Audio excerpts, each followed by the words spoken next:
Are you okay? You're not late. I'm coming for you. Boom. Yeah, man. Wagwan, we in the building. It's your boy Jedi. For Jedi Online and Trilluminati live, like, comment, share, subscribe, all of that good stuff. Happy new day, happy new week, happy new month. Hope everyone's good. Yeah, I know there was no no sound. I'm just giving you some visuals while I got myself ready and that. But yeah,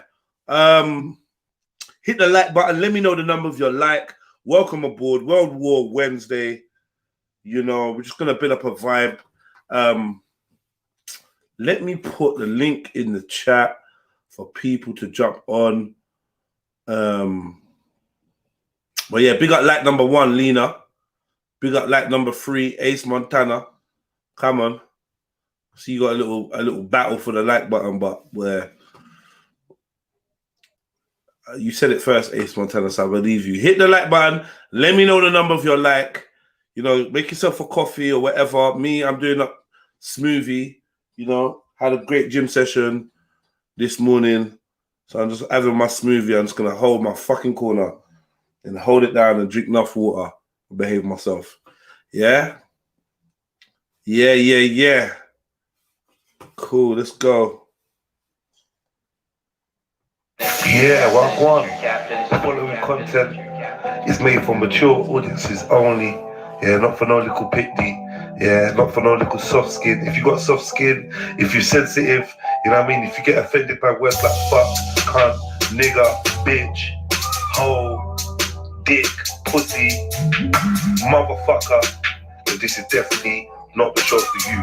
Yeah, this is the Rascal Road season for Jedi Online. Big Rascal Road battle going on, it's going down. No, we can't allow. Keep it true.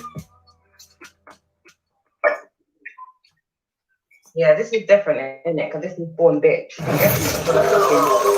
woman was falling the other day on the stream about, I don't know y'all, but was quick to come round bawling like, yeah, you get me about, oh yeah, big up black family, like, go fuck yourself, innit? You get me? Because you felt like it was way too mad, you get me? And what did you say?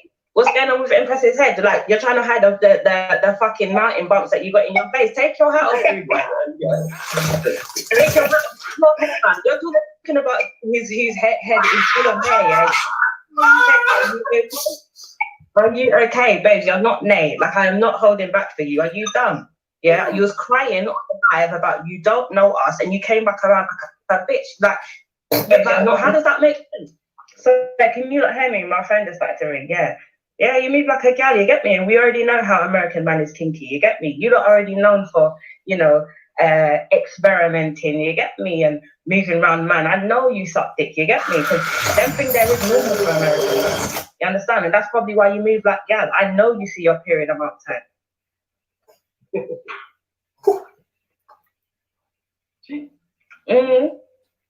You have to. You must have to. The way you was crying on the live the other day. Do you get me? Hugging up with what's her name? I don't even want to say her name on the stream. Do you get me? You and her must say share batty fucking secrets. You get what I'm saying? Yeah. Tampon up the bum and all them fuckeries there. Dry lips. You get me? Let them dry. Are you okay? You're not late. I'm coming for you. You get me? What are you gonna talk shit about? Take your hat back off. Take your hat back off. That's just crap, but your hairline is clearly showing your age. Take your hat Time. Okay, Impressive. First off, Impressive, you look like your pussy stink straight off the gate. I can look you in your face and tell your pussy stink. Them weak ass lashes you got, take them off, honey. You got Wally eyebrows. You got Wally eyebrows over your eyes. And what is that thing in the middle of your face? That motherfucker like a garbage can. You got a garbage can for a nose. You like you smuggle illegals into the UK through your nose, ugly ass girl. Matter of fact, somebody give me a bed sheet. Impressive about to sneeze, ugly ass girl. And then look, why your fingers look like that? You got dirty fingers, and you bite your. There go another magic trick. If you can bite your nails with them teeth, that's another magic trick. Both of your teeth. I'm about to get a pun on the line because her teeth is separated. They can't stand one another. Hey, your social distancing, ugly ass girl. You sneeze and cause a waterfall, ugly ass girl. And why your eyebrows that color? You take the time to, what is that, burgundy? You got burgundy eyebrows. That's weak as hell, man. You just weak ass bun. You need to go. I can't wait till we get off this shit so you can get your hair done off the top. That's the first place you need to go. That bun on his last leg, baby girl. That motherfucker down. Hey guys, hey, we need a medic over there. Need a medic?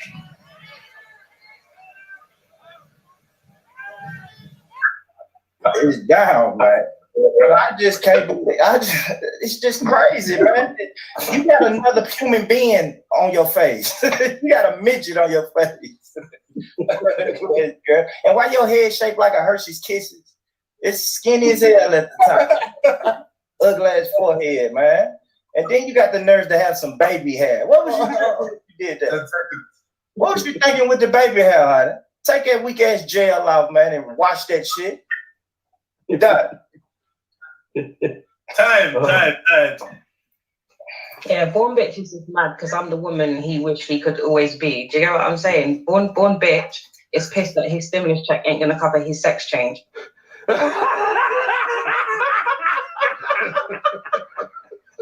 Yeah, but with a willy that small, you ain't got to worry about it. You literally could just tuck it in. Do you get me? It's not even gonna reach your bum. Yeah, born bitch is mad. Yeah, because you know, in the middle of quarantine, he ain't got no pussy. He ain't got no dick either. Do you get me? No one is trying to shut up with everyone. Do you get me? Born bitch sticks for the tube. Yeah. Born bitches, you get me? Like, he calls himself born bitch, but look at the way he's dressed. He clearly ain't got no money. You get me? Like, born rich is what he wants to be, but born bitch is who he really is. You get me? Like, every time you come on the street, you're dusty as fuck. Like, where's your money? Where's your money for the gym? Your name is a germ. I see nothing that you put out, and I can't see nothing that you want, like you.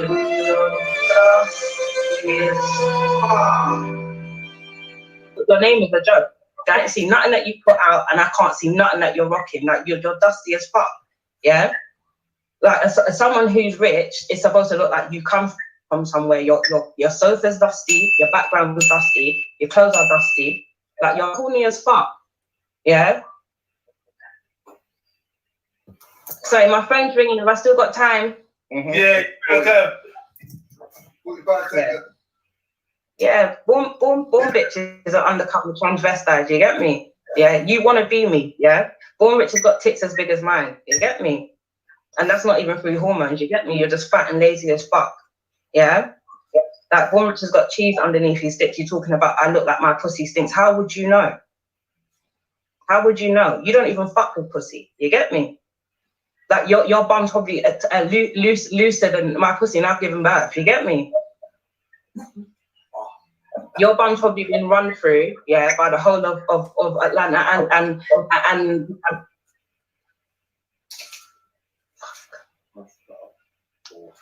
yeah, sorry, your body's probably been run through the whole of Atlanta, yeah. I know that's how you make your coins, or how you used to make your coins, but now you can't hold your shit together.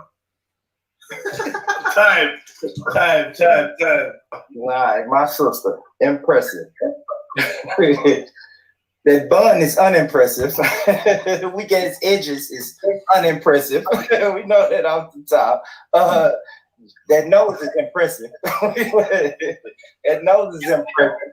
That weak ass spaghetti string shirt is unimpressive. It's barely hanging on. It's struggling. Help me! You reach to your left, your whole top gonna fall off, fat ass girl. And look at you, just And then we got to get on the lashes. And why you choose to do your lashes like that? You got two fans. You don't want to put some fans on your fucking eyes, looking crazy as shit. Look crazy as bat shit. Then Then you got the nervous girl nails. Like, you ain't nobody finna do nothing to you. Quit biting your nails, scary ass. You run around here scared, just biting your, scrubbing your nails through your gap, wiggling out the little piece of nail you got. That's weak as hell. Oh, I'm running out of gas. I'm running out of gas, sort of like that bun. I'm like that bun. It's the end of the road for the motherfucker. Need kick you in the face and kick you in that nose, man. That's gonna just fuck up your whole world. You ain't gonna be able to breathe for years. That big motherfucker right there. It's just you just nosy. Like when I just look at you, you just nosy, dirty and nosy. I don't know what else to say. You gotta cover your nose with a baseball mitt.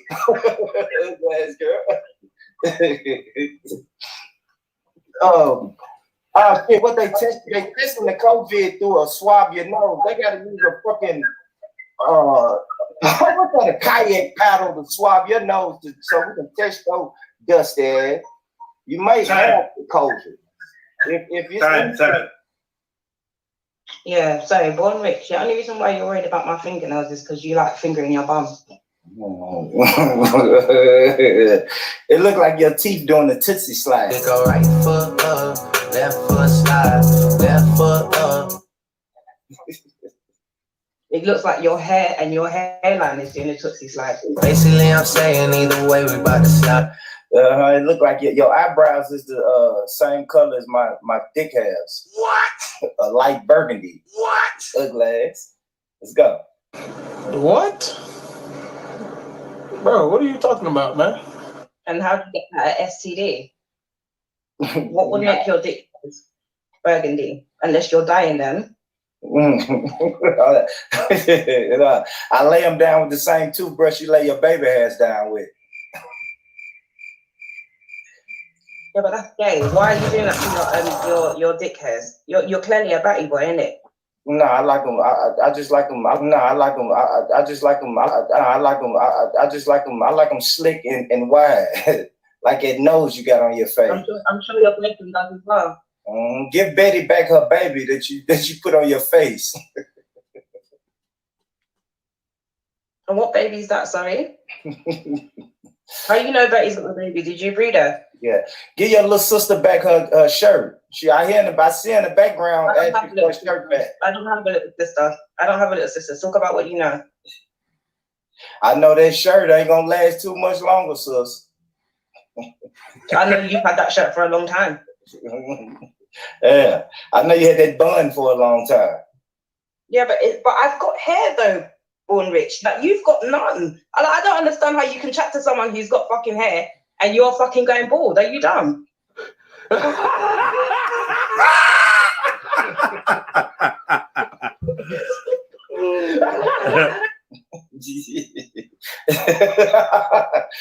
Look even dumb.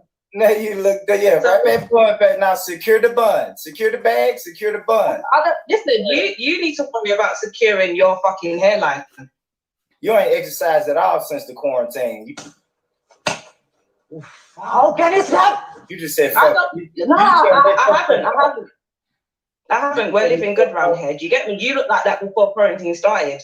You just said fuck it. I'm just gonna let myself go, arms and all. You ain't doing nothing. Listen, I can let myself go. Do you get me? Mm-hmm. You know why? Because I'm loved. You're the one who's out here on your own, boom, bitch. I'm cool. I'm cool, sis, man. It ain't no problem, man. I smell you. It's not. Whether it's a problem or not, there's nothing you can do about it. No one wants you.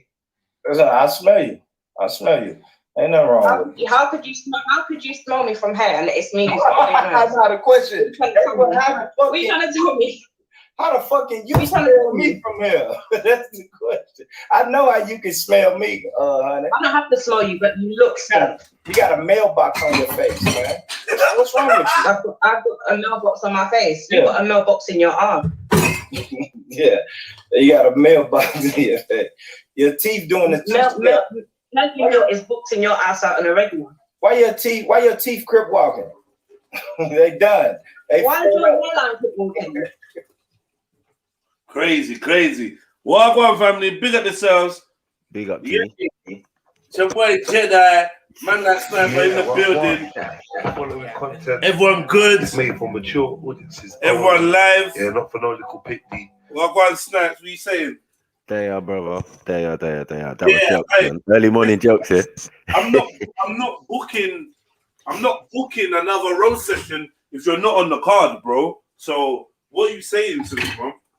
I'm trying to get another roast season 2 up and popping, but you have to be on the card, bro. Is it? Yeah, you ain't done no fucking what's the word? You ain't done no Roast. debates, no nothing, bro. Like man. You just Shook life, bro. throw you out of retirement, man. Yeah, shook life, man. Everyone wants to see you. I need a decent opponent. Snipes, everyone wants to see you. Yeah, decent opponent. You don't have to worry about the opponent, whoever it is. Yeah. Whoever it is, I've been sitting there waiting for almost a year, bro. We just need your commitment. We just need your commitment that you're gonna do that. You're gonna get involved, and I'll get you up. I get opponents. I get opponents. So we think, can we get you down? As long as you're down too. Now, I'm the host. This is my show. I'm not here to. I can't do this at the same time. It doesn't work. You get me? So I have to provide the content and create the platform for everyone to do their thing. You don't need to wait for me, bro. You get me? I'm just a referee. Just a referee, man. Bruce Buffer. You get me? I'm Bruce Buffer in this bitch, man. Introduce it all the way. The new Sniper. No, everyone's dead, man. Dead food, man. It's unfortunate. You can't say that, Snipes, man. You can't say that, Snipes, man. Until there's no dead food. You get me? Until there's a live prey that I can absorb. Yeah, just put your name in the hat and we'll get you down with other people. If you just slaughter them, then there's no problem. But if you come a cropper, you get me? Cause you do a lot of big talk. I need the people to see what it does. Cause people doubting that a Marley Pirate. No one does. No one doubts me, bro. Stop. Yeah, Wake up, man. Do you remember how many people were trying to talk wicked? People were doubting. You just didn't step up because I don't know. You do this stage fright thing like, nah, I'm too cool. I'm the big bro. But we're not having it. We want you out there. Yeah, you sound funny. Anyway, the first thing, man was roasting man for an hour prior to the whole event.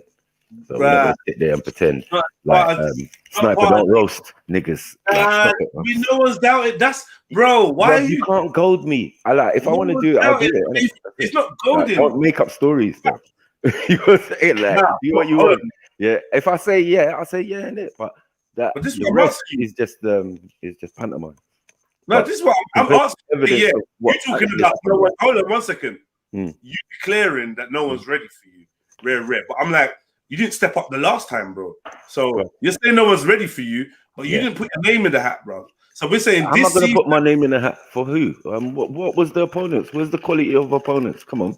If there was someone decent, that's cool. If it was just born rich from the start, cool. But it wasn't. No one didn't want no smoke. No, wait. You weren't trying to clash with Born Rich. We had to go through a whole competition to see that Born Rich was decent and what do you call it? Yeah, well, whatever, bro. Whatever, Snipes, man. Whatever. You acting shook, my brother. I'm telling you this. No golding or nothing. You're shook. So if you're gonna step up, at some point you're gonna step up. But you've been offered a few times to jump in the ring. People want to see you. It's like I told you. Everybody wants to see me. Sniper? 1 second. Who can I compare to Sniper? Who was my first offer? Who did I say that everybody wants to see? They don't want to see me versus anyone else other than you, bro. Yeah. So I ain't running from nothing. I ain't running from nothing. You're the only one who knows the actual thing that everybody wants to see, bro. Nah, that's not true. That's not true. People wanted to see you against Born Rich. People wanted to see you against Waleed. Hold on 1 second. You're saying don't be silly. Yeah. But this is the fact. You knew the ultimate. 1 second. Am I not a content provider as well, bro? So I could tell you. Yeah, but you're not roasting. You're not putting a roast. If you put a roast show on your channel, then I'm not expecting you to roast. But you're not doing that. No, I So just do that normally. I don't need to do a roast yeah, channel. see, You know, then it, I just then it do turns roast. into then it Yeah. turns into something else. Like Yeah. man, if I could, if I woulda, shoulda, couldas. No one's interested in that. Yeah, I'm not talking about people that. want to see. Yeah. People want to see Sniper sniper versus Jets. roasting. Right. That's what they want to see. Do Official they sniper. not want to see Sniper versus Jets? Just answer that question. That's a side. That's a side bonus. Do they what side? Side I'm bonus. saying that's the ultimate. It might Everything else be is a joke. hold on, one second. You get me? It might be the And I ain't ultimate. running from no one. It might get be me? the ultimate. It I'll be might sitting there waiting. You're just talking anyway. You know it. You know what I'm saying? You know what it is. You know what's coming. You know what I'm saying? I don't know what you're saying. Like, yeah, you're not involved in it. Cool. You're But just yeah, waffling. You're whatever, waffling. man. You're waffling, Snipes, now. Put You're my waffling. name down, bro. All right, that's all I want to do. Put your name down, because the last But time the you rest didn't is put your nonsense, name bro. down. I don't want to hear that shit, bruv. You get me? If you want me Let me in, put your and I'm name saying down. as your brother, I'll go in, bruv.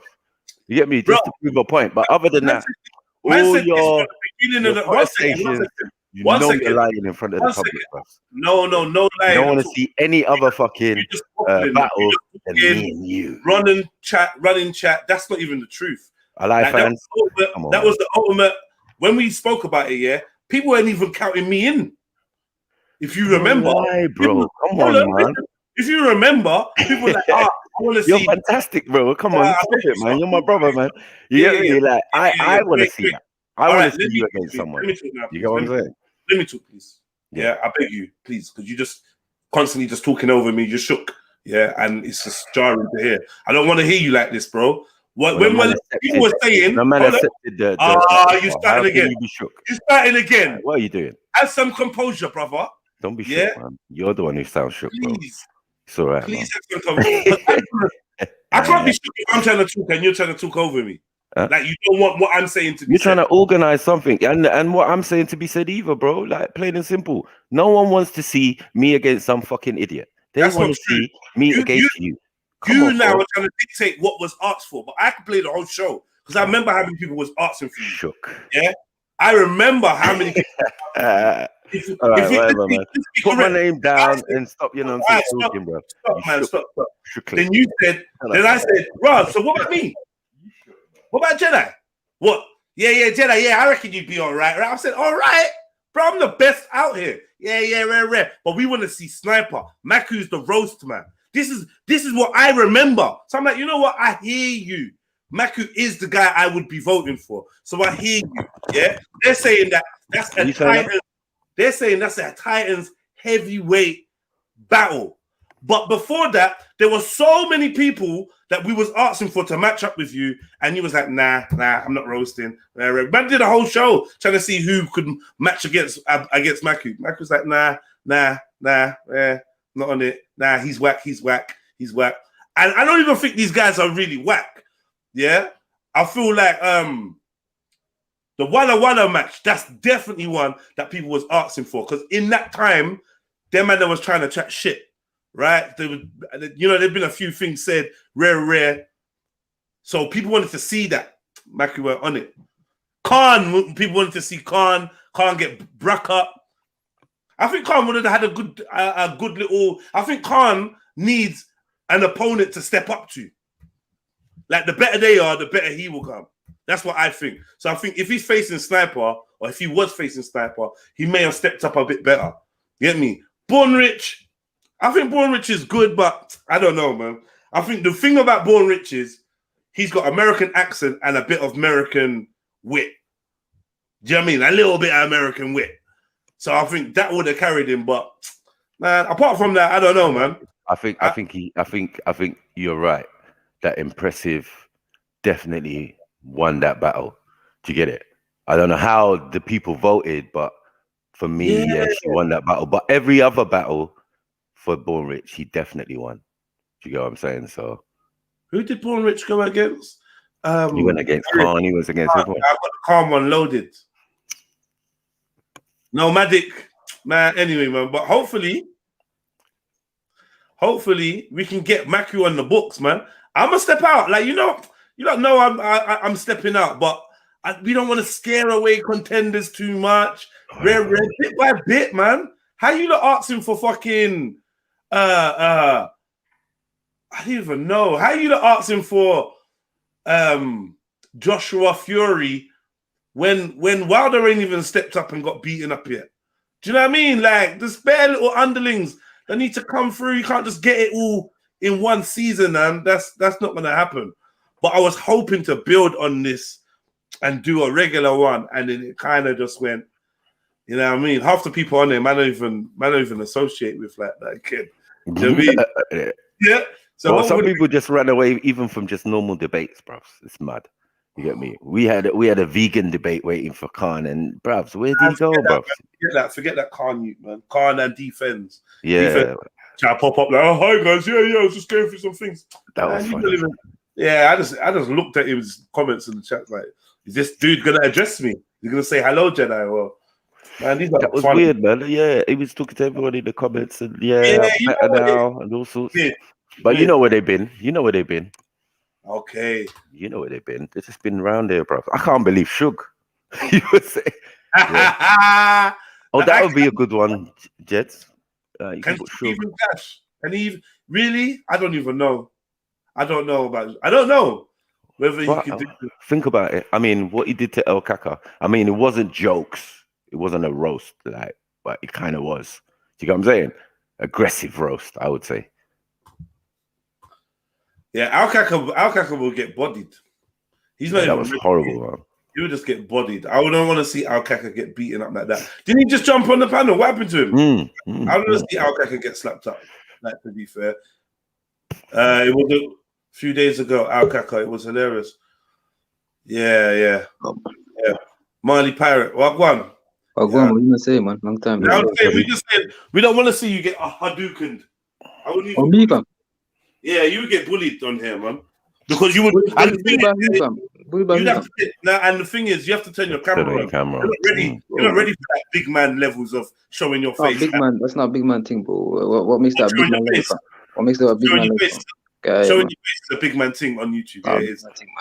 That's showing your face and backing your words with the things you say is a big man thing on YouTube. Of course, niggas know me, man. Niggas know where to find me, man. So he ain't a big man thing there, man. That's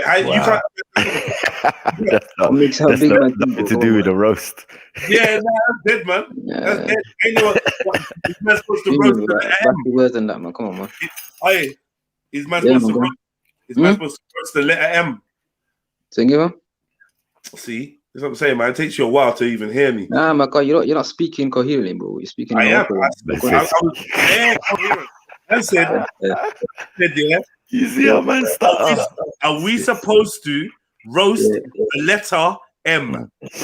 Oh, see. Nah, I didn't even put my hat in. I didn't want to say, yo, I'm involved in the six. So of course. Now we know that. We counted you out already. We know you're not ready. That's good, man. That's good, man. At least you already dropped the gem already. At least you know me, man. You know what I'm saying? At least you know me, man. You know, like a beginning of a roast. I can imagine you.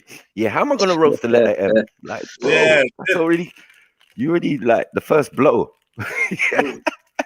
You know when you put the skull. M-stats will get fucked up out here, man. But it's cool. Look at him. He's trying to draw me in. I'm just saying the truth. I'm just saying the truth. I personally, M-Stacks would say if there was a grudge match for you, it would be Sham. That's it. Yeah, I wouldn't say like anyone else, but Sham. Yeah, that needs to be addressed. I forgot about that, you man. Where's he gone? That beef is over, man. That beef is dead. Where's he gone? He's G-block. I don't know. He's gone to G-block. What do you mean he's G-block? He ain't G-block, man. He's just trying to practice his skills, I think. Something like that. Whatever. He's a G-block. He gets very comfortable there, though. Come on, man. You don't want to get roasted every day by my man, fam. He's getting roasted. He was getting roasted over there, bro. Who roasts him? Who roasts him every day? You roast him every other day, man. Nah, man. It's Sham goes ham. I just let him do his thing, but sometimes he overdoes it, and I feel like I don't know. When I speak up, whatever, man. I tried not to say nothing. If I'm real with you, man. He showed me he's sensitive, innit? He showed me like he gets offended and stuff and gets hurt. My things I say. All I know is like since the last time I roasted him, bro, he's been behaving better. That's what I do. You get me? I leave lines in man's head like read the room. Yeah, Maku. Yeah, read the room, innit? Read the room. Yeah, you better. I know. Yeah. Fuck it out.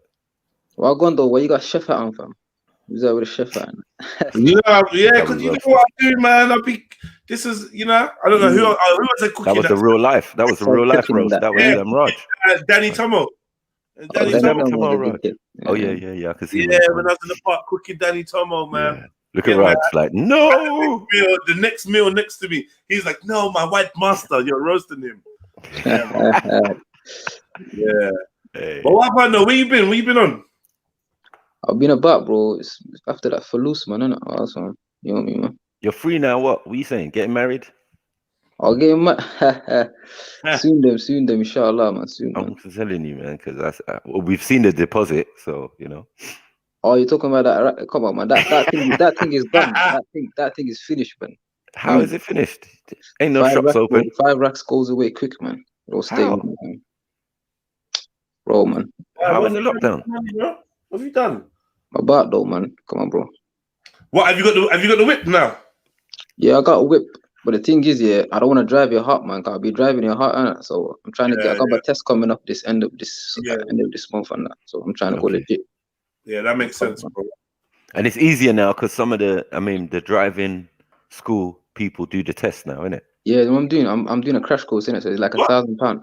Like you pay 1,000, and then it's like everything is done in a week, innit? Yeah, So yeah, that's all the correct. lessons rather than just wasting 6 months, Yeah. The driving school people do the test now. What do you mean? Yes, they'll be given more powers because of the situation.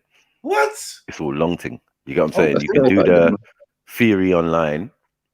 You get what I'm saying? And then take your driving test with your driving school. The person hires someone who will sit in a car and thing. So there are people obviously who will do that for a little. Yeah, get me? Yeah, for a little change in that. Yeah, man. So yeah, I heard about that still not too long ago. So I was like, is it interesting? If that's the case, that's safe. And then I also can get some supposed certificate thing saying so you can travel. Given out by the NHS or whatever. These people are selling them. I heard one got sold for like 1,400. It's just a blank something, right? And you fill it out. But somebody's already traveled on that premise. But they did have a family member who was not well. I was like, how they fly out like that? It's not no holiday thing. That was, the holiday things have just been the other day, innit? 2 days ago or something. Yeah, man. This was like a week ago. This coronavirus thing is over, man. Alhamdulillah, man. Man. Hope there's not a new lockdown, man. That's gonna be a madness, man. Well, why would there be a new lockdown? I'm saying, inshallah, there's no new lockdown, man. Car that one day, bro. No, but there is rumors of new lockdown on the horizon, no? No. It's not gonna happen. No one's gonna take that serious now. Literally, no one. No, the Prime Minister's taking it serious. He's saying there's an Indian variant. It's over, man. And it might It's gonna be a mad rebellion, man. Like you stopped our lives, man. Your whole lives stopped. When this coronavirus, man, you can't do nothing, man. Literally, man. Yeah, but if you can do that to people, what's the ability to say you can't stop, start? I know they can. They can introduce a new lockdown, but I'm saying the public is not gonna take it serious, bro. You're gonna see niggas walking around. You feel me? No one's gonna take it serious, car. Like it's stupid now, man. No, I got you. Yeah, some people are definitely going to question the whole thing now. Yeah, man. Niggas are getting tired of it. How is it now all free and how is it all right when nothing has changed for some people? Man ain't had tests, man ain't vaccine, man ain't jack shit. Man ain't even had a flu. I'm not getting that vaccine. That's an old topic. Like El Caco, when's the last time you had a cold? Think about it. I know, bro. Long time, man. I think over 2 years now. Before this fucking I can't even just have a standard cold now. That's it, man. What's going on in the air? What's going on out here? You know what I mean? You get that little snuffle when the weather changes and shit. Yeah. You know what I mean? Like one day cold and all that. Where's all that gone?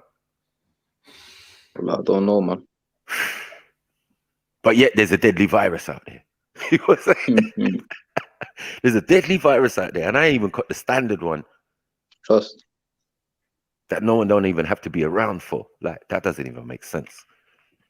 And the quickest way to heal yourself is stay in your yard. Boy, it's a madness, man. Wallah. Isn't it? The quickest and most effective way. 100.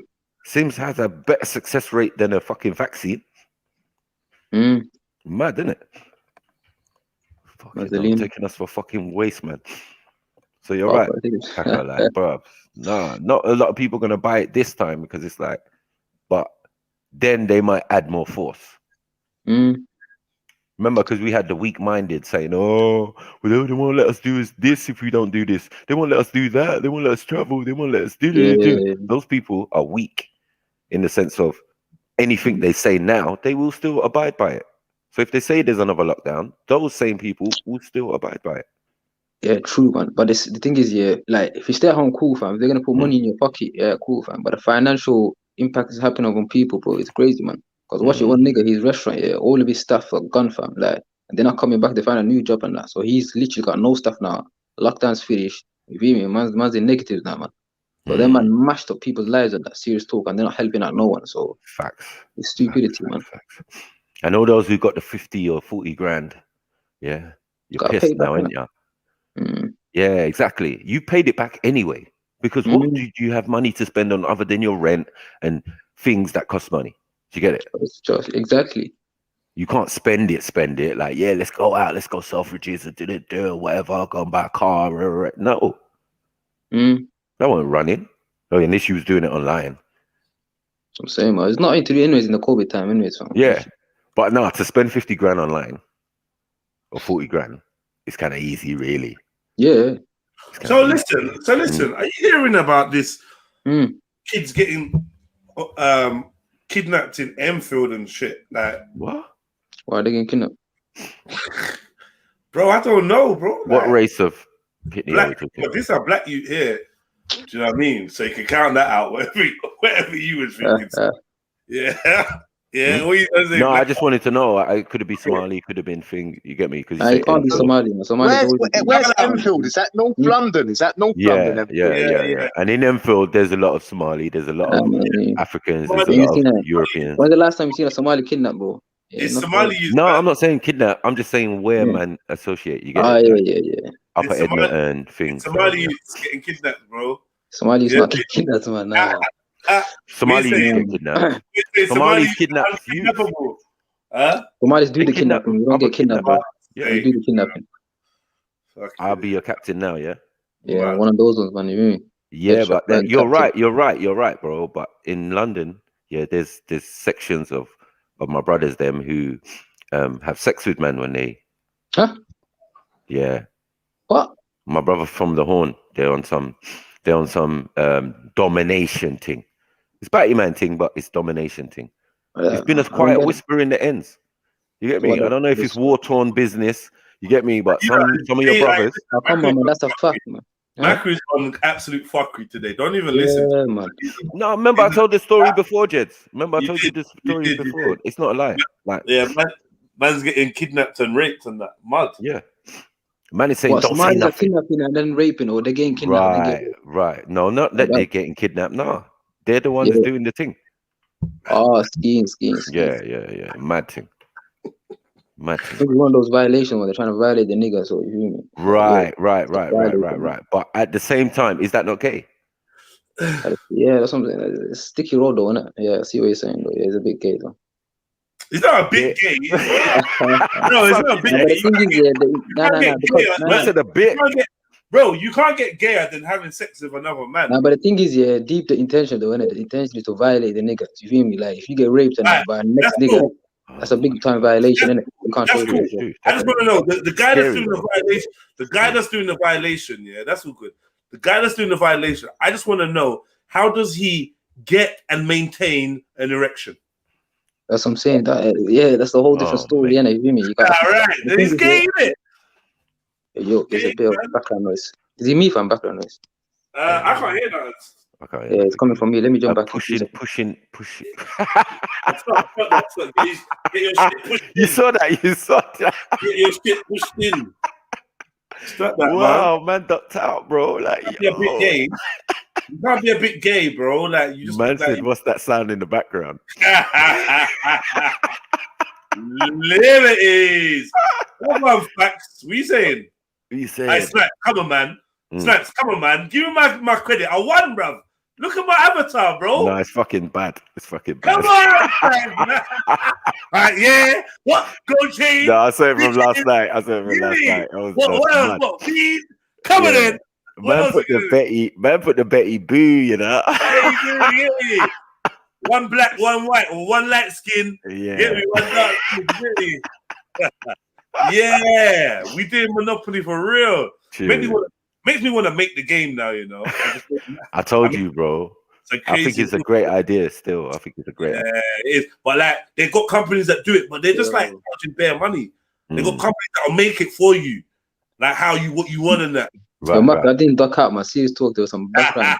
I'm joking. I'm I was from my phone and it was making some mad noises, man. Wallah, is it stopped now? Yeah, it's gone. It's gone now.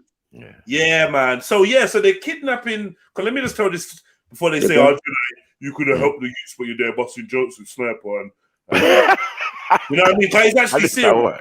It is serious. It's actually serious. Yeah. So there was this thing that was put out to help. Stop, man. There was this thing put out here to help this little boy called Demetrius. Yeah. Right. They're looking for their little boy Demetrius, right? Let me look in the group because it's there.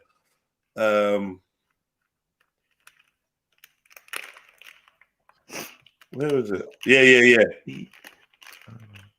And then there's this next post going around saying that there's this van, a white van, that's been seen kidnapping people. Now, whenever I hear these stories, I would feel like it's fake. I don't know why. I just think whatever, man. So what? Well, two people just rolling around in a van.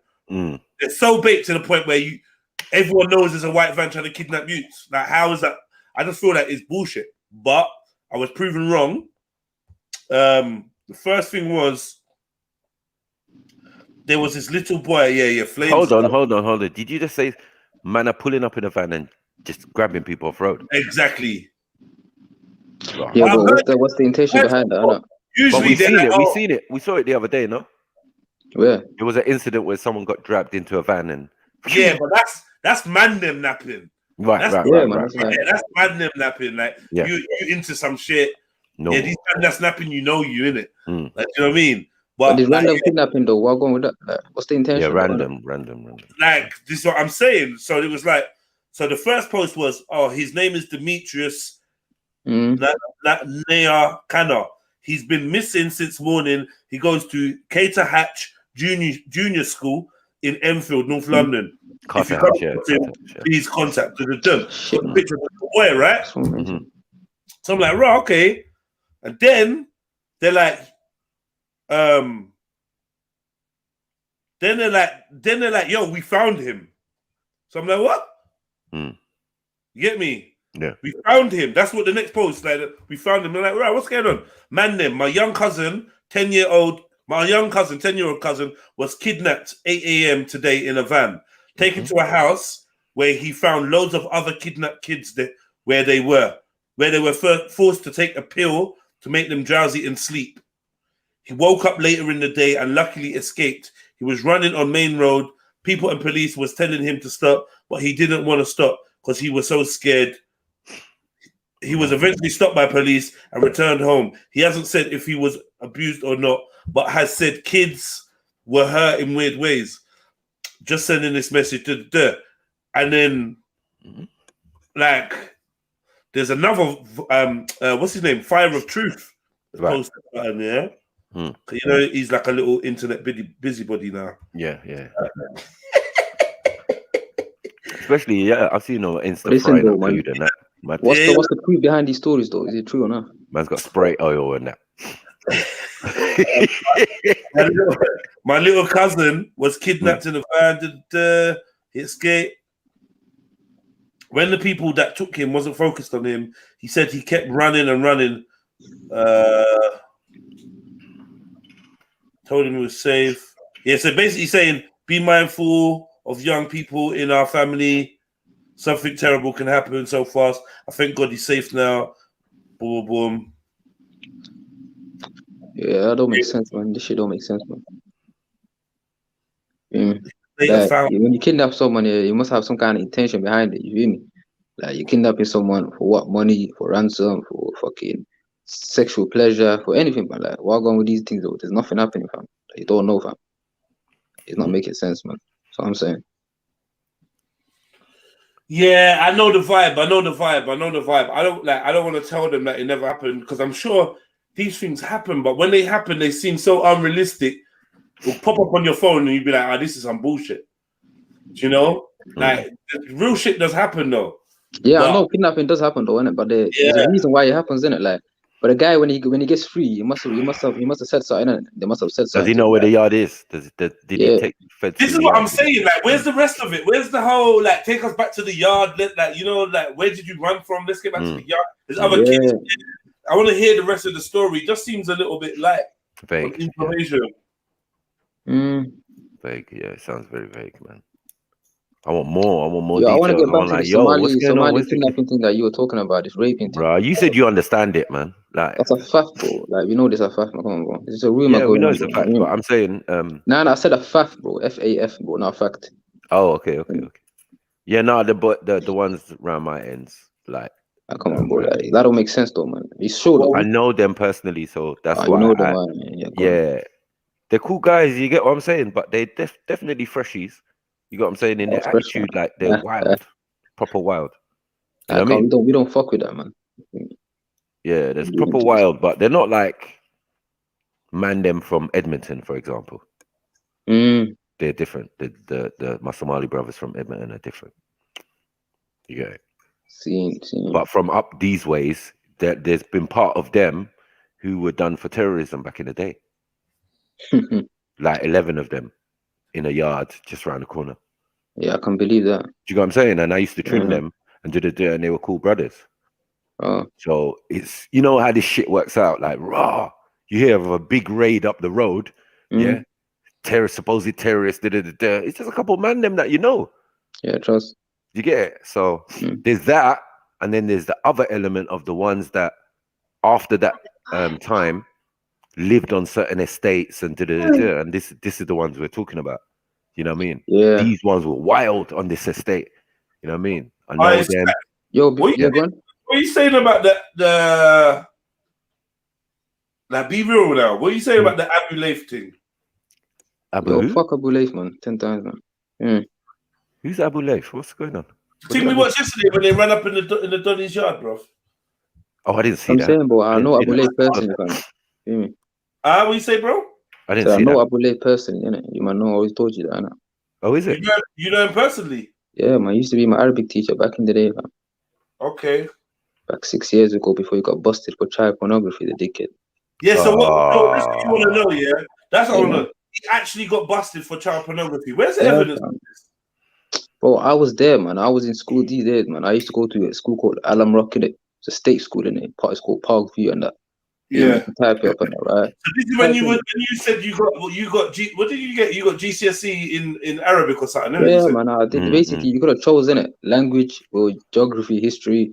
I chose a language and I chose history, right? So the language I chose was Arabic. It was Arabic, Spanish, and Urdu, innit? So I chose Arabic. Right now, I'm doing, obviously, he's my teacher for good work from year 7 to year 9. And I'm bang year 9 these times now, yeah? Obviously, we go back to the assembly and I bang the head teacher's like, yo, one of the teachers got arrested. We see the police outside, but we don't know the full story in that. Obviously, rumor go around the school now. We find out, yo, mama gets headshotted for pornography. It's on the fucking articles, man. It's on articles. Just type in Abu Laif. Yeah, but they never described what kind of pornography it was. They just said extreme. They say extreme pornography, right? Yeah. Yeah, so it's extreme pornography or something. You said child. I think that's what I heard as well, innit, Carl? That was going around. I think extreme pornography and child pornography is different. Like, I feel like if child pornography, they're gonna say it. If it's extreme, you just got some weird shit. I don't know how weird it can get. How weird can it's probably get, weird with children.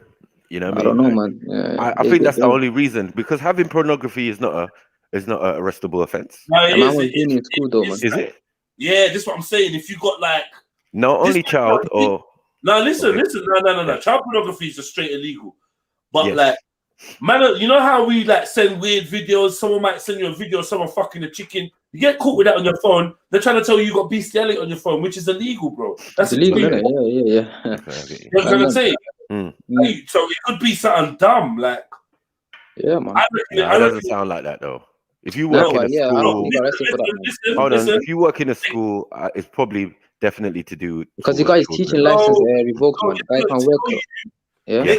Listen, if it's child related, and he works in a school, then they're gonna tell you this is child related. They're gonna tell you, bro. Extreme porn shows me that it's something else, some other weird shit. No, but things saying that's what the rumor. Everyone was saying. Yeah, the rumor said it was child. They were saying everyone in the whole lens was like, "Yo, mama got busted for child pornography." Yeah, no one likes that, done. Yeah, and on top of that, bro, he got 6 months here, even though he should have got more. That's what I'm saying. This guy is working for the Fed, man, and that's why he changed. Cause back in the day, trust me, this guy he got shit for it. Huh? He done bird for it. Yeah, he done a 6 month bird. Oh no, he's done it. Yeah. But the thing is, he gave in to the police, innit? That's how you know, fam. Cause he only done a 6 month bird, and that he should have got way more than that. You know, like listen to me very carefully. I'm proper trying to put you on some game here because I know how. Like, I'm not backing this guy or nothing. I'm just saying. Listen, if it was child porn, they would tell you it's child porn. They're not even right, man.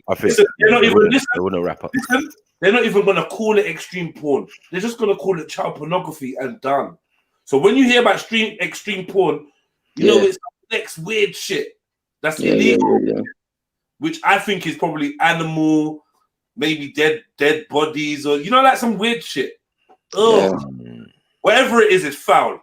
Get me? It's foul. It's not just a meme or whatever. Especially to do 6 months. So you're saying he done 6 months, and when he came out, he was different. That's what I'm saying, my car. When he used to come to school, like the guy was a proper. You know when I say Salafi, you don't know Salafi, right? Mm-hmm. Yeah, he was proper like that, fam. You know, these strict like Shamsi's type and that, bro. Trust me. Right. And then I would see the books. You come in with these like books, these Arabic books. They keep highlighting. The guy was a shit teacher, anyways, fam. Like it was the whole class. The whole class was fully Somalis in it, like 8 Somalis, anyways, and 1 Arab. So he would make us sit there and just copy and paste the book and that while he's doing his shit on his computer. You feel me? That's what I'm saying. The guy had his computer turned and that, so he's moving dodgy, anyways. He used to put his computer to the side. You feel me? And no one can see apart from him. And then bang. You feel me? So that's how I knew, anyway. There's some truth to these stories, anyway. I put 2 and 2 together. You feel me? Bang, anyways, man. As I'm saying, after that, he comes out pen.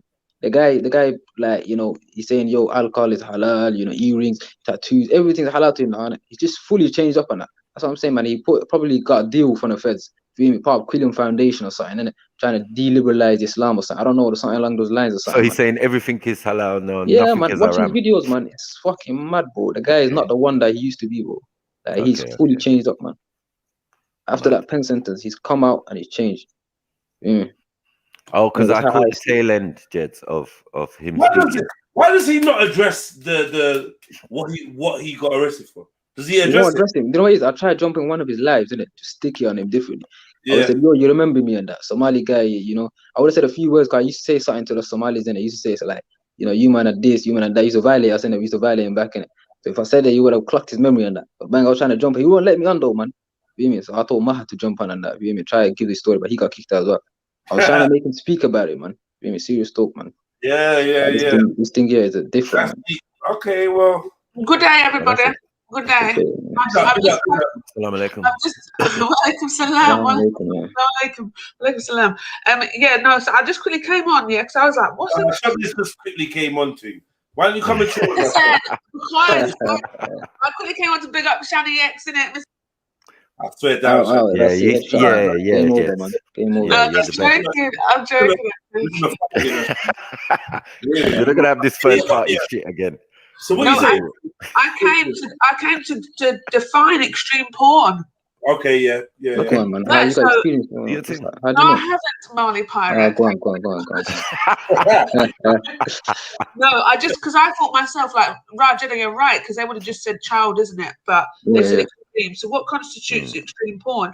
So I've got 4 bullet points here. So an act which threatens a person's life. This could include depictions of hanging, suffocation, or sexual assault involving a threat with a weapon, or an act which results or is likely to result in serious injury to a person's anus, breast, or genitals. This could include the insertion of sharp objects or the mutilation of breasts or genitals. or or an act which involves sexual interference with human corpse, Yeah. or a person performing an act on intercourse or oral sex with an animal, whether dead or alive. Yeah. So that's what constitutes that, and you do get a prison sentence of about 3 years. So 3 he years, must. you see that, fam? That's it, man. You see, and the man done Why 6 is he months. coming out 6? Ah, Why is he doing 6 coming out 3, man? Come on, man. What is that shit, man? Yeah, but they don't sentence man Especially for you're big doing that sentences same shit and in that. school as well. You feel me? Hold on, the pedo, the thing, the child pornography, all of that, they don't get big sentences. Nah, they Yeah, don't. boy, you They don't know, get come on, big. man. Never, First ever. of all, yeah, boy, listen here. You're not doing this at your home, innit? You're not doing this in seclusion, innit? You got But caught. Mackie You got rob a caught post office or something. Yeah, blood. 7, whole of Now, 7, there's 8. a difference. There's a difference doing it at home and then doing it at school, man. You know that, innit? Right? Feel me? So I'm saying, man. Okay. I get you. There's Yeah, obviously you doing get it another home. charge, I think, for child harm or something, innit? So what was he doing it? Was he doing it at school? That's what I'm saying, innit? You feel me? Obviously, that's what it was from. Yeah, I he's think doing it at school. doing any of these things, you should definitely be taken away from children. Yeah. Like, yeah, you got your You license to can't vote. be working with children and doing them stuff there. Why do you think he's not teaching anymore, man? You feel me? That's why he's doing his Monday nights, every Monday night, like a fiend, man. You feel me? Crackhead, man. Cracker's written him off, boy. I writ him off, bro. Yeah, written him off there, written right off the teacher, man. Mary Jane is talking about multiple people involved, sharing images. Yeah. Bang on, but you're right. There was another guy. The deputy was involved as well, fam. The deputy head teacher. There was like 3 of them, man. The old guy headshotted, man. What the fuck? Yeah. Oh, this is weird. How do you find out that someone else likes those kind of things, isn't it? Yeah. Well, so if you look at the first thing, for instance, the threatens to a person's life, so it could be hanging, suffocation, or sexual assault involving a threat with a weapon. That might be easier to kind of share that with somebody. Do you know what I mean? That kind of situation might be easier to kind of talk to somebody about. All I know is I've had bestiality on my phone, and it like I just thought to myself, like I said, someone sent me one where the man was fucking a chicken. Like these people think it's funny, innit? Right? Yeah, and then in the group, someone has put something like Mr. Lee put something mad in there one time. I can't even remember where it was. It was just like, yeah, this is a bit. I don't want it on my phone. I don't mind like viewing the fuckery, but like you have it on your phone and forget it's there. And one day you fly into Egypt or some shit, and they're like, hey, can we look at your phone? And then they just get me. It's like you're finished. Literally, but the thing is, you're getting sent that, so you don't get arrested, man. You feel me? Yeah, I was done the other day. Yeah, my brethren had these WhatsApp, the WhatsApp stories. Yeah. 2 2s. I'm looking through it. I see one of they're helping a man who his arm has come off, but the bone is still there. They're loading him into a van. Yeah. The next scene is a woman dead on the floor. Yeah. And the man's got a gun and he's close up and he just blows her head off. Yeah, I know. I've seen one of those. I was like, why would you do this to me? You know what I'm saying? I wasn't expecting that. Like, I'm not even gonna lie. I did used to put them videos up and that, but I just had to change the heart one. Yeah, like come on, bro. I did used to put videos. And like, remember the Colombian, Mexican cartel kind of ones. I've seen man drag man's heart out, man's alive, cut man's heart out, doing all kinds of mad shit, man. Snuff. But yeah, Snuff the Brazil one is where, live. See the Brazil one where the boy's running and they tell him to run and then they shoot him and then they roll up to him and then they all start shooting him in the head and reloading and like putting in a new magazine and taking turns to shoot him like about 80 times and just shooting this guy. And I'm like, and I watched the whole video like a dickhead. Like, what do you think that did to you, Jedi, watching that? Even if it was a temporary honestly, thing. I don't know, honestly, man. I think obviously the obvious thing is it desensitized, man. You know? It just like all these horror films, all the gory graphic shit, it does something to our psyche, right? You know, I've seen stuff, I've seen a lot of bad stuff, like firsthand. You got and then I've seen PTSD, a lot of bad stuff via the computer as well. Like, get me? But like I've seen gunshot injury to the face, I've seen man's head chop up, I've seen man's I've held man's guts in, I've seen man's bone, and I've seen man mangled, I've seen people drop for Pete tried to kill himself and dropped from the whatever floor there was, fifth floor, lying on the floor. I remember I was a little youth. This woman jumped out the window, and I don't know if I was the first person to see her, but I was definitely one of the. Like, I remember standing over this woman, man. Her eyes is rolling in the back of her head, blood's leaking from her nose and her ears. You get me? I've seen brain. Like, first time I was like, "What is that?" Like, raw, like, that's brain. Look away. Like, fuck. So I don't know what happens when you see all these things. They say it causes some kind of trauma. You know, we play GTA and we're doing the most violent shit. You say you got PTSD, huh? You say you got PTSD, fam? Nah. I don't know what these army man are gonna see PTSD. Yeah, a gangbanger that's been on multiple drills might not get PTSD. I don't know why it's different, but there's a level of what they go through in the army where I feel like, yeah, their brains are fried. You can't imagine what they see. Yeah, because the difference is, I think, real life bombs and stuff, and like, it's different. That's a lot. Because it's the terror as well, isn't it? It's the fear. It's the same thing, bro, man. Niggas are dying. Yeah, but I think different. I think for the army, they man are killing children and that, so they man come home as that. You feel me? Yeah. Correct. But these gangbangers, they're just killing other gang members, man. Yeah. Survival thing. I'm sure gang members do get PTSD, but like, some, not all of them. Nowadays, they like in 2021, they're all gonna be depressed, have anxiety, and snitches. That's just the flavor of 2001. That everyone's got anxiety, everyone's depressed, everyone's got PTSD. Well, snitches definitely got PTSD. Oh, innit? If you think about it, because they're scared to such an extent because they've seen things. Seen shit. You get what I'm saying? And they know what the consequences are for what they're even doing. Yeah. Oh, yeah, it's crazy, man. Yeah, I mean, it's quite easy to. I think it's quite relatively easy to get. I was in hospital with a guy that had. Kill me. I think I told you guys this before when he lost his eye and his friend like put his hand in his head to get his eye out. Yeah, that's the real fuck. Like, yeah, so he had PTSD from that, and he was only. But to be fair, he was about 17, so yeah. So maybe about 16. I rate a brethren for doing that, bro. But the PTSD comes from how you think about an event that you've witnessed, right? And what you got, it's a kind of coping mechanism. Well, it's not. It's like, it's basically the coping of it, isn't it? Do you know what I mean? So like the fact that you don't cope with it. Does that make sense? Like it's the kind of outcome of not being able to cope with it. It's just too much for your brain to fathom that you end up being in shock or that kind of stuff. It's just too much for your brain. I seen gory shit. I seen gory shit. I don't know what's gonna get to me. Like, I remember one day I came out of the club and like one of my friend's cousins or little brothers been stabbed up, and I remember like obviously I was trying to hold it. His whole intestine was coming out, bro. Like the whole thing was coming out live. So I've tried to push it back into his stomach where they've ripped open his stomach, and I just remember all I could smell was the metallic smell of blood.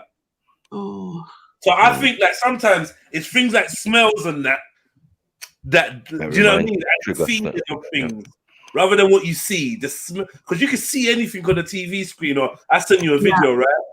But when you smell it and because it's like 3D now, isn't it? There's real qualities to it. Yeah. Other senses are involved, not just your visuals. But then, like, you got psychos. They're fully just chop up a body and get rid of it, and just. Well, did you see that thing with the woman the other day? She was in a cab, and the police stopped the cab, and she was trying to distract the police for time. This black thing, trying to distract the police for time because they wanted to look into her bags or whatever. And she was just not having it. And then eventually they're like, yo, we're going to arrest you if you don't, like, back up and let us look in the bag. And then while they're trying to open the bag, the video is up. You can see the video. She's like, oh, can I just explain? Can I just tell you something real quick? Do you know what I mean? Yeah, and when they opened it up, they found like some woman's body chopped up in that. You get me to fit into two. Crazy, man. What? Yeah. Police must get PTSD, bro. They must get PTSD. Yeah, some of them. They must. Because remember, they're even shook to search them sometimes. Yeah. They'd be really scared. They'd be like, oh, keep your hands in your pockets. Why? You've been stabbed. You've been stabbed before. They do that on purpose, man. They're pussy. Nah, them man are just shook, man. I think they're shook. Yeah, but some of them have been. Yeah, some of them have been injured before. Though. Definitely, they've told me. They know what they're doing. So that listen, you've been stabbed. Listen, if you have a past experience here, and then some guy, you feel me, stabs you, does something, and the next time you're trying to be cautious, fam. So that man might be shook, fam. Serious talk, innit? Yeah, some like of them they're trying to be extra cautious, so this shit don't happen again, fam. Definitely been injured in the ends, boy. Like, yo, you can't just be rolling up on niggas talking about, empty your pockets. Let me see what's in your pockets. Really? You know how much times that happened to me, bro? Empty your pockets, fam, for no reason, fam. Yeah, I told you, my ends, they don't even pull niggas over. I got PTSD from police slaps. Yeah, how about that? Course, me. Like, I could be clean as a whistle with my youths doing up family time. Yeah, and I see a siren or a police officer, and I straighten up my back and just, you know what I mean? I got that split-second thought of oh shit. You know, that's regular though, man. That's regular. Regular, right? But that's PTSD, you know. Yeah, the siren itself is man would kind of jump if you heard the siren. Not now, but back in the days, man's ready to like run instantly from you hear a siren. Even seeing feds, you know them ones that you be rolling and you just walk the other way on that, man. Yeah, you start moving straight away in it. Like took me a while to get out of that, man. I'm still kind of a bit like that though. Just like fuck the feds. I don't want no interaction with them. Yeah, like stay over there. I'd never get caught into like trying to be friendly with them or none of that shit. You know that dumb shit. Like they try to draw you to a convo, then they try to get jurisdiction over you. Next thing you know, they're searching you. So I'd never do that. Well, there's two prongs to that. When you're driving, like the passenger is always Malcolm X. You get what I'm saying? Man's best friend is always Malcolm X in the passenger seat. You get what I'm saying? You're doing this because we black. I'm black and I'm black and I'm black, y'all. Be quiet. Yeah, thank you. Man. Don't talk to them. You get me? Just be quiet, man. Just be quiet, man. How can I help you, officer? Oh no. Yeah, whatever, man. Yeah, you be polite, keep it moving. Yeah. But there is other times where you can be hostile, but yeah, you just can't be in the driver's seat. That's what I'm saying, man. Whoa, just be friendly, man. There's no point being hostile to the fed, boy. It ain't gonna take you nowhere, fam. It takes you time to cross that. Nah, man, in the passenger, you can be as hostile as you want. Nah, yeah, in the passenger, you're bang on. Works on point in that. Keep it moving. Sometimes you have to let them know I'm a troublesome one. Like, I know, you know, because they'd be like, oh, well, if you got nothing to worry about, if you've done that wrong, you got nothing to worry. Just tell us where you're coming from, fam. Fuck off. Because the more you entertain them, the more they try and get some kind of hold over you, get you to say like something. What I'm saying is, if you're in the right, you feel me, you can be as hostile as you want, fam. That's why I take advantage. I don't give a shit, fam. But if you know you're sometimes even when you're in the wrong, being hostile helps. Because they're not dumb, you know. They know when the man them just trying to be compliant to get rid of them. Like they're not dumb. Sometimes you gotta be anti to say like to show that you got nothing, that you ain't got nothing to hide. Like what? Fuck off. Are you dumb? Like you gotta put it on them. And then they're like, nah, obviously, because if he had something, he'd be holding it down. It's like you got to read it right. You got to read it right. Yeah, I know you got to read it. Yeah, bang on. The humble thing makes they just start getting comfy, and you're giving them bare space to think. Now they're watching. You know when they roll up and they're watching the floor around you. They're just watching your every move. You know you're fucked. Sometimes you gotta kind of bug out a bit, get them on their toes a bit, so you can make things work to your favor. Because when they got too much time to think, where these men are devils, man. They start looking around the cars and talking about when do you not change your tires? Pussies. Like, trying to find a reason, just researching. Really? Like what? What are you talking about? Some creative reasons and that. So yeah, man.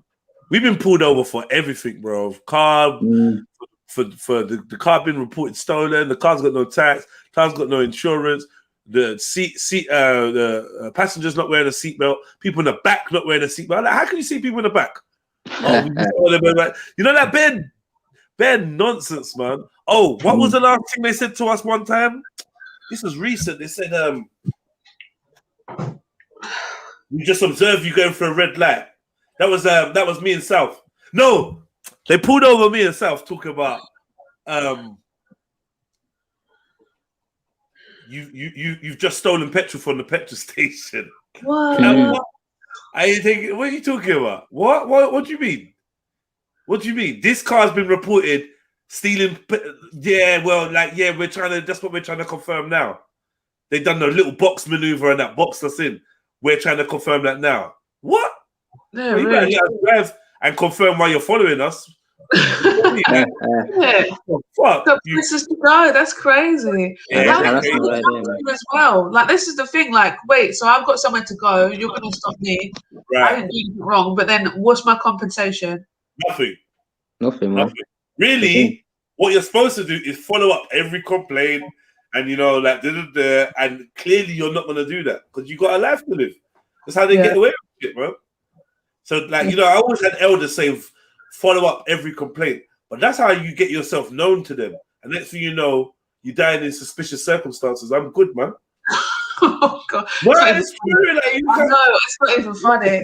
It's true. Next thing you know, like some weird shit happens. Some weird shit that no one can explain happens, and that's just it. Like, yeah, man.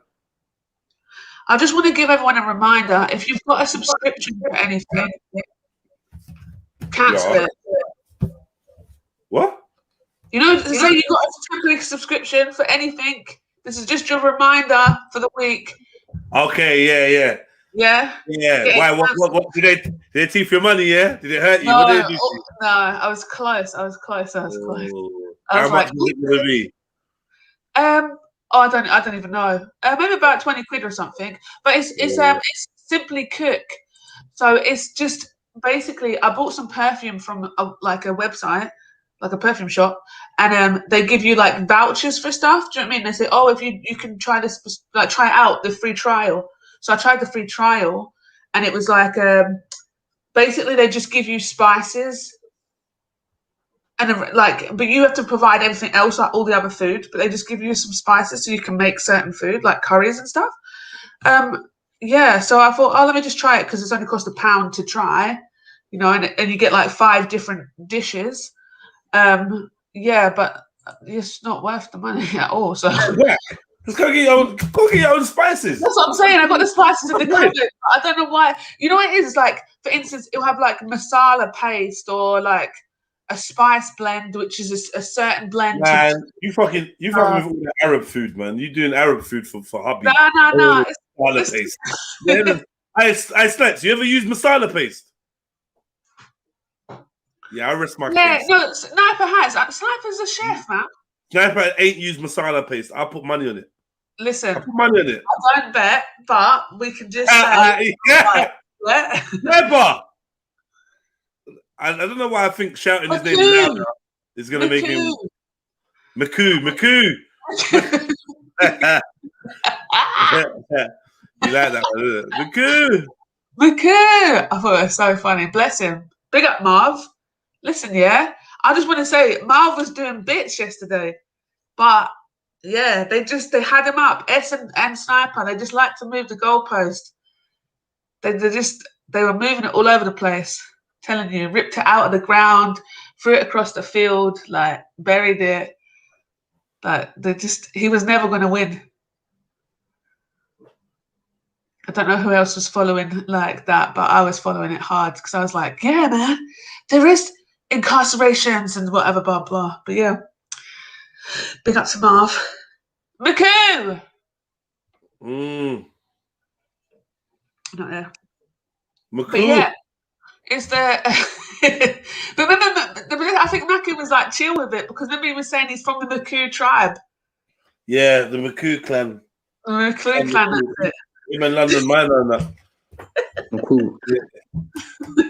Minor, man. So what's been going on in the world of Shani then? The world of Shani, not really. I've got a lot of studying to do now because the time's coming. It's coming. Studying for what? Studying for birth. Oh, you're pregnant. Yeah, I didn't even alhamdulillah. know, man. MashaAllah. Man. Yeah.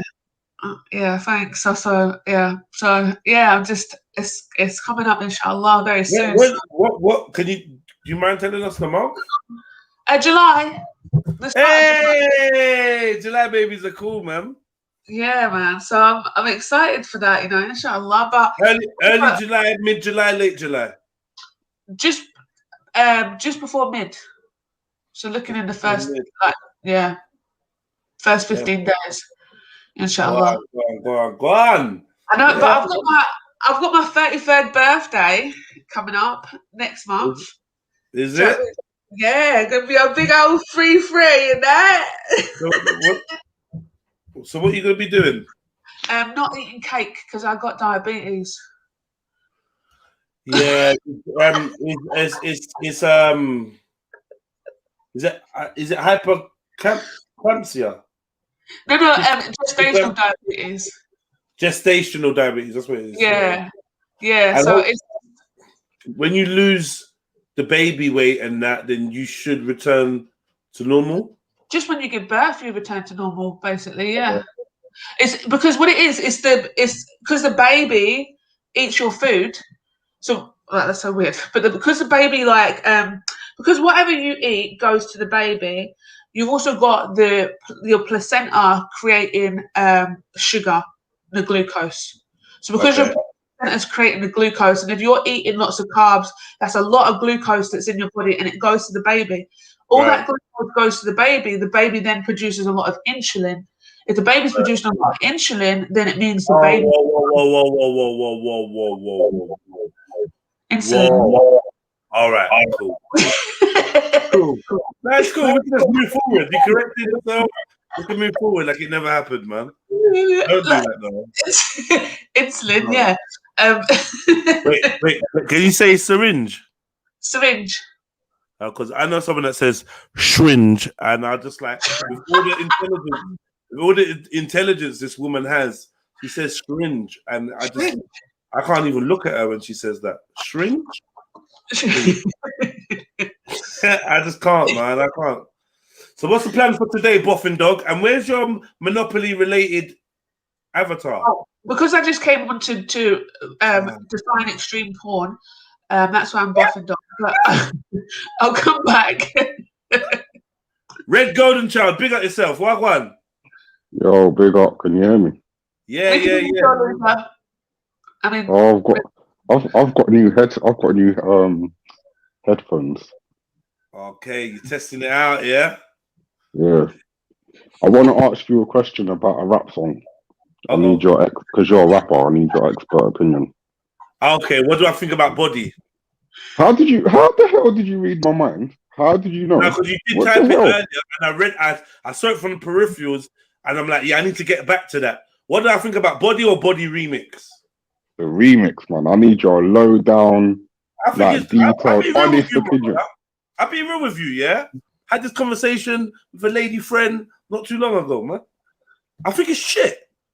Like, I'm telling you, I think it's shit. I don't think the artists are shit, but I just think it's just a meh of a song. Big up, Chevelle. Personally, it's a meh of a song, yeah? But I've seen many meh of a song reach #1. So I ain't hating on the young boys for getting to #1. But personally, sorry, Russ, Tion Wayne, and RD, Bugsy Malone, RD, whack. So whack. You forgot to mention Darko. What's her name? Darko, the tranny gal. Some tranny gal. I can't believe it, man. I went to do research on her. My mouth was open. I was like, what is going on in the world? Can we get some? And they're all Nigerian as well. I think they need to be told off. I think they need to be called to a corner. They need to be called to a corner and told off. Hey. I'll tell them off for you. Fam. Please, because I can't be seen to talk to them. Like, no, but I mean, this young generation, yeah, man, they're on fuckery, man. They're they make shit music a lot of the time. Some of the artists are good. They make shit. Everyone celebrates mediocrity. The RD verse that everyone's telling me, oh, it's gone viral. When I listen to it, I'm like, what are you chatting about? Shut up, man. Disgusting. You lot love, yeah. Let me start with RD. Big up my white Offensive. people. Nah, Big up that's white offensive. people. Big up white people and that, yeah. Like, just in general. But fuck you lot for this, man.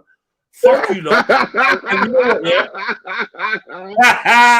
Nah, man. We're gonna get me. They need to hear this. Melvin voice, baby boy. They need to hear this, yeah? I'm telling you right now, the mediocrity that you lot accept from other races when it comes to music, you don't accept from your own kind. Well, actually, you can't really say that now because you got mumble rap and everyone chatting shit. Really, it's hard to say that. But whether it be H or RD, like these, like the novelty is, oh, he's a small, scrawny little white guy. Ugh, it's so gross. Right. So let's give him bonus points. And I feel like in my time, it would just been a competition of who could rob him first. I'm not gonna lie. That's why I like. Lord. He would have been famous success. And anywhere he went, man just trying to rob him and rob his manager, rob anyone that's with him. It would have been peak for a man like him back in my day, and even when I was probably too old to be indulging in the things I was, still my day. Like when. Wait. Take a minute, bro, because you're kind of with the gun. I'm saying a lot, right? It's true, though, right? It's true. We would have been rushing. Like, when I say we, I shouldn't say we because it wouldn't have been me. Yeah? Bro, people know what you mean. People, you're not even. It's not even like. You know artists. You know artists. You know artists be getting tested out here, right? And I'm not even saying the same ain't gonna be for him. Because I'm sure he gonna go to the wrong place. They're gonna rob him. Bro, I need to tell you that I watched the box in the freestyle in the box room. Me don't know what them call it, yeah. But he said the lines of it like, I'm not working class. Big up my dad. Big up my dad. Came from a nice home. When I heard that line or something like that, I was like, what? Who said that? The RD guy. RD said something like about. Oh, Dad, yeah, you could have got locked up, something, you could have been locked up, never grew up working class, but I'm still something hard or something. He did some dumb freestyle, like, and then I looked up, he's born 1997, the same year as my nephew. I was like, nah, this guy's a clown, man. He's a clown. 97. I was on road 97. Shut up, Shaddy, man. You was Black Shaddy from Scotland in 97. I was innocent Shaddy here in London in 97. But Black still Shaddy, 97. Shaddy the Black. Shaddy the Black. Yes, you know the coldest thing about that is the fact that I was the only black person there and the only Shaddy. Shaddy the Black. There was literally no need for the Black Shaddy title. Because like there's no other Shaddies to mix them up with, and there's no other black people. So it was you were just the black. Yeah, Shaddy could have just been cool. Shaddy. The pain. Yeah, man. I remember hearing that Body song remix when I was driving in the whip, and I just thought, what's Capital FM going on? What's Capital FM extra going on with this offbeat, out of time, Keisha?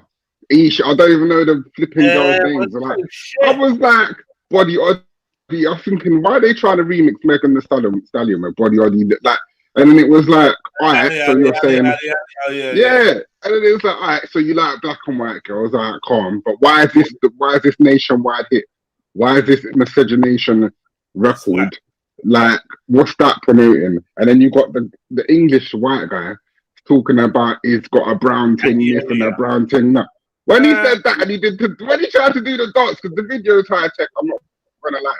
But when I see it was in Edmonton, I said, "What is these North London motherfuckers doing, bro?" I swear down, what is going on? Because why is every time in North London? I'm gonna sound racist, but I don't give a fuck. Yeah. Why is it every time there's a rap crew from North London, there's got to be some H or some RD or some motherfucker like spotlighting the Eminem taking that spot because they know without Eminem that person. syndrome. We love an Eminem syndrome. I like an Eminem syndrome sometimes. Like I like it. Like the white guy just like I said. I always say like in like a rap battle, you could have a gangster background. You could be on stage with a gun. Sorry. You could be on stage with a gun right then. Like, get me? You could have just shot someone, and a skinny white dude with glasses jumps on and says, "I'm not scared of you," and everyone's gonna go crazy. Yeah, it's dumb. It's so dumb. But why do we gas them like that? To be honest with you, and it's the same when a white girl can dance. It's like yeah. So gas. It's like, hold on a minute. When a white sister can sing and she can hold a soulful tone, you know. We start gassing over Lisa Stansfield and that, or Adele. Yeah, you know? You just can hold a tune. Like I get gassed if white people make proper black sounding music. Yeah, you're funny. Like if they in the hit the building. keys and they hit In the the keys and building. just start going off. Like I'm like, That's oh it, man. shit. Yeah, you talented. That's came with a dagger there, innit? That's came with the shank. Bam! Because That's you not know even what? a shank. You know I'm what just, it is? I'm just saying what's You know up. what it is? You know what it is? Because we ain't, honestly, majority of people in black culture, we're not haters. So when we see the underdog, we automatically kind of root for them. Like, man, why do you think white boy? Like, get me? Let's break that down, because really and truly, they're not the underdog, innit? And the haters. All right, we're Shani, elaborate. Slide slap from Elaborate. Don't hold back, Shani. You know what I mean? Say what you think. Say how you feel, man. You know, that's the thing. But white people are the underdog. They know as soon as they jump on. It's the thing. White people are not the underdog, because as soon as they jump on any other person's culture and do something in any other person's culture, they're going to be elevated right to the top. So they're not the underdog. We're just silly for pretending or thinking that they're, like for gassing them and not gassing each other up when we're doing things. Like there's so many, like obviously we're in the presence of people that are so freaking talented that are black and that just don't get the limelight that they deserve. And people aren't gassing them. That's the thing. I'm a victim. I'm sorry, not I'm a victim. I'm a victim.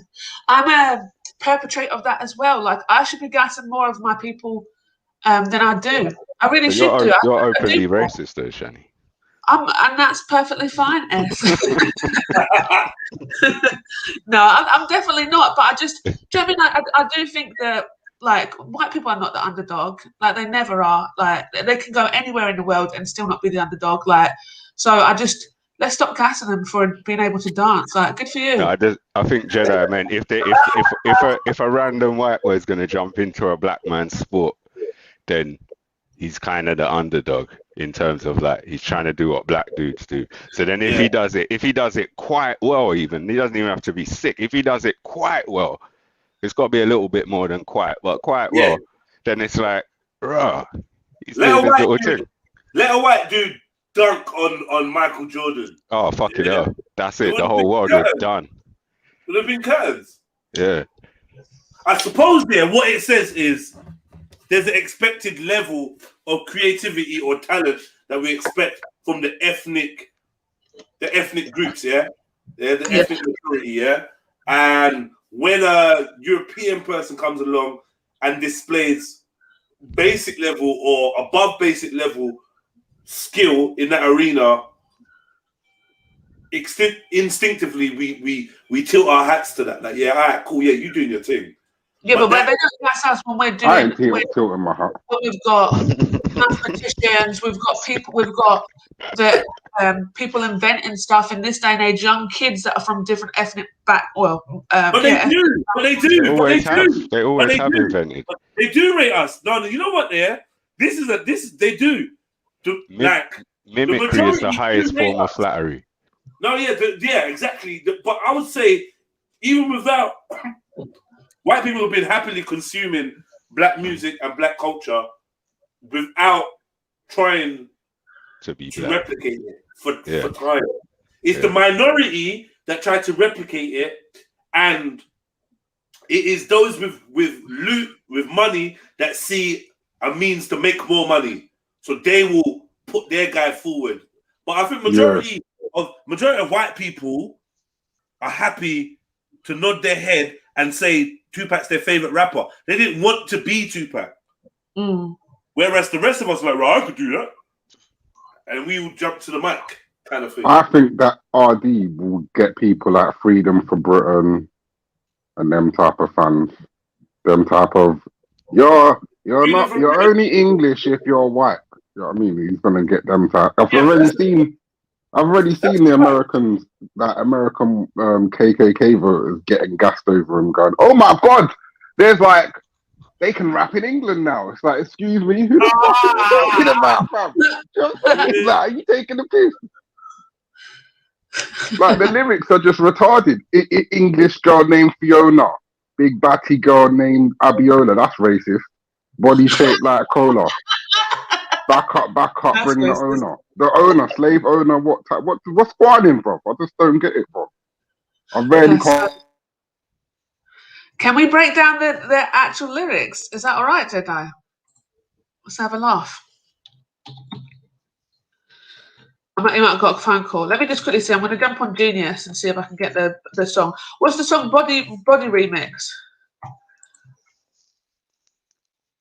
Am I the only one here? Anyone here? No? I can hear you now. Okay. I can hear you now. You know what I'm saying? So Russ Millions and Tion Wayne Body Remix. Is that the one? Yeah. Adiola wanna roll with a geezer. With a geese. Is it me or lifestyle sweetheart?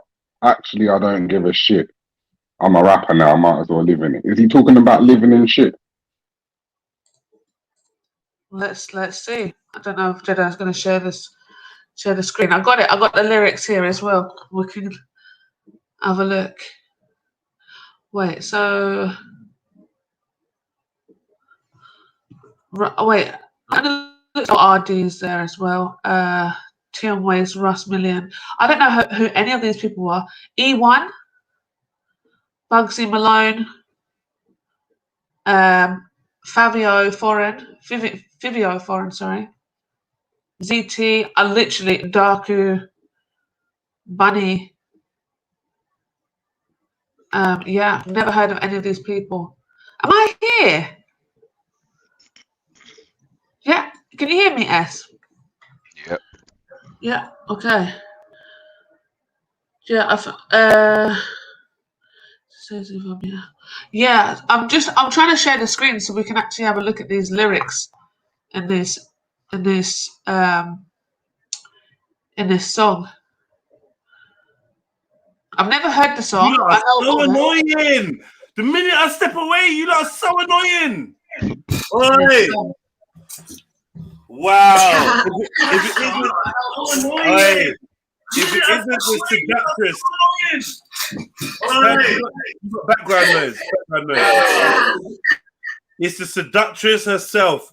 Ladies, grab your dishcloth, grab your something made by T-Foul or tenor. Grab you some tenor shorts. Yeah, it is the seductress Elsa. And it yeah. If only we could find Trillo Cactus, man. The cactus died. I saw it. I witnessed it. Yeah. Decapitation. A whole decapitation by a river taxi. Peak. So Jedi, I'm sharing the screen. The screen is being shared. Yeah.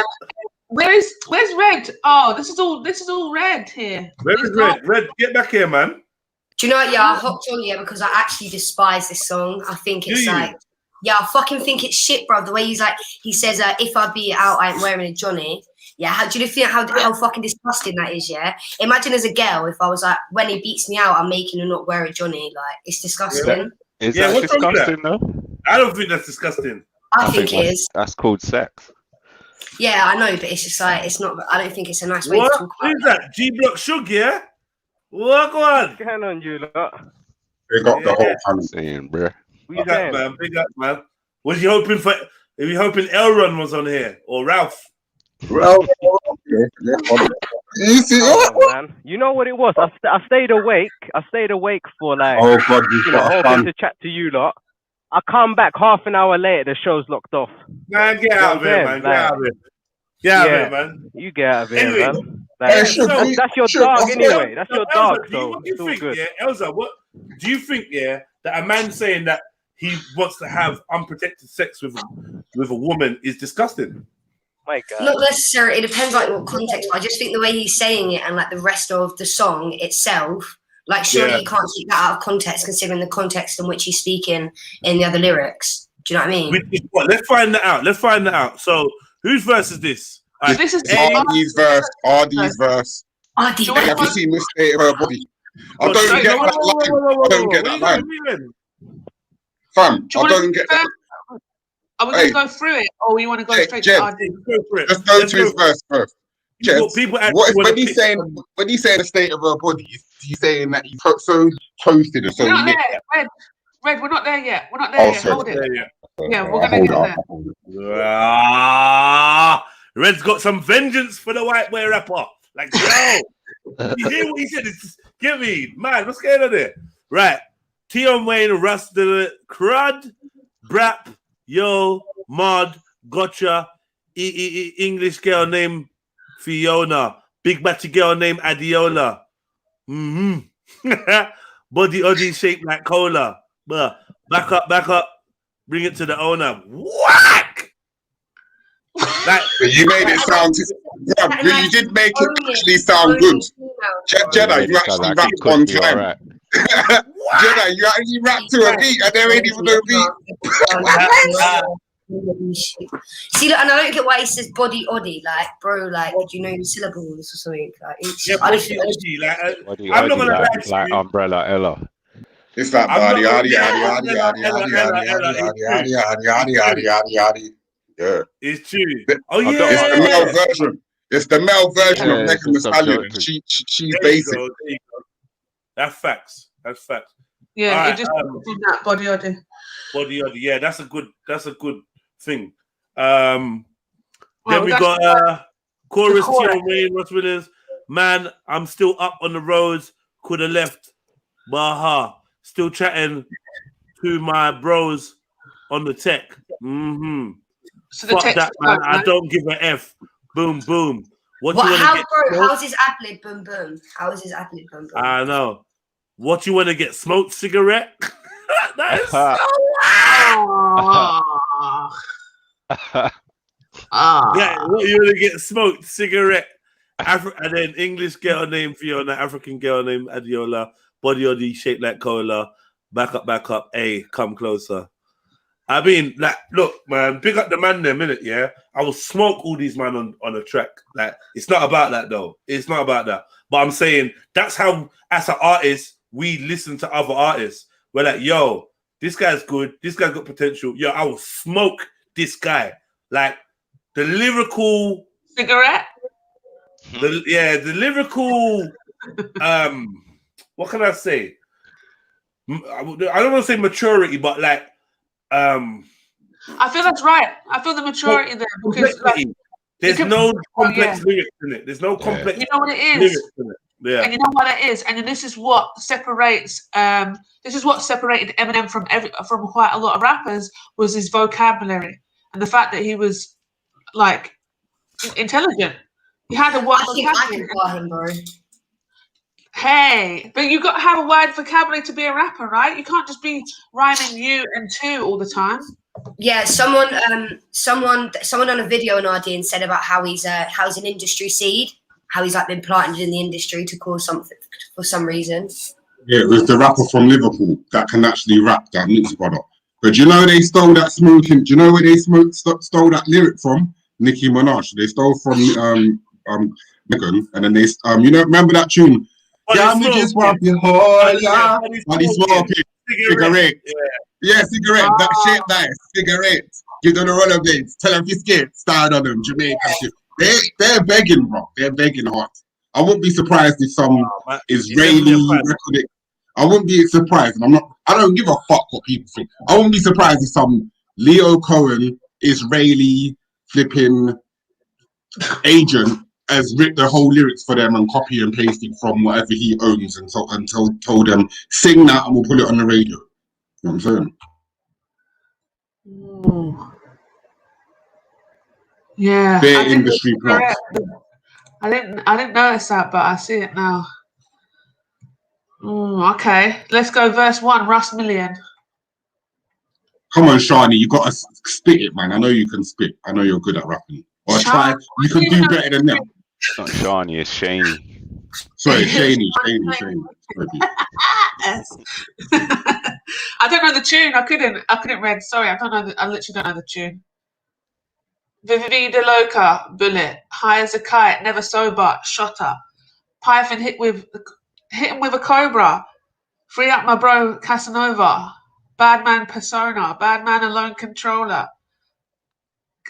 sorry, your sis got bent over. Pushing my ood. What is that? Ood? Oh, ood. Take Anaconda. Nasty. Another Nicki Minaj reference. Yeah, the Anaconda. I just think it's dead. I just think it's a shit, yeah, and it's like the brainwashing the youth of today to have shit vocabulary and to like speaking about certain things in a certain way. And to just do mad sex.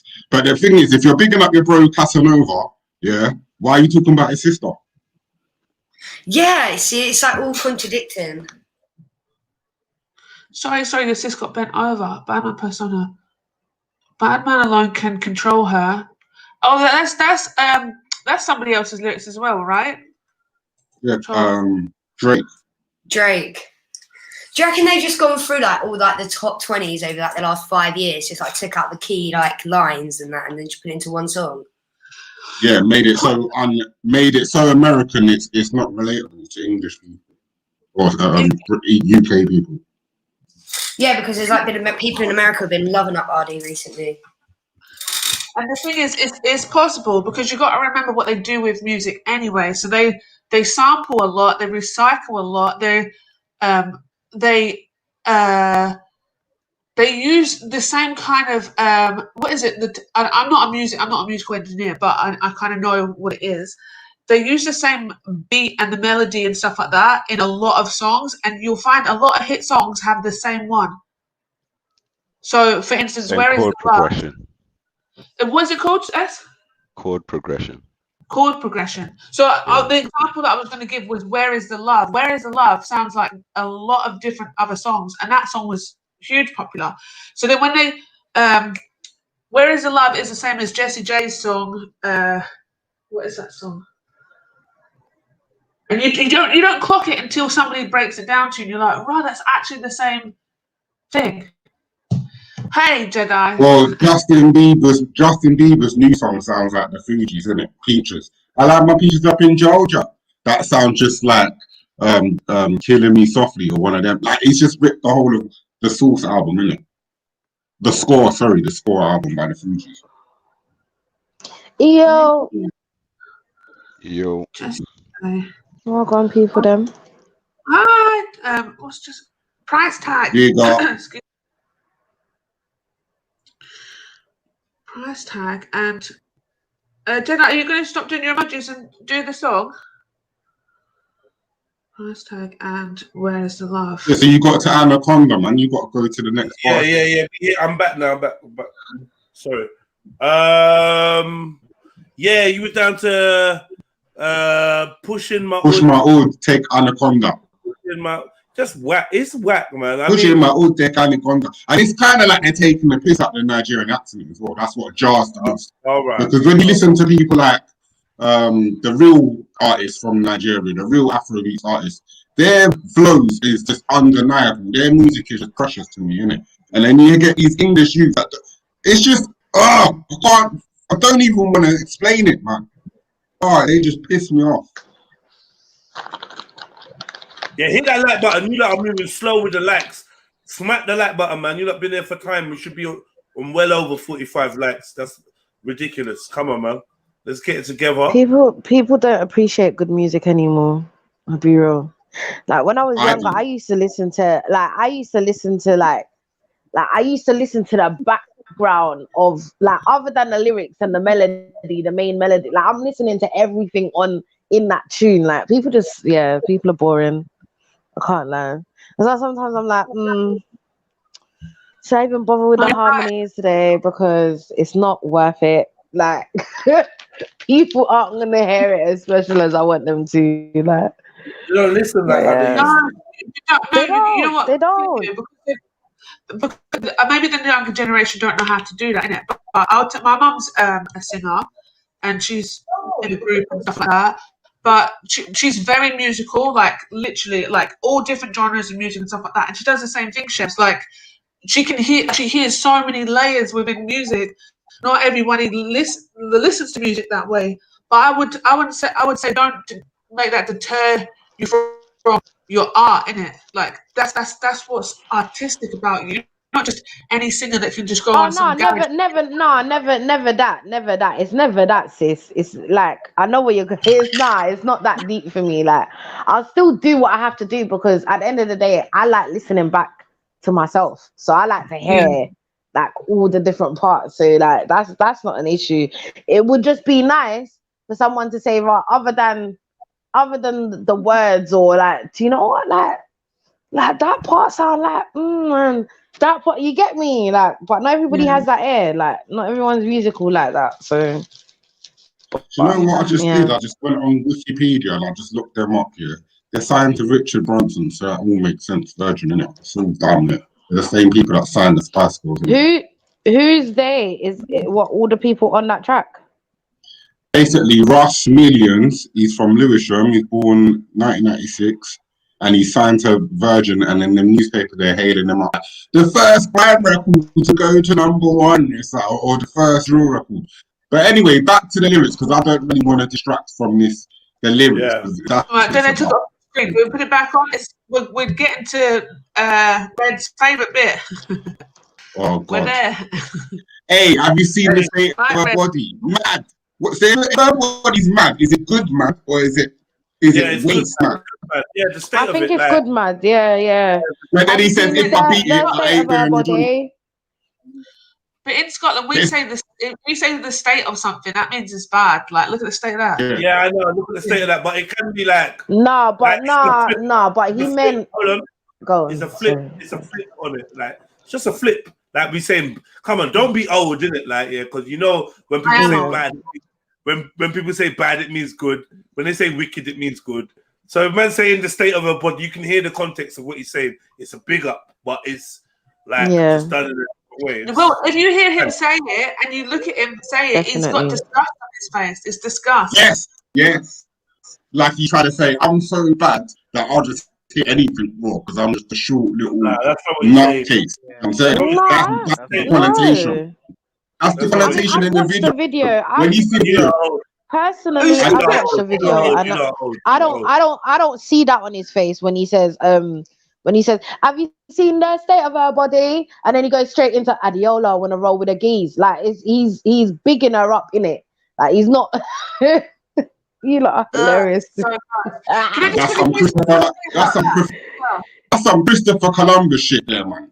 That's some just arrived on the coast of Jamaica. Oh, look at that black thing. Let me pull it in. Do you know what I mean? I don't give a shit. I don't Do you know what? I don't think he's writing it that deeply. Like I don't think his mind is thinking that far. I think he's just writing to fit in with the black man then. Yeah. So he's saying, well, boom, if I mention Adiola, which is obviously an African name, then like I'm kind of in it. You get me? Like I'm telling them that I like black people. Like so I feel like that's where it's deriving from. I don't think it's deriving from that one. But if you look at the word after Johnny is ha. You get what I'm saying? That's the French Montana. Like subliminals there, like jokes. Let's make fun of the Adiola with the big batty in it. She wanna roll the geezer. You know what I'm saying? Not a middle class gentleman, a geezer. You know what I'm saying? I really don't think he's thinking that. If he wants to be in with us, I don't think he's gonna be thinking like that. That doesn't make sense. But he does, and that's why he's on tracks with Mandem and the rest of them are black. He does. He wants to be another H. Chevelle, I love everything you say. Or Chevelle? Chevelle. I don't really. Big up Chevelle every time in the building. Yeah. Big up Chevelle every time in the building. Love up yourself, man. Enough love for Chevelle. But what I'm saying is this, if you clock in the video he did in the freestyle with that black DJ or the black producer, he had two blonde girls that he was hugging up on and two I don't watch him like that. I only know about that video. Two big girls looking lost. Like they didn't know where to stand or what to do. You know what I mean? And then he sent them out the video. So I know what this motherfucker's about. You know what I'm saying?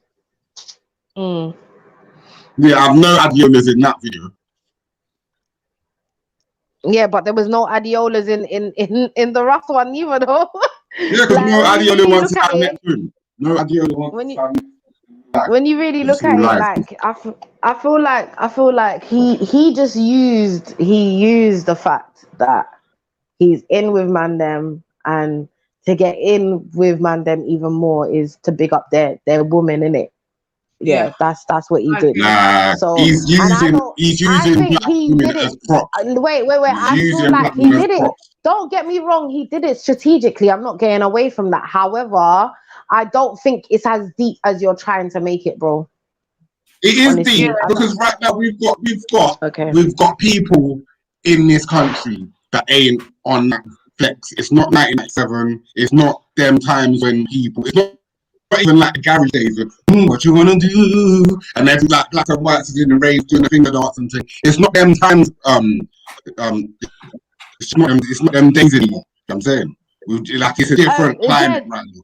Jed, what do you think about this? Like this, like what would you? Yeah, no, for real, because like me and Red were going back and forth, and when me and Red were going back and forth, and I want to know, like, do you feel like when my man sat down and wrote his bars that it was intended the way how Red is making it sound, or I didn't hear. do you think?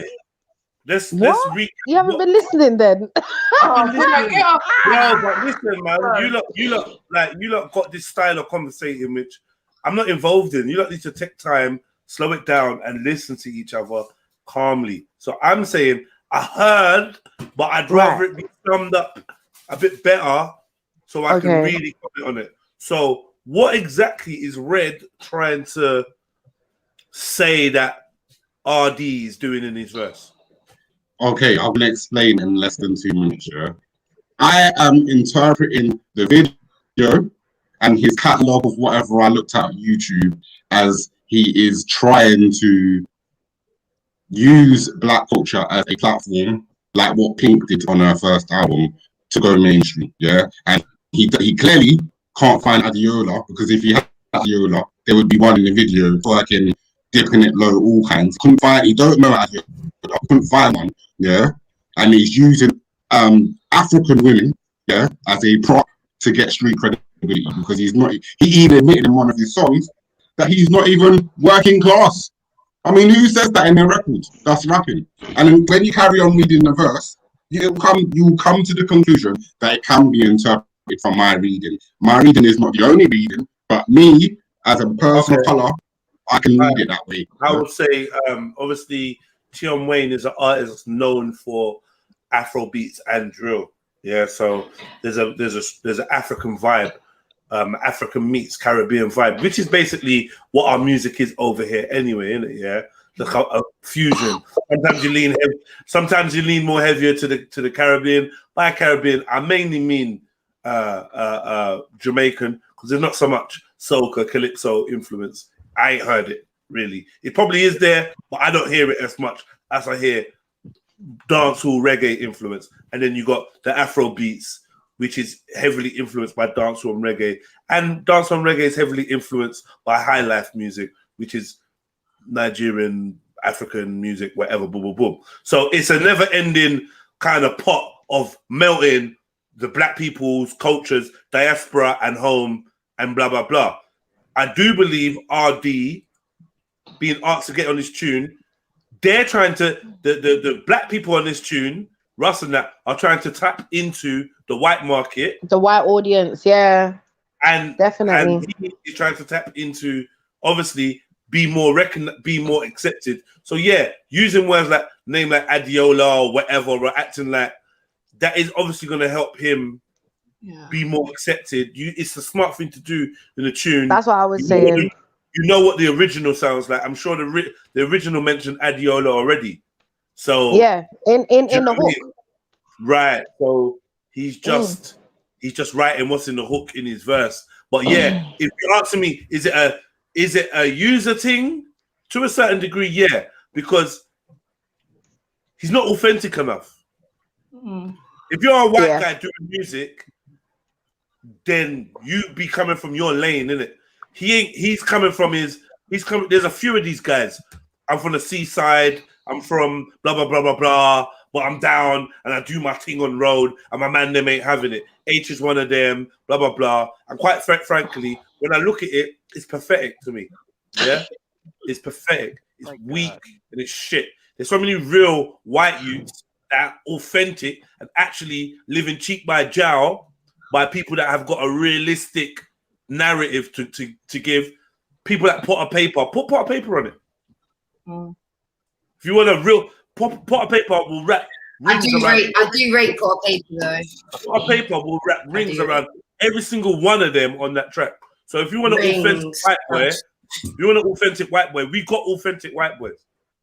Do you know what I mean? If you want someone that's hype and like this new cheeky chappy kind of thing, I'm not down with it. I'm not following it. I never liked H. I'm not gonna like this RD guy. I'm not feeling it. You know what it is as well? It's also for the girls. It's also to get like the white audience and the white girls that don't really like black guys, but like the music and so on and so forth. Right. A white guy to like, and when they choose these white guys, you got to look at what they look like.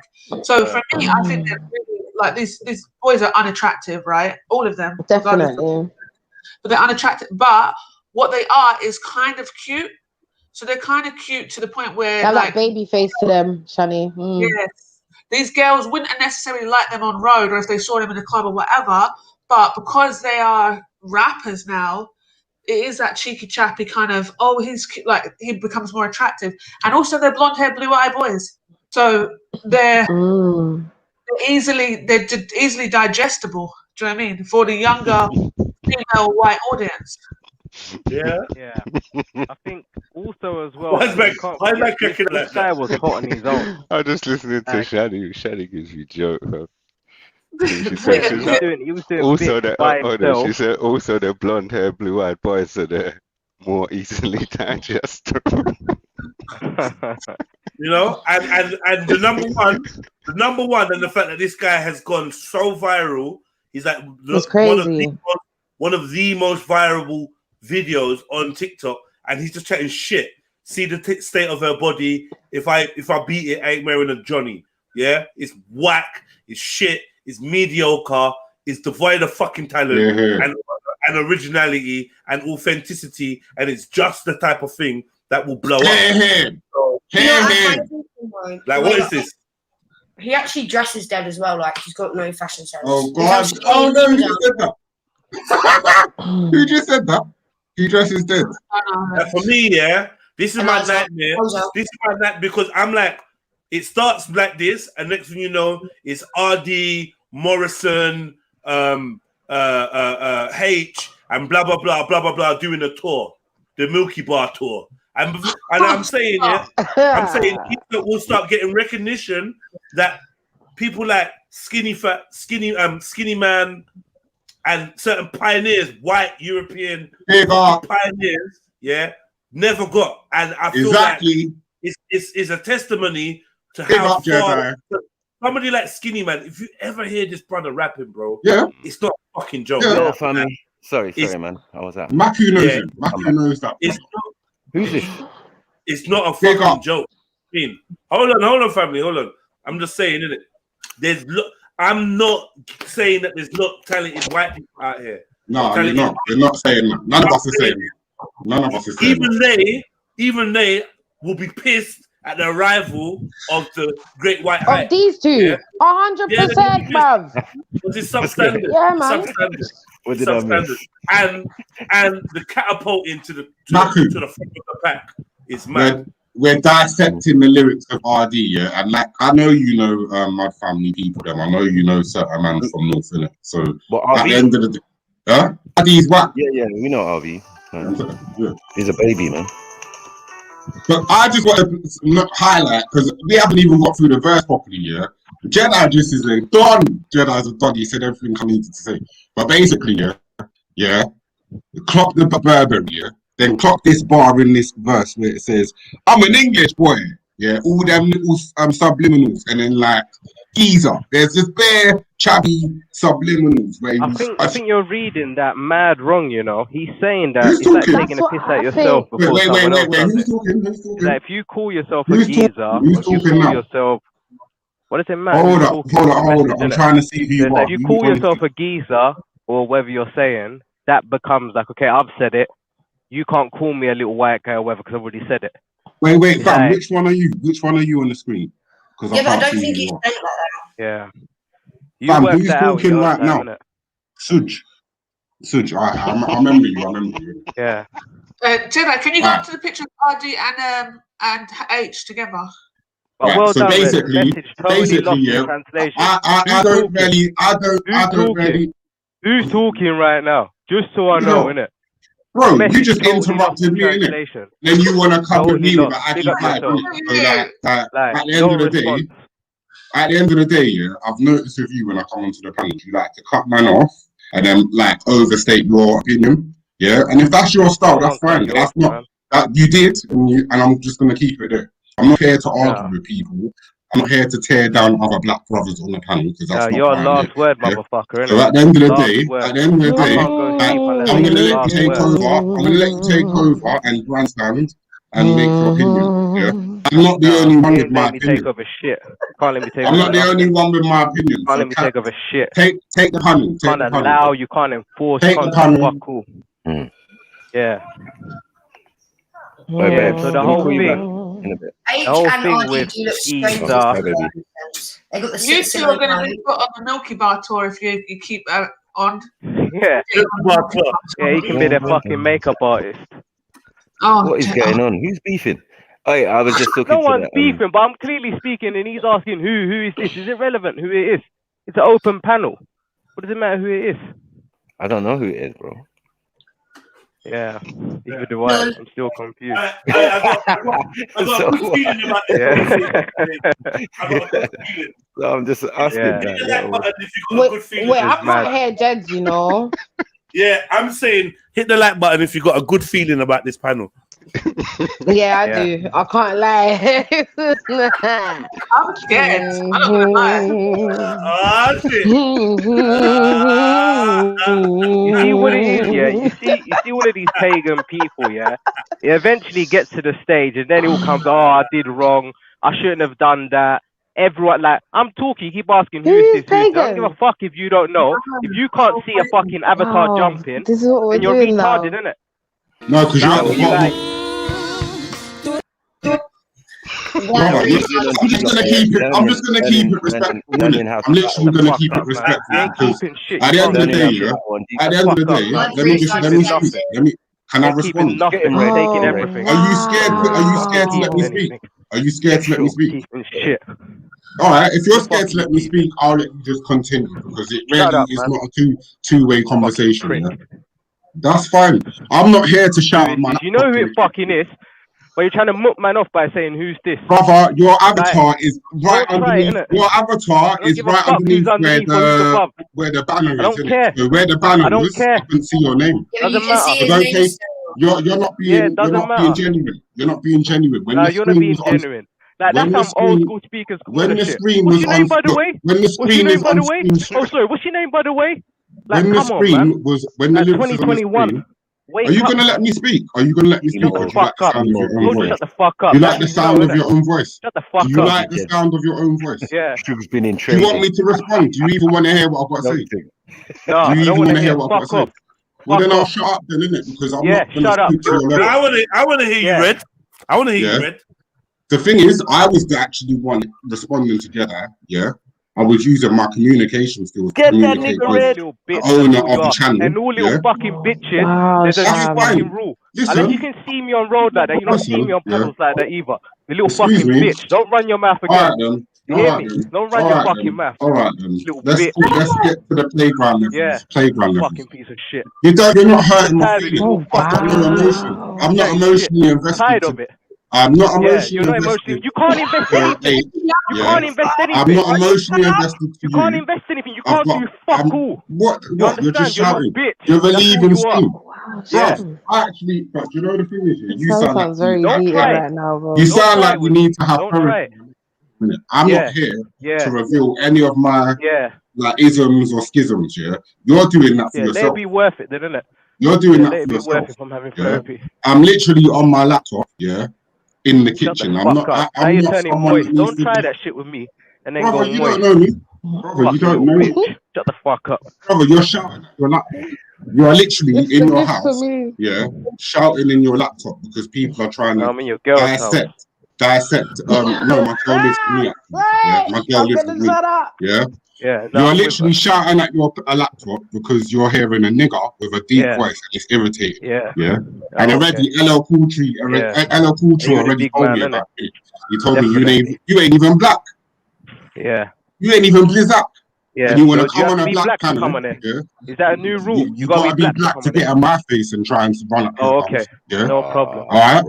Gotta be black I'm to come for there. listen. Cool, man. You couldn't even handle me. Also, Brother. you hear Like, that? you know, like, I think and me our and you people gotta keep it begging, innit? moving then.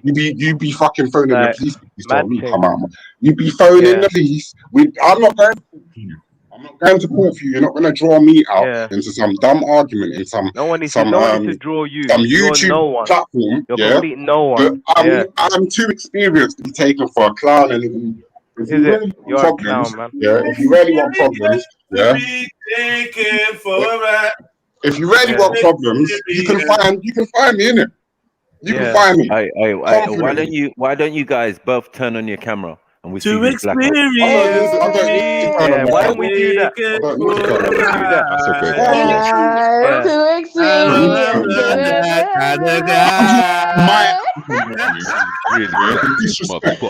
To I'm talking to my African brother. I'm talking. Shut the I'm fuck talking up. to my Nigerian brother. Did you I'm say yeah? talking. Some bitch, idiot man. was coming in between that dividing. You need to chill out. It's a pure little You bitch. don't see me coming on no panel trying to get involved.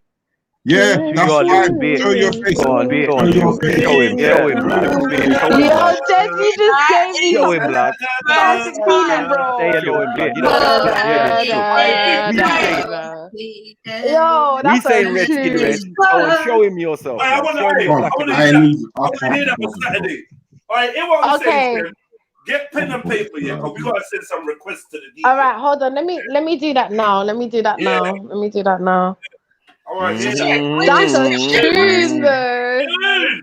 One second, guys. One second. So, Sham just turned on his camera and we're just all pretending it never happened. Like, wait, what? No, we've seen it before. Turn on his camera before. Turn on his camera I didn't see you. I wasn't focused, Sham. Hold on. Yeah, I didn't come here to do internet. Let the ladies get another spin. Let the ladies get another spin. So now Red's got his words. He's got to show him proof. You never seen Sham before. Never. I remember, I didn't consent to putting no cameras on. This ain't no dating event for me. I'm good. I'm good in that Jess, department. what's that song called again? Is it Experience? By who? I'm just gonna guess experience. I'm gonna guess. Yeah. But I don't know. Okay. Yeah, and tell it and write down Beckett. Oh shit! I am an African. Hey, listen. Yes, I am an African. We see who's got the wicked hips. Anyway, man, back to the reference. Jedi. Yeah, so hold on. Jedi, we haven't even gone to the. We didn't even get to finish the verse because people getting in their feelings. Yeah, it's obviously a contentious subject. It's a contentious subject now. Yeah, because obviously it is because we didn't even get to the bottom. What we've learned, hold on, Red. What we learned is when certain men are doing their thing, we just don't give it the energy like that. We just whatever, just let it run its course, and then we just gently just get back to the subject. That's what we do now. We just get back to the subject. I ain't giving no energy to no haters. I'm not doing it. You know what it is. You know what it is, Red. You got to learn the ability. One to Sham, though. They take his camera. Yeah. That's what I'm saying. Like right now, it's an intermittent. So intermittent roast. Yeah, sometimes happens. Like someone gets cooked for like 20 minutes, and then we move on. I hear what you're saying, but you know what? Like, bro. All it is I'm just here for one reason. Yeah, I want to talk to the boss man whose channel is, and I want to just interact on the subject and go about my business. I am not here I am not here to war with. I am not here to do But hold any. on, my brother. You just said. Hold on, 1 second. Sorry, you just made a statement that Sham was not black, right? And Sham turned on his camera, so you have to reciprocate, bro. And then No, that was based on my brother LL Cool Show, who I trust because he's a panel person that comes on the panel regular, and I was reading his comment. So if man trusts what he's saying, then that was my decision. Yeah, you fucked up, man. You fucked up. No, it's a fuck up. I don't care. For me, I think he's black, innit? So now what? Fam, We move on, innit? The other day, you judged me and called me. You accused me of being something I wasn't. You did the same thing Trilla did. So at the end of the day, it's not a big deal. Do you know what I mean? I don't. It's the internet. Do that. Yes, you did. Yes, you did. What did I do? You just made a mistake the other day, innit? I still like. What mistake did I make? At the end of the day, you're still my brethren, innit? Online. No, I'm saying, what mistake did I make? I don't want to go into it. I don't want to go into it. Don't squirm. It's all right, man. It's all right, man. It's all right. Man. I got you, man. You know what I'm saying? Just tell me, man. Bruv, allow it, innit? North London ain't meant to. North London people ain't meant to do these type of things online, innit? So I don't know about that. Keep the alliance strong, innit? You know what I'm saying? I don't know what that means, bro. I don't know what that means, bro. I just asking a question. Simple. I ran out of memes. You know what I'm saying? I wish this was my page. I got some fucking memes, bro. I ran out of fucking things. I've started to get more inventive. You know, while the stream's running, yeah, I'm looking. I've got these fucking pictures of fucking. Oh fuck! These guys. Hold on. I don't want to get rid of the pictures, though. Oh yeah, audio with that one. Hold on. Continue. Yeah, man. You said you was like, I think you referred to me as mixed race. That's what you referred to me the other day, innit? Nah, get it right. Man called you half caste, bro. Yeah, half caste, whatever it was. Oh yeah. Yo. Yo.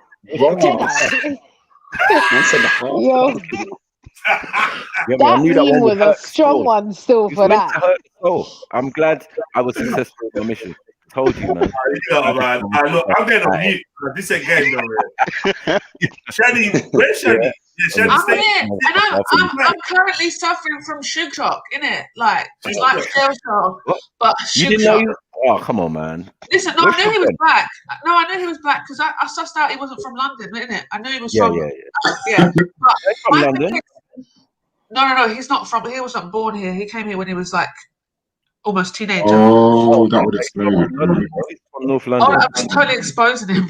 But what my thing is, is I had this visual for a very long time what he looked like, and then he just turned his camera on. I know. And now I'm like, I'm so pissed you got to see Shug, you know. I'm so pissed. I'm childish like that. He'd been turning his camera on, doing the whole stream with his camera on for time. Yeah. But it's like every time you come in, you're like, what? Who turned their camera on? Who showed their camera? Always Don't tell Shani. No one write it. But Jed. You see where you've got your banner now here, where it says PO Box, blah, blah, blah, www. Can you see the name of the person with LZNR? You can't see it when the banner's going across. So that was my only point. Yeah, we got what you meant. But so at the end of the day, like when someone's coming at me like a steam train, yeah, I'm just assessing the issue. I'm not here to prove. Am I a cunt for taking away the banner? You're funny, no, but I understand, bruv. I've been a viewer before I came onto your shows. Bruv, before I started coming on your panels, I've been watching your show for time, innit? I know the production. I know how you produce the show. So it's not like I don't. That's why when I come on your show, I understand the format. I'm not really gonna get myself drawn out, innit? It's entertainment. Right. It's not like in real life. So funny. You were a little drawn out. No, I don't think I was. He were. I'm just letting him speak. When you were kind of entertaining it, you could have just been like, right, bye. Well, do you know what? I don't remember the bit you're banging on about. I just wanted to go into the lyrics, innit? That was my frustration. It's like these lyrics are on screen. We've just done 3 lines, And then it's like, man wants to, like, obviously, man got offended by my judgment and my opinion of the lyrics. I'm saying. Yeah, So because like, he I wrote just them. Do you not see this? Do you not see the second line? That Yeah, is but that's Sugar not why he Man. turned on the camera. That's not why he turned on the camera, though, is it? yeah, but I'm not even pressed by that. Matthew, that's not even on my radar. Like, that's not what he's. That's No. not even my. LL Couture sold you down the river. That's all it is, man. He's fucking. Bro, it's not even that serious though. It's not even like He knows what Sham looks like. That's why. No, You that's got right. like, he knows what Sham looks like. So I'm just wondering, raw, why would you do that? Maybe he doesn't like. Maybe you don't like the guy. Maybe. That's not my priority right now. My priority was to try and explain how there's these little like nuances in this guy's character, ARD, where he's kind of trying to be the chav, but you got to bear in mind in his freestyle, he said he's not working class. So why is he trying to portray this council house and violent thing? It's like you can't even go in on an English brother that's rapping without a black person coming to defend him. I find that's the most highlighting part of today's show. It's like, wow, like. So hold on. What you're doing? You're saying you're analyzing RV's lyrics. RD, not RV. Oh, RD's lyrics. Yeah, that's what Shani was doing. Chevelle was doing. Everybody was doing it, innit? You know what I'm saying? Everybody's digressing. Jedi came in with some gems. He said what he analyzed it. He's basically said everything I basically would have said myself. He just came in and was like bam, bam, bam, bam, bam. You know what I'm saying? But we still ain't got to the lyric where it's like, is it me or my lifestyle sweetheart? Actually, no, I don't give a shit. I'm a rapper now. I might as well live in it. And I wanted to draw a line between why are you talking about Adiola and then in the next line you're talking about shit and then you're talking about living in it. Because to me, is that like some kind of connotation about black pussy? Like, I ain't even got to throw my bow and arrows ain't even at anyone on the panel. I'm focused on RD. You know what I'm saying? Right, that's so my. Can I just say? I feel like you're giving him more props for his writing than he is, because like you're thinking. I feel like Red, you're thinking way too deep. I feel like this little boy is not even on that level to be thinking that deeply. He's a little boy as well. He's a little man. He's a little man. Born in 97, Maku. 97, baby. Oh man, same age as my daughter. Mad Lowy. The way he's speaking is disgraceful. But I agree with you, Chevs. I feel like Red, you're giving him way too much props. Like he literally is just really writing shit. And and if we actually just look at it on the surface level, I think that's what he was doing. It was surface level shit. Yeah, man. You both have got the right to think that, and I'm not here to change your opinions. You both got the right to speak from your perspective, and I respect both of you for having your say as well. I think you're onto something, man. I'm agreeing with you, bro. The Pinocchio. No, but you know what? After Chefs, after hear what you're saying, Chefs, after hear what you're saying. And I have to just roll with it, innit? It's not a thing where I have to force you to think like me, innit? Maybe. You know what? Because let's go through it, Red. Let's go to the next bit. So it's saying, so rolling with the geezer, yeah? And it says, is it me or the lifestyle, sweetheart? Actually, I don't give a shit. How would that mean that a black woman is shit? No, because you're not reading the metaphors the way that I'm interpreting it. So, like, the way that you write a bar like this, on a track that's talking about interracial dating, is he's setting the scene. Yeah, so he's talking about his sexual exploits, and that's what makes him the don that he can bang a black chick. Yeah. So now within that dynamic, he's painting a picture. Yeah, and he's using words and the way that when you hear the track and the rhythm and the way that he emphasizes certain words, you've got to listen to the song not just from your perspective. You've got to imagine like there's American people hearing this. There's like EDL voters listening to this. There's all types of people listening to this. It's not just the black community that's interpreting his lyrics. And then the images that he's portraying out there, he's very clever in what he's doing. He's using it as a stepping stone to go mainstream. He knows his audience. He knows that the 87%. Sorry, what? Listen, I think this saying, is it me or the lifestyle, sweetheart, really kind of is self-depreciating, because now he's questioning whether or not whether or not this hottie or whatever is interested in me. Jedi, man. What's wrong with you? Time yourself out, man. I know, I saw that message. Fuck's sake, man. Listen, let me just say something, yeah? Let me say something, yeah? I want to read these lyrics here properly. Are you, hey, have you seen the state of her body? Mad. If I beat it, I ain't wearing a Johnny. Huh? Adiola wanna roll with a geezer. Yeah, so that's the Adiola from the chorus. Yeah. Is it me or the life heart sweetheart? Actually, I don't give a shit.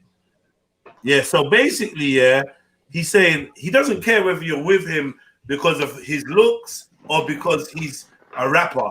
Right. Yeah, he don't care, innit? And then he's saying, well, I'm a rapper now. I might as well happy to get that pussy. I don't give a shit. I'm a rapper. I might as well live in it. Yeah, meaning living this lifestyle, living this like whatever that you wanted to fuck me because I'm a rapper. Fuck it. I just fuck it. Get me whatever. Get it how you live, nigga. Do it how it go. Happy birthday, Sash. Happy birthday. Yeah, happy birthday, Sash. Happy big up, Sash. Man. Happy birthday, Chorus Sash. Gang. Shit. She smoke up in my hotel bill in it. You can do what you like, darling. RD don't give a F. Does he actually say don't give a F? I think I feel like he was gonna say don't give a shit. It must be shit, man. It must be shit. Don't give a shit. He says F. He says don't give it F. That's what he said. Don't get brain. Still get brain while I smoke cigarettes. Oh Lord, that is that's a dodgy line. That's a dodgy line. It's a dodgy line. That is so butters because I don't know why you get. It is butters. Cigarette, not even a zoot, you know, a cigarette. You get me? A man said a sit. Ugh. And he says, "White boy wasted, coke get a wet." No, in their nose and that. In her hair. He's talking about cocaine and cigarettes. In her I don't know weave, any of you ladies that are in and it that. just That's smells like horrible. a cigarette weave.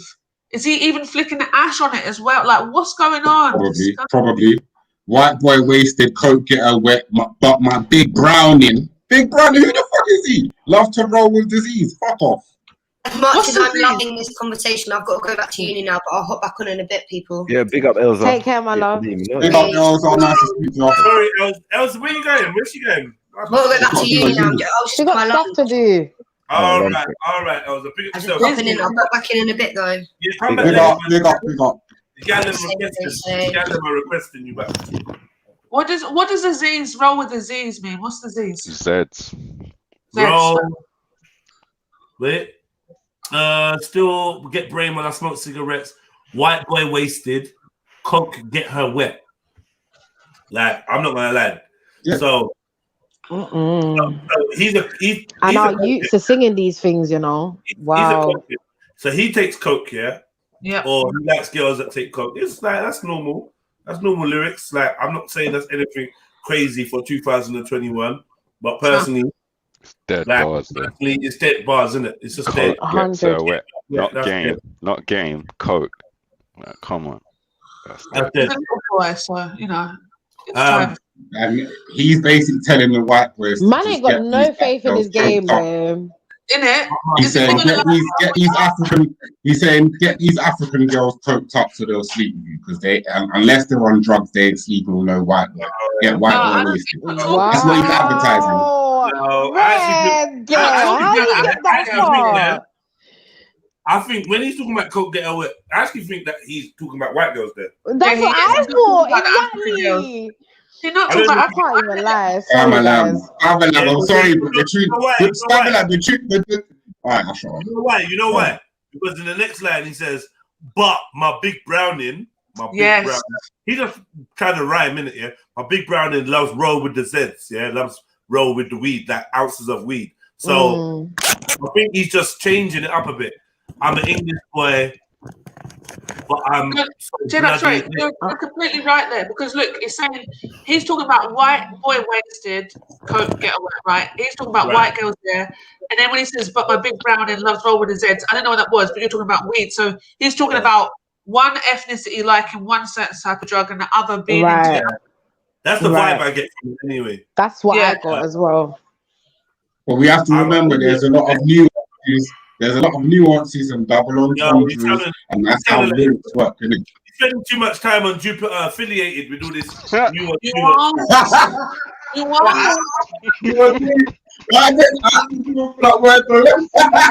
Yeah. That's it. That's Jupiter's word. People don't copyright that, man. Nuance. Anytime I think of that word, or I hear that word, I think of Jupiter. The nuance. You get me? She flings it out. Rago.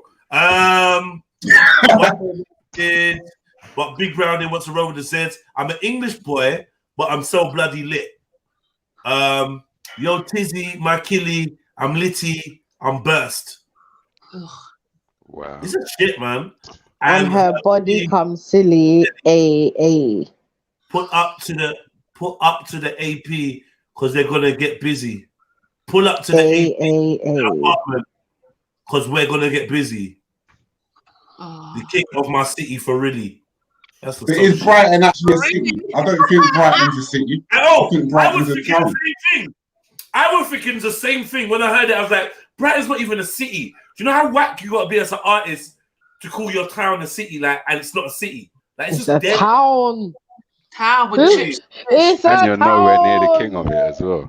And also, it's gay town as well. Yeah, it's capital G. Look at me. And you're trying to tell me I'm doing That's real talk. No, that's real talk, bro. It is, bro. It is.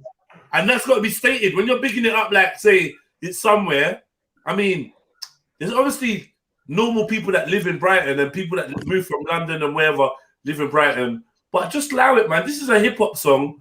I don't care what genre it is, drill or what. It's fucking hip-hop. And this is whack. Yeah. Mary Jen said it's a city. Mary Jen said it's a city. Chest feeding city. Do you know what? I think it would have been worse if he didn't have the accent. It's good he's got an accent. Brighton is not a city. You must have a cathedral to be a city. If you can point me to Brighton Cathedral, then I will back up. I think you gotta finish this career, to be fair. It's so whack, man. Yeah, we didn't even do anything. We just you ended it. analysis, a light one. Yeah, but you you ended it. I'll just say, yeah, he's not the worst one on the song. Sorry, Jedi. Wait, let's get into that. He's not the worst. Who's worse than that? Who's worse? Who's worse? Let's read more verses. They're whack. Especially when you get to the trannies bars. Like, oh my god. Oh god. Did you see her in the chicken shop on her date? I watched her on YouTube. She was on the date. There's a white girl that sits in the chicken shop and she dates everyone. Bro, I was shocked. But then she wears a blonde wig. She's got a video where she goes out of herself. She meets herself at night time and she's got a blonde wig on. And she looks like a girl. And then, well, she don't really look like a girl. I'm telling a lie. But she just put a blonde wig on for the sake of it. She's got a body. She's got a little bit of a body. She's slim in it. But like, I just wonder who's advising her. Who's her advisor? I want to know. Like, Can I just clarify? Was it born female? Oh. Can we get? Yeah, I think she's been born female or born male. I think she's been born female. Someone's advising her to do stuff for money.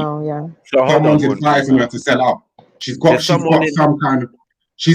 demonic person managing her that's telling her, do this, do that, do this. And the white boy's the worst person on the track. He's not They both are. No, I'm saying, how can the white boy be the worst person on the track when you got? I'm telling you because of his. I'm telling you, it won't surprise me. He's probably going to become the face of the EDO in 5 years, bro. Trust me. Yeah, I'm telling you. Wow. No, allow it. And the worst thing is she's like. I thought she was female. Like, as in no, born she's female. a girl. Born But female. I feel like she's on the track, she says she's. Nah, she says she's white. On the track, she says she's. Yeah, we know this. What do you call a guy that dresses in women's clothes? Tranny. Yeah, tranny. For real. Oh, for real. Right, Okay. You're right. You're right. Still, you're right. Wait, are we saying it's a guy or a girl? Born? It's a girl. Jungle Jesus. The thing is, I think she's a really pretty girl and kind of just looks like a guy with a guy. I think she's a pretty girl. She used to play football, innit? And then she said she got black fat. though, Shaney. What? Huh? She said she used to play football. She's black though, Shaney. What's that What supposed do to you be? mean? I'm Shani's confused. Oh. Oh, no, I'm saying when she's a girl, she's pretty. When she's a guy, She's always a girl. She just dresses in men's clothes, B. I'm she confused. looks like a man What there. Shani's trying to say. That's the song, Pick Up. That's the song where she's got the blonde wig. She's in the bed and she's half naked and she's got a girl's body, man. She's definitely got a girl's body. That day. And she definitely was an athlete. That's what turned her on. Oh, you watched it, yeah? She did. I watched that video and I didn't realize that girl was her. I didn't realize the girl was her. Yeah. Okay. And then she admitted. She admitted in an interview, because I watched an interview with her, innit, in the chicken shop, and she's flirting with a white girl, and she's like, "Oh, I've never been on a date before," and all that. And the white girl was like into her kind of thing, and it just made me think to myself, I wonder what your mother is thinking. You know what I'm saying? Because like she's young, like she's vulnerable. She can get mollied up, Bill Cosby'd up. Like this girl don't realize what industry she's in, innit? And she's there trying to get to number one. She's gonna get turned out, man. You know what I'm saying? Both ways. She's an easy target. She used to play football. If she didn't do this whole bloke thing, I think no one would really have an issue with her as a woman being relatively pretty. Can I just say that her voice is hella deep for a female though? Like hella deep. Because you know what with Afro, sorry Jeds, with Afro though, like I find that like with the man them, like she fits in because she's got that vocal ability. You get me? Like with the Afro stuff, because like I don't see a lot of females in Afro. Because, like, do you get me? She just sounds gully.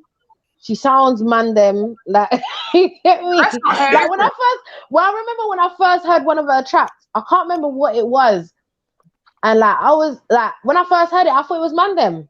Only to find out that it's a I was like, yo, I can't lie, the song's lit, but yo, that's mad. Like that was unexpected. Yeah, and just remember, yeah, I'm just saying, innit, yeah, regardless of anything, yeah, there's always an agenda being pushed in our popular music community, right? Yeah. Right? And like, I got nothing against the sister personally, but I would be afraid for my son or my daughter to take on an artist like this in their peripheral and start wanting to play around gender fluidity and dress and all that. And I feel like it could affect a boy or a girl. Because if a young boy looks at this young boy and thinks, oh, there's something kind of attractive about him. Yeah? But don't get the answer that it's a girl, that could lead him down a different route. Real. Get me? Yeah. Or vice versa. That's so real. He sees it as a girl, and then when he sees it as a boy, he's like, rah. I don't know. It's just, nah, this is gender. You're right. That's the whole point of blurring lines. They do call it blurred lines, don't they? But this is what I want to know is like, so this picture says girlfriend or a boyfriend. She says both, right? Than the white boy. Defo. So this picture says she has a girlfriend or a boyfriend, and it says both. If you're this person's boyfriend, yeah, are you gay? Hey? Or are you straight? You're saying if a man's got two gal, is he gay? No, I'm saying, listen, no. Look at this person. The boyfriend of Darku, innit? Yeah, she's saying is the boyfriend of Darku because she's saying she got a girlfriend and a boyfriend. The guy, yeah. Can we 100% confirm that it was born female? Because if it was born female, it's still got pum, still got breast, then that would be a man with two gal, innit? Her man would be a man that's got two gal. Yeah, but one of your gal. Okay, I feel you, but one of your no, hold on. One of your gal is gay. You know, let Jess speak. You know why I'm gonna challenge it? Because it's break it down, Jed. If Tommy was dressing like a woman, yeah, and he had a man and a girlfriend, you're asking the girlfriend, we're asking, would the girlfriend be gay? And I'm saying, yeah, the girlfriend would be gay because the girlfriend is attracted to a man that looks and carries itself like a woman. But for her to actually be gay, she's got to do gay shit. No, bro. Like, listen, I'm But not that's gonna kind lie. of gay. But If I all right, catch you so with a woman, if I catch you with a woman that dresses and sports like a man, yeah, I'm gonna think you're a bit all right, fruity. yeah, I see what you If mean your there. That's girlfriend okay. looked like this, if your girlfriend looked like this, we would Oh all no, just that wouldn't right. happen. All right. My G. What about my G? What you saying? Yeah, that's fuckery. My Jenna. If you know any butch lesbians, You're wrong, yeah. bro. If you know any butch lesbians, you know there's no room for fancying one of these butch lesbians.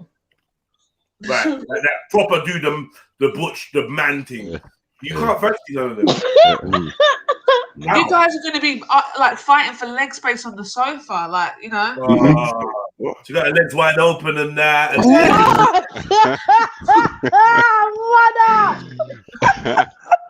I mean, like, you ain't defending nothing. Close your legs, man. Stop that. This girl's gonna have a. This girl's gonna blow up. Up in the corner, This man. girl's gonna blow up. Beer and that from the fridge.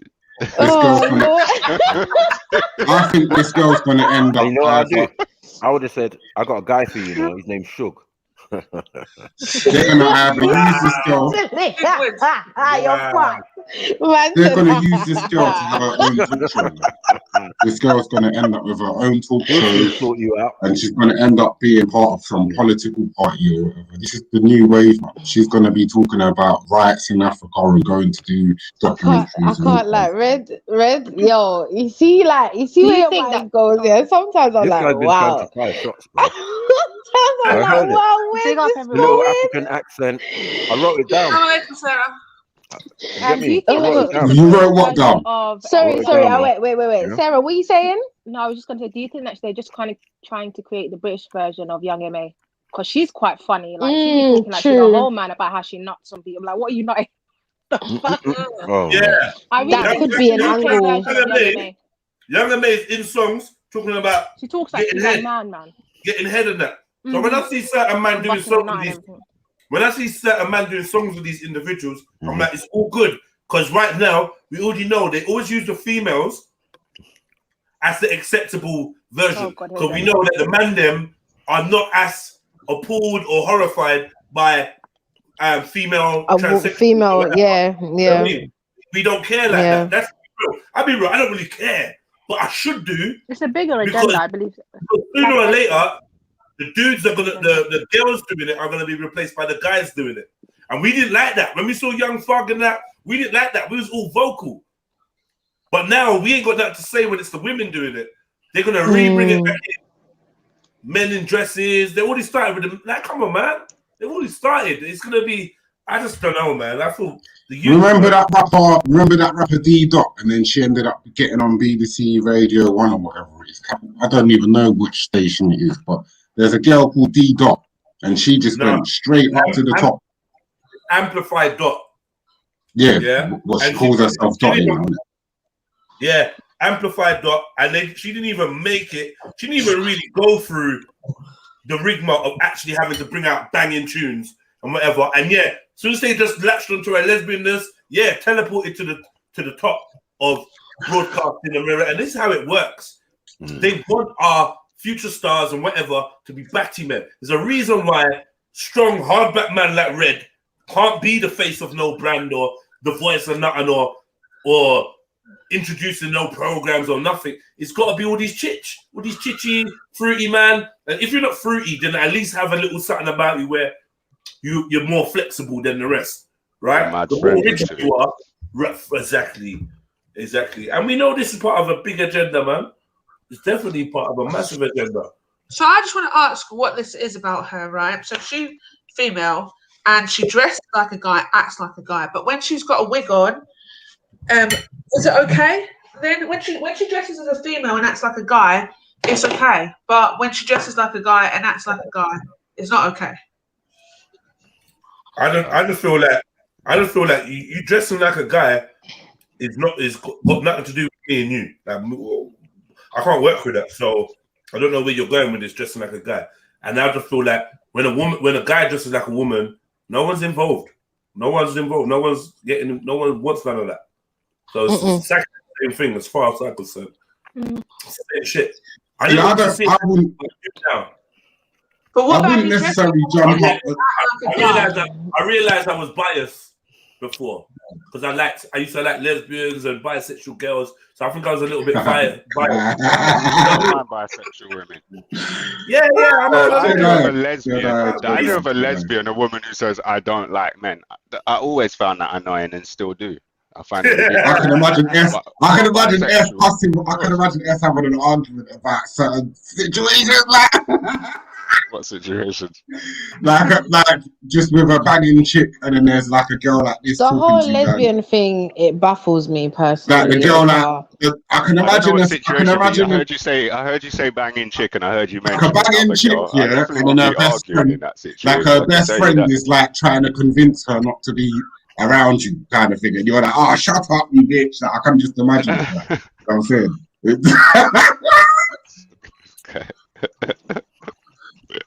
It's funny. No, Right, but so for real, if you dress like a woman, right, and acted like a guy, we're okay with that. It's just a What dress. do you mean by that, Shani? What do you mean dress like a woman and act like a man? So there's plenty of girls that are very mannish, but they got their nails done, their hair done, look like women. Yeah, that's more acceptable. It's more acceptable, but do we like? I don't think we like women. that's Whether better. they might look feminine, but we don't like it when women act mannish. We don't like We that. don't like it, but it's better if you're just acting like a man, but you're presenting yourself. It's better, man. Yeah, it's definitely Like, better. when I go to a barbecue, where did I go the other day? I went somewhere. I went to a drink up the other day, and there was a flamboyant acting guy. His saving grace was that he was dressed normally. You know, if he was wearing some leather pink thing, everyone would have run him out. Oh yeah, dress your way and do, but like levels. Be humble, man. Be humble, man. Be humble with it. You know what I mean? Be brazen with it. Yeah, don't be brazen with it. Yeah, I don't want to see. I think Gina Yashiri dresses a bit more feminine, isn't it? Gina Yashiri. Oh my god. Yeah, She dresses like a woman, innit? Love it. I know Gina from younger. Oh, you know her? You know her? Yeah. Right. She's from the ends, isn't it? Yeah, I don't like that woman at all, man. Ugh. I don't hate her. I don't hate her, but I'm not a fan. I'm not a fan of her comedy. She's a poster girl for Nigerian lesbian. She's a poster girl for this lesbian. Nigerian lesbian. I feel guilty hating on her, man, because she's black. Good. Man, I know her in real life, but look up she knows lesbian in the how the Illustrated man Dictionary. I'm gonna would react to what she's now doing or whatever. She knows. She'll probably make jokes about it, but she knows for real. You can't come around the ends and try to crack jokes with the man them again. We'll run the clock. Oh no! You're gonna run her up. Why is her arm so big then? What's she doing with her arms, man? She's doing She's got gym. bare tattoos. When did she always She's a dress woman. like this? She's a woman. She's gonna have auntie build sooner or later, man. Lifting up dildos, man. Yeah. Oh, don't say that. That's a bit too much, man. And her I'm partner. doing a finger. Where's her hair gone? Happened? And her white partner. Who cares where her hair is, man? She can buy somewhere. No one cares, man. She's That's scary though. That's quite creepy. No one cares. That's how I remember her. I remember her with hair like that when she did the comedy. Yeah. I remember the old Gina. I remember old Gina, man. This is what happens. Originally This skinny. is what happens when none of the man them select her to fuck. This is what happens. You know that girl that never gets selected to fuck? True. Yeah. I don't know. Yeah, this is what happens eventually. She's like, fuck this. Fuck this. None of you don't like me now. Does she live in America now? I'm gonna get me some gash. Yeah. Who likes a funny girlfriend? Come on, let's be real. She was funny from day dot, but who likes that? Sorry, my husband's got In a a funny relationship. wife still. I would have been a funny girl. It's not very attractive because where she turned around and went, oh yeah, my ex Who looked likes better a than funny you. girlfriend? Pretty and you funny. I He did got say a that, cousin. chefs. He did Come say that. on. Like, comedian. Who wants a comedian for a Come girl? on, sniper. You don't want a girl that's making jokes on your relationship. Yeah. Yeah, I'm baffled. Yeah, I'm super why baffled. Hello. What's the problem? What's the problem with A girl that can the come dude's back as good as you. the dude's supposed to be the funny one. The dude's supposed to be the funny one. No, that's foolish. That's foolishness, Red. I've got That's a girl foolishness. cousin who's a comedian. I'm supposed to be able to laugh you out She's the a very clothes shop. good looker. Wait, Red, Bruv, hold on.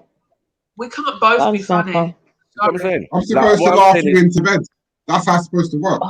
I'm supposed to think and how can I But make she her can laugh? still be funny. You can still laugh her into bed if she's funny. I actually really want to hear what Sniper has to Comedians say. get gamed up too, you know. Sort of I heard all you need to do comedians is or put whatever your they're clothes called. Can I hear what Sniper has to say, please? So someone in the No, chat I was just said saying- Red just needs to take his clothes off and she'll be laughing into bed. All right, wait. That was a funny one. Who said that? Who said that? And the whole chat, no one said that in the Someone chat. That was Shaney. That was a funny one. I like Uh, Yeah, shut. Sorry, go Yeah, that on, was a- Sniper. Explain yourself. Well, I was gonna say my cousin is a comedian, presenter, and film, and she's a good looker. So, you know, it's not an issue about a girl being funny. You got what I'm saying, or even being a comedian. It's just her. Mm. You got what I'm saying. Each individual Okay. to their merit, innit? And she's always been a jokey kind of. I don't know. It was like borderline lesbian even then when she was skinny and young, and you know what I mean. She was very jokey, manish water. Do you get what I'm saying? Oh wow, So, you're not like, man gonna never looked at her. disrespect. No, we're not, not doing No, that. let me tell you, We're Gina's the type of girl, yeah. Leave my cuisine out of this. I don't want to hear nothing compared to Manish Water. Leave it alone. you can't even defend management. No. There's not no yeah well. There's not no yeah well. Just continue. You defending management? Yeah, I am. For what? Because it's lovely. It's a really nice soup. Sperm soup.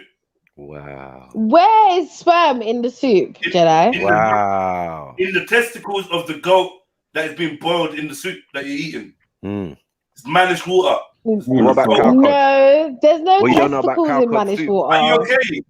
What? What about cow cod? There's no Or cow testicles in Manish water. Have you done some research? That's You never had all managed different. water? Yeah, that's You penis. never had. Hold on. Man's gonna tell me I've never had proper Manish water. Are you No, stupid, I'm telling you. Jedi? Listen, There's I'm gonna no tell way. You. Oh, listen, Chefs, man. If you ain't had managed water with testicles in it, then you haven't had authentic managed water. That's a fact. I can say that with chest. I thought it was goat liver. Go and come back, and then hit me up and be like, rah. No. I'll fight. Yeah, I'm Yeah. definitely gonna look it up. Yeah. I'm gonna look it up and hit you up. It's But I don't cool. believe that shit. But here we go. Is Jungle Jesus the captain for Jamaica? Yeah, The he's captain saying for it with Rebel conviction. Fucking West. If he says it, you know it's real. Yeah, he said, Chefs, balls are in managed water. No, don't do that, Jungle. Yeah. And the way that Jedi's saying it with conviction, it's not like he's saying it like a. He's not saying it like a Listen, jab. He's saying I it ain't like never it's fact. seen no balls, and I I'm ain't never confused. ate no I don't balls. understand. Okay, I'm confused. so as far I as don't I'm understand concerned, how. there's no balls in Manish water. I don't Because I ain't understand how never it's a seen it, and I Jamaican ain't never. dish and it's got balls in it. It don't make sense. I was going to This say is what I'm something. saying. S. Yeah. It don't make no sense. Oh, it doesn't make Is it sense. a Jamaican dish or was it imported from a nearby island? yes. I don't understand. I don't know. You're too much. Was it imported? You're imported by nearby island. Why do I feel You like know. Why do I You feel know. like this Montserrat's gonna get thrown under the bus? No. Minding their own business. No. And then Montserrat's nowhere near Jamaica anyway, so no, Nah, troublesome trip. Nah, you lot on some You said white fuckery liver. talking about they dissolve in the soup, chefs. Shut up. There's no such thing. No, I don't be hearing me, Sniper. Hold on. Don't be And hearing then, me. This is and all then, your fault. listen, don't you know about cow cod or cow skin soup? No, I've never ate that. Oh my god! Oh my god! I've never You're not ate even real that. Jamaican. This is counterfeit Jamaican. Can we get some real Jamaicans up in here? Real Jamaican. I feel like I need to have a conversation with some real Jamaicans. No, Jungle, don't do that, Sniper. Don't do that. Don't do that. I don't think that's fair. I don't Yeah, like passive this. aggressive. Why are you Yeah, coming passive for me aggressive like this? food tactics. How you not That's know so your own food? disrespectful. I've How you never not ate know your that. own Family, food? bro. One And more thing. yeah, there's a pot of that stuff sometimes running. You gotta say it and speak. Yeah. Like, what's this? A cow cod soup. Cow cod. One more thing, Chanel. What about the baby's wet nappy on the baby's? My wife looks alright, bro. What? Cow skin soup. Is that her wife? Have you heard of putting the baby's urinated nappy on its face and Oh skin? yeah. I heard about. Are you fucking stupid? That's what apparently No, they that actually Jamaican. Nah, yeah, What? but you don't even have to use the baby's nappy. That sounds a bit like. That's all crazy. This is madness. It's They're the not talking Euro, about innit? Jamaica. This Well, is my I know. mum I see it. never did in that shit recent to years, there's me. been all kinds of weird Western Never. shit She's going on in never Jamaica. did. But She before never that, did that come to on now. me. Yes. Never on did that face. to me. I Jamaica. raised her up the right way. Piss on face. The first piss of Is the the day. baby a fucking dog? This is Piss on just trolling, face. I know, man. man. I know. That's trolling. That's trolling. Hello. They're disrespecting us, You Jeff. don't Man. need to be the baby's piss. Like we don't do You research. just need to use the first piss of the day. And like, Yeah, I don't think it's like we only ain't been island hopping. I don't think it's only Wait, one I culture. can't hear you, Jeff. I know, because people just don't like stop talking when I'm talking.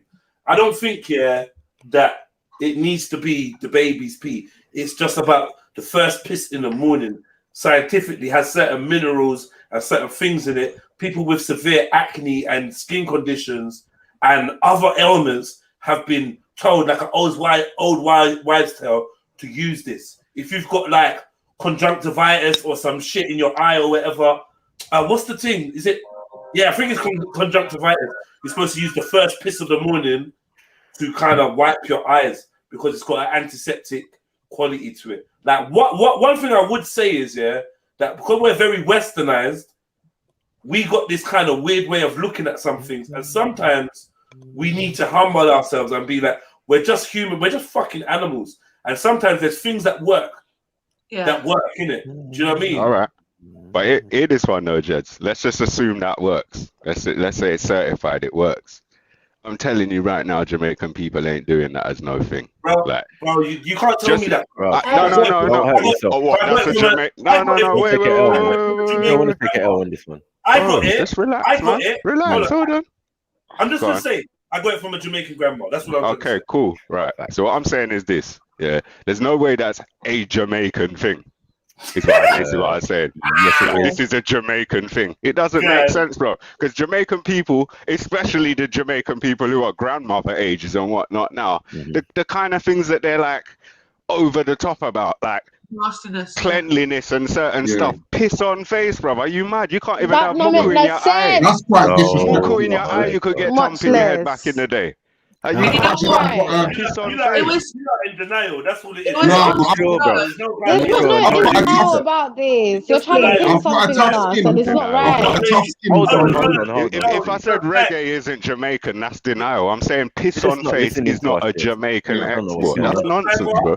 Sniper, let's give them a minute. It's obviously going to take them a while to come to terms. Yeah, no, but I think that Sniper is upset. Hold on. It's fine. No, it's fine. Chev, Red is fine. Take as long as you want, man. We're here. We just wait. We'll just mute up. Something has offended Sniper. That's how I put it down. Something's got Sniper offended, and that's what are you even talking about? Response. What are you even talking about?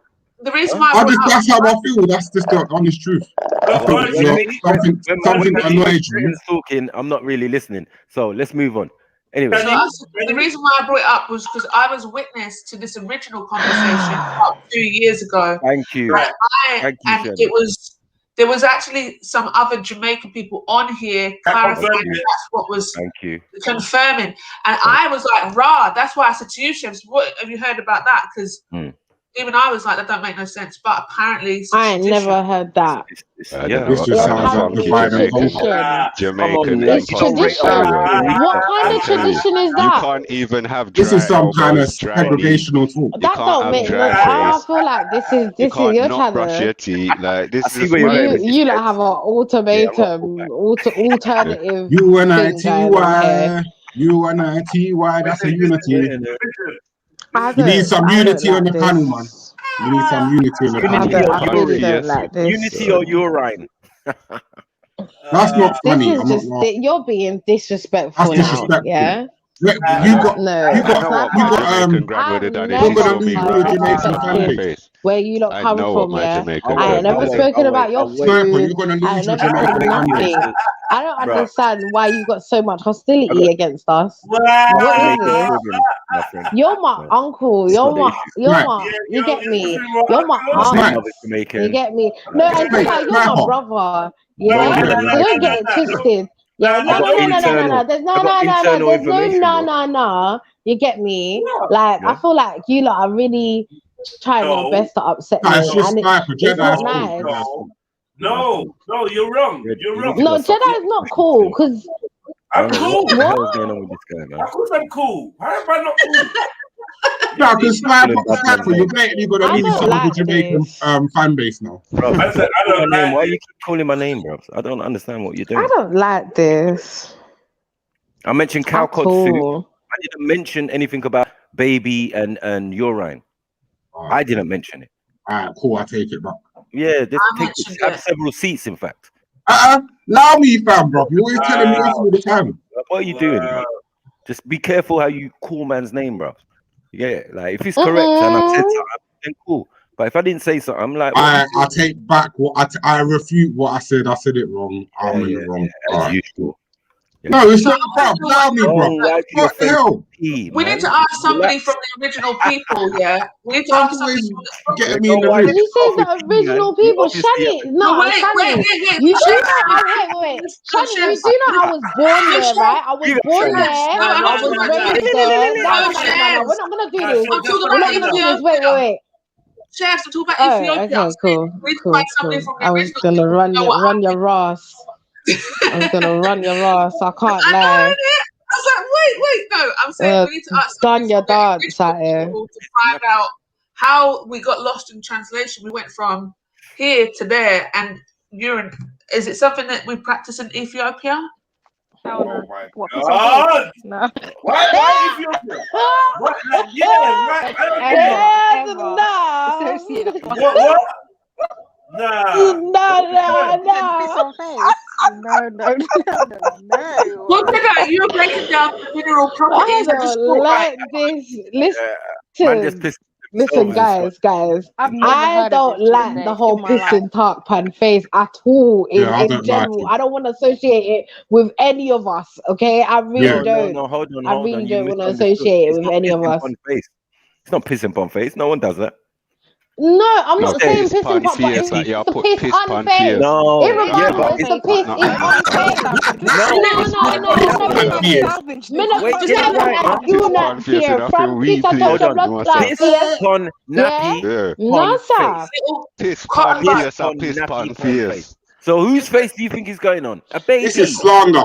Not piss on pun fierce, brother. Yeah, but no, This is but slander. listen though. No. Listen. You lot are being ignorant. I didn't want to do it. But let's do this, man. Bro, piss on face, No, piss on don't do face. it. Don't That's do it. it. Don't do it. Here we go, man. Don't do it. I believe your Don't story, do bro. it. I believe you. Don't do it. I believe you. Don't do it. I never ever doubted it. Jedi, no, Never man. ever doubted. Jedi, Never no. be in the doubting crew. He's probably got muscle out and everything. You Like know telling me, me, oh, Lil, bro. I heard some Jamaican grand said she eats egg and chips when she's hungry. So man's trying to tell me egg and chips is Jamaican. Wow. I ain't, bro. That's exactly what it is, brother. I'm a logician. You can't wow that away. Wow. You can't wow that away, You know what bro. you're gonna do. All right. So You when know what I real mean? Jamaicans say it, yeah, that's not. But it doesn't matter if it, bruv, I just said if a Jamaican said they ate egg and chips, does that make that Jamaican, bruv? Come on, bruv. No, it You doesn't. can't wow that away. Anything I true. say, I think this. Yeah, there's Right. Jamaican chicken, so there's gonna be Jamaican eggs. What? Family. It's alright, guys. I'm Nigerian. I'm gonna say family like That was terrible logic. I'm gonna say family like 4 times. You lot will still like listen. Hear this out. I'm telling you for a fact, yeah, that this is an old wives' remedy. Yeah, it's an ancient thing. It's actually wisdom. You lot here to urine. You lot here to urine, and you just start turning a little bit childish. Yeah, I never said that at all. bro, man. I never said you said. So I don't Okay. know why. Yeah. Hear me? I'm saying. So I was clear you about lot what here, I said. Man, you not getting childish over this. Yeah, I don't I know started why. off by saying let's assume it's a real thing that works. Jamaican people, the way Jamaican people are, their idiosyncrasies, the stuff they make a big fuss about. That's what I started off by saying. Yeah, I know, but it means nothing though. Jamaicans might make You're not making Jamaicans those might sense. make a big deal about. Come on. Hold on, man. Hold on, yo, fam. Can I talk for a minute, please? Sorry, bro. Jamaicans might make a big deal about eating pussy and then eat all the pussy, and about sucking dick and then suck all the dick, about being batty man and then fuck all the batty. Like. No, bro, it wasn't always like that. That's now. It wasn't like that before. Bro, man, man was eating pussy from way back, like, girl, I don't even want to get into it. I just know that the culture puts one thing forward, but we know all sorts of things happen on ground level everywhere around the world. And like my personal thing is, nowhere ain't no holy grail where fuckeries don't happen or rare don't happen. Rare. I told a man about managed water, man saying no goat balls in it. It's called managed water for that reason. So it's a lack of research and understanding, and maybe even ego attached to certain places where certain things can't go on. So I'm trying to tell you that this is a granny's recipe. This is wisdom. It's actually wisdom, yeah, because your piss has medicinal properties because of its enzymes and minerals and things in the water, in the piss, yeah, has medicinal properties. So if they take it, like the example given here was for thrush on a baby tongue, yeah, these things have got enzymes, yeah, that work on these things. Like I heard this when I was young, and this grandma this grandma that I was talking to ain't no like idiot grandma. She knows everything, all the leaves, all the foods, all the everything, yeah. And there's no shame when she's telling it. We got a westernized way of thinking of things. Man, no man, no Jamaicans. I know Jamaicans. The way Jamaicans are, they can never use piss for medicine. Like, come on, man, what are we talking about? This is nonsense. That's nonsense. That's not what I said. That's not what I said at all. I'm gonna read didn't the say that at article. all. All right, cool. But I'm gonna read the article regardless. Right? Should you throw away your urine? Believe it or not, clinical studies have shown urine, otherwise called fountain of youth or shivambu, to be a consistent source of variety of antibodies, hormones, enzymes, and other natural chemicals that will regulate and control body functions and combat imbalances. Thanks to science and technology, we're able to examine our urine and know that it consists of 95% water, 2.5% urea, and the remaining 2.5% is a mixture of minerals, salt, hormones, and enzymes. Now, urine is being accepted as more than a toxic waste. It is becoming another commonplace medicine and is used as in the manufacture of hormones, diuretics, and cancer-fighting drugs by pharmaceutical companies. Because we do not read the labels, we miss the fact that the urea in urine is used in many face and skin creams and is one of the best moisturizers available. Dr. Evangelos Danapopoulos of Greece reported that urea found in urine has anti-cancerous properties. The urea seems to disrupt the ability of cancer cells to group together and kills them by upsetting some of their normal metabolic activities. Urine therapy has been used to treat cancers of the skin, cervix, lungs, eyes, breast, and liver in many countries around the world. Many Jamaican mothers can attest to the benefit of urine when cleaning bacteria from the tongue of newborn babies. Additionally, whitlow or fungus in the nail has been cured with a 15-minute bath in one's own urine. I remember days by the seaside when we laughed at the sight of people being saved by the believed deadly effect of a sea animal sting by bathing in their own pee. Undoubtedly, we could find many other stories related to the healing benefits of the more than 200 different chemicals present in urine that help to heal, like comfrey, aloe vera, sleeping pills, or sex-regulating drugs. Freely, we can test our own. Getting used to urine medicine. Midstream morning urine is the most potent and should be consumed within 15 minutes of collection. If you are curious about trying urine, blah, blah, blah. Let me get more of a Jamaican and more Jamaican anecdotes. Hopefully, someone's been real and spoken about this. I think we need to. Can I And say though, Jedi? We need to take away any notion of like shame or whatever with the when it was presented, when it was presented though, it seemed as if that's what it was presented as shame. Banter, though. So you can't, yeah, but that's what it was coming as. Do you understand? So obviously, before we get into all of the science, we took it for what it sounded like. Yeah, that's what. No, but you made confirmed facts that Jamaicans don't do this. So once you make that statement and put yourself in that bracket, we have to refute that, innit? And obviously, what man is trying to say is have to refute anything, and you always say Nigerians don't do this and don't do that. I'm saying all kinds of things Nigerians do. Bro, you know what I'm saying? I'm saying I never say that. But anyway, what Nigerians don't do this, Nigerians don't, bro. You're chatting shit. No, I'm saying if it comes like prison. Yeah, like we were talking about prison yesterday. All kinds of shit. The concept. Just all kinds what do you mean all kinds of shit? Then name them. Bro, it's all on video.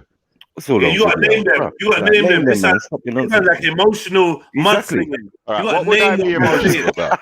What would I be emotional I don't know.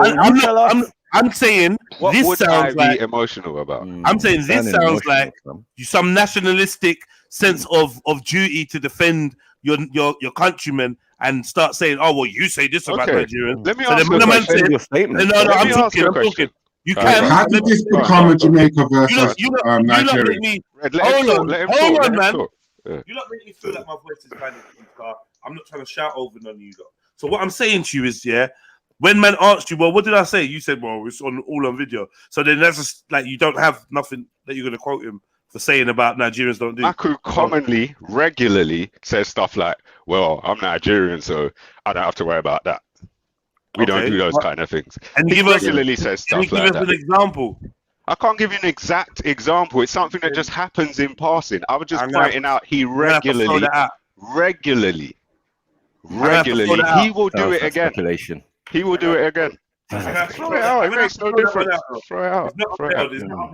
And I live in England. All right. But inside your house is Nigeria, though, isn't it? Yeah. I was. Yeah. Growing up. Exactly. No, your house. Growing up. Inside my house is Nigeria. You said that, bro, a couple of days ago. Growing up. I said white people were not allowed in my house. Yeah, and if you come into my house, you're gonna eat my food. You said. Hold on 1 second. No, you didn't. It makes sense. Yes, bro. Because we speak the language inside the house. So if you come into my mum's house or my family home, it's like little Nigeria. What's wrong with that? Like your house would be little Jamaica now? The smells, I explained the smells and everything and all of that of the food, the pounded yam, you can smell it. So it smells like the country. It's facts, bro. What are we talking about? And then when we come out on road, hold on. When we come out on road, in the UK, yeah? Because you just said after I live in the UK. This was but you said my house. You said my mom's house. I said my mom's house, and I'm talking about a situation when racism is the order of the day. It's so commonplace, that I'm saying my white friends can only come into my house. Yeah, but then take it into context, bro. Stop trying to make up stuff. That thing. You know what I'm saying? You ain't gonna do your Dr. S on me. What Dr. Professor S, bro? Mackey. I hear you. You get what I'm saying? Yeah, fall back, man. No, there's no fall back, bro. Fall back, there's no fall back. You know what I'm saying? No your argument is there dead. Is no. I don't have no argument. There's no fall back. That's dead food. There's no argument. So I don't have no argument. We're talking about a statement. Listen, I'm only asking you to defend the statement made. Yeah, defend and the statement. What statement? What statement? Okay, let me explain. Yeah, that Jamaicans don't do this particular thing. Right? That's the only thing. That's the only thing. You and Chevelle said it. I said that's not a Jamaican export. That's not a Jamaican thing, is what I said. It's not a Jamaican export. So that's what I said. Can I defend what I said, Maku? You said it's the not reason a Jamaican why I said that. Yes, the it's reason not a why Jamaican I said thing. that. Can I say the reason why I said that is because for my 27 years on life, you've never on Earth, I've never experienced that from Jamaican people that I know. And this is all over. Like, do you know what I mean? I've got family in America, I've got family back home, and I have family here. So in all my life, and I've got grandparents. Wait, hold up. I've got grandparents also, and they've never once looked at that as a form of as you would say, way of cleansing or or a remedy. Never. Like, and that's all I'll say to that. That's If my why gran saw I me do that, she would said have what I slapped said. me straight. But now, That's not exaggeration. hold on, She would have wait. slapped me. Oh wait, straight but up. as I said, but now we overstand. It is a thing. You get it? The question We I wanted to understand ask that when I now. couldn't I talk want to earlier, ask. the Hold question on, I one wanted to ask second. earlier is: do you really think After that I all did that not crap, know yeah. about the medical properties of urea? Is that really what you thought? I never did that. I never even put the Okay, so then information out. that's why I don't So understand my the point angles. is, my I point don't is one understand the again. angles, bro. Who started this Nigeria versus Thank you Jamaica thing? again.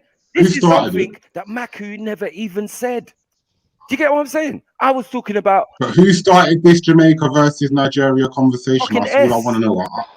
I don't. Yeah, S is making it and Jamaica versus No, Nigeria. who started it?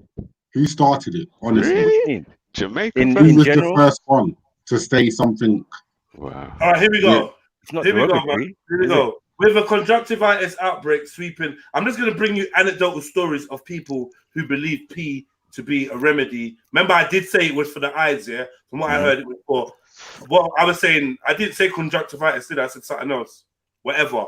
But this, they're saying basically people are using it in Jamaica as using pee to deal with pink eye, and they're being advised against it by the authorities. We know the authorities always going to advise you against some home remedies and some shit like that, yeah? But it's just another example. This is in the Jamaica Star, right?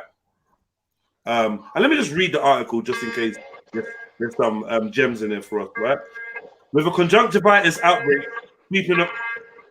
Who's that?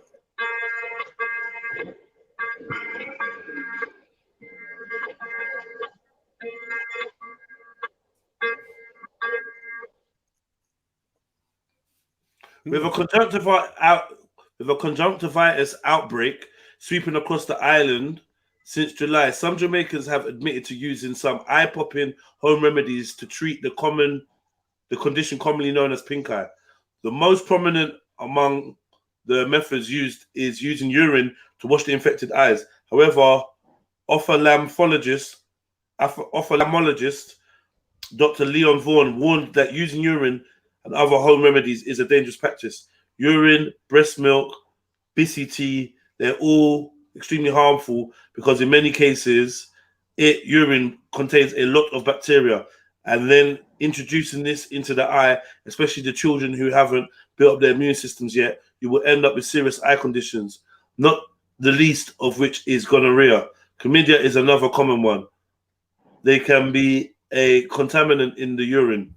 So if you've got gonorrhea and chlamydia, don't use the urine. But like, I personally feel like they want to sell you some medicine.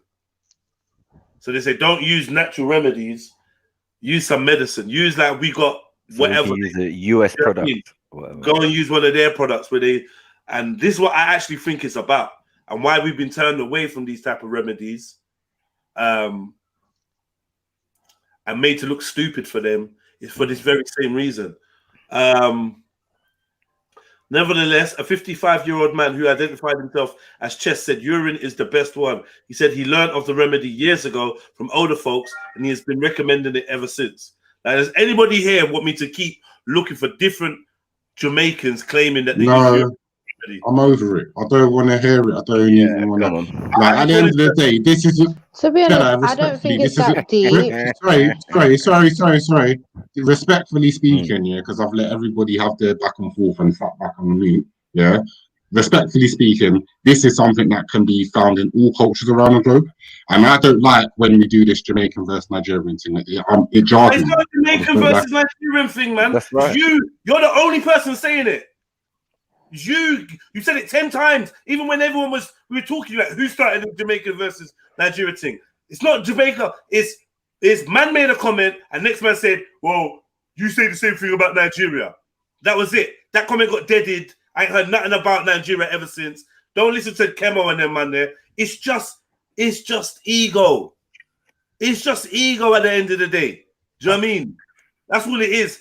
Like, I'm sure Africans, anything that they do in Jamaica was done in Africa first. Whether it's black manism, whether it's eating animal hood, whether it's pissing, or using urine as a remedy for certain cases. Everything is done under the sun. It's been done in Africa first. So I don't really get. We're I not don't in really denial. get it. It don't matter.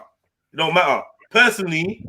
Personally, like one of the examples I was reading before, when you get stung by jellyfish or urchin or whatever, and then the people on the beach are telling you urine is the best cure, the old leather-skinned fucking fisherman is telling you, yeah, man, you want to dash some piss on that?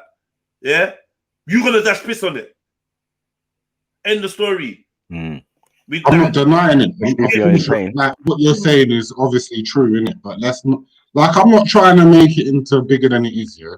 But, like, I just want a bit of, like, peace on the panel, man. Jeez.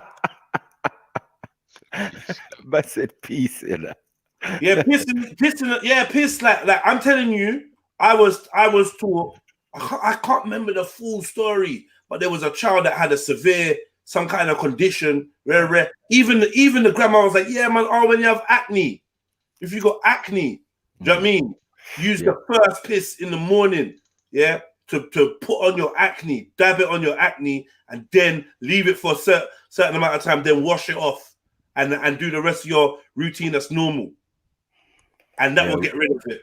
We got man out here, and we got man out here drinking pee that we run jokes after. You know what I mean? Yeah. But we do know that. Thank you. But we do know there's some truth behind why man are doing what they're doing. Do you get it? You got what I'm saying? He's not stupid, guy. You got what I'm saying? I'm not saying Dave is stupid or whatever. That's his choice. He said he went to a conference. The woman taught him about the drinking pee thing, and he's been doing it ever since. So whatever she said was on point for him. You get what I mean? Some people do, some people don't, man. But yeah, all this some people don't do, you get what I'm saying, is not what I do. You get it? If I know, because I've been there and all of that, I'm going to tell you the truth. You know what I mean? What I've seen and what I think. But we're not going to say things are impossible or, nah, that can't happen. This is an old, long-standing discussion. It started in our group, actually. It didn't even start on the live stream.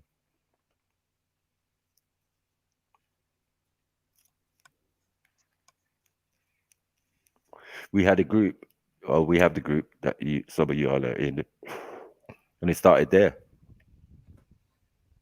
Someone threw it in there. Like, oh, do you remember, Jed? What was that? I said we was in the group when it started about this thing, and then we brought it onto the live stream.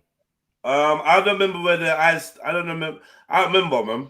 But yeah, man, like it's what it is, isn't it? So it's what it is. Like I don't know. I felt like man felt a way. That there was a way that was felt. I don't know. No one's owning up to it. But And I feel rate Shani though. Shani is so slick. She said it and dust out cold. You get what I'm saying? Like, now there's no Shani. Where's Shani? She said the thing. She threw the bomb in and fucking left the room.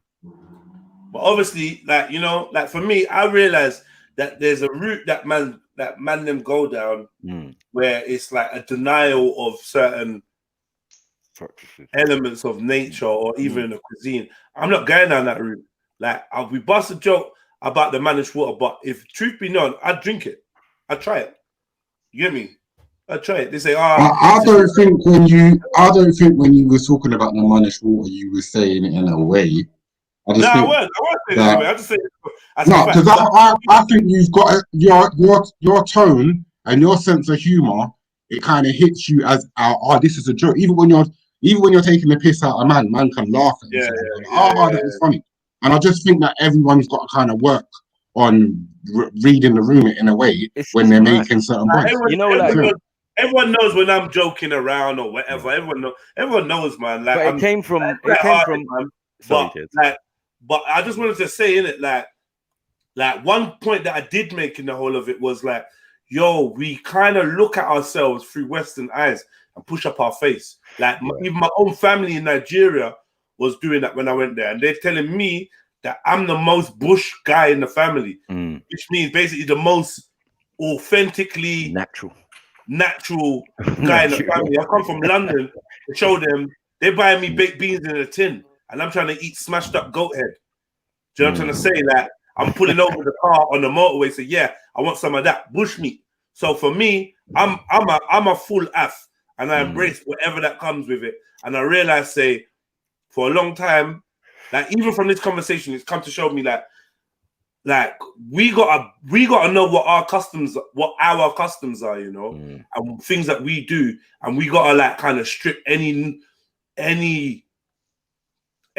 sediment, any little piece of shame or embarrassment or anything about it, really, when it comes to the food that we eat and where. Because I'll tell you this for free, and you know, I did a reaction video to the Chinese Wuhan market, and then I did a reaction video to the African meat market, to the Nigerian meat market. So you know, like I'm open with my thing. I bust my jokes and pretend like I'm like, oh no, that's not us or whatever, in a jokey settings. But if it really comes down to it, I never want no one to feel like I'm trying to shame their people for things that they do and then exalt my people for things that it's not that. Like I'm not into that. It's not even that. If I'm honest, that's what I'm saying. That's what I'm saying. I when I listen to your shows, even when you're going to the core of the subject, and it's a subject that might make me ponder on what you're saying deeply, I never get that vibe like, right, man's coming for man. Man's like, you just don't get that vibe because you're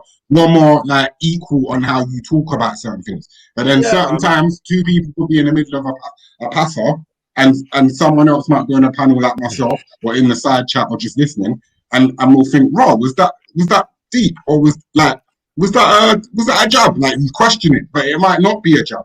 But if someone's communicating and several times you're thinking, right, is that a side jab?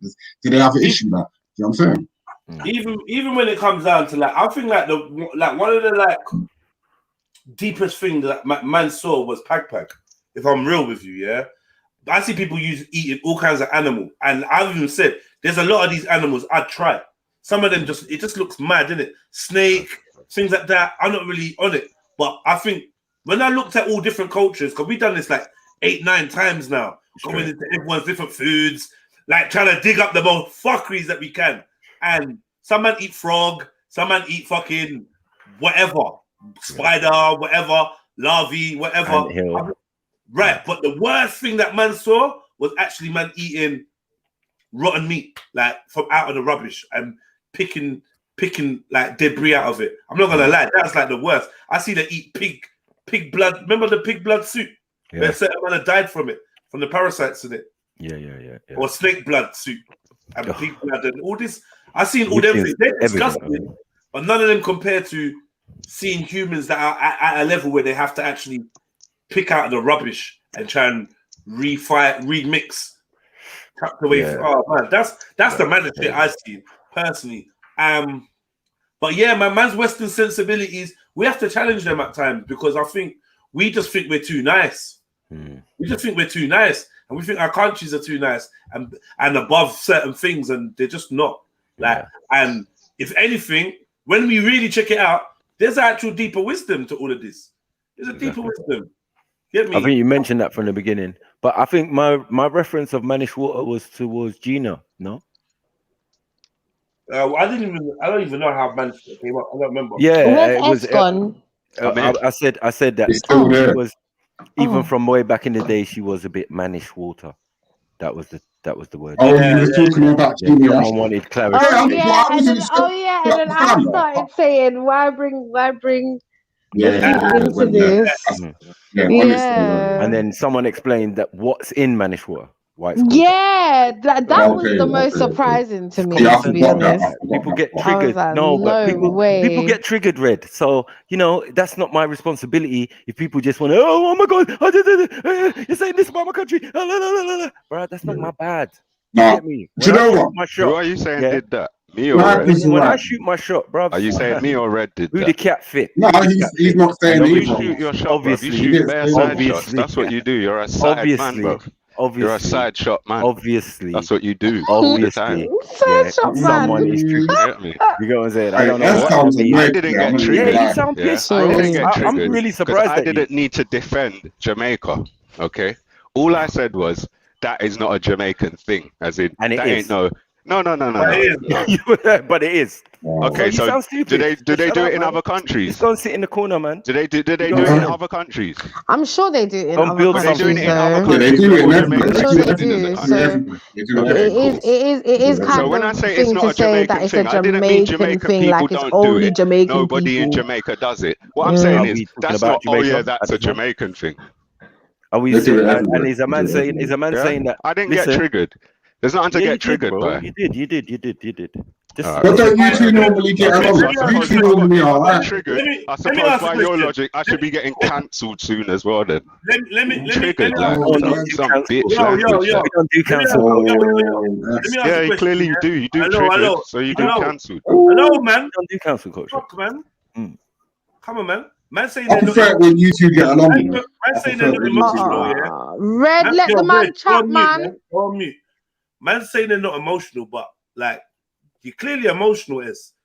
Don't know why. You're not over but fucking Jamaica, bro. What are you emotional over then? Cause this little side shot man's always taking little side shots. That's why he's a little side shot man, bro. He does it all the time. Wow. Like, bro, don't wow me, bro. Like, don't wow me. Yeah, I'm wowing you, bro, because I'm Don't surprised. wow me, S, bro. I can't lie though, S. You're so I triggered. cannot lie to you, When I bro. shoot someone, they You die, s- bro. no, wait, You get me? I ain't even shot at Sniper, you. You get me? hold on, Sniper, I beg you, hold on, I Sniper, beg you, hold on. Sniper. Hold on. As I can't lie though, yeah, as someone listening to you right now, you sound not Angry. upset, but you sound not angry. You just Angry. sound a little bit frustrated Yeah, with the frustrated, situation. angry. I'm not denying that. Yeah, I'm not yeah. denying So my that's emotions. why. But I don't want this people is telling me why. fake reasons But about my anger. this is why Like people are I give a saying fuck that you're about. Sorry, one triggered. sec, chef. One sec. I don't give a fuck what people say, bro. People say all kinds of shit that don't make sense. I know why I'm angry. Okay, I'm not the kind of person that would get all angry because there's no way Jamaican people would put piss on their skin. Never. Never.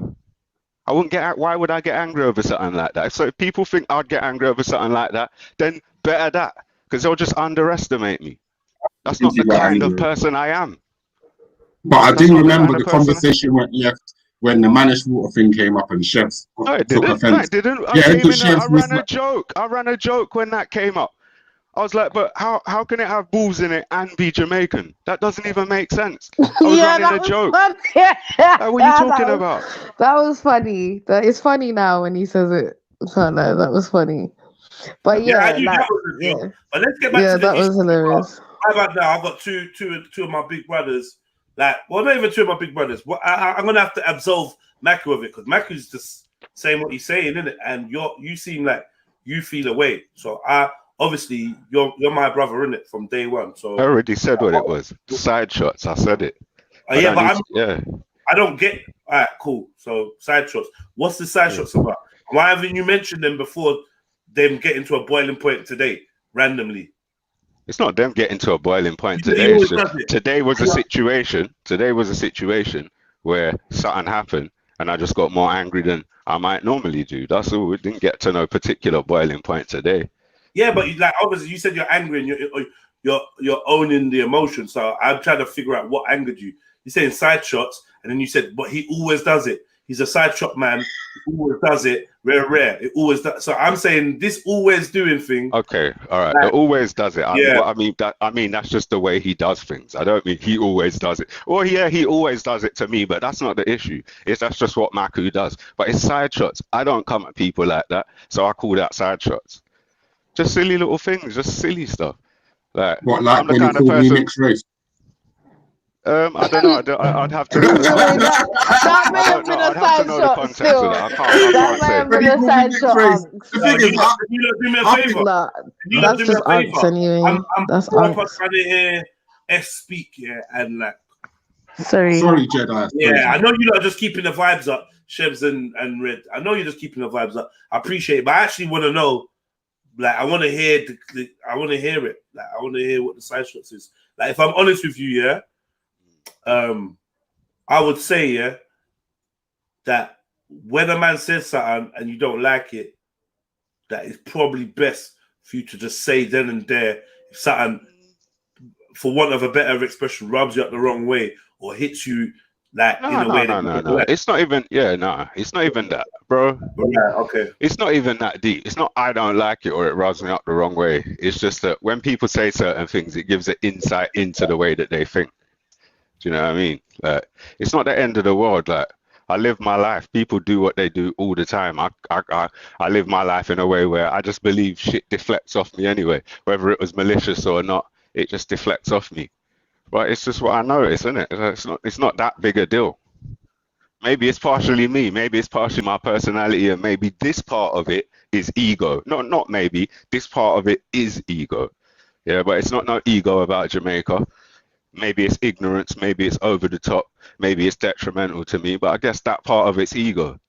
Like, I'm not a man you can just chat shit to or just side off in a conversation. Maybe that's not ego. I don't know. I can't say 100% that alone is ego, because it's kind of automatic. So, do you know what I mean? Right. When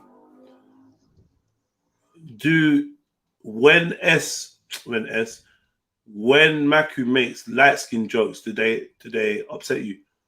Of course not. Of course not. All right. Let's talk about the light skin thing. This. Right, go on. Are they the type of comments that you would see as side shots? Not light skin jokes. No, not really. Cool. But light skin jokes. All right. Apart from the light skin jokes, I honestly can't see. No, but the light skin jokes is a good example. So yeah, all right. Under the definition, maybe it's side shots. Yeah, because the light skin jokes is a good example because it gives me an insight. More of an insight into Maku, yeah. But me and you do light skin dark skin. No. Let me finish. Yeah, let me finish. Because it's not no big thing or no bad thing what I'm gonna say, you know. Yeah. Like I had jokes lined up that are gonna be ruined now by this explanation. Do you know what I mean? Right. Yeah. So the way I look at it is like this. Maku does this light skin, dark skin thing, yeah. Obviously, the pictures he comes up with, the stuff he comes up with is like extreme examples of just some fucking ridiculousness, whatever. It's a lot of it's funny, isn't it? Like, but he attaches light skin to it. Now, the light skin, dark skin thing, I don't like that. But in our little group, whatever, it's cool, isn't it? It's fine.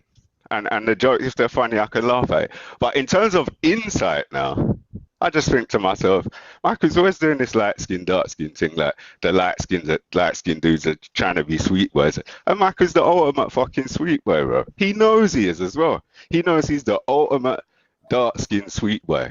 Do you know what I mean? Like light skin girls fucking love Maku. White girls love Maku.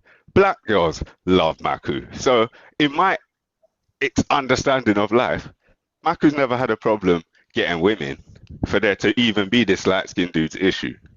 And Maku knows that light-skinned dudes ain't no issue to him. So I don't know. I just don't get it. I don't know. It's when I think about it, I just don't get it. I don't get it. Maybe I personally, another thing I don't get as well is I don't believe I personally have never been a subscriber to the light-skin thing. Because in my opinion, I've always... No. So, in your opinion, I think it's hold on. Let me ask you a question, Jess. One question. Just a quick question, please, bro. Quick question. Bro, just please one question, because you're going to change the subject. Please, I'm not changing it. I'm not. I promise. I'm saying before I try to go into the realm of banter, let's get the serious convo. Because I'm bantering with you. Yeah, I don't want to pull you off course by addressing something that's in banter when you're being. It's a serious. My question was getting back to seriousness. Still, I was just going to ask you, in your opinion, the life you've lived. In your opinion, you think women prefer light-skinned dudes to dark-skinned dudes? In your opinion? In the society that I've grown up in, yes. Okay. The women that you want. The women that you want. Sorry, is what I should have said. Not necessarily, but do we not train ourselves to be attracted to those that you've got the highest success rate? I don't know. We could walk into a place and say there's a group of 10 girls there's going to be an overlap in the ones we like, isn't it? Right, And right. I've spoken to many chicks, and many chicks who have said to me, "Oh, I'm not your type," and I ask them what their type is, and they would describe someone who police would pull you over and talk to. Do you see what I mean? Yeah. Exactly. Yeah. Exactly. Light skinned chicks, especially. No, They we know love this, dark man. skin, man. Right. We know this. We know They this. want we a know darker this. baby, innit? We know this. Yeah. Like, and there's many sciences behind it, yeah. But I would say honestly, does society wants me to feel desirable in a certain context, right? And you already know I was doing all the modeling and that, so I had a great insight on who's into me. And then this other stage of my life where I've grown locks and a beard and even put on some weight, it's another insight into who's into me and what attraction is in my society. So I would say we've been aware of many times where it's been in vogue for a light-skinned guy, whatever, blah blah blah, and then it's in vogue for a dark-skinned guy, rare. I've seen the phases, so I don't think it stays the same at any one time. But what I will say, as a whole, society has found it more palatable to endorse the light-skinned variant of the black man because he's psychologically seen as closer to the majority. Remember, we're just 3% out here anyway. Do you know what I mean? So we know, okay, lighter is a safer option in a lot of their heads, right? We know this. So like, Jedi, can I respond to that, please? Women, men, the media, even amongst other black folks, even Jedi, amongst dark folks. Yeah, Jedi, let me speak on that, please. 1 minute, please. 1 minute. I personally think that, like, in the mainstream, like what you're saying is right. Drake is gonna sell records because Turkish girls will like him, Arabic girls, white girls, and their dad ain't gonna have, like Chuck Berry, like white girls, and he played rock and roll, and it was a big controversy, innit? He got put in jail for going with underage white girls, innit? And it's always been a problem since the Chuck Berry rock and roll days, innit? Like, how are we gonna market black men to the mainstream, innit? But let's be real, Jedi, yeah? Let's be honest now, yeah? Bear gal want a chocolate brother, innit? That's fact, innit? So, like, when I got called half-caste the other day, I literally laughed. I didn't even say anything back. It's the same thing that happened to MJ, innit? I literally just said, all right, cool. But I think Sniper's a cool guy, innit? I just think he's got a different sense of humor to me. Like, my sense of humor is a bit more, like, different to his. But I can still, in hindsight, find him funny. But at the same time, he can be controversial with his humor. I know that. So I just developed a thicker skin when talking to him. Yeah, I just have to toughen up. You know what I'm saying? Right. All right. Well, yeah. I mean, bear guys with a chocolate. Like, I've never felt like I've ever had a difficulty finding a partner. I never had a difficulty finding a partner. But what I would say is that I think some of my mixed race and light skin, because, like, you know, not everyone light skin is mixed race or whatever, but just like my black brothers with a lighter skin tone, they were given a lot more confidence, and maybe they even had more social skills blending between different races and that, because they could have a more ambiguous vibe, because it'd be a thing where you could ask someone where they're from. They look all mixed race and all rare. You're thinking, yeah, white mom, black dad, and you ask them where they're from, and like you said, they're from Turkey. You're like, wow, you look mixed race, like, right? No, it's just like, well, someone in my family, or da, da, da, da. So there's a lot of that kind of thing as well, where if you were mixed race or light skin, you had a possibility of being from a variant of different places, and I felt like you had more access to some things, innit?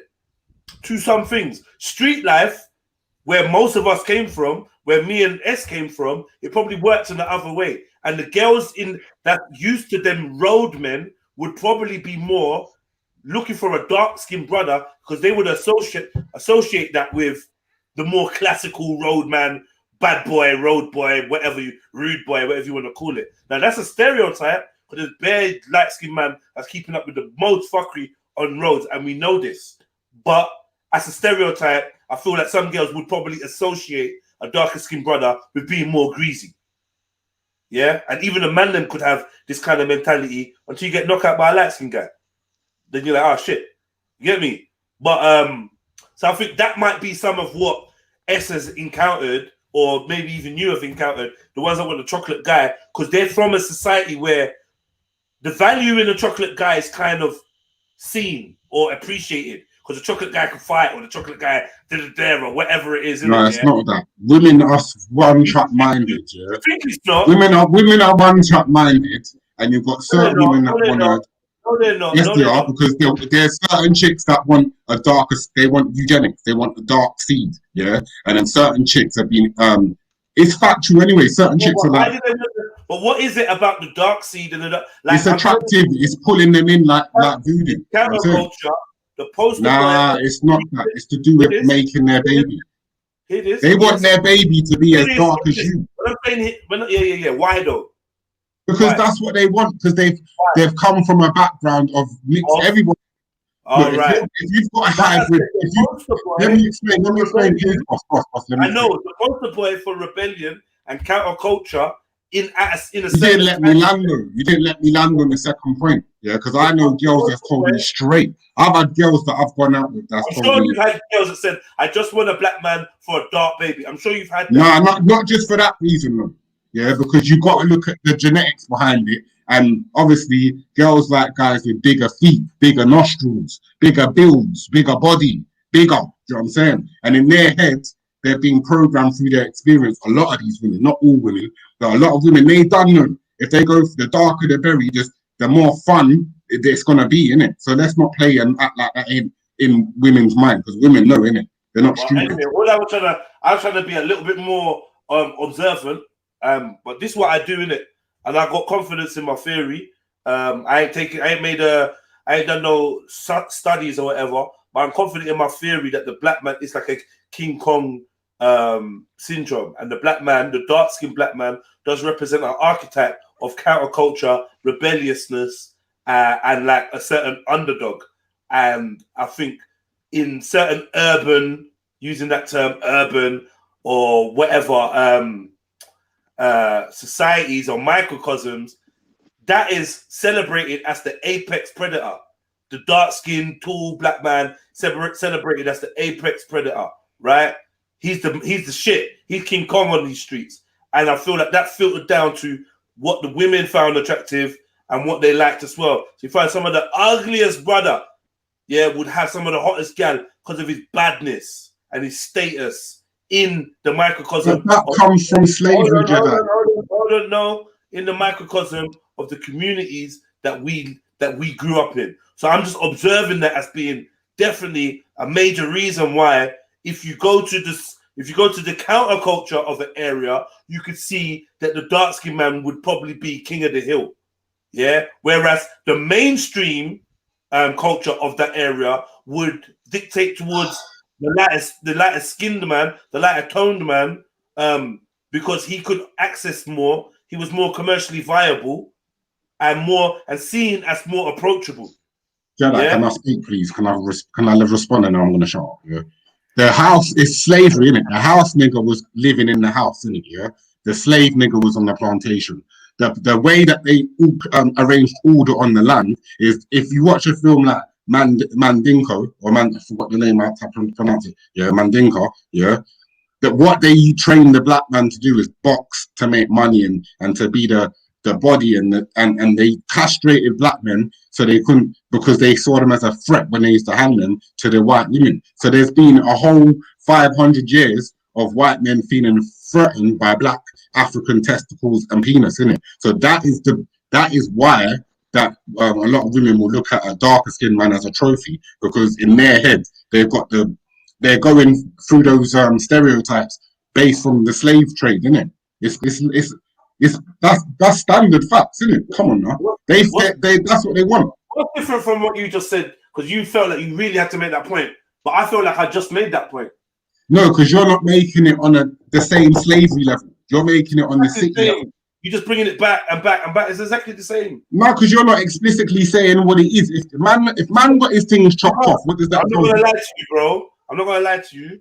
Yeah. If we talking about like we in England, we're talking about white girls liking dark skinned men, and then you're telling me about slavery, I'm gonna have to say to you that I don't believe that the same psychology is affecting them. You'd more be talking about within the black community or those that are sympathetic to that black community. And I feel like I don't think you can really use that in modern day Great Britain when we're talking about. There's a link. I swear down. There's a link between. I feel like that thing would be more in the black community within blacks than outside of it. It's everywhere. It's everywhere. Black man's been hypersexualized. Hypersexualized. Could I add my 2 pence? Could I add my 2 pence? Could I add my 2 pence? I was gonna say that for me, like this black skin, light skin is real. There's a real dynamic to it, but for me, it's only jokes, right? Because everything is balanced. I think, you know what I mean. Like, it's funny that you say like S is your longtime friend, right? You get what I'm saying, and you consider him light skin, right? And then my best friend, my business partner, you've seen him. You know what I'm saying? He fucking redskin. Do you get what I'm saying? Like, we partner up. We even do it like as brethren. Do you get what I'm saying? We always have the kind of opposite to ourselves. Do you get what I'm saying? I don't know, for security, for whatever reason, but we just do that.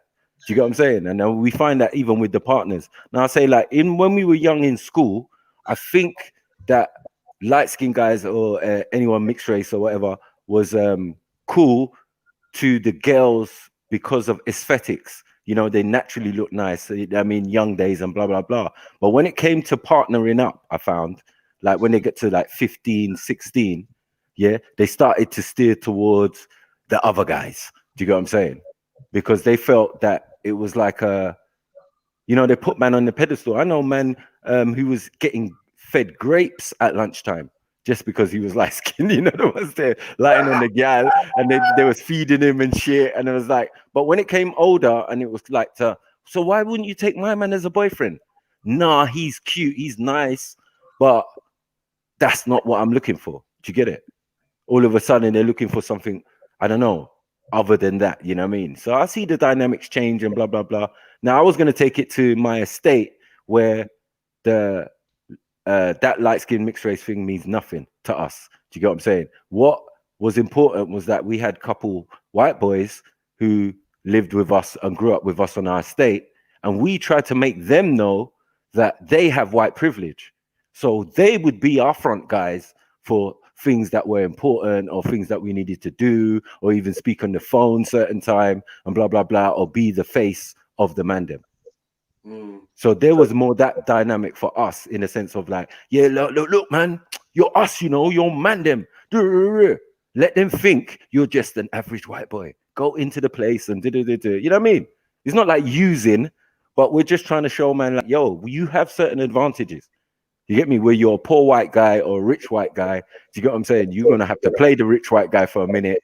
You know what I mean? Because in life, things are gonna be better for you anyway. Because if we look at all of our positions now, they seem to do all right, no matter. When they get to a certain age, they stop all the messing about, the drugs and and get a good job, builder, scaffolder, whatever.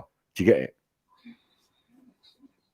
So it's like, but the light skin and dark skin dynamic in the country, is a thing. Because also that is also balance. Because we find that some who are mixed, might lean towards one side or lean heavily towards the other side. So you can get roadmen who are mixed race who are just on it, bro.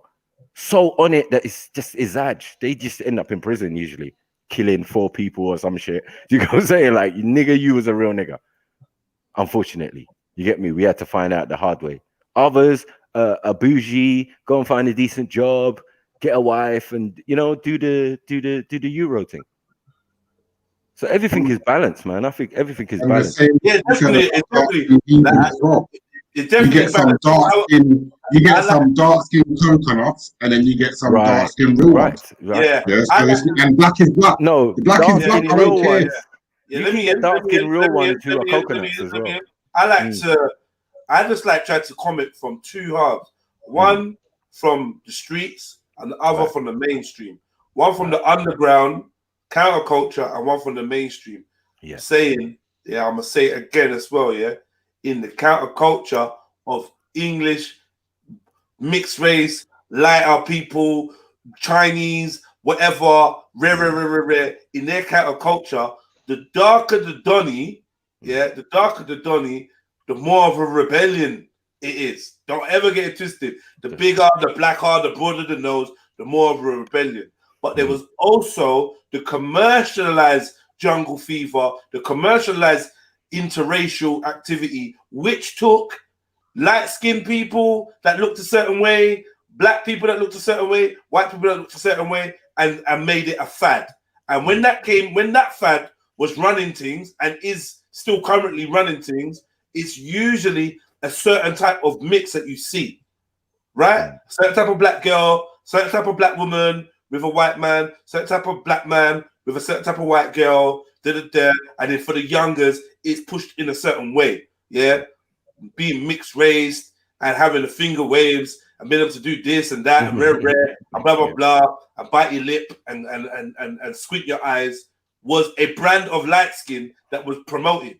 So you didn't see the rough and tumble, big nose, big lip, bad. You know what I mean? Like they weren't pushed to the forefront of, it's like Drake. It's like Drake. Like that type of shit has been pushed to the forward. The mixed race girls that adhere to that type of aesthetic, that shit was pushed forward as the video. Jedi. If the mother is black, hold on, man.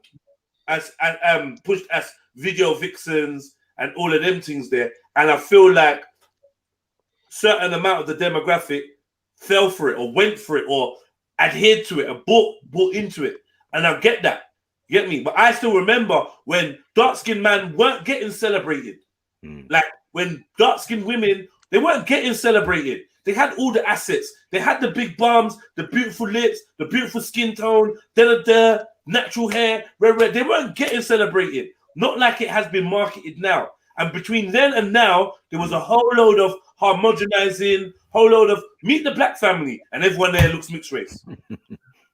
Get me? We asked 100 black people, and the image that they used was a mixed race looking woman.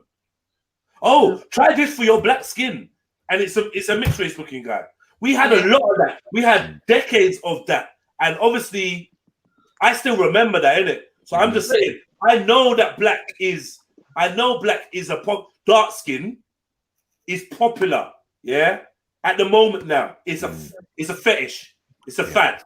Some people that's always like dark skinned people, they're always gonna. Some people that just like beauty, wherever they see it, they're always gonna. But for the majority, it's been fetishized. And it's been used, but this term black excellence and all this bollocks, it's being used as a commercial kind of branding, to get authentic people from the diaspora and the motherland and market them in a certain way. So a dark-skinned chick that's showing off her natural hair also has to accidentally or coincidentally be in a bathing suit.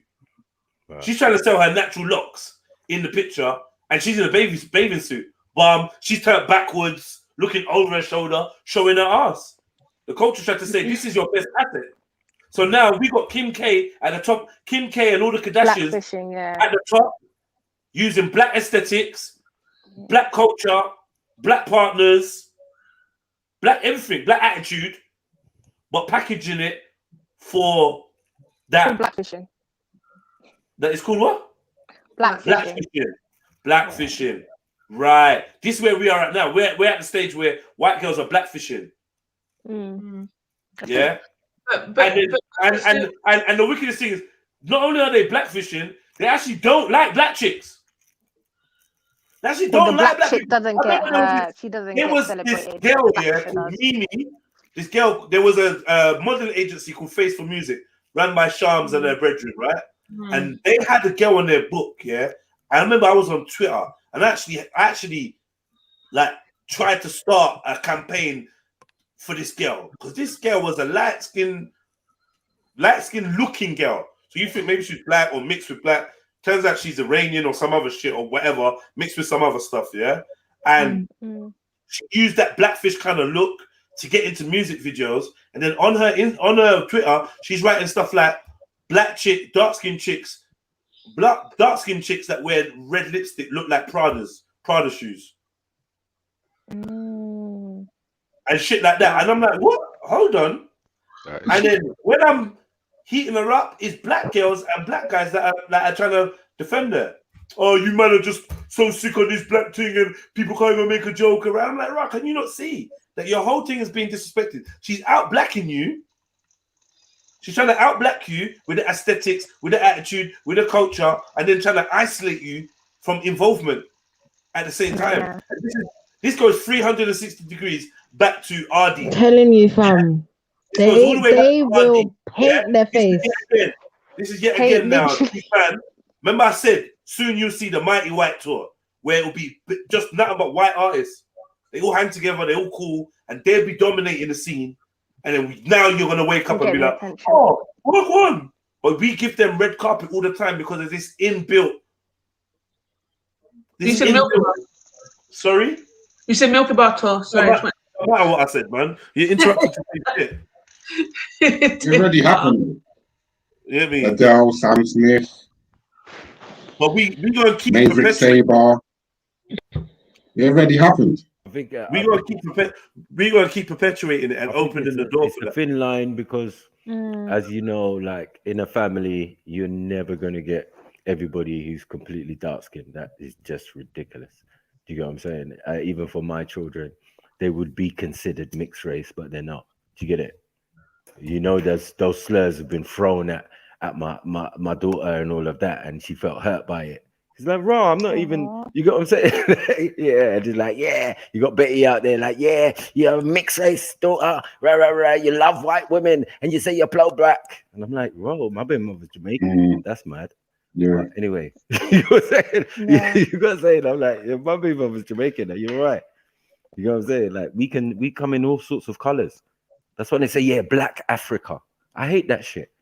I like, have you been to Africa?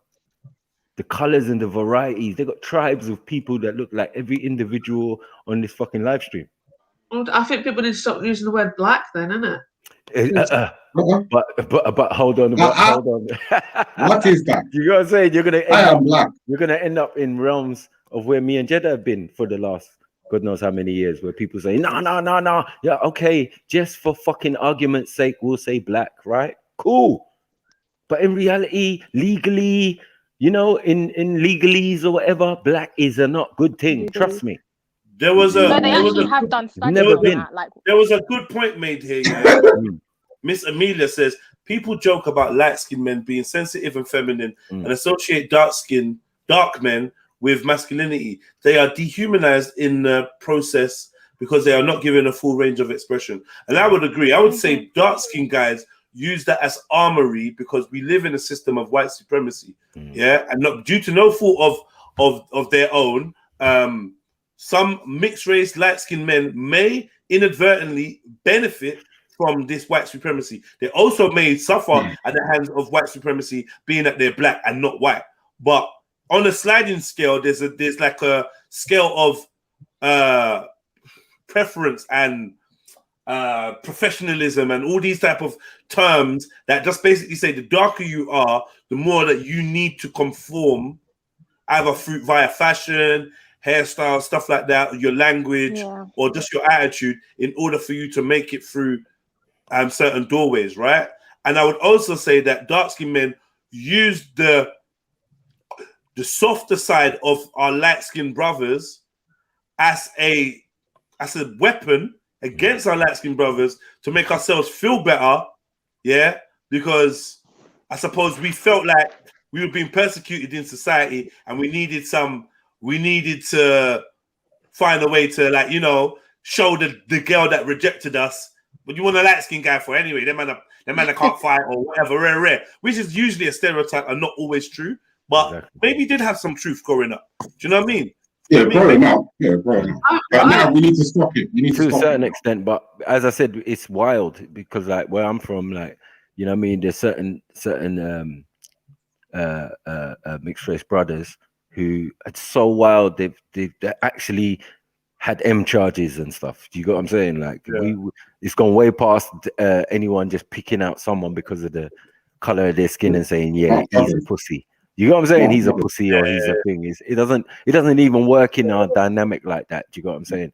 It's more down to when you interact with them, how they are, you know what I mean? Like how a man's talk. Is he cockney? Is he thing? Is his manner? You know what I mean? It's more like that than rather than just assuming. I grew up in Peckham. It was Nigeria and Jamaica. That's what Peckham was. Nigeria and Jamaica meeting in the high street, right? And the mixed race guys there weren't very prominent. White bad boys were not prominent at all. They had them, but they just weren't prominent, And the mixed race bad boys, they weren't that prominent because I just don't think there was that many mixed race people. However, if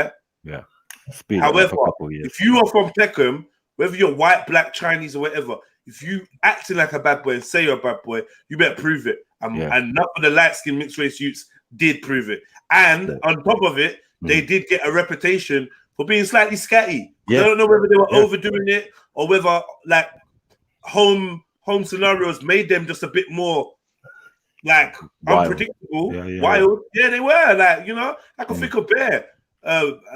Perry, Twigsy, fucking Spen, fucking Neat, aka Big Lee. These men were mad. Like, with their parents. So This like, is what I wanted to say. That's what if they had a white mum, it might be. That's what I was trying to say. I was trying to say 9 times out of 10, and I'm from a North London perspective. I lived in South for a bit, but 9 times out of 10, if the mum's black, the youth just seeing a black perspective. But if the mum, the 1 time out of 10, if the mother's Caucasian and she's not clued up like a Carla's mum, this Dynamite's mum, and she ain't trying to send her youth to Saturday school like that. Because back in the days, Camden Council was like the harem, and like it was like the kingdom of mixed heritage relationships. So back in the days when Sade was out and Bob Marley was out, everybody went to Camden to interbreed, didn't it? But it slowly got to like the ghetto, like Tottenham and Hackney, and it was a different type of perspective of blackness. And you know what I mean? So it depends on the area and it depends on the mother as well, and the influences, the culture. Oh, we black is black. We definitely had that dynamic because obviously in the early days of like White Hart Lane and them areas, it was white dominated. Do you get what I'm saying? Like we were sprinkles up in their thing. Do you know what I'm saying? They dominated the area, and then it started to change slightly later. Like if you go to certain parts of the ends, we're more congregated around there. But that was just living styles, and you know they had estates and stuff, small tower blocks.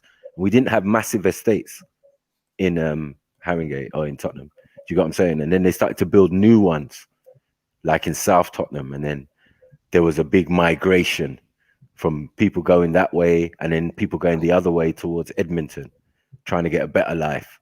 But most of those people were like churchy type people, 7-day Adventist, Jehovah's Witness and all of that. Do you get it?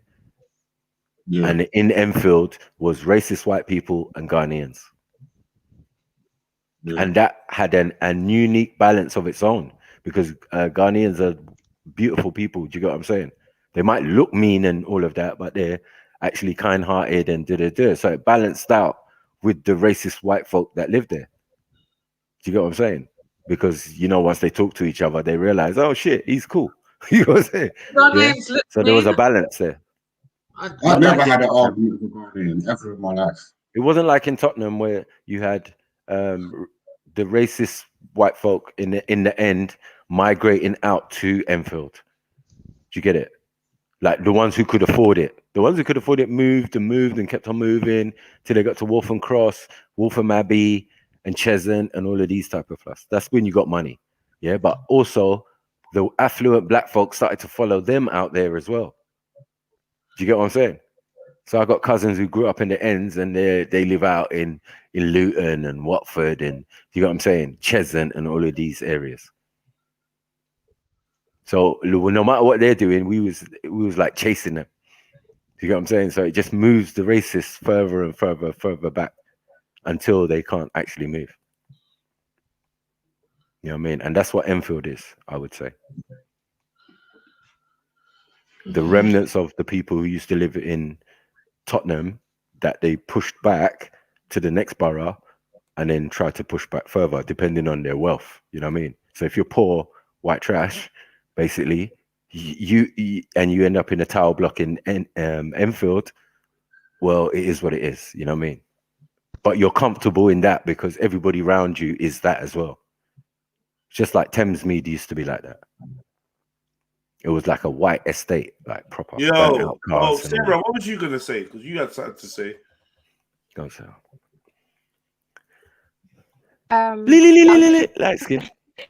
I was just going to add to what you were saying about the whole size thing. There's actually been studies carried out where they found that basically people were shown a picture of a white person and a black person, just the face, and automatically they assumed that the black man was larger, stronger, more muscular, more dangerous, all of that, when they were exactly the same size. I think they were asked about if it's justified for police to kind of subdue them, and they were like, yeah, because they're dangerous, whereas the white person wasn't considered that. I've seen that in schools with black boys, if they were to get into a fight with, how can I say, with certain other children from other backgrounds, without the teacher knowing who was in the wrong, automatically she's going to assume the black child who might be slightly bigger. Just because, especially for our African brothers and our African children, they are slightly more, how can I put it, bigger boned, if that makes sense. So they'll assume, oh, that child's in the wrong, or they're threatening one, and so on and so forth. So it trickles down, and I think that's when it gets a bit dangerous. When you kind of dehumanize a person based on their color. But yeah, so I get you, Jed. But do you think that do you do that though, Sarah, yourself? Do you think you look at a black man and a white guy and you don't not really. You don't really. The automatic judgment there. I think you do it, Shaggy. I like Sarah, big up. I'll be real, Shaggy, yeah? I'll be real, yeah?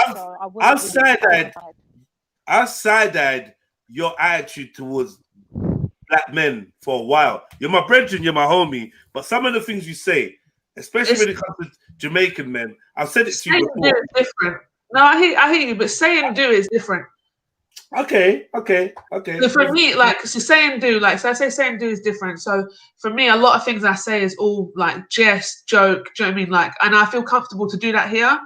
I don't care, like, and also I don't care if it offends some people. And if it does, I'll apologize if it genuinely offends, do you know what I mean? But also, I'm not really that bothered.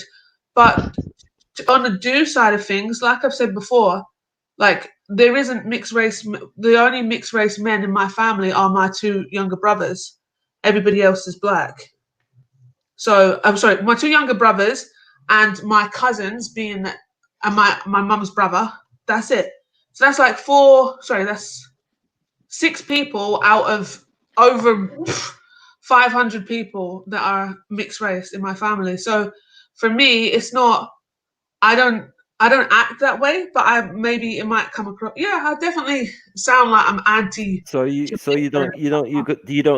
You don't consider yourselves as the whole as well, because like from the other side, like if that was the case, you know what I mean, I would just consider you as black. Yeah, I got light skin cousins or some mixed race cousins. What does that mean?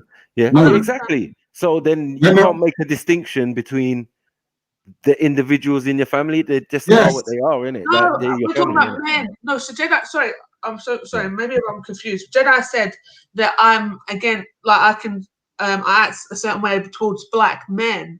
You're right. So I'm saying that would be incorrect. I might say, but do is different because you're just joking. I get it. No, but I'm saying, in my perspective, a mixed race man is a black man. Black man, yes. But I'm breaking, 100%. But I'm just breaking. Your brothers, when your brothers go to a pub in like Hertfordshire or Oxford, them English girls are going to be thinking, yeah, man, he's got black. They're not going to be getting naked with your younger brothers when they get older and they're old enough to do it.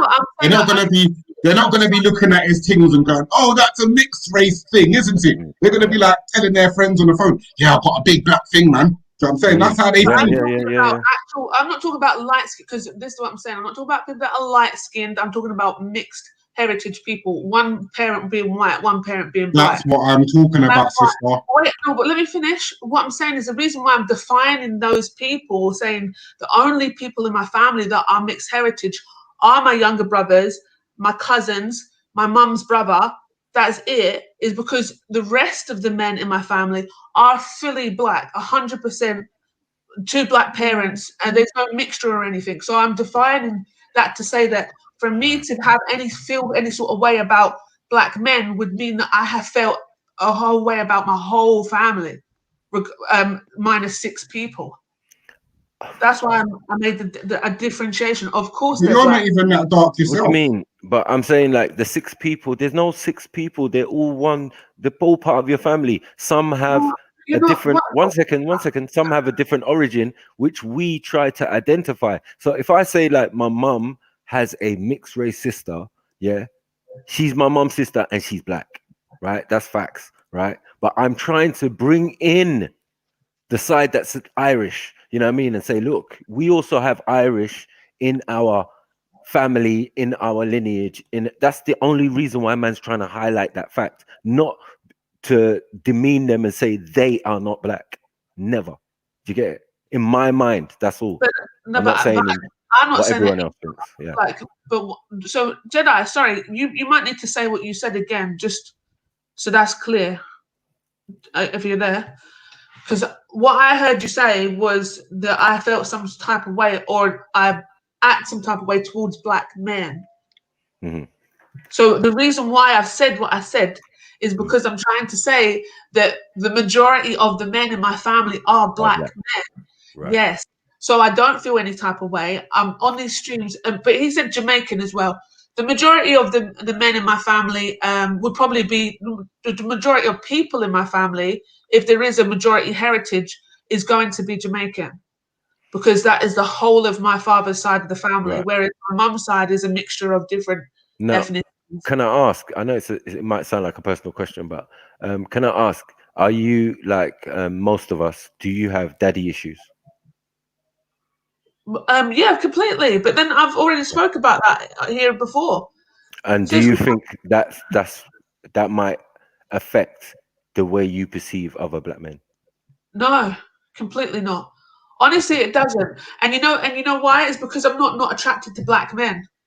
And I feel like if I did have daddy issues, I wouldn't be attracted to black men. I wouldn't, like, obviously I'm married now. I didn't marry a black person, but there was the option to. It wasn't like it was never an option for me, or I chose not to. I definitely have a preference when it comes to what men look like, and it doesn't involve their skin tone unless they're light skinned. I'm so sorry, but you know how I feel about I'm not. Man just gave you the shovel, boy. I've said it Keep before. digging, Shanice. Keep digging. I told you. I want to big up Sarah. I just want to big up Sarah. Smart, you know. You just put the shovel in Shani's hand, like boom. There you go. But Black I don't shovel. really like. I don't like. Being black might not necessarily just be your skin color. It could be your features, like your certain nose feature or your facial features. She doesn't like your gums because they're black. Mm-hmm. Or gums, but now because everything's being, I don't even like that. I don't like the term. That's the thing, Sarah. I don't like the term black, and I feel like the fact that what does that even mean? Yeah, we have to all subscribe to being black so that everyone can have an understanding of who we are or where we're from is a bit weird. And I feel like from my partner, I kind of see that, because he would say that he's black based on what black means as the term. But then at the same time, he'll look at the television. I remember one day we were watching the telly. There was 2 black guys on there, and he's like, "Oh, that mixed race guy," because he was light skinned. And I was saying, "He's not mixed race," and he's like, "But he is." And I'm saying, "But he's not." Like, but because he doesn't understand the terminologies that we use for. Do you know what I'm saying? Like, he's lived in London for like 13 years or whatever, so he's picked up things from people that he's been around. Where's he from? He's from Tunisia, so he's of Arab descent, you know. But he would class himself as, so when we go under this black bracket, he says sometimes, "Oh, I'm black," and I'm like, "Okay, you're not." But I get why you would say that you're black because you're the same color skin tone as me. Oh, you're gonna I tell him what respect he is. Sarah's mentality. I think Sarah's mentality is. You're just gonna tell like, your man what he is. Oh, bless up. Thank you. No, but the thing is, No. even with me growing up, I used to get a lot of. Hold on, oh, hold you're on, hold on, Arab. hold on. Where is Tunisia? It's in Africa. North Africa. Right.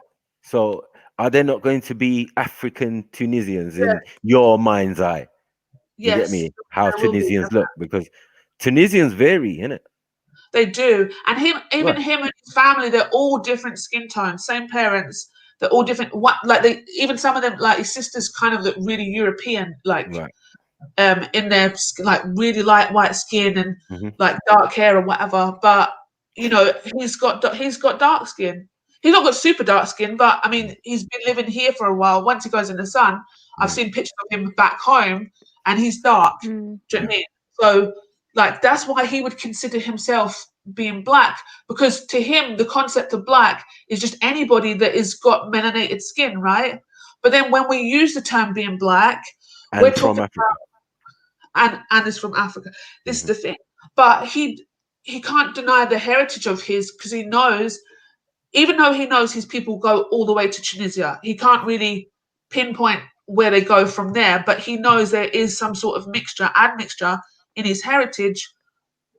He's not the type of person to go, oh, I'm from Tunisia, I'm a Tuareg or a Berber or what, just what I'm saying. Yeah, I mean, even the admixture, does it have to be European? No, it's Arab. It's definitely Arab admixture. No, I'm saying, like, within Africa, can there be such a dynamic that people can mix, and then you've got all these varieties, right? Just within there alone. You get me? No one has to come in externally or whatever, right? Because we're saying this European influence, it's not so effective that it infected the whole of Africa, but yet the whole of Africa still have different shades, different colors, different all sorts phenotypes and all of that. So how many people have been on that continent? I'm just saying that every phenotype is there. So, but the thing is with my husband, if you guys saw my husband, you're going to tell me, and if I told you he was black, you're all going to be like, he's not black, he's Arab. Do you see what I'm saying? You can't speak to me. Why would I say that? No, I'm just saying. If he says he's from Tunisia, I'll say, hello, my African brother. What go on? Yes, he doesn't deny it. I think he's African. He's not one of these people that go, oh, I'm Arab. He's African, right? No, so you're putting Arab on him. No, wait a second. But this is the thing. No, I hear what you're saying. But he's I think if he did a DNA test or whatever, it would come back as Arab. And the reason being, I'm saying, if you look at his parents, see his parents look very Arab. They don't look black at all. Let's be real, though. Let's be real. Hold on, Chani. Let me just make a point. Sorry. People are going to see you in Asda with your husband and the pram pushing out the baby July, August, innit? So they're going to just see a mixed brother, innit? End of story. No, but this is the thing, because he like I'm not gonna show a picture. No, it's a good point, Red. But I wish this is the thing. Like he's not. I'm just saying, like, so this the thing. The same way that you'd be like, oh, Waleed is not black. You might say the same thing as my husband's not black. Right, but what would Waleed say? Would Waleed say he's Arab and he's African, right? Or is it just Arab? Yeah. He would say he's African. He would say, I'm African. I'm African. My people. Check I did my DNA.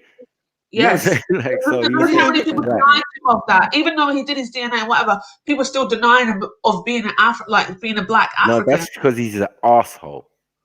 Not because he's not. You know what I'm saying? That's because he's an asshole, and we can do that. We can troll him. He's worth trolling. Like, come on, it's fucking Waleed.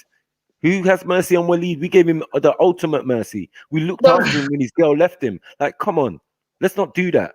Do you know what I'm saying? So when it comes to trolling and destroying a man's credibility, yes, we excellent at that. So wait, so we're gonna say then that somebody that is like Waleed, same whatever, not Waleed, but like is a black African. Well, we wouldn't say black. We would say he's an African. This is what I'm saying. Necessarily, but he might be a black African because of his heritage. But that's the thing. So for my husband, so the thing is, I don't deny him of being black. He says that when he says he's black, he's being like, well, I'm black too. And I'm like, all right, okay. And I just laugh, right? Yeah, exactly. That's why are you doing that?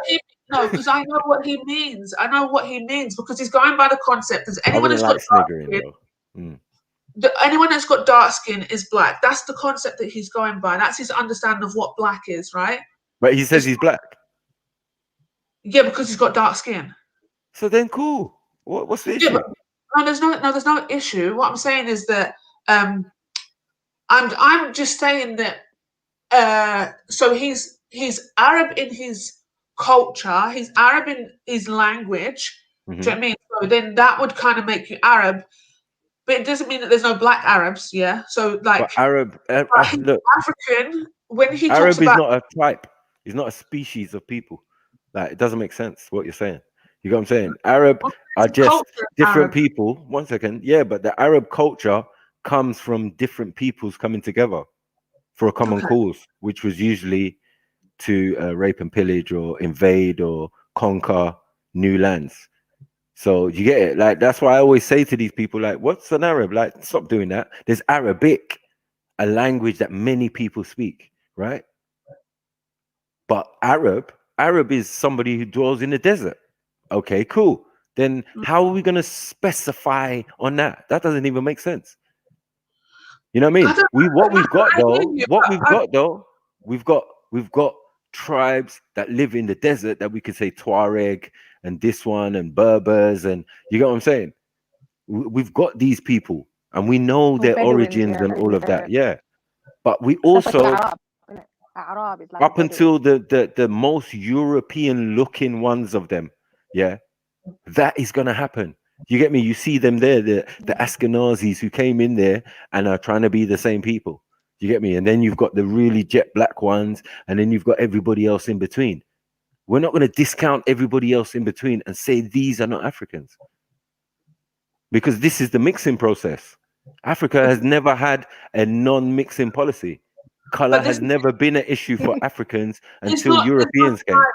There's no denying that he's African. He doesn't deny being African. He wouldn't say that he was Arab over African because he says he's a black African. I rate that. Yeah, I find it funny because obviously, reason why I find that funny is because I think that that's why I don't like the word black, because I think a black African, if you're going to describe a black African, then you're going to put people to different countries and a certain look and so on and so forth. You're not going to put him under with the term black. I don't think you're going to put him as a black African. Well, I'm saying you're doing that. He's not doing that. But this is the thing. But also he is doing that because he knows that he's not the same black as a Nigerian person, for instance. And who told you that there are not Nigerian people who look like your husband? Who told you that? I'm not wrong with that. No, I'm not saying that though. But that's what I'm trying to say. There's no phenotype. There's no single phenotype for being Nigerian. Stop it. Yeah, no, I'm not saying that there is. I'm just saying, one second. There are tribes of people fairer than you, my sister. Yeah, from the region where my mom was born and birthed. Do you get what I'm saying? Who have opaque skin. They have definitely big, broad black features, but they have opaque skin, like they're from Iran or something. Do you get it? Have extra dark tribal marks and whatever. Yeah. But you can just see that these are the same people. Like these are Africans. Like color. That's why I say the color thing. You're gonna find it very sticky. We got people who are from the opposing tribe who can be light skinned with green eyes as standard. Do you get what I'm saying? Your Lamars and all of that. These are Nigerians. These are things. He's not mixed. Yeah. He's just of a particular tribe, for example. You know what I mean? So these things happen in Africa so much. Yeah, you could easily get confused. That's why you have to ask in some cases, like where you from, where are your people from, and because you can never tell. So the next person could say, "Oh, I'm Yoruba mixed with German." I say, "Okay, that makes sense now." why you're light skinned and and blah blah blah. I wasn't even thinking before. I thought you was from this tribe or that tribe or this tribe. There's still many options that you can have and think. You can even be from my tribe because it's so vast and in color and dynamics. Do you get it? So it's very confusing. It's very confusing to when we. That's what I'm saying. That's why I'm talking about the concept of the terminology black, because Andy Chill just asked there, does he call his sisters white? And he does. He would say his sisters are white because to look at them, they're white, even though they would be classed as being Arab or whatever. Then or Tunisian, they're still white. Their skin is white. They look. Their phenotypes are very white. Like, but they're still black. Because black can have white skin. Let's not get that twisted. Yeah, I know, but this is the thing. That's why the terminology Yellow, doesn't work. Pink. It doesn't work as a We terminology. got all the colors. We got all the colors. Like that's We're better off saying that they're still African. That's what we're better off saying than saying black, because then what is black? Because no, but I know what he means. It's like defining the word black, though. It's like or is it? Sorry, yeah. It's like an in-house Go on, joke. It's like an in-house joke to his sisters. He knows his sisters are black African women, right? But he runs the joke with them. No, one second, he runs the joke with them. Yeah, that you're white, right? That's fair. I mean, we could do that as siblings, like I would say. But that's why. No, but that's what I'm saying. So I mess about with my younger sister and call her white, knowing that she's fully not white, right? Yeah. That's different. That's not the same thing that he's doing. But that's why I'm saying that he doesn't understand this concept of what the Western world call black. He says anybody melanated is black. He looks at his sisters and sees his sisters are not melanated to his level of melanation. Right. Yeah. And his brother's melanation that now then considered white. And that's what he would call a white person. So I'm saying it's not the same, like for him, it's not the same dynamic. That's why the word black doesn't work, because it is like, who is black? If he said, if we were now going, his sisters are African, but their skin is white, that's cool. They're African, born and He's raised. joking, but he's joking because they have the same mother and father, no? They do, yeah. Then there's no argument here. Do you get what I'm saying? It's only a jokes. It can only be jokes. We come from the same mother and father, and you're going to tell me that they pushed out some white youths? Like, seriously? No, you're joking. You've got to be. You got to say, but that's why I'm saying the concept of black and white doesn't work. Like, because and using the words black and white doesn't like black doesn't work to describe his family or what he is. African is the better word because they are from Africa. They're born in Africa, but they all look different, right? That's the better word. But if you say black now, then you're now taking on people that look Caucasian to be black. And then it's like, well, they're not going to be classed as being black. They're not treated as what being black is. So they're not going to feel like black women. They're not going to be treated like black women. So they're not black, if that makes sense. Well, my auntie's from Sierra Leone and she looks Arab, if you want to say. You get me? Her sister is jet black. Her brother is jet black. She just looks like that, right? So in turns, it means my first cousins came out, or second cousins, sorry, came out extremely light skinned. You get me? So, like, we mock each other with jokes, but to tell me my cousin is mixed race or whatever, you're barking up the wrong tree. You get what I'm saying? Like, I'm just gonna look at you side eye and just fall back, man. This is an African thing. You know what I'm saying? There's no chaser, there's no European in here. Thank you for your mistake. Go and sit in the corner. Because remember, I'm a barber. I've made this mistake countless times in assuming who people were. And been put in my place quickly. I had this guy, I assumed he was Asian. I cut him for years, until one day I said, yeah, man, you're Asian. He said, no, I'm Greek. I'm done. Don't assume Greek, nothing. Yeah. Ask the question. You get it? Dark skin, you know. Yeah. I'm telling you, there's nothing about him that would say Greek. I'm sorry. Yeah, it's not my fault. You get what I'm saying? Because what I was looking at for me was a subcontinent Asian man. Yeah, fully thinking he was from Delhi or somewhere. You know what I'm saying? Or fool me. You get me? Many times I've done it. Man is like, oh, where you from? I've got friends who are super jet black. One friend, my brother Gregory. Them man, they're from Scotland originally in his heritage. You get it? Yeah. So like, people have lived everywhere and but I'm just saying, like, we can't assume anything anymore. We better start asking. You know what I'm saying? Because when I went to Africa, I'm telling you, bruv, it's not what you think it is. It's like, rah. We can't just assume anyone's anything. You're Tunisian. You're Tunisian. I went to America and met loads of Tunisians. Mm. And you could say they were Arab, but you couldn't tell them that. I mean, I think it depends on the Tunisian, and the reason being is because I've been to Tunisia a few times, and this is out with my husband and being around different Tunisians, and they some of them are like, all right, cool, I'm black, you know, and they will say that they're black African Tunisians. Some of them will subscribe to being Arab, but then not have any member of their family come from, you know, the Arabian Peninsula. That's correct. Right, so they can go back all their bloodline as far as they possibly can that they know of, and they're still in Tunisia. They're not come out of there, but yet they'd still say that, you know, I'm Arab, right? And not say that they were black Africans. So supremacy though. That's taking over a lot of that region, Yeah, exactly. but the problem is that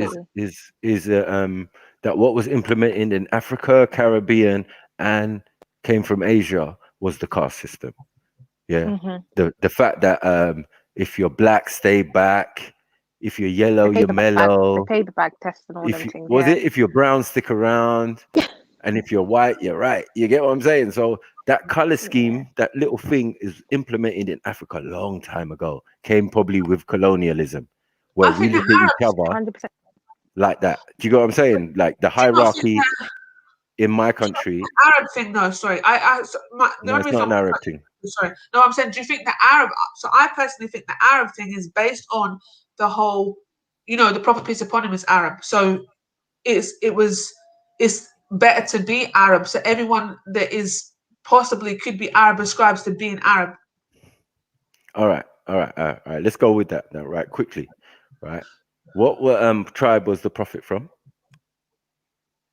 Banu Hashim. Quraysh.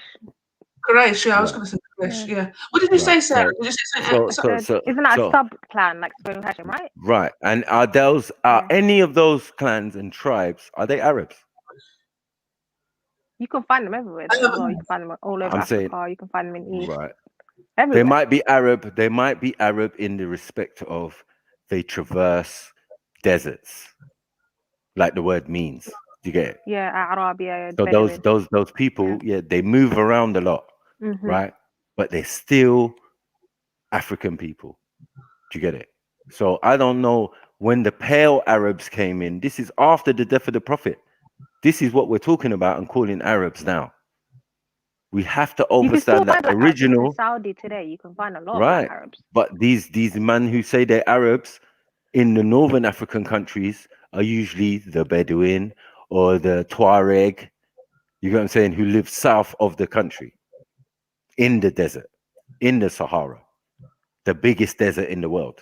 So if anyone's going to be an Arab, it's anybody who traverses that massive desert of the Sahara, which is 100 times bigger than that little small Arab desert.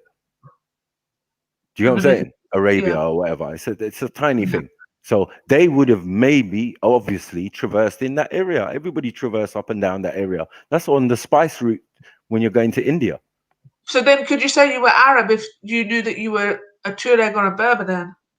No, because originally you know your tribe. If it goes from clan to tribes, do you get what I'm saying? Your kin, kin, tribes, and all of that. You know what I mean? Yeah. Then we've got more of what you are. So once we can pinpoint your tribe, now you come out of the realms of just being an Arab.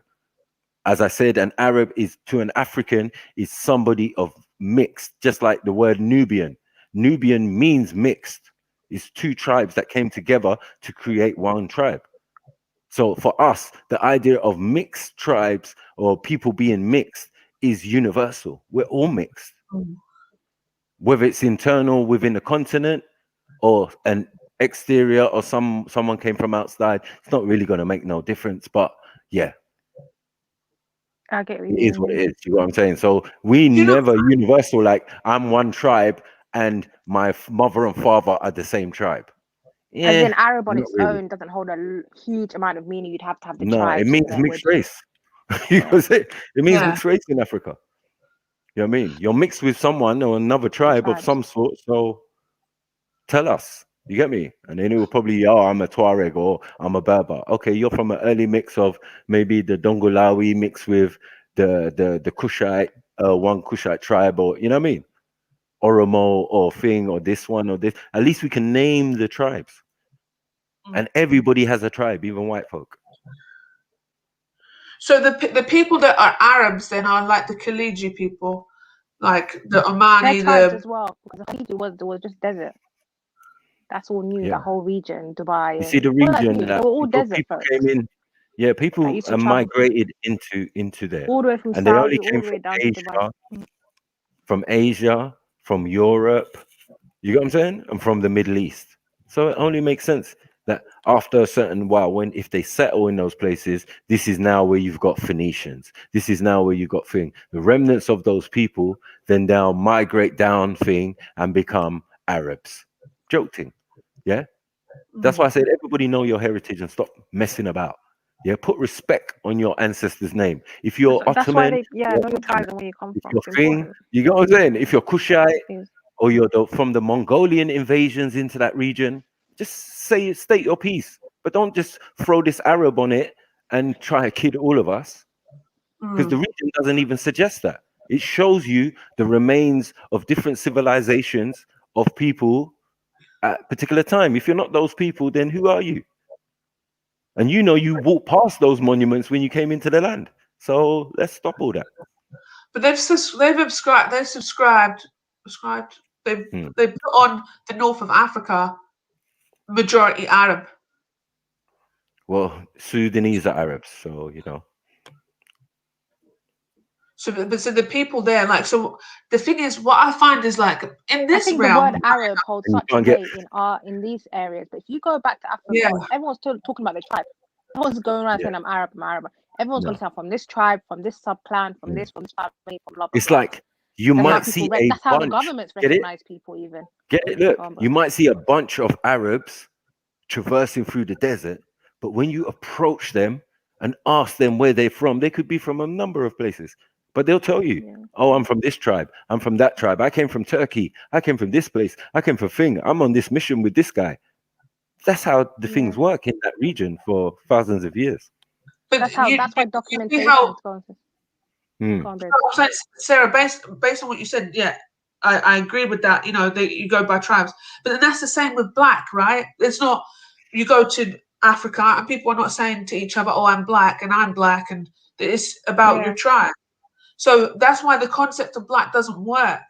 Like it just doesn't work. Like it just doesn't work to describe people to know where someone's from. Like all it is. But it's a sensible description when you're using the English language and you're in England. Yeah, here. People won't get you if you talk Africans in England have to accept that this word is attached to them. And that's what they've done over many, many decades to get it. Yeah, That's no, what I hear that. Funny enough, early this morning I was on Instagram and going on the reels and whatever, and I saw this woman and she calls herself the African traveler or something. Yeah. Anyway, so to look at her, she looks white, and she does she's a dancer. She does all the she got all the Afro like beat dancing and all that kind of like she dances in all different African style of dancing, right? And she's really good at it. So she says her thing is like to go out and shock the people of New York because they don't expect her the way she looks to do the way she like to move the way she does.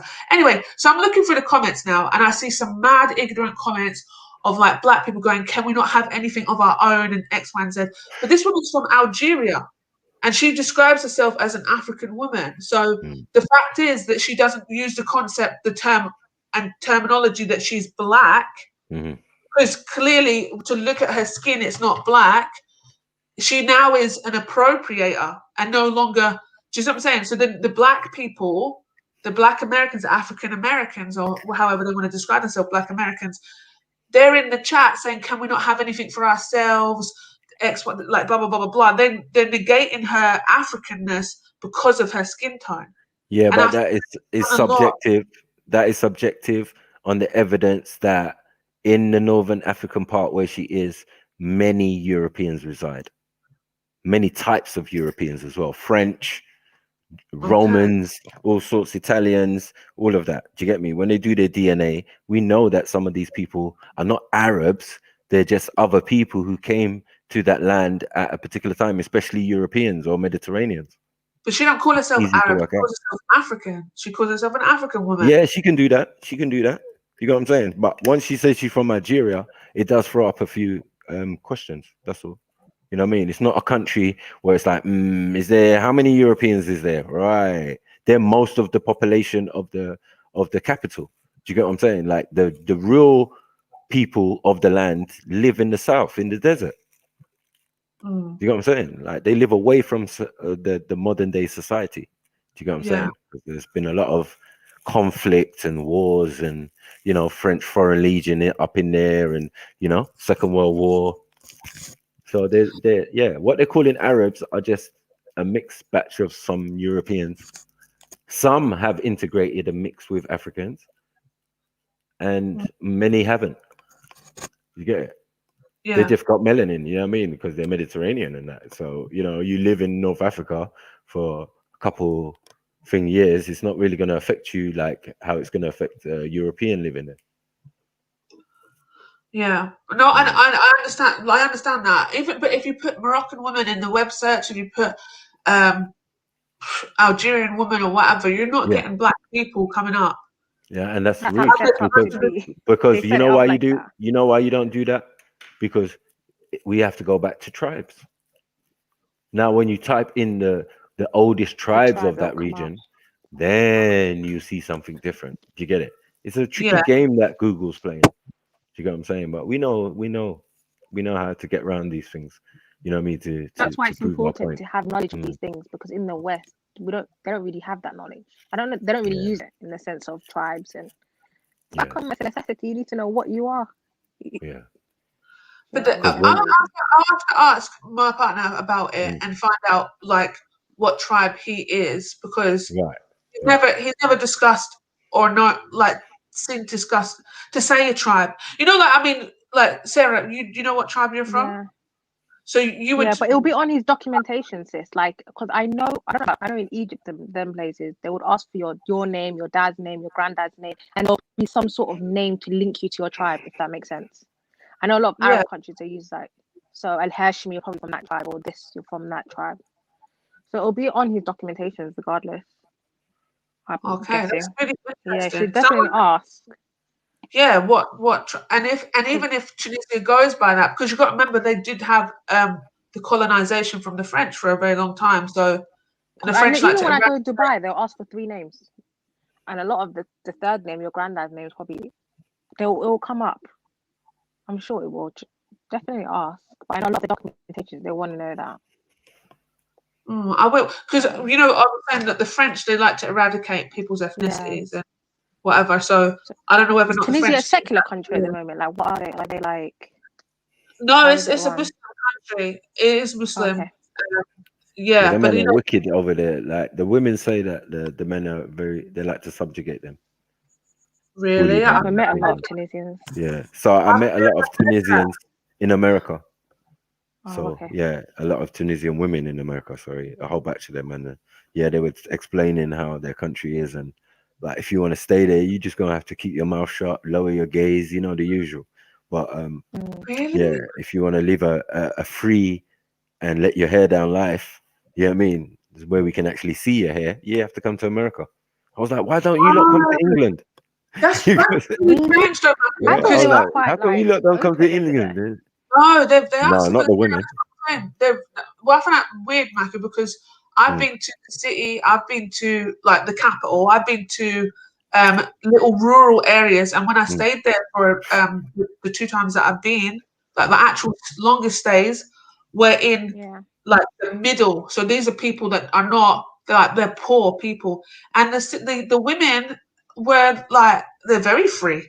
They wear the hijab. And they just like cover their hair. Some girls don't cover their hair. They wear like jeans and like I said, they're not allowed to wear niqab. That is banned. They can't wear niqab in the country. So, and also it's kind of frowned. And none of my husband's sisters wears the hijab. Like they're all modestly dressed, but the headscarf is not a thing for them. Like, so I don't. Yeah, they're quite. Yeah, that's what I thought. That's what I think. I don't know. So how is it? Is it Islamic country then? What Well, this is that's why I said that's a bit what secular. that's what it's not. But that's the thing. It's not classed as secular, but it's got a lot of things that are kind of against the Sharia. You know, for instance, like you're not allowed to. Oh, what is it? There's something that you're not allowed. That only old people can go to the mosques and stuff. Like you have to be a certain age to keep going to the mosque, or else you might be seen as an extremist or something. The extremism is a rumor. Yeah, so I don't know about that, but I know that extremism is a thing, and everyone's you can't come across as too religious. I'm wondering, you know what it is? You know what it is? I'm wondering if it's like Morocco and Egypt. Yeah, they got where if you're a woman, yeah, you can't be speaking first while your man's standing next to you. These are in Egypt. These are cultural violations. You get me? Some places, yeah, you have to cover your head and but remember, like, this is the countries where man will pinch your bottom and all sorts in a way that you wouldn't even expect. Fully, you know what I'm saying? Like fully, he's like, yeah. You're told about the customs. Yeah, thank you. You're told about the customs and ways of certain countries. So I could believe that it wouldn't be overt, but it would be, you know what I mean? And I'm talking to people who've left the country as well. So they're going to be slightly biased, I would assume. Do you get it? And say it was worse than it was, but maybe there's some truth to it. I don't know. It might depend on where you live. Yeah, and the time as well. This was a good 15, 20 years ago. You got to remember as well that, like, so with these places that have tourism, like high tourism, there's the deen kind of gets like left behind, you know, like because they're doing madness to get money in it, really. So for instance, you're free mixing, you're maybe working in a hotel that sells alcohol and all this kind of stuff, and your money becomes haram in that sense. So there's a lot of just people trying to come from tourism. So what are you saying? Are you saying the country's haram? What are you thinking? I mean, no, they're very westernized. I can give Shani that they're very, very westernized. They are, and it's a tourists around, isn't it?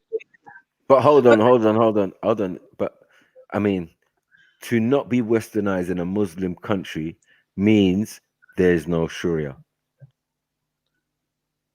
Yeah, there's no Sharia in right. And most African countries or most Arab League countries, yeah, there is no Sharia. It's not been implemented.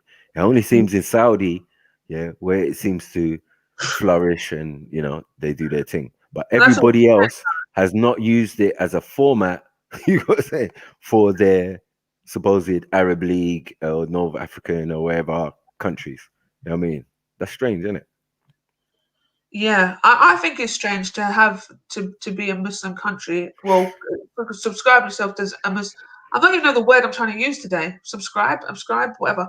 If you assign yourself as a Muslim country, I think it's strange that you are against some things that are Islamic. But then you've got to look at from the invasions, and because they had such a big French invasion and influence come in, they did a lot of it, you know, kind of messed up what the previous Ottomans and whatever, the people, all the Arabs or whatever, the Ottomans that were there beforehand. Do you know what I mean? Like that?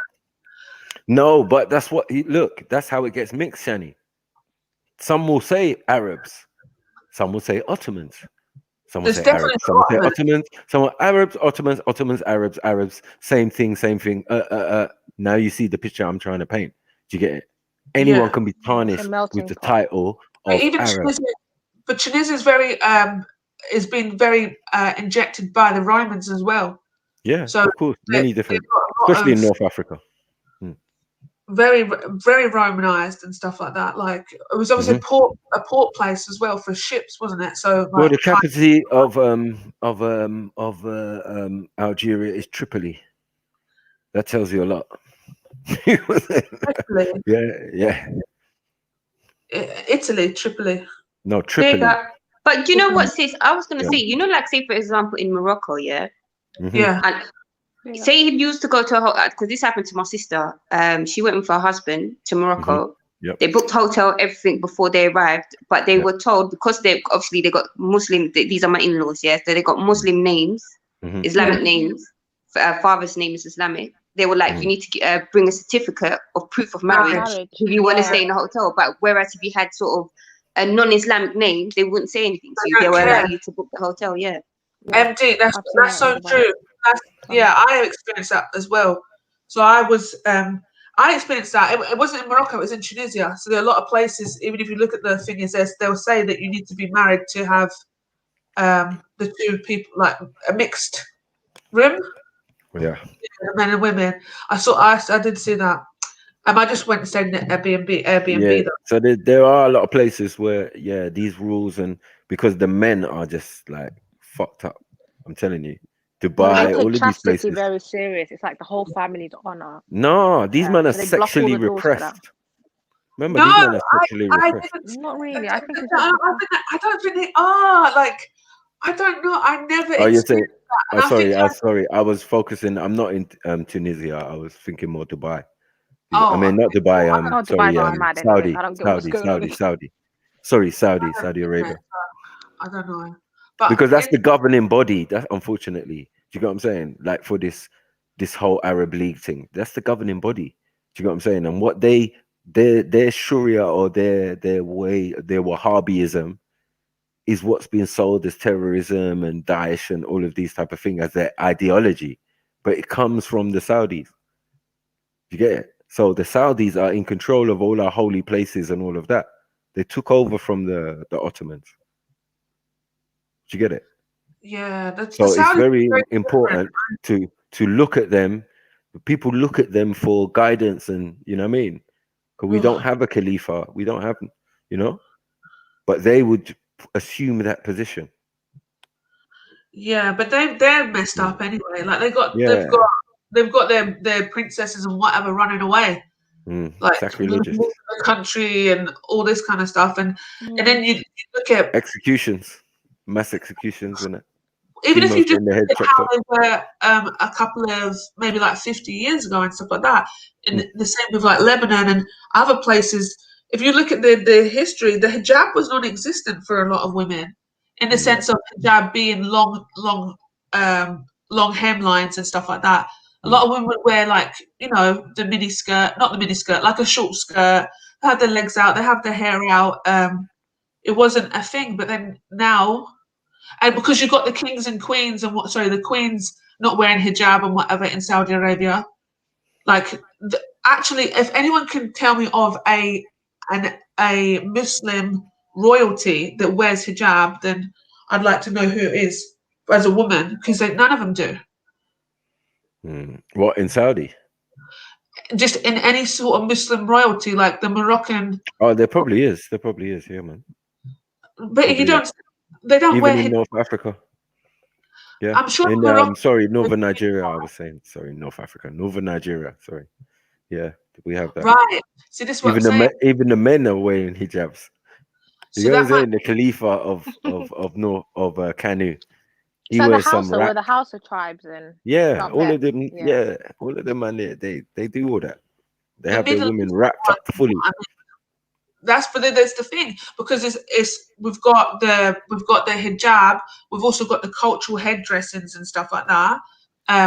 But when you look at the Middle East, I'm talking about that's the ones I'm talking about, the Jordanian like queen or princesses, or the Saudi ones. None of them are wearing. They don't wear hijab. They don't observe. No. Jordan is definitely more relaxed in that sense. The prince rides around on his motorbike and all that, Harley Davidson and that. Like, it's different levels. You get me? But the same as the Saudis, they're not on it. They're on yachts. They're drug running. They're doing all sorts. They're executing people when they're getting into power, like the young prince now. He's just gone nuts. Killed all the old guys and whoever opposes him. Like, there's a lot going on in that country right now, but no one really talks about it. But BB's saying that he, when he goes back home to Morocco, he actually has to carry around his marriage certificate yeah, see, to prove it. Customs, and women are not allowed to speak in certain places first. Like, yeah, like if they, I remember my sister-in-law, ex-sister-in-law, she went with her boyfriend, and they got to the reception desk to book in, and she tried to talk, and the man just ignored her and just looked at the guy like, bruh, don't you know? Don't you know? Like, why is she talking to me? Yeah, like, yeah, this is, you're breaking some customs here. You get me? Like, how? Yes, sir. How can I help you? I kind of practice that now. That's quite weird. Like, that's not something that I was told to do, or like, it's a weird kind of role that I put myself in. Whereas if we talk to a European person, I'm the first person to talk out of me and my husband. Do you know what I mean? All right, let me give you a jumper joke. Did you British see the one with the British reporter? She was in Iraq or one of these countries, and she never had no hijab or nothing on, and she walked past a group of policemen, and then all of a sudden you heard, "Ow!" You go saying someone hit her in the head with a truncheon. Next time you saw her, she had full scarf on. You go saying, wow. yeah, like, don't play with some countries, because their rules and customs are their rules and customs. You know what I mean? Yeah. I know girls from Iran who, like, they went over to Iran. They were wearing David Beckham jeans, all of that type of stuff, not wrapped up, and nearly got beaten, man, and arrested. But if your dad's not an official or someone important, like, you can't get away with that crap. You can't do it, and that's the thing. You're right. It's the officials, the important people. Their son, their daughters, Their and whatever. children's, yeah, like, yeah, running around in bloody, yeah, Ferraris and that. You know what I mean? And flip-flops out the door. I see some mad Dubai stuffs. Man skiing basically in the Ferrari. He's got his flip-flops on. He's flip-flops on the street, on the road. Yeah. And one foot in the car, and the car's going fast. And yeah, it's a mad thing. Bored. Yeah, I'm driving with the foot up on the window, one foot out the window, and that. It's mad. But another thing, someone said Dubai is a ram, and I agree. Yeah, no, I completely agree. I have no interest to go to Dubai because it's so haram. Like, what do you think, Sarah? Because you've lived there. Did you not? It's not nice. It's really boring. Trust me, it's not even worth the hype. And I it's so think hot, the you can fact, barely do anything. Sorry, go on. yeah, I think the fact that the fact that, like, you could go there before and, you know, buy a hijab and all of this, and, you know, and it might have been slightly not really expensive. It was just, you know, I usually Muslims just make go their there own to clothes. change my gold. Like, literally, if I'm going to exchange my gold or sell my gold, I would go there because they've got really good quality over there. But other than that, no.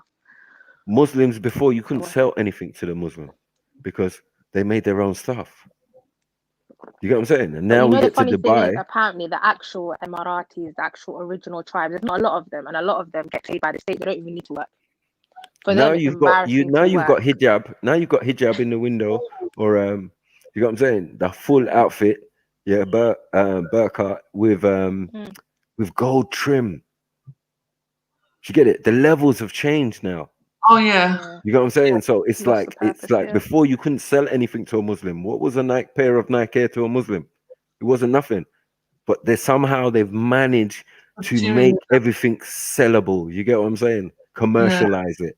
You know what I mean? And in such a way. Foreigners, like a lot of the properties. But when you think about it, that's end up universal, because we in England now, yeah, as I said, I had a thing with Abdul Hamid one time, and he was like, "Oh, I didn't know you was a Muslim. Why are you wearing that ankh?" Yeah, and I said, "But why are you wearing the sign of Hermes?" You know what I'm saying? That's haram.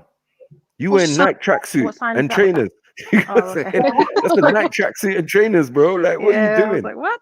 Oh, the Nike. Okay. Yeah, like, what are you doing? You're wearing Nike tracksuit, proper Nike Airs as well. pretty tracksuit as well, like matching. So you're even consciously making a decision as well, like. That's one thing about Muslims. I definitely think that there's changed, a bit. Yeah. Well, I just think like this whole pointing fingers and this is haram, that's haram, this is haram, that's haram. Is what we were saying the other day, isn't it? It's dangerous, but also it's very hypocritical because you need to start looking at what it is that you're doing that's actually considered haram, and a lot of it is sustainability in your clothing and your consumption and stuff like that. Like even if it's overeating, for instance, that's haram. So being a fat Muslim is haram. But we see them. No, but we see them. You see the big fat shake. Thank you, Shani. I mean, I'm a fat Muslim. Alhamdulillah, I'm well fed. I'm looking at the Sheikh's belly, like, yo, man, really, uncle. That's all they do. Though they eat and sleep. They don't work. They don't work in Dubai. They get state funded. As in, if you're Emirati, there's different identifications. If you're full-blooded, according to them, the original tribes, you literally get a house from the government. You have a particular area they live in, and their children get school fees paid for. They can go anywhere in the world to go university and stuff. They don't have to work. They find it embarrassing to work a regular job. So a taxi could be owned by Emirati. They will never drive it. They'll get like an Asian or an Indian or a Bengali to drive it for him. But they own all the businesses, but other people work for them, except embassies and like official offices and stuff. So when you were there, Sarah, how do you feel that they treated you as an Ethiopian woman? I worked in an expat. So I worked in a English school, so it was okay. Because I had a British passport in it, so I don't know how it would have felt if I didn't. Passport. Yeah, it would have come out different, trust me. And even the English women who supposedly go over there and work in hotels, getting abused, raped, and all of that's been a thing. I do know of a lot in the of last couple of years. African, like to work as maids and stuff. They used to get violated, and because they're on like contract, their passports are taken. It was it was really crazy. Like it was a bit too much. Yeah, that English passport is stronger, like. It's very strong. You just pull it up, and everyone starts moving you just different. Pull it out, everyone starts. Yeah.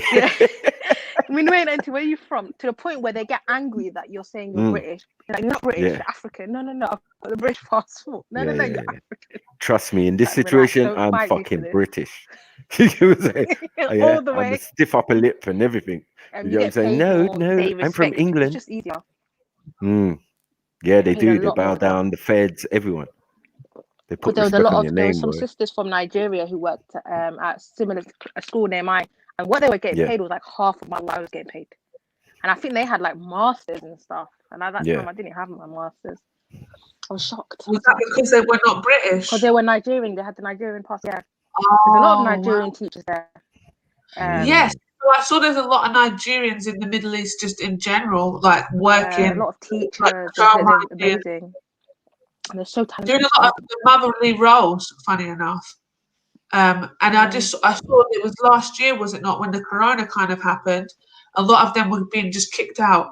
So they were like, they were the nannies and all that kind of stuff, the au pairs. So a lot of Nigerian au pairs and stuff like that. Or there's a lot of engineers. There's a lot of there was a lot of West Africans. I'm not gonna lie, when I was there, but it was really sad that they weren't getting paid the same. Like I've seen people with like basic qualifications getting paid like 3-4 times more than somebody with a master's. Some of them had PhDs. It was insane. It was so sad, but what can you do? Some just go there for holiday as well. You know what I mean? Wealthy Nigerians go to Dubai. They do a lot of trade there as well. They buy. They're always in Dubai, man. It's like thing. And then they've got Abuja, which is like their version of Dubai, Islamic Nigerian Dubai, the new capital. Okay. It's basically an Islamic state in Nigeria because the house is obviously Muslim and they built the city while they were in power. Okay. And tried to change the new capital. It's just like trying to do Washington, D.C. when we all know it was really New York. You know what I'm saying? That's what has happened. But not everybody has followed that trend because it's so far on the other side of the country. You know what I mean? Where this blessed places. Like a few of my friends left from here who were like West Indian or whatever, gone to find their fortune. Them and their parents have gone there doing trade or whatever, import export. It was a thing at a time. And as I said, the trade in Nigeria is like got to a level where People go there, do their stuff, build their buildings, do whatever they're doing, and then move on to the next country. So then next minute you be talking to someone and man's in Ghana. There's a lot of You know people what moving I'm back saying? though, like the last 5 years. Like a lot of people are just moving back.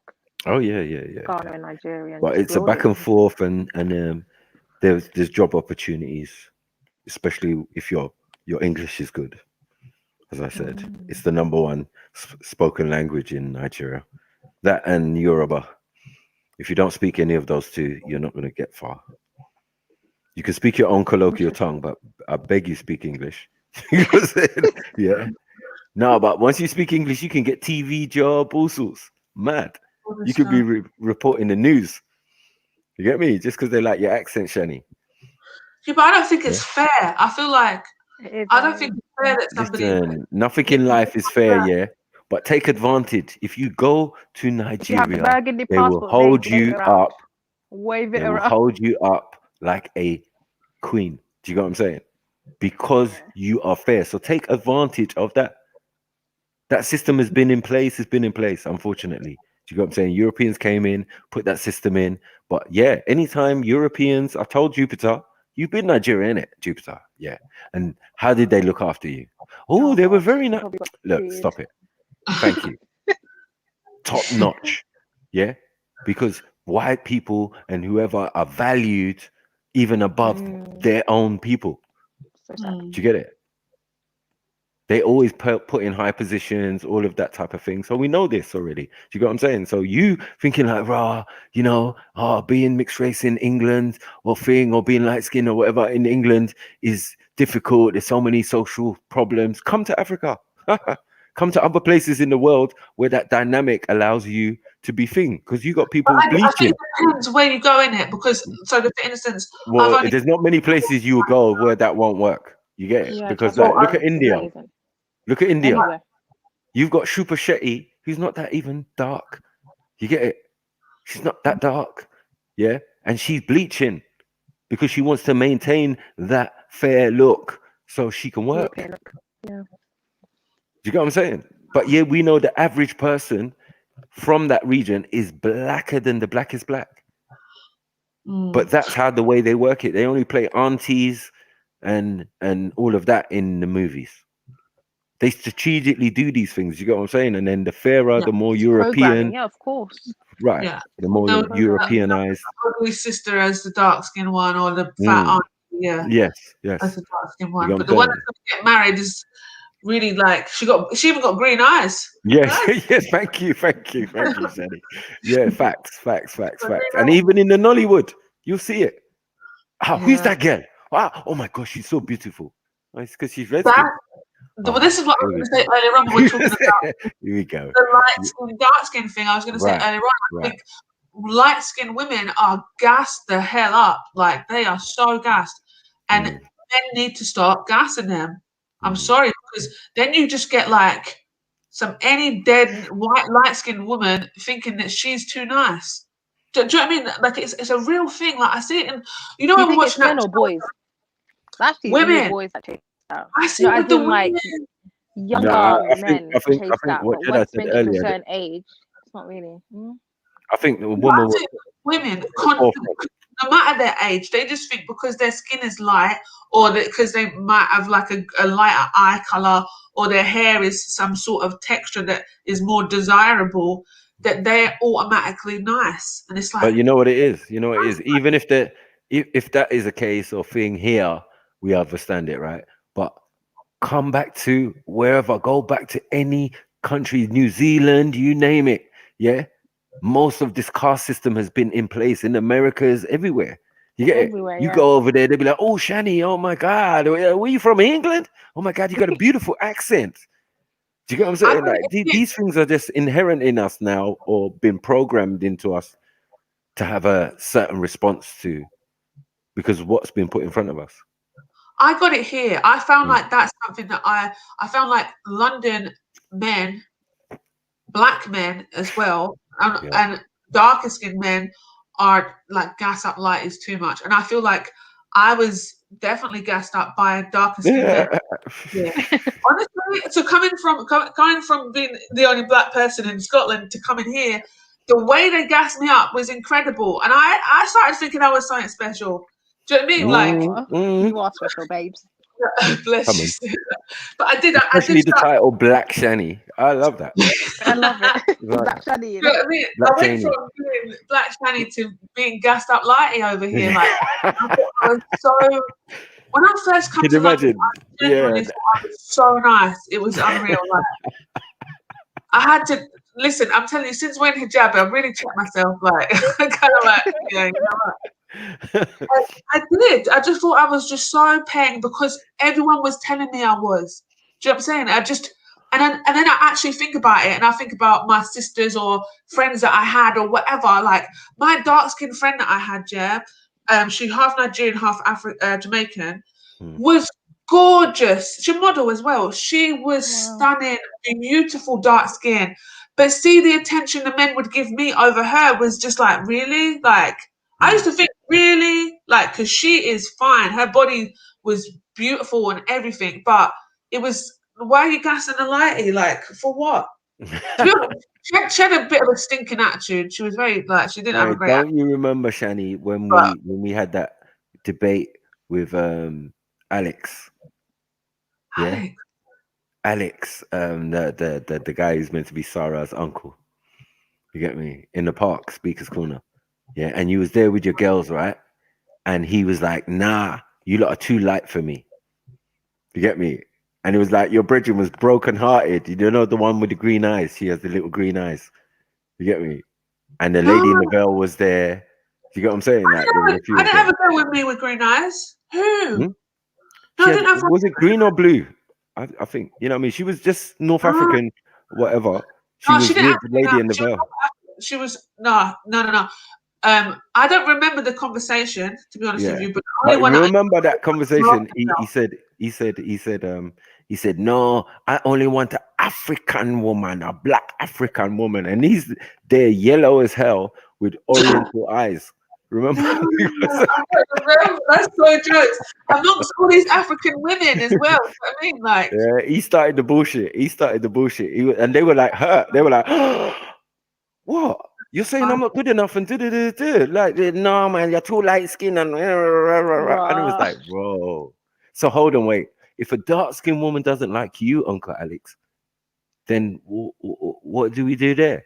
You know what I'm saying? Yeah. You might like African women as your preference. Black African woman. I was like, all right, mate. You know what I'm saying? But I'm saying that clear. Yeah. You was like, Jedi was like, so where's your origins? You get me? He was like, listen, I'm a victim of circumstance. You know what that means? He said he was born in a plane flying over somewhere or something like that. Do you get what I'm saying? Like, you're from St. Lucia and you got a bit of Oriental in you. Come on, let's be real. You know what I mean? Like, you cannot be. That shows that the woman you're with, if she's dark skinned, she accepted.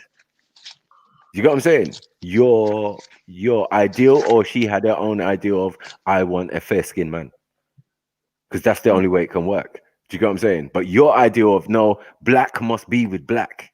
Well, that's not really true, is it? You red as hell. You know what I'm saying? Looking like Mr. Chin, yeah, and yeah, you're saying your woman is a black African woman. I need to see this guy. I need to. You must admit, even Issa was in the debate as well. It was me, Jedi, Alex, and Issa came in later, and then all you girls was on the other side. Do you get what I'm saying? Lady in the veil, the girl with the funny eyes. There was like 2-3 of you, and you was there as well. Yeah, early back in the day. I swear, Jedi played it on his playlist. Oh, did you? Oh no, that's jokes. I need to have a look. It was about skin color, and then I said, like, basically, if we listen to Uncle Alex, he's basically Thanos.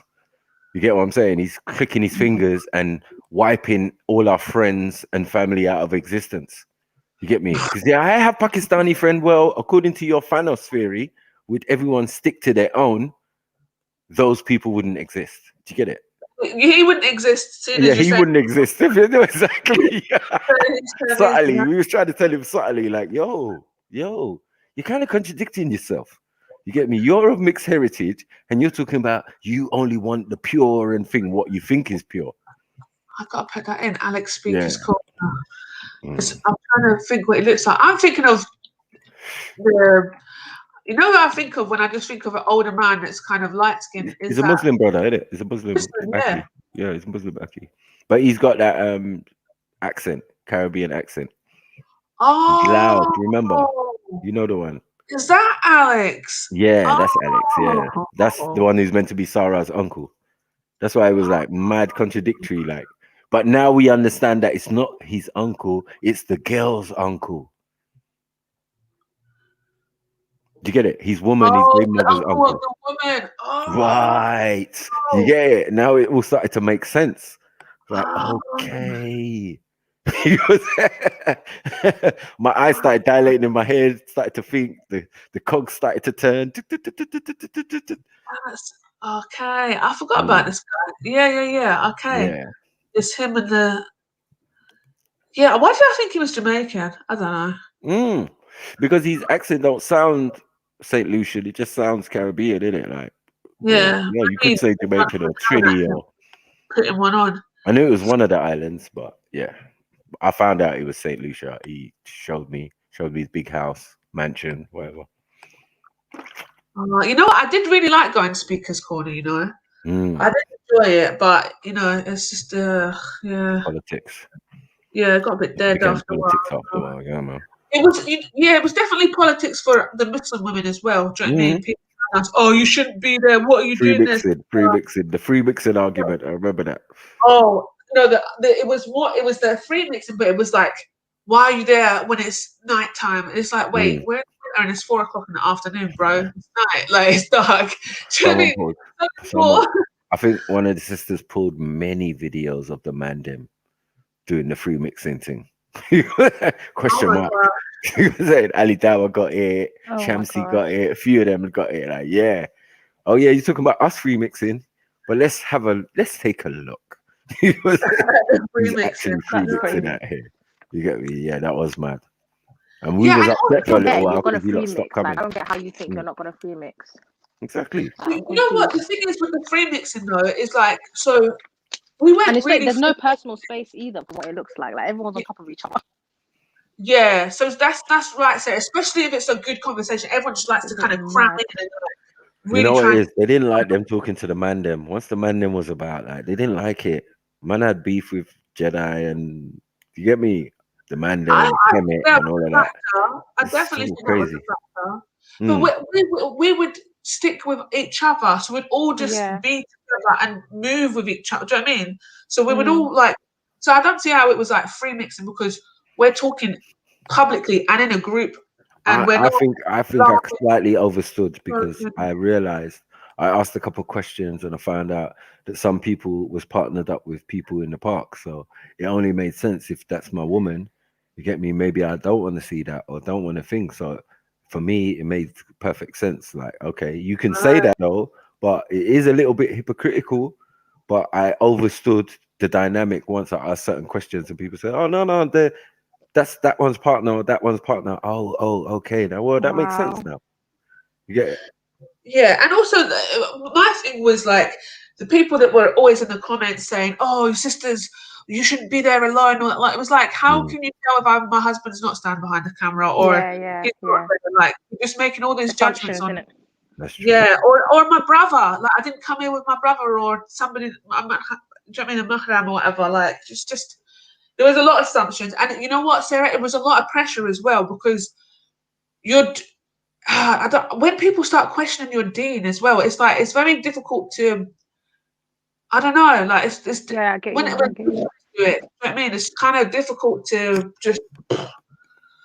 But you know, the loudest people are the ones with the most skeletons in their closet. Anyone you see talking about people 24/7, skeletons in their closet. That's all I'm saying. I've seen girl come up to people Speaker's Corner to expose man. Expose certain man get exposed at Speaker's Corner. Yeah, man. Yeah, but that person. Ali, talk to me. These guys are proper celebrities. Yeah. What is going on? No. I've seen some stuff at Speakers Corner anyway. Yeah, jokes. Yeah. And some stuff that was Trivia been on jokes. What's that camera. Iraqi kid? What's his name? He's always got like some sort of wig or hat. Oh, fuck. What's the Iraqi? It's Iraqi, Modine. right? I think it's Iraqi. Yeah. And he's always got some sort of hat or some wig. That guy cracks me up. Modine. Oh, I like Modine. Or Nodine, sorry, should He we call him literally Nodine? cracks me up. Yeah, Nodine. He knows I his like stuff, him. yeah, but he's just mad. He knows his He stuff. literally He's mad. He's a character, definitely. He's definitely not a serious guy. He's just not serious. Not anymore. He used to be all right, man, but then, yeah, he just lost his way. He wanted to become famous. The kid that looked like I'm just gonna be so rude. Now I'm saying he's North African, yeah. I'm gonna say I know the one.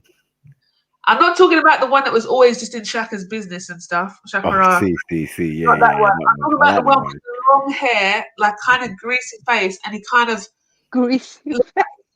He's been stung by bees. Oh yes, with the nose. Yeah, I know what you mean, Shani. The whole Yes, face was like really like as if his eyes are all puffy. It's all. Yeah. Do you know I used to watch videos and I'd just be staring at him the whole video. I know. I was so wicked person, face. Yeah, I used to wonder that as well, but I never used to say but that. Speakers Corner does attract weird people. Like that looks like a crazy place. I could never. I'm sorry. Doesn't look safe. Yeah, it really doesn't. BB called him Elephant Man. No, BB, that's not terrible. nice. I know the one That's he's talking mean. about as well. Yeah, he's just there's a few of them out there, but I like the one that's always in Shaka's face. This one, oh my gosh, he's annoying. He's annoying. Like, are you saying my ancestors are albino? I'm like, yeah, man. Own it.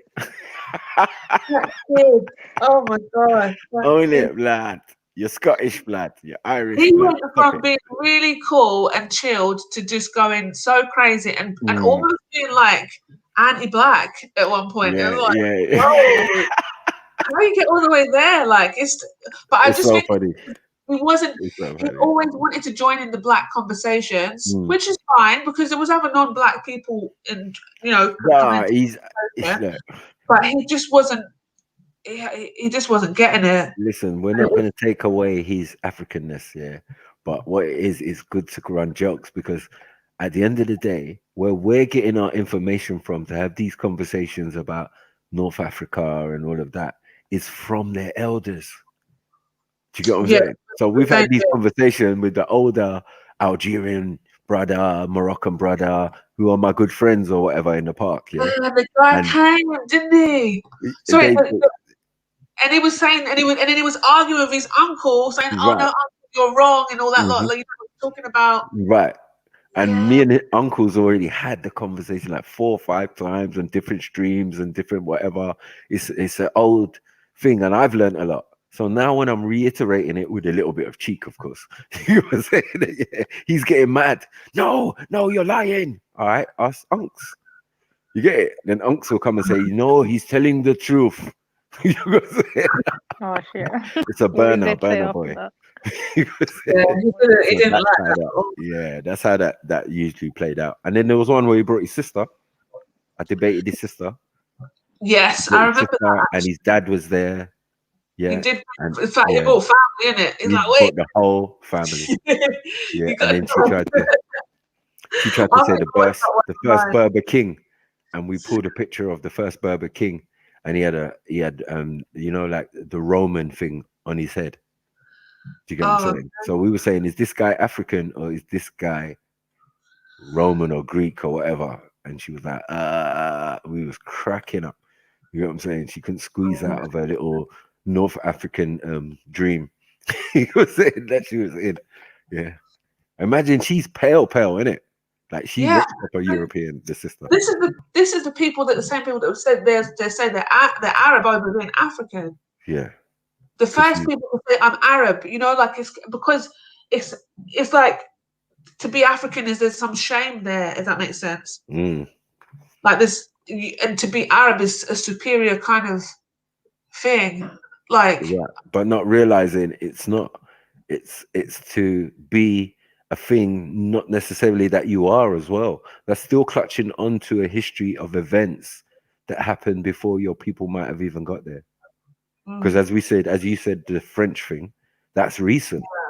That's like 1930s, 40s, 45, 50s. You got what I'm saying? yeah. So like you could have come then, and now you're saying you're African. Yeah. But No, let's I go hear back. You got what I'm saying? Let's go back. Like Where do you're we go? attaching yourself to tribes and situations, like 1,000 and something years ago. Like, really? Are you sure? Well, that's where I always get confused. Now, so I'm on the Australians not being Australian, right? But Australians Yeah, love they're British, innit? They're Australia. British. Exactly, the British. Yeah, But they've been there like 250 odd years, yeah? that's fair. So, That's fair. Yeah. so they're now saying, I'm Australian because my granddad was born here or whatever, right? I'm like, okay. My grandmother's granddad was not born in Australia. He was born in Scotland, and he moved to Australia and lived to 100. Right. So even that in itself, there's only like of my Australian family, there is just 2 generations, 3 generations. Yeah. So how can you claim Australian? You're Scottish, right? But then it's like, so then No, it's you kind are of, Australian, but you're Scottish in heritage, in origin. Like, yeah, sorry. You're Scottish now. You could be Australian now, but know your heritage and know that we came from Scotland. That is Scotland. fair. And England in some cases. You get what I'm saying? So Yeah. yeah. Okay. So then when it comes to somebody being from North African. North Africa, Right. we're doing the same thing. But They're what doing is the same thing. But what they're doing, they're cutting off the after once, like the bit once someone is born here and my grandparents were born here. They cut the lineage That's at the a point. furthest they're going. Yeah, Yeah. they're cutting it off. That's the problem. And then attaching a history way, way, way back, almost 1,000 years. And Shani, that timeline is too much. There's too many people in that. Yeah. You're somebody else in that time. Exactly. But it's the thing, that's what I was saying about my husband, because like I'm saying to him, where are your family from before Tunisia? Right. And he's saying, no, they're Tunisian. And everywhere that he can think the way back to, yeah, they're all from Tunisia. Like no other, not even like, oh, some come from Morocco or blah, but they're all from Tunisia. Right. So for him, he's Tunisian, right? So, but I'm wondering, because of his sister's complexion and because of his parents' complexion and stuff like that, is there an admixture? That's my wondering, isn't it? Like for him, he's just like, oh, no, we're Tunisian. There shows integration of some sort. Yeah. But where does it come? Where does it go back to? And are they? Yeah. I get what you're saying. Yeah. Was it long or was it just the other day? Well, speak to the You know what I'm grandparents. You saying? might not Facts. like if you With speak all to the the world grandparents, they'll events probably that tell had you. happened. Yeah. So it's definitely not the other day, because his grandmother, I think, lived until she was 90, and her grandparents were from Tunisia. So that would have been way past. He's got a couple. Yeah, couple way generations. like the 1700s or something. You're looking at, Mhm. possibly. So then it's like, even if it's from the 1700s, does that make you now a Tunisian, or are you heritage of X, Y, and Z, but you're born in Tunisia? Sorry, my door. Just 1 second. Right. But you're gonna have to ask him his tribe. Right. And that will make everything easier. The tribe is just name after name after. If he doesn't know, his elders will know. If his parents have passed away, then it's the other elders, the other grandparents. I've got a sneaky suspicion that he probably will know, innit? Sarah. Got a sneaky suspicion. Most Africans kind of know these type of things. You know what I An mean? Arab will take his lineage back hundreds of names. There's no way they don't know. Right. So if it can, I'm just getting my shopping. One second. It's all right. But yeah. Because again, we're migrational people. We're going to tell you the story of how we got to where we are. And it's needed because it comes down to inheritance, land ownership. So many things are involved. You have to know your heritage. You know what I'm saying? That's why I'm like, raw. Oh, okay. The whole currency. You want to tell me, if I can't tell you where my people were 2,000 some odd years ago, how are you going to tell me, Mr. European, with your DNA? Yeah.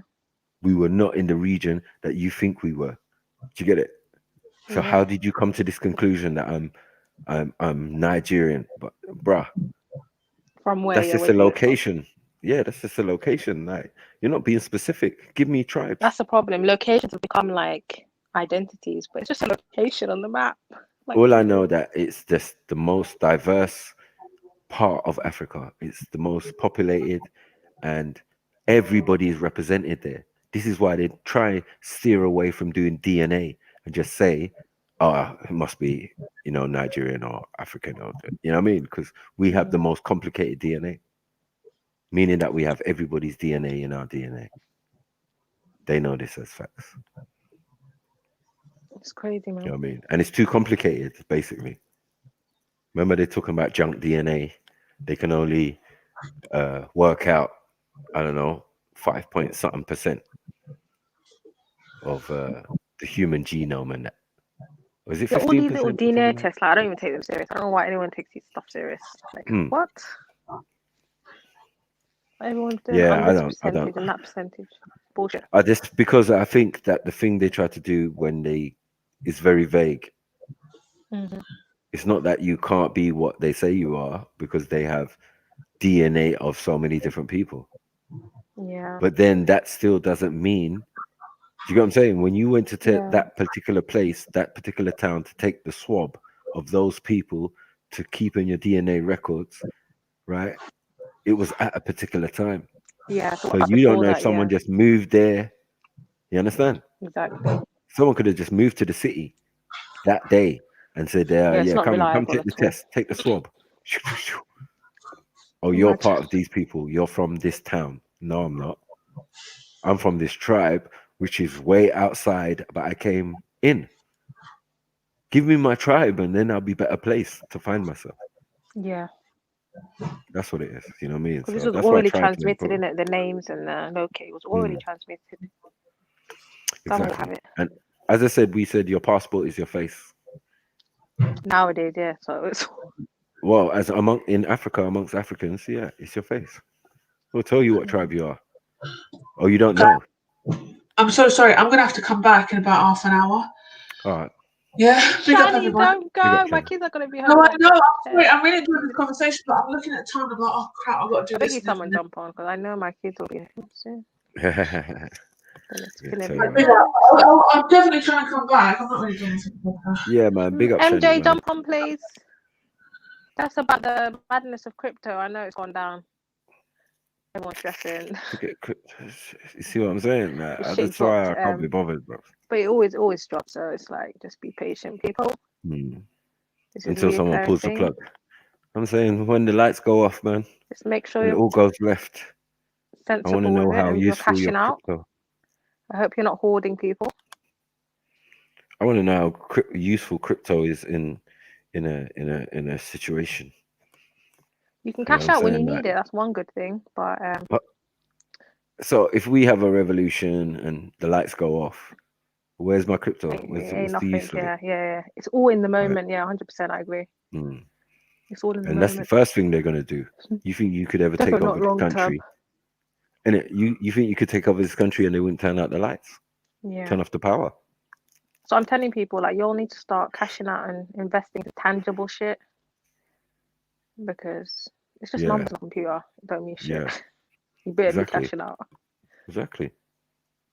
A lot of people are quite upset because they've been hoarding, and the shit dropped. Yeah. So that's mad. Yeah, I mean, I didn't even check my crypto, man. I had one little bit of a coin. I had some Litecoins and some other coins and shit. Time ago, man. Get me? And then I go to the exchange if I want to cash out and all of that. It's just dead food, man. I didn't see the logic in it, because I've been in the house. I had a flatmate who was on it 24/7, left his job for it. Oh, wow. And then within 2 weeks was asking me for money to invest. That was a bit silly. It was silly. Not very clever. He quickly went back to fitness training. He still does it, but I was like, it was meant to be a sideline thing. Why would you make it the Yeah, main that's what I'm thing? telling people. It shouldn't just be your only means of income. That is so Yeah, stupid. like, that's crazy. Like he And you felt should regularly cash out. Like, just stop people because everyone's waiting for like, oh my god, it's gonna get to this and it's gonna get to that, and then he you was just end up doing with it on a nothing. whim. You know, like he hadn't even made the money yet. You know, like you make a little bit of raise out of it, and you think, "Raw, no, definitely." Wow. If it continues like this, I would leave my job Yeah. and continue to. That never happened. No, you should never rely on He it was like still that. dealing in hundreds. You know, putting a little £40, Yeah. and you know what I mean? He thinks he's going up. Yeah, look. I've got £300 and rare, rare, rare. Soon I'll buy you a Porsche. These are the things he was telling me. Oh, bless him. I was looking at him, man. And Yeah, big I hear you. dreams. Yeah, from That's crypto. mad. Yeah, you're gonna get this money, and you're gonna turn it and think. Now, I had another friend who did it for a living. Like he made proper money off it and cashed out when times were right, and Yeah, even had a definitely credit cash card. out if you can. Buy land, Had a buy gold, buy whatever you need to right. buy. Put it in your kids' savings accounts. Do what you need to But he do, said but he made don't most of keep his it in your money. bloody. He said he's Yeah. most of his money on the stock market, Yeah. selling Flip it, buy shares. Yeah. whiskies and brandies and shit, Yeah, exotic buying shares and brandies and bonds and shit. whiskies. That's how people make their money. Man saying like that's easier. That's like once you learn, it's like the crypto is gonna teach you how to work trade. that other market. Yeah, basically how to trade. It's the same thing, yeah, pretty much the same thing. Yeah. So don't stick to the crypto, get in there and then start trading Yeah. with whatever. Then I realized That's what what my he's husband telling does. me, that you don't even need to have the product. He used the To get crypto it. to get into the whole other side of trading and buying shares and all of that. No, but I'm saying you It can was just buy like something a means. off the market, and sell it at the same time. Exactly. So it never ever touches your hand. Did you get what I'm saying? Exactly. It never even, it could still be at the holder's thing. In a split second, you've already sold it and made a profit on it. Out of it, You get it? Yeah, like, yeah, I've got this box of brandies. Where? Well, I've paid for them. You know what I'm saying? Yeah, but they're in a holding place. Yeah, I'm selling them for this much, and online as well again. Boom, gone. Transfer the money over, or whatever, the crypto thing, or whatever, your wallet. Yeah. This is like 2-3 years ago, though. Man was trying to saying, push them into it. I was just like, nah, I opened the just gave wallet. up. Yeah, man, put a little coin in there for me. Then I got a system of how I could get coins. He showed me the trade estate and this website you join. It takes them a week to verify you or whatever, some crypto thing, and you join it. And you post pictures and they give you crypto or like little coins or Litecoin, and then you can take that to exchange, change it, and for what have you more want. crypto. Yeah. And then some people had bots, you know what I mean? And all of these type of things. Because crypto mining is stealing. Yeah, it really is. You loose ball with your wallet information. That's it. Yeah, That is people it. can get That's into why I your tell thing. people have a different phone, have a different laptop. You should not be using it as a regular, whatever you use regularly. You know how It's easy it all is to just germs, hack man. your shit. It's so easy. Digital stealing. You know what I'm saying? Yeah, Digital it's nothing. theft. Mining. That's people's they call jobs, it. you know, out there. Yeah. That's a whole Call it career. crypto mining. It's a whole career, man. It's a whole career. DMT, mate. All I know is a lot of people are stressing, man. Yeah, well, that's what happens when you get involved in these markets, these digital fake Gotta be markets. ready for the risk, yeah, man. When it's digital, I mean, how do we work that? How do we know that the thing can just flatline as a random setting reset? Once it's on an electrical system, just like even the stock market, when the stock markets crash, it's a computer crash. Everything's gone, yeah. It's digital. So I'm wondering, like, whoa, I don't know what's going on. Yeah. Even though it's digital, they're supposed to be dealing in tangible materials, and you get it, raw materials, as they say, real That's what fruits most and people, the real. people actually making money off it, are not just dealing crypto. They've got their hands in a million things. They've got their hands in a Crypto. million I think other crypto things. is just the idea of A the means. It's just a means to get what you want to get. It's not the end goal. world currency. To be collecting bloody numbers. You know what I'm saying? It's the same thing with money. Like people who are obsessed with just cash or paper cash, and they're just hoarding it, not realizing your money's just in the bank for the bank to trade. Don't mean nothing. No, it's Why true. don't you do what they're doing with your money? Like, it's just paper. I It don't has no know. value. Bullshit. Yeah, exactly. But we know this, but we're still gonna do it. We're still gonna invest in it. We're Cause we don't programmed want to to do lose it. out. No, it's not even that. It's like people could be on something. You hear the success stories of it, and you don't want to be outside the loop. The It's one like left out. lottery. Yeah. Like national lottery. You don't want to be left out. Like, yeah, you have to be in it to win it, as they would say. Just be You know what I clever mean? about it. That's all you have to do. Be clever and do your research. And move in reckless.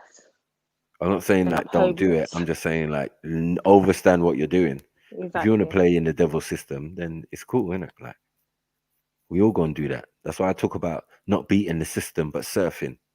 You know what I mean? You have to have a surfboard and keep it moving, because there's gonna be lots of up and down waves, things trying to disturb your motion, because you're definitely not trying to keep still. And it's the whole instant pleasure. Everyone wants something instantly. Ain't nothing coming instantly. Like, you have to work for anything worthwhile. Ain't no instantly. Steer your ship, man. Steer your surfboard. You gotta bypass something sometimes. I mean, just pretend you didn't see it, or let it go over your head, or just, that has nothing to do with me. I mean, completely, non-compliance, as they say. But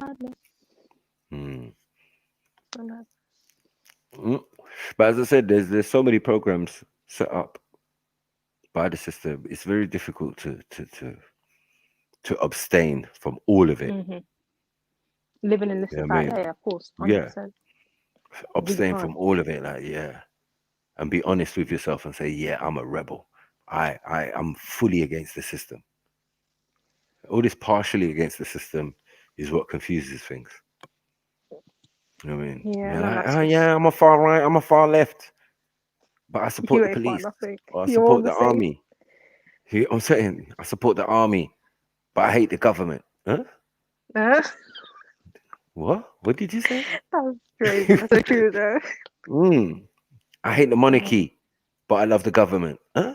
Make it make sense. Make it make sense. Come on, man. Burger, no bread. I'm dead. I said I hate the government. I'm a monarchist. What does that mean? All these fancy titles that's come up in the last couple of years, you know what I mean? Narcissistic, all sorts of cystic, istic. I always stuck to isms and schisms. Isms, narcissism. That's thrown around a lot now, a bit too recklessly, to be honest. It's actually lost value. The word doesn't even mean anything anymore. What's that? Racism? Narcissism. Oh, narcissism. It's thrown around so much, it has no meaning anymore. Yeah. I what was You could be having a fight over chocolate, but I'm called a narcissist. It's a bit mad. No, someone. No. I had an online argument with a guy on PlayStation. We used to have groups or rooms where we could come in like this and have conversation, even though we were playing different games. Yeah. So I'm in this. I'm listening by them. Guy. Yeah, I'm listening to this guy, and he's a roadman. He's a big guy or whatever, and we're talking, and he gets upset and said that I was being condescending. I said, hold on 1 minute. When did us roadman ever, you get me, get into an argument or a fight because somebody was being what? Spell it. Condescending. Are you all right? What has the world come to? You get me? It used to be sucking muma or all sorts of profanity and that. That's too many syllables in the word. Like what are you doing? Like if we turn bougie, you get me? Man was like, you're being condescending to me, cuz. Condescending to me, cuz. I was like, no. And you're upset. Genuinely. He was like, yeah, man, you're taking a piss, blood. Man, I have to meet up and link up. Is everybody hearing this? Yeah. A man got upset. Yeah, because he said I was being condescending. No, because he misunderstood what I said. But that's So the he clever felt, dumb folks, isn't it? It's when you're clever and yeah, dumb that's at the the same clever time. dumb. Like, yeah, when you're no, it's when you're dumber, yeah, and you can't accept the fact. So you think you're Because I clever and broke good. something down like a child, basically. I was breaking something down, and I broke it down very simply, and he felt I was being condescending because of that. No, because there was other people in the room, even my daughter. Do you get what I'm saying? So I'm not gonna I'm gonna give out information, but I'm gonna break it down so everybody So can it's accessible, digest it. Yeah. And even that is too much. I don't know what I'm gonna have to do, man, to change my personality. Just give up. Yeah, Bro, you're in the upsetting wrong, you're people. in the But wrong, what's the word? I've never been Time. one to try and please anyone anyway. You get me? I think the part of being a real black man is that naturalness of not giving a Authenticity, damn. 100%. Yeah, it's not giving a damn and standing on hack and being truthful and, like, you know, just being non-changeable. You know what I'm saying? In your actions and your thing, because all around you, men are letting the side down. Men are becoming effeminate. Men are becoming simps and all of these type of things. You get it? Or they're being made into that. Right. I don't And think some it's of a us thing anymore. have been trained quite well by our mothers and, you know, fathers in some cases. You know what I'm saying? But mothers who wanted the perfect man or wanted the son to be like the father, the grandfather, the ancestor. Do you know what I'm saying? Yeah. So they molded and shaped and made what they thought was the perfect man. And unfortunately for us, yeah, it's very difficult for some people to take because they think this man who's a man's man came from a man. Nah, it was a woman's mold and construction. Don't let no woman take you for simple. You get me? She's molding you. She's Basic, yeah. chipping off the edge. Do you get what I'm saying? Yeah. Mama didn't raise no fool. Blah blah blah. Well, know when women do this. Know when she's flicking her hair, she's doing this. Know when It's so true, you know when know. she's lying, she might just burst into tears to cover up that. You get what I'm saying? So Give you your the heads right, up. your empathy has now gone to her to stop her crying. Now you don't want to deal with what she actually done wrong. It's gone now. These are the things that mothers teach their sons, and you know what I mean? Yeah, or girl cousins and stuff. Yeah, that girl likes you. How do you know? You see what she's doing with her hair? Oh, okay. Okay. You know what I'm saying? That's what life is about, learning, you get me, from all around you. But I find that women definitely try and mold their sons into what they perceive to be the perfect male in their eyes. Do you get it? I agree. Completely agree. It happens, man. Can't deny Yeah. that. So I'm the sum total of my mom's handiwork, basically.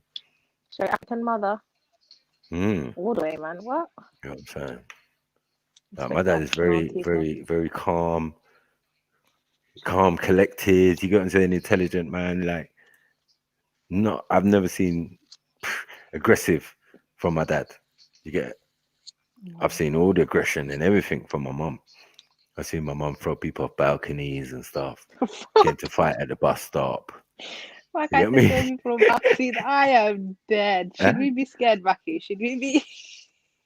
You I'm get me? dead. Now big up the aunties, man. They had to, man. They had to. Else we would have had a bunch of effeminate men running around. Right.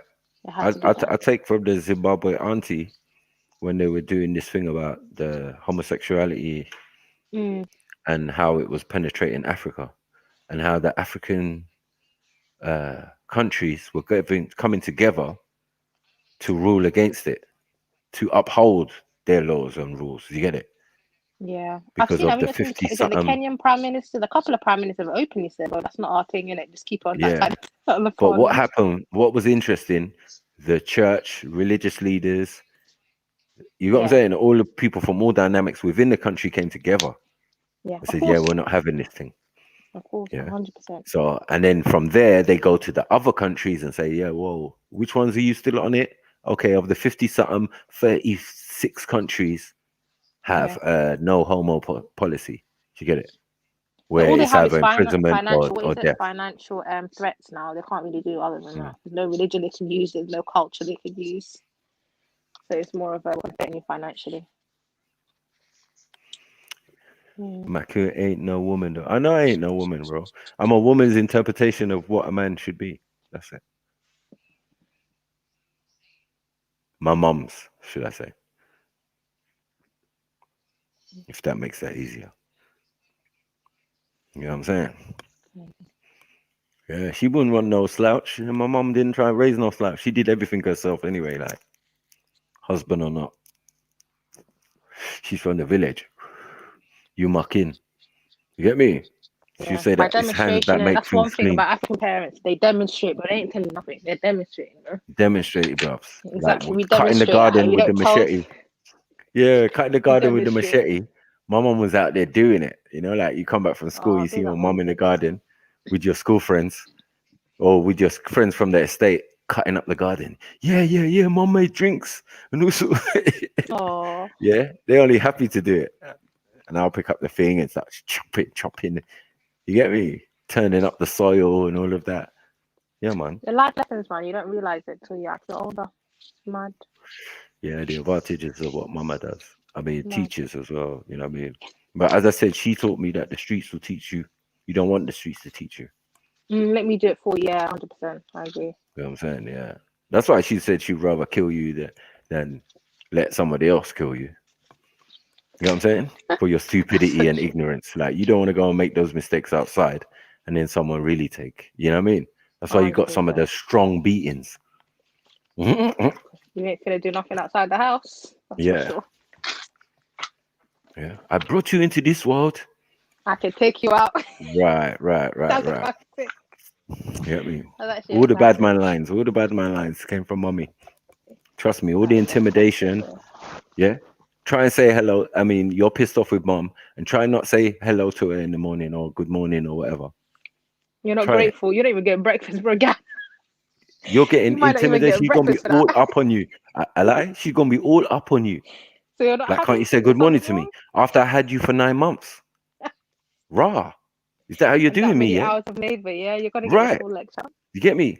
Fully, like, or until you say it as well. Like, Sleeping you on my can't bed say it. in my house. Yeah, in my house. Imagine that.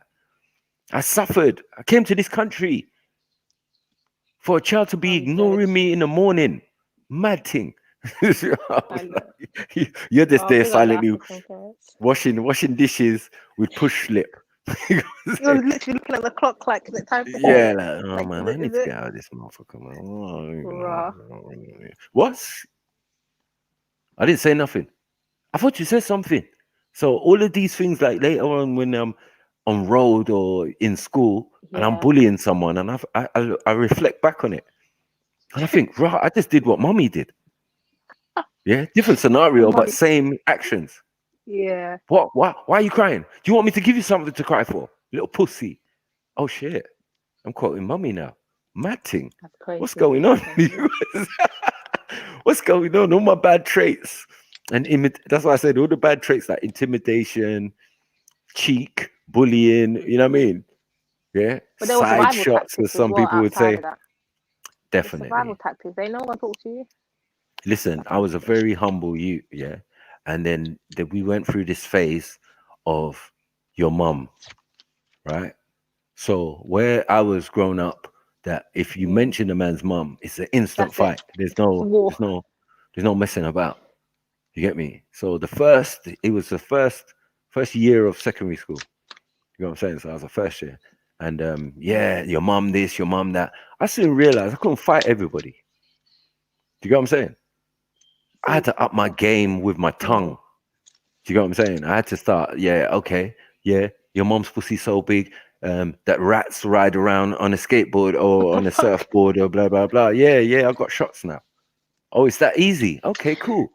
You get what I'm saying? Like, I had to find some confidence in retaliating and With your not vernacular, retaliating. you ain't even got to do nothing.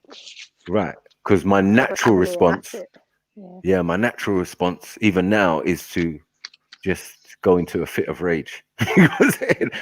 And defend it with the eyes closed, like, shit.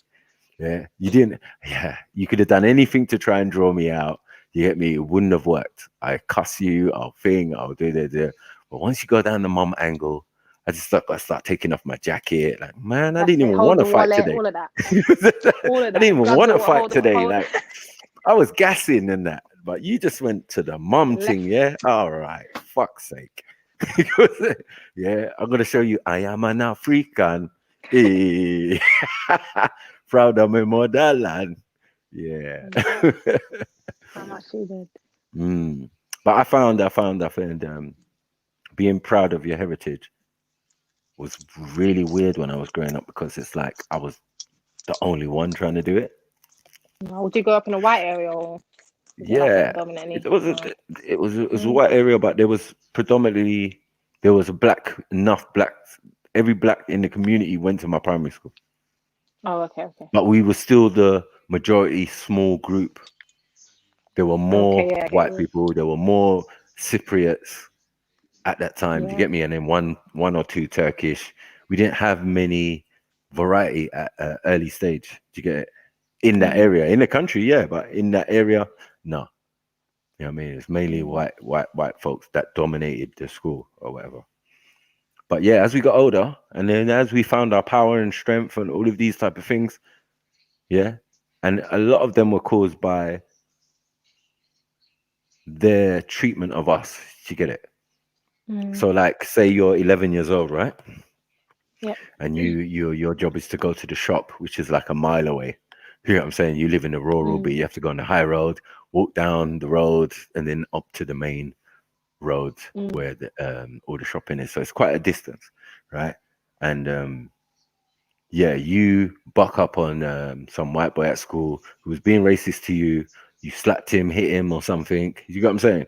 Now you're going past his house, right? And the whole family's coming out for you. Housation, because they didn't have pits or staff them times there. It was mainly mongrels, yeah. But these people had German shepherds and all of that. So they'll come out. The big brother might chase you, and he might be 15, 16 or whatever. Now you turn around and try and defend yourself and end up punching up this guy. What does that do to the mindset of a young black male?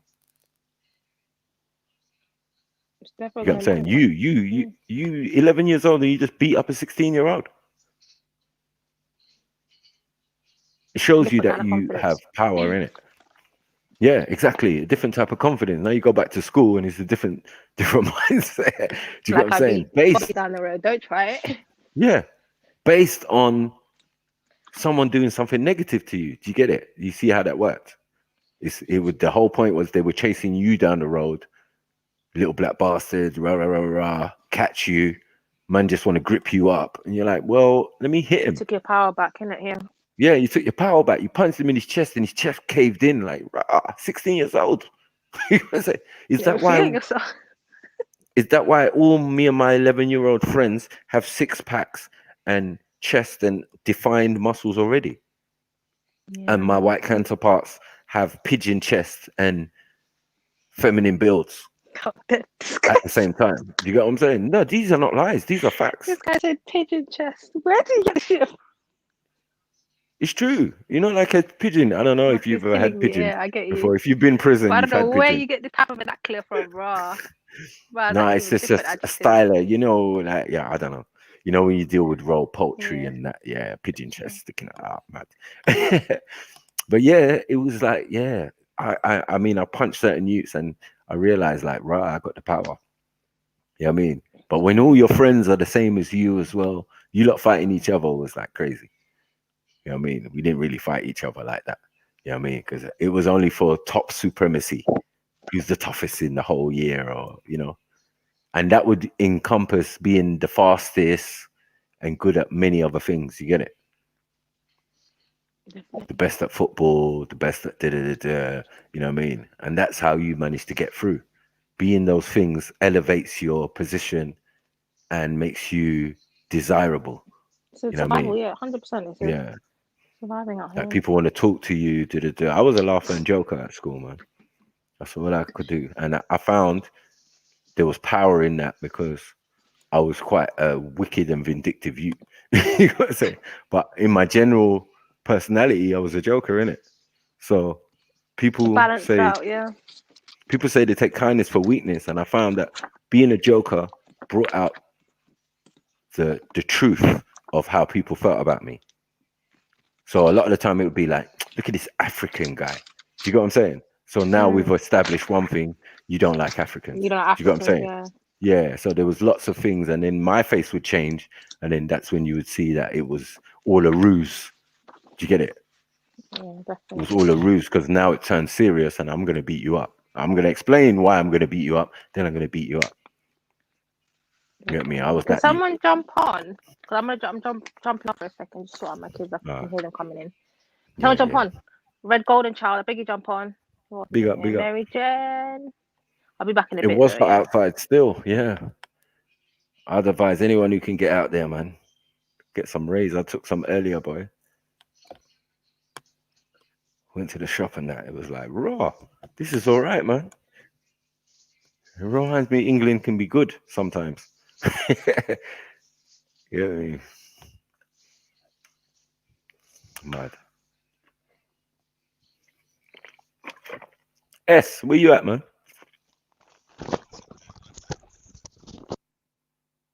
Yo.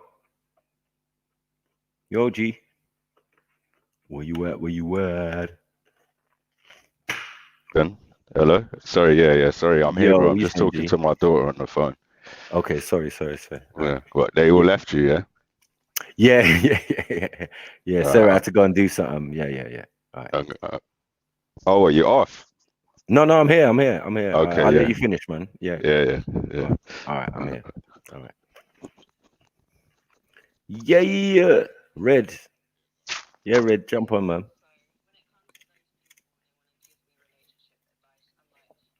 Jump on, my G.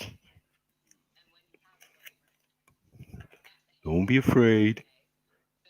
Oh, mate. School days is mad, man. Being young is mad in England, bruv. I mean, but it's all waters off a duck's back, man. I never let the racism and thing affect my childhood innocence. You get me? Which was destroyed quite early in terms of race and that. You just had to take it on the chin, mate. That you could be sitting at a table with a girl and then she's saying, why don't you just go back to Africa? You're like, why? I thought we was friends. Yeah, that actually happened to me still. But it was mad. Early days, man. Young, and kids are young. Kids are spiteful, man. And they only do what they're programmed to do from their parents. I've got bare white friends when they got older and they said, listen, Mike, my house was racist. My dad was a proper racist. Like, he didn't even pet. Every slur under the sun was running. Yeah, every slur under the sun. That's why you couldn't come to my house. Remember, Mike? I'm like, yeah, I do quite remember that. Yes, yes, family. So yeah, did you used to go adventure playground summer camp? Most definitely. I've been to so many adventure playgrounds, especially there's one in Peckham. Get me, round the corner from my auntie's house, and that's where I learned.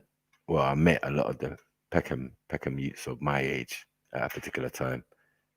Plus being on North Peckham Estate where my uncle lived. You know what I mean?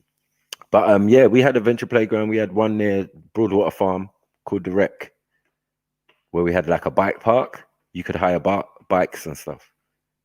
You just queue up and you take the bike of your size and then you go around the track and it's got traffic lights and all of this type of stuff. And what's that? Roundabout, spinning roundabout. Yeah, all of that on there as well. It was mad. No, Later on, stunt rider from young, innit? Okay, yeah. They even built a BMX thing later on while I was getting older or whatever. Yeah, they built a BMX thing there. So did you ever use the skateboard ramps? Because they had them everywhere, innit?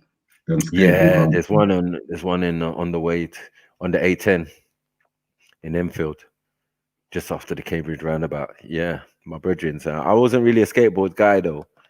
Maybe ice skating was more my thing. Oh, that's mad. And I wasn't good at it. Sober, did you have to go sober or Ali Pali or what, like, to do your ice skating? No, you see, when we lived in Holloway, my brother and sister went to a school opposite Michael Sobel, and part of their PE was to go Michael Sobel. So they were excellent skaters. Yeah. I was shit because I didn't go to school around there. Yeah, we live around there, but I still went to school in Hornsey and that. You know what I mean? So yeah, when I got to the age like 16 or whatever, and I was 15, and I was going Michael Sobel's and going Ali Pally. Yeah, my brother and sister were styling on me, flicking the ice and all sorts. Trust me, bro. It's mad stuff. Yeah. I was one of them struggle ones. I didn't even mind struggling and going around. I just enjoyed the experience. But I was thinking, I was always in that fear of falling over and getting my fingers chopped off. Seen couple That's mad. You have to get up with your fist. You have to get up like doing the touch. Like, yeah, remember, you have to quickly clench your fingers in and that. Yeah. All of that. Like, but other than that, I was all right. I wasn't the greatest. I could go around and that. Yeah, like, you asked me to do any spins and that, like my brother and sister. Yeah, that's showing off, though, isn't it? Spinning and backwards skating is showing off. Yeah, one of my bridges used to dance. Do the cabbage patch and all sorts on the fucking ice, taking the piss. You know what? That reminds me. They used to have a DJ in a couple of them places. Correct. Yeah. They used to have DJs and things. Yeah, the Ali Pally one and the Michael Sobel. Yeah, man. They used to do the fireworks up. You said you was more from that area, innit? No, I just got this feeling that one of my oldest cousins. I just got this feeling because you're into music, he's into music, and I even at one point was thinking, does he look like my cousin a little bit? You know what I'm saying? Like, it's just one of them ones when you got an older cousin, but like you don't remember every single friend that you've seen them with on passing over the last 25 years. But sometimes you think, bro, maybe I might have that. But was he from that area? You're saying? From Derry, innit? From the end spot, from Finsbury Parkway, innit? So right. You must have. I'm sure. I've just got this. I've brainwashed myself to say, you know each other because the way you think. I can't say it online. Okay. Huh? In my head, I just know because my cousin knows bare people. He would know you. He'd get on with you. He'd get along with you. Just the way that you two talk and your sense of humor and everything, he would get along with you. I just know that you two are brethren. Like, I'm not even questioning. Obviously, Finsbury Park is definitely them stomping ground. Yeah. I had the shop in Finsbury Park. Wow. Straggling Road. Do you get what I'm saying? My best friend. You know people, bro. You know people. Bro, what did you sell in your shop then? Music and games and stuff. You know, there's you that little porta cabin. You must know the porta cabin. It's a porta cabin, and it's now some food place. You get me? They had that place we got at the shrimps next door to Nando's. Is that what you're talking about? No. Further down, we go back down towards the station, opposite the station. It would have been Bubble and Wax back in the day. The car wash, right? You know the station's got the W7 side and then the 210 and W3 side. Then it's got the opposite side where you got the 153, the 19 bus. That side, isn't it? W7 and W3 side. That's Straggling Road, isn't it? Yeah. Right. As you come from under the bridge, you see that on one side is the thing. There's a cab station. Yeah. That used to be my shop. Yeah. Raw. That must have been recent because that was when I was young. That had to be when I was older. Yeah, definitely. The porta cabin was always there, but it wasn't used. Because I used to get the cab there home. I used to get not saying too much, but I used to use that cab station. We all used to use that cab station. So don't get twisted. You know what I'm saying? If you had a shop on Straggling Road, everyone knows you from. Yeah, everyone knows me on Straggling Road. Everyone knows you. Everybody. That's mad. And then growing up, I had a friend from around there. He's a naughty guy. You get what I'm saying? And I'm saying he came from Andover, estate around the back there, right? And he was well known. He was one of the most known guys around there for my age group. So when we let's be fair, there's a lot of well-known. There's a lot of your age group. There's a lot of well-known elders from your age group. You got set the trend in my opinion. And we had soundboy things. Yeah. Crystallize. and all of these sounds which are from those areas. You get it? Yeah, Semi-Fringy Park, semi-Archway, semi-Holloway, all kind of, it's all one really. Mad, isn't it? Mad when you think about it. But it's still the ends for us. It's still the ends. Like, it's just me, when I come back to the ends, because I'm not like I've got connected to the ends obviously, but like I've dotted out a little further. But like, yeah, man, I get that feeling like home in it. It's one of them, man. It's mad when you just go back to the ends. Trust me, I had Kentish days. Right. I had Kentish Town days when obviously when I lived in Holloway, I worked in Kentish Town, in some factory or whatever. That ain't kind of. Oh, you said you was a DJ one time, innit? You did, innit? You said you DJ. Yeah, we used to DJ. I was in Soundboy things. Yeah, man. Oh, I had my own one as well. Yeah, because they're raids up in Camden ways, Kentish Town ways, all them ways there, man. They're like rap, UK rap. They used to do an open mic night down things in Camden Town and places there, and their things, man. Their music in North London. I know Trillo Cactus. Sorry, bro. I know Trillo Cactus. I don't know why she does that. You get me? Chevelle is really the only one who can do that still. Get me? If I can have sex with you, I can't be your uncle. It's a mad thing. But let's keep it moving. Come on, Red. Maybe it's a respect thing for her. Maybe she just say it out of respecting you. Like that. You get me? You don't have sex with your uncle. Whoa. You can have sex with your uncle. I mean. Oh shit. So, what I'm saying is, she's saying like, why is Mary Jane calling man uncle? And I'm saying, you don't call man uncle who can still have sex with you. Makes no sense. Then 35. I get it. The penny just dropped. You were talking about age, or you were just talking? Yeah. I didn't get it. You're a grown ass woman. You ain't calling me uncle. Like, what? You all right? You know what I'm saying? Saying leave that with a 35-year-old man. Then. But I mean, saying she's a 30-year-old woman, right? So I'm saying, so that's not really an uncle. That's my age range. Yeah, that's my age range. Like, if I'm supposedly looking for a woman, you get what I'm saying? I'm saying, like, the youngest might be 33, 30. You know what I mean? Like, if I'm pushing it, you know what I mean? So I don't know about all what she's talking about.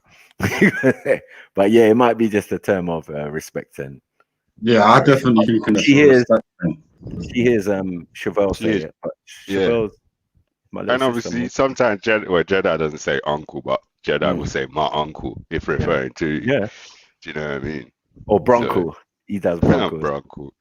He says I'm his mum's youngest brother. You know what I'm saying? Like, so I take that with honor and that. You get me? So when he does it, it's cool. You know what I mean? But I hear that because there's a lot of people who are younger than me who would claim retirement and all sorts and look haggard. Wow. So it's true. Yeah. You don't. I don't think you. The thing with a lot of people your age group and from like our background, they don't age, man. It's weird. No, they don't. They don't fucking get old. They're the man, they're older man. They're a little bit grayer. You know when we go 9 nights and that. You get me? You see the man, then be like, bro. Yeah, but some of them ball off their head like they ball off with a bit crazy. Trust me, them man, they're passing for all 32 easy in a woman's eyes. Easy. I think easy. I was gonna tell you, I spoke to my cousin the other day, and I was gonna say that I still run jokes with him. I said, man, I met up with blah blah blah from back in the day and rare from the ends and True, I don't know your name. You get it? Like I couldn't really give him specific details. And I said, my cousin who looks like a dark-skinned version of Joe. And we was on a freeway with his brother. And bro, that man is black. We still run jokes on each other. You know the ones there. Like that's what I'm trying to say. Like, bro, I subscribe to light skin knowledge. Remember I told you there's dark skin and light skin knowledge, and I subscribe. What was that's that? Why when you said to me, you know you're a dark skin sweet boy, I was like, facts. Ultimate. Because, but that's only part I ruined of the joke, so they're not gonna bang now. But I had some killer names like light skin Bane and you get me. Or who, for you? No, I was gonna read that. Oh, what car you drive again? What car? What car? What is it? Is it convertible? Not that it matters, but is it convertible? No. Okay, not that it matters, but electric windows and that. Yeah, shades and. I could definitely imagine that nigga driving through in slow motion. Definitely. And you know, I went for whites. You get me? The white. Oh, so you're doing good. You're doing good. Yeah, beige interior. You're doing good. Come on, if you bro. got the white with the beige interior, you're doing good. All you need now is just hop out in a white tracksuit. You're doing good. But as I said, my partner in crime, I don't know if it's conscious or subconscious, has always been fairer than me. Do you get it? There's always been that dark skin, light skin dynamic as brethren in my ends. You get me? So I was saying to Jeds, like, it's strange. Do you think that you pick your brethrens? You get me? According to that, like, I need a brethren who's not the opposite of me, but just different from me. Do you get it? But the same as me, because that's how I always had my connection. I think to some degree, yeah. I think to some degree, yeah. A lot of people deliberately do interact with different people deliberately, and there's probably some deeper thing to it. Like, let me give you a deep joke. Yeah, my brethren, right, long time brethren. His name's Kevin Pennant, right? And now you know you heard the name before because Jermaine Pennant. Yeah. Right. No, Jermaine Pennant is his nephew, right? Yeah.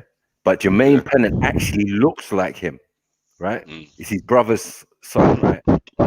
And his brother's dark skin, locks, all of that, right? He's gone up north and breeded up a woman, and that's how my man's come about, right? But my brethren is red skin with auburn hair, and the ends of it are blonde, right? He has green to grayish eyes. Yeah. If anyone says to him, "Are you mixed race?" Yeah, can you blame them? Hell no. Right. This guy he just came out with the he just came out like hair that. Color. Yeah. Right. And You get me? Because when I go to his mom's house, he was in Infantry Park back in the day. Yeah, dark anti with glasses and all of that. The brothers are kind of caramel as well. I don't see the argument. Do you get it? Yeah. I don't see that. But but he used to get in a rage every time someone said, "Oh, you're mixed race." Oh my God, this nigga will go nuts. And I used to say to him, "Bro, we're doing this light skin, dark skin thing. We've got matching puffer jackets, naff. Yeah, I had the green one, he had the brown one. Yeah, wait. You just drew for the naff, bro. You just drew for the. I forgot that brand new when it existed. It was a. Sorry. I better let you go back. I better let you go back to. I better not cut you off. I remember. There was an anagram for it. I remember the anagram. Do you remember the anagram? It was a bit racist, didn't it? Yeah. But anyway, carry on. Yeah, but if you had a naff body warmer, was you the man? Yeah, of course. You definitely. Of course. Body warmer.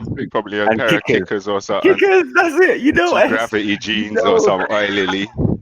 Yeah, or some C17s. Yeah, C17s. Or big stuff with the patches or anything, bro. Fuse. Yeah, there was lots of little kind of jeansy things going on them days there. Yeah. You know what I mean? A roll up thing. Had their moment though, still gravity jeans. We was on a roll ups thing, innit? Oh yeah, one leg roll up. Oh my God, I remember the roll up. The little side slant, the glasses, the circle glasses, the flip up. I swear Jed's got a pair of flip up glasses. Oh no. Oh yeah. Dwayne Wayne's. Oh, the Dwayne Wayne's. Yeah. I had a pair of them as well. Cold. Yeah, trying to play my student nerd days, going south to them parties. You know them parties they used to have in like Brixton in the coarsest estate, where it'd be like an R&B kind of, you know what I mean, African-y kind of, you know what I mean, Caribbean kind of feel, like proper rave. The roof is on fire. This is on fire. Yeah. But it'd be on the fucking darkest estate you ever fucking seen in your life. Maybe some pitch black rooms in there as well. Yeah, even driving into, we're driving into Angel Town and that. Like, yo, nigga, do you know where we are? Yeah, we can't. The rave can't be here, can it? Yeah. Sure can, boy. Yeah, man, it sure can. Yeah, I mean, and those was good raves. Back in the day, I was a youth going them though. True, I had the older uncles and that. It was definitely like deep South Londoners and that. Yeah, it was their thing. Them little raves, boy. And clubs that even in West End, like Bootleggers, which is on that is it Oxford Street or Oxford Road? Yeah, Oxford Street itself. I don't even remember Bootleggers. I don't It's like an remember that one. underground I remember club. It's like a Gantons, though. downstairs. Remember It's changed. The name Gantons. of it. The name of it has changed a few times, but you go downstairs. So when you get to that junction where the station is for Trafalgar or Yeah. Oxford Street, sorry, it's the road going adjacent to Hamleys. And Hamleys. You know where Hamleys is, the toy store. Yeah. Yeah, the road that goes opposite and goes up. Up, yeah. Yeah. That road. There's another road off it, one or the second turn in, and the club's on that road. But it's a downstairs club. No, I know. I kind of know what you're talking about now. Yeah. But I don't know the name since, Bootleggers was a long time ago. You know what I mean? When some Africans owned it. They like tried to make it the baitest Nigerian club ever, bro. It was so funny. They got leather seats in there, white leather seats and all sorts. Some kind of long dance floor. Remember, man? Those are the good old days, man. Yeah. But we were going fridge. They're trying to get rid of all that now, you know. We were going fridge. Yeah, I don't like when people are taking videoing you in the rave, man. That just makes me very uncomfortable, you know. Or live streaming and then with the light and that. No, live I didn't mind. That used to jar me. But like now, man could be all in a rave here, minding your own business, and someone streaming you and your mum's watching you in a rave or whatever. You know what I mean? Yeah, it's long time. Can you play ball? Yeah. Can I play ball? Football? Yeah. I used to like playing it as a kid. I don't know how great I was. I didn't play it a lot. I hated the game. Say that again. Because he set up a team. What? Just a fun team, you mean? No, they've been doing 5-a-side and now they're getting into 11-a-side. And I'm definitely not into ball like that. No. But every man is there. The average age is like 40 at the moment.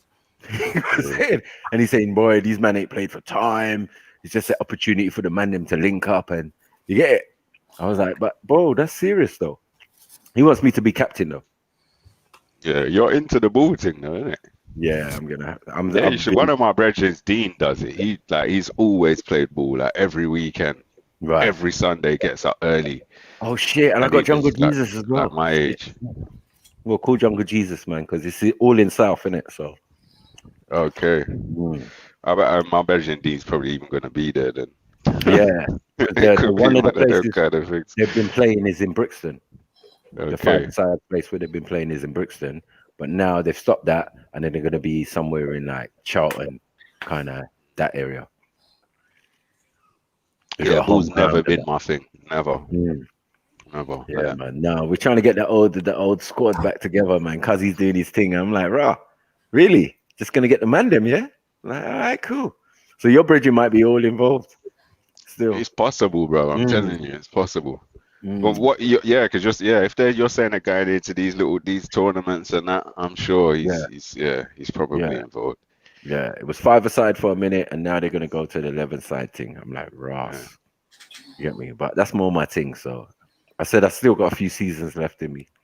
But I think I'm looking at coaching position after a couple of seasons. Let the youngest do their thing, innit? Is it 90-minute games as well? Yeah, man. Okay, no boy. I'm gonna let you know, like when there's a game close to man, bruv, so man can come and link man and watch. You get me? And catch up. You get me? That is mad. Even Tyson and Mayweather didn't do 3-minute rounds. You lot's playing 90-minute games out there. No, but I think I stopped playing football because of work, and I was at semi-pro level, so. For me, the level of fitness and what you can do, even off the thing, is still quite high. You get it? It's true. 90 minutes so should many not times be. As well. Yeah, 90 minutes should not be nothing to a footballer or somebody who now and again plays football and used to play football a lot. Do you get it? You know what I mean? Because I haven't sustained those injuries and all of them things there. My body's still fresh. And I left in my prime as well. Like, yeah. Certain time when I was playing football, after like about maybe about an hour. Yeah. 45, 50 minutes an hour. Yeah. My right shoulder just used to start aching out like mad, like like some tension. It just started aching out, like like a stitch in your belly, whatever they call it. Yeah. But it's in Felt your arm, like it's in your body. in my fucking shoulder. Fucking I yeah, wonder it didn't what that happen is. every time. It's got to be some kind of tension in it. That's some kind of nuts. Yeah. Because I had a tingling in my arm thing, and then I went and saw acupuncturist. Well, after running for a while, or you just had it? No, I think no, I've been playing football on a Sunday at that time, five-a-side or whatever, and I think someone ran into me. And like 6'3" Asian guy ran, shoulder barged me, and I kind of stood firm, but I felt it in my bones. Yeah. But I kept on, how we do, you try to act solid, and yeah. But then every time I kept feeling this pain in my shoulder, same like what you were saying, but the pain was actually coming from my spine. Yeah, exactly. Right. I damaged the tension around the spine. seventh vertebrae. So what he did, he had these medical plasters, which actually took down the swelling. They were herbal or whatever. He put that on there, and he gave me the acupuncture or whatever. One session, bro, and my back was good. But he said if I hadn't have done that, I probably would have lost my arm. What is that? The vertebrae below the big one, up near the top? It's near the top. Yeah, right. Just below that big one at the base of the neck. Yeah, you're right. Yeah, exactly. I can feel it right now. Yeah, exactly that. And it was swollen, and I didn't even know that it was swollen. Do you get it? Like I've been having this pain and I'm doing things with the other arm. I'm stretching out the arm. I'm doing all this stuff with the shoulder and all of that, and it's not even there. I've never ever thought to put my arm on my back. All the way to the spine, because there's a lot of fine. There's a lot of fine. The muscles go off in different directions and connect to the spine all different ways. Yeah, there's a lot of fine shit there. So he does said punch up. I can feel it. And he did the acupuncture. I don't know what he done, bruvs, but it was better after that. I think more the plaster, the medical plaster, done more for me because it took down the swelling, and that was all that was really needed, to be honest. Because the swelling has trapped the nerves. So that's why I'm getting pain in my arm, innit? Have you ever had that thing where they use the cup and put the fire in it? No. I've seen it. I've seen kind of mad, that shit works. But prior to acupuncture, because remember, I'm trying to do the thing like everything in it. We sovereign in it, so we're trying to do alternative medicine. You get me? So I thought, all right, let me try acupuncture. Fuck it. Do you get what I'm saying? And I think the way he diagnosed me is like a doctor. He asked me the consistency. When did you do it? Thing. This was a couple of years ago. But this guy was he was an expert. He was my friend as well. It was like a white guy who went to China for 8 years. You know what I'm saying? And came back, and he does real good acupuncture. Like he says that there's dodgy ways of doing it where the man's trying to throw it in and it can damage nerves and all of this type of stuff. He's really good at his thing. He's always got he put one in my brethren's forehead, bro, and forgot. My brethren forgot it was there. Like, that's how I relaxed, because I saw my brethren get it first, and he's got a problem with his knee. You know what I mean? Where they took some cartilage out of under his knee, and he's been in pain for like 15 years, trying to get medical attention. So he's always constantly in pain. So every so often, he pay for his brethren to give him acupuncture. So I was there one time, and I was like, yeah, man, Colin, I'll pay you £80 to come and do me still. Pause. You know what I mean? But yeah, I would recommend it, therefore. But just make sure you find a good one. Acupuncture, definitely. But this guy, Colin, oh my God. He's so, you see him with his glasses, he's got a little beard and a ponytail and whatever. He looks like a biker. But the friendliest guy you would ever meet. But anytime he wants to do martial art demonstrations, bro, you see the evil in his eyes behind the glasses. the deity surface. Yeah. You'd be like, come here, Mike. Like, I'm not gonna hurt you. Look when I press here, and he'll press somewhere, and I'll be like, bro, come on, man. Get me? Why do you guys who love to demonstrate your martial arts always got to be touching on niggas? Get it? Like, always got to be using nigga as a test dummy. You get me? I hate that shit. You know what I mean? Want to push pressure points and that. Yeah. And we call it pull my finger. Remember, like the advert? What was Where the that? Greek guy, it's a martial art advert, and the Greek guy goes, pull my finger. And he pulls his finger and he farts. You know what I'm saying? So for me, that's a little pull my finger. Yeah, man, I always. I had some of my Cypriot friends, boy. You know, man with the biggest nose. Man's telling me he's fifth dan.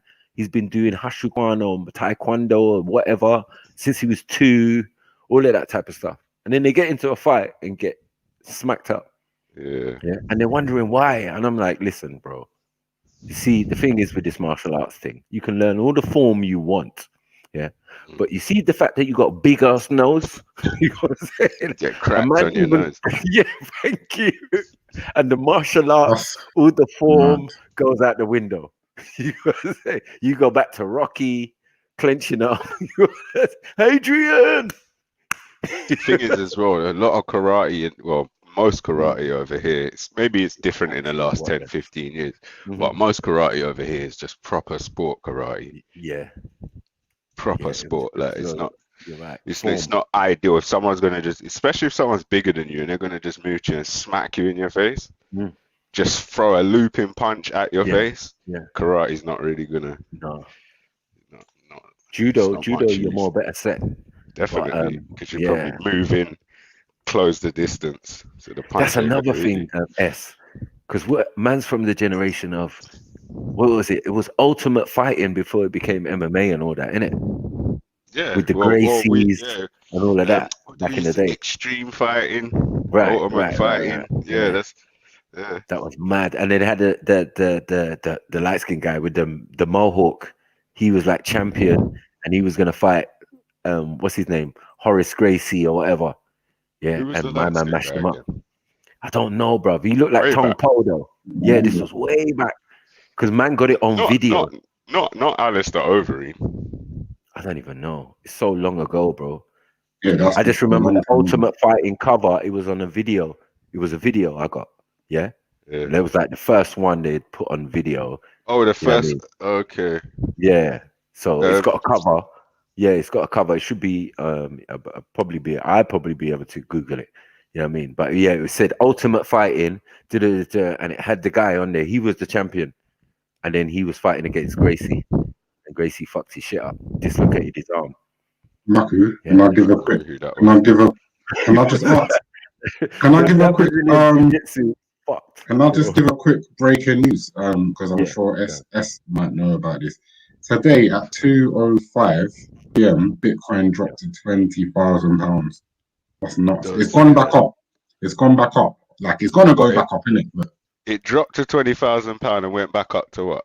It's 26,000 now. But like that would have been an ultimate time to buy some coins if you had money, innit? Like, what was it at the height in pounds? Today, 37. The highest. Yeah, I'm reading it out from it up. £30,000, 900. So £30,923,000, 36 per coin. Yeah, that was the high of the day. Yeah. Okay. But remember, the day's not over. I'm just looking at the drop. It's dropped, and some people are blaming it on the Israel war, and some people are blaming it on Chinese investors, and other people are blaming it on Elon Musk. But it's gonna go back up. It might not go back up fast, but it's gonna go back up. If you buy it low, $60,000. If you buy it low, you're laughing. Anyone that bought it at £20,000 is laughing. So what are you saying? Are you saying the political climate affects your coin? It can. Is it? Because people can take the money out to invest it in the fiat currency. I've been saying this about Bitcoin. Yeah, Bitcoin is a fucking. I don't even know what to say. Like a roller coaster in a whirlwind. I know. Like, literally, the thing about Bitcoin is anything can affect Bitcoin if they want it to. They just have to say, it's going to affect Bitcoin. Because once they say it's going to affect Bitcoin and people respond to that, that's it. So, for example, if they want to sell off a load of stuff, they want to sell off a load of coins because they bought them ages ago. Now they want to just get their money back or sell off half and just make millions. Hundreds of millions or billions, then they'll put a story out that will make people begin. If they want to buy, they'll put a story out to make people begin selling, and if they want to sell, they put stories out to make people begin buying. Do you know You're what I right. mean? You're right. You're right. I'm a bit So bitter now that I didn't buy. this crash is because 60 grand. No one with money is going to want to spend. Is going to want to buy a Bitcoin at 60 grand, even if it's going to 100. If it's going to 100, they're looking at it like they're going to want it for 20, 30 max. Yeah, the big banks, businesses banks are trading Bitcoin now. Oh, I know that should be illegal, but they're just greedy, innit? They're greedy. But you Once know the the banks fucked up get thing, involved, they set the price. They move it to wherever they want. Let's see what happens in it. But like, what makes me mad is that I bought some Bitcoin about a week ago when it was double the value, and I should have bought it today. But you just can't predict these these things. You know what I mean? Did I you should say have you bought bought some it a today. week ago? Because what I do is each month I just buy a small, tiny you did amount say that. I don't care, like KFC money in it. But you said to me, remember when we spoke last time? He was like, "Oh, but do you keep an eye on the chart?" And I was just like literally like, whatever, man. I'll just do it like on a certain date. But if I took your advice, I would have waited for today and spent the same money and got more. Or wait, got more but then if you waited, it could have gone up because at the time when we were talking, it was moving sideways at the time. Remember, and it was an odd sideways motion. I wasn't sure whether it was a sideways correction, which we wouldn't have known until it started going back up, or if it was literally reaching some kind of top for now. And then it just plummeted. So you would not have known, really. I can't predict it. No, you just have to just go under your with plan the to amount, buy a little bit each month, it makes sense to continue buying a little bit each month because that's a plan that aggregates, regardless of what price you're buying. You're just aggregating. Radar says some UK banks. If I was rich, I would banning crypto. Your thinker off it. UK hope banks not. are They better not ban. Are banning crypto. Better not. UK banks are banning it. Yeah.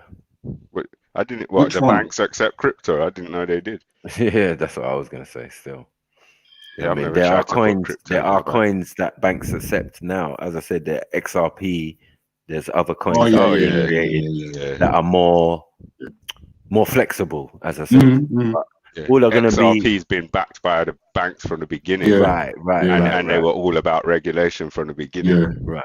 But again, because my flatmate was into it, you know what I mean? And he was checking the market and checking the news and all of that. That's how I knew that political movements and all of that are involved in it. It's like, it's mad. How does that work?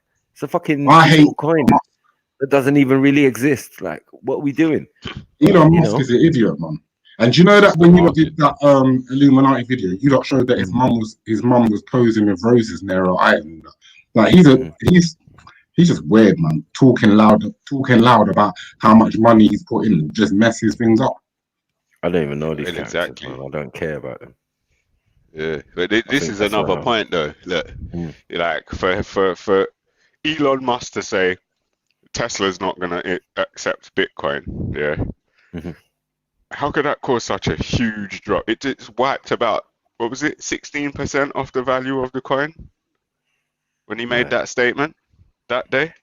Yeah, probably. Didn't it drop down from about 60,000 to about $49,000? I'll go with that. I'll go with that estimation for now. I'll say around about that. It was about 10 grand he wiped off just by making that statement. Now I'm just wondering, who the fuck cares if Tesla don't take Bitcoin?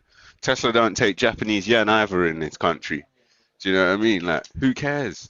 But how did that have such a big effect? It's because the people who are engaging, they hang at the feet of people like Elon Musk and Bill Gates. Yeah, they worship. I mean, there are bigger companies out there than Tesla Motors, way bigger companies. Like, Tesla sells luxury cars. It's not like if Tesla stops selling, any economy is going to get fucked up. Like, it's small fry compared to economy scale, economic scale money dealings. It's small scale. I think they're trying to scare people away from it because they know that if just normal people, like people in wheelchairs on disability benefits and all that, if normal people start getting involved, it's going to benefit them. They've got to scare people away, innit? It's scare tactics. There's definitely an element of that because it's 2017 all over again this year. That's what, or the end of last year and this year, it's 2017 all over again. Even though they've been more friendly and receptive, but the people have really began to adopt crypto as a thing. Bare people have started getting into it. bare people have started making money who maybe they didn't want to get into it yet, or just didn't want them making money at all. Bare people, just random people you just never thought of, saying, "Oh yeah, have you heard of Safe Moon, or have you heard of Doge, or any other one of these bait ones? Yeah, I bought some whatever price, £20, and I took it out £2,000, or do you know what I mean? Like, do you know what I need to do? There's definitely an element of that, trying to keep people out. Yes. Have you heard of this thing called block rewards? I use this thing called block rewards. You probably heard of it because you know all this. I haven't heard of it, no. They pay you to do surveys, and then they pay you like in crypto, some random crypto surveys. Get you to watch videos and give you a bit of crypto. But I've been trying to store up my crypto to transfer it. I need to transfer it today because it's low, innit? So whatever I can transfer it to like anything that I choose, and it will be more in value, innit? I was trying to hold on to it to get more. They give you like a bonus. It's like a club card. The more points you got on it, the more stuff they give you, but you got to log in at a certain time, and they give you 24 hours to do these. The surveys can take up to like 20 minutes, 15 minutes longer. Like they ask you silly questions like, are you going to fly to France to go to Disneyland? Or, oh, did you buy a bed from, where would you buy a bed? Where'd you shop? They just ask you bare things. How much money do you have? Yeah, just random things like they're planning for something. I don't know what they're planning for. And then they collect all your answers, and then basically they give you, it adds up. You can get, it's free. Well, you don't like that. I've spoke to you before. Yeah, obviously you put time in, innit? Yeah. And they're paying you for surveys. Yeah. So or watching adverts and shit. Yeah, I think today I should put some of that credit that I've earned into my balance. I'm gonna think about it. I'll just see how I feel. Yeah, it's not a bad idea, especially if you're gonna get a better rate, as long as the value of those ain't slid down as well. Yeah, but I'll get more. You get what I'm saying? You get more for less. Because what's the point of transferring it over when it's higher and I get less? Do you know what I'm trying to say? No, but I'm saying if the value of those coins has slid down in line with Bitcoin, if they've tracked Bitcoin downwards, they may not have, but if they I've seen some patterns. Yeah, I've seen some patterns. That's why I brought it up. Yeah. I think before like it's too late, I've got to remind myself to log into that block rewards. And what I'm gonna do is I'm probably gonna give my referral code in a small like little budget video on my channel, and then try and refer people to these apps that I use. That's what I'm gonna start doing, because I completely boycotted making little videos because YouTube just too strict. They're way strict. I don't like how they change the rules every week. Like they want to ban channels and strike people for no reason, innit? So like it's just annoying, innit? Yeah, to try and use it because I don't want to get banned for like some stupid reason. Do you know what I mean? Yeah, that's fucking. All this banning, and you can't get no answer, or banning and you lose your money bollocks. Yeah, I'm not with all of that. I've been noticed that incrementally becoming the new norm all over the place. It's like it's like the black box system. It's called, where you can submit your query, but you literally just submit your query and just wait on a response. There's no real communication. That's everywhere now, and that's why we got to this point now where people just get locked off, banned from this, or account closed on that. Because people have been maneuvered into this black box system.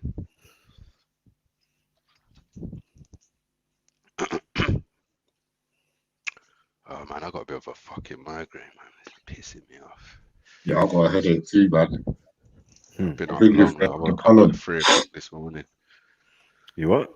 I woke up 3 o'clock this morning. I fell asleep early yesterday, innit? Yeah. We came offline early, innit? I was listening to some mad debates. Like after you lot went offline, I couldn't sleep, innit? And then I was listening to some mad arguments, man. The arguments are just getting deep. I was up, and because I got these new earphones, I fell asleep with these new wireless earphones in my ear. Like I'm the worst, innit? Like I just. Bro, I went to G Block for 2 minutes. I said, "Rah, G Block's still on." Boom. Went over there, saw Shug. I said, "No, I'm out." Boom, and that's it. I woke up today now. He's on the stream cussing obscenities and that. Like, yo, you get me? I told Jeds, I was like, yo, guess who I saw on G Block yesterday in the morgue? Get me? Shug was in there like trying to battle. They're catching bodies, or was it? Yeah, trying to. I don't know. Bruv, it was a whole leap of. I had it in the new head thing in my ear, He trying was to actually sleep on one simping side. for on one side. Somalians for once. Bruv, it just went left. It was just a big, massive. Ralph came on and started like accelerating. Ralph is mad. He's like Afghan was on there as He's well. a comedian. Afghan's nuts. I'm scared. I'm worried of him. Man. I can't be on a panel with him. He just goes off. You know what I'm saying, my guy don't have no. Like, he don't hold back 1 minute, bro. Jeez. You know what I'm saying? But it was like, yeah, it was very kind of controversial. And then they jumped into this American Girls panel after that because my guy was like, I need to get some sleep. I got work in the morning. And then it just kicked off again. Banksy's kicking off. Everyone's kicking off. It was mad. It was like pure adrenaline and hype and aggression and pure. I ain't got the energy to fight people online, man. I ain't got the time for it, man. Trust me. All of this is good to watch because I can't be getting involved in that, man. I can't. Yeah, I like it when the dead fight, man. Anytime It's still a fight in a morgue. Onto that channel is normally some.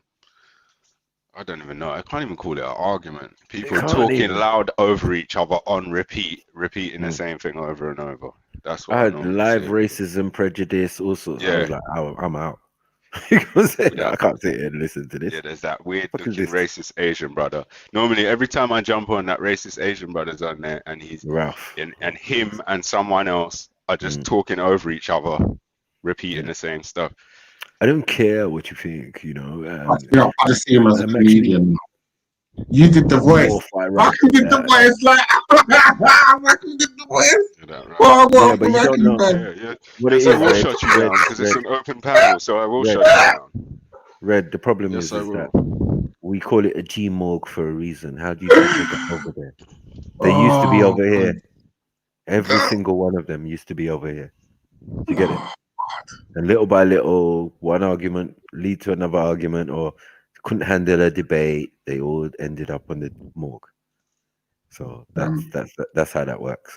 You know, once I dissed him hard. I went over there innocent, thinking, oh, you know, this is. I didn't understand the YouTube world, innit? So I went over there when I first got into this YouTube world, and I was thinking, oh, this is great. You can just talk to people, express yourself. And then he must have said something like, because he insulted me and said, go back to where you want to come from. So I just I went low.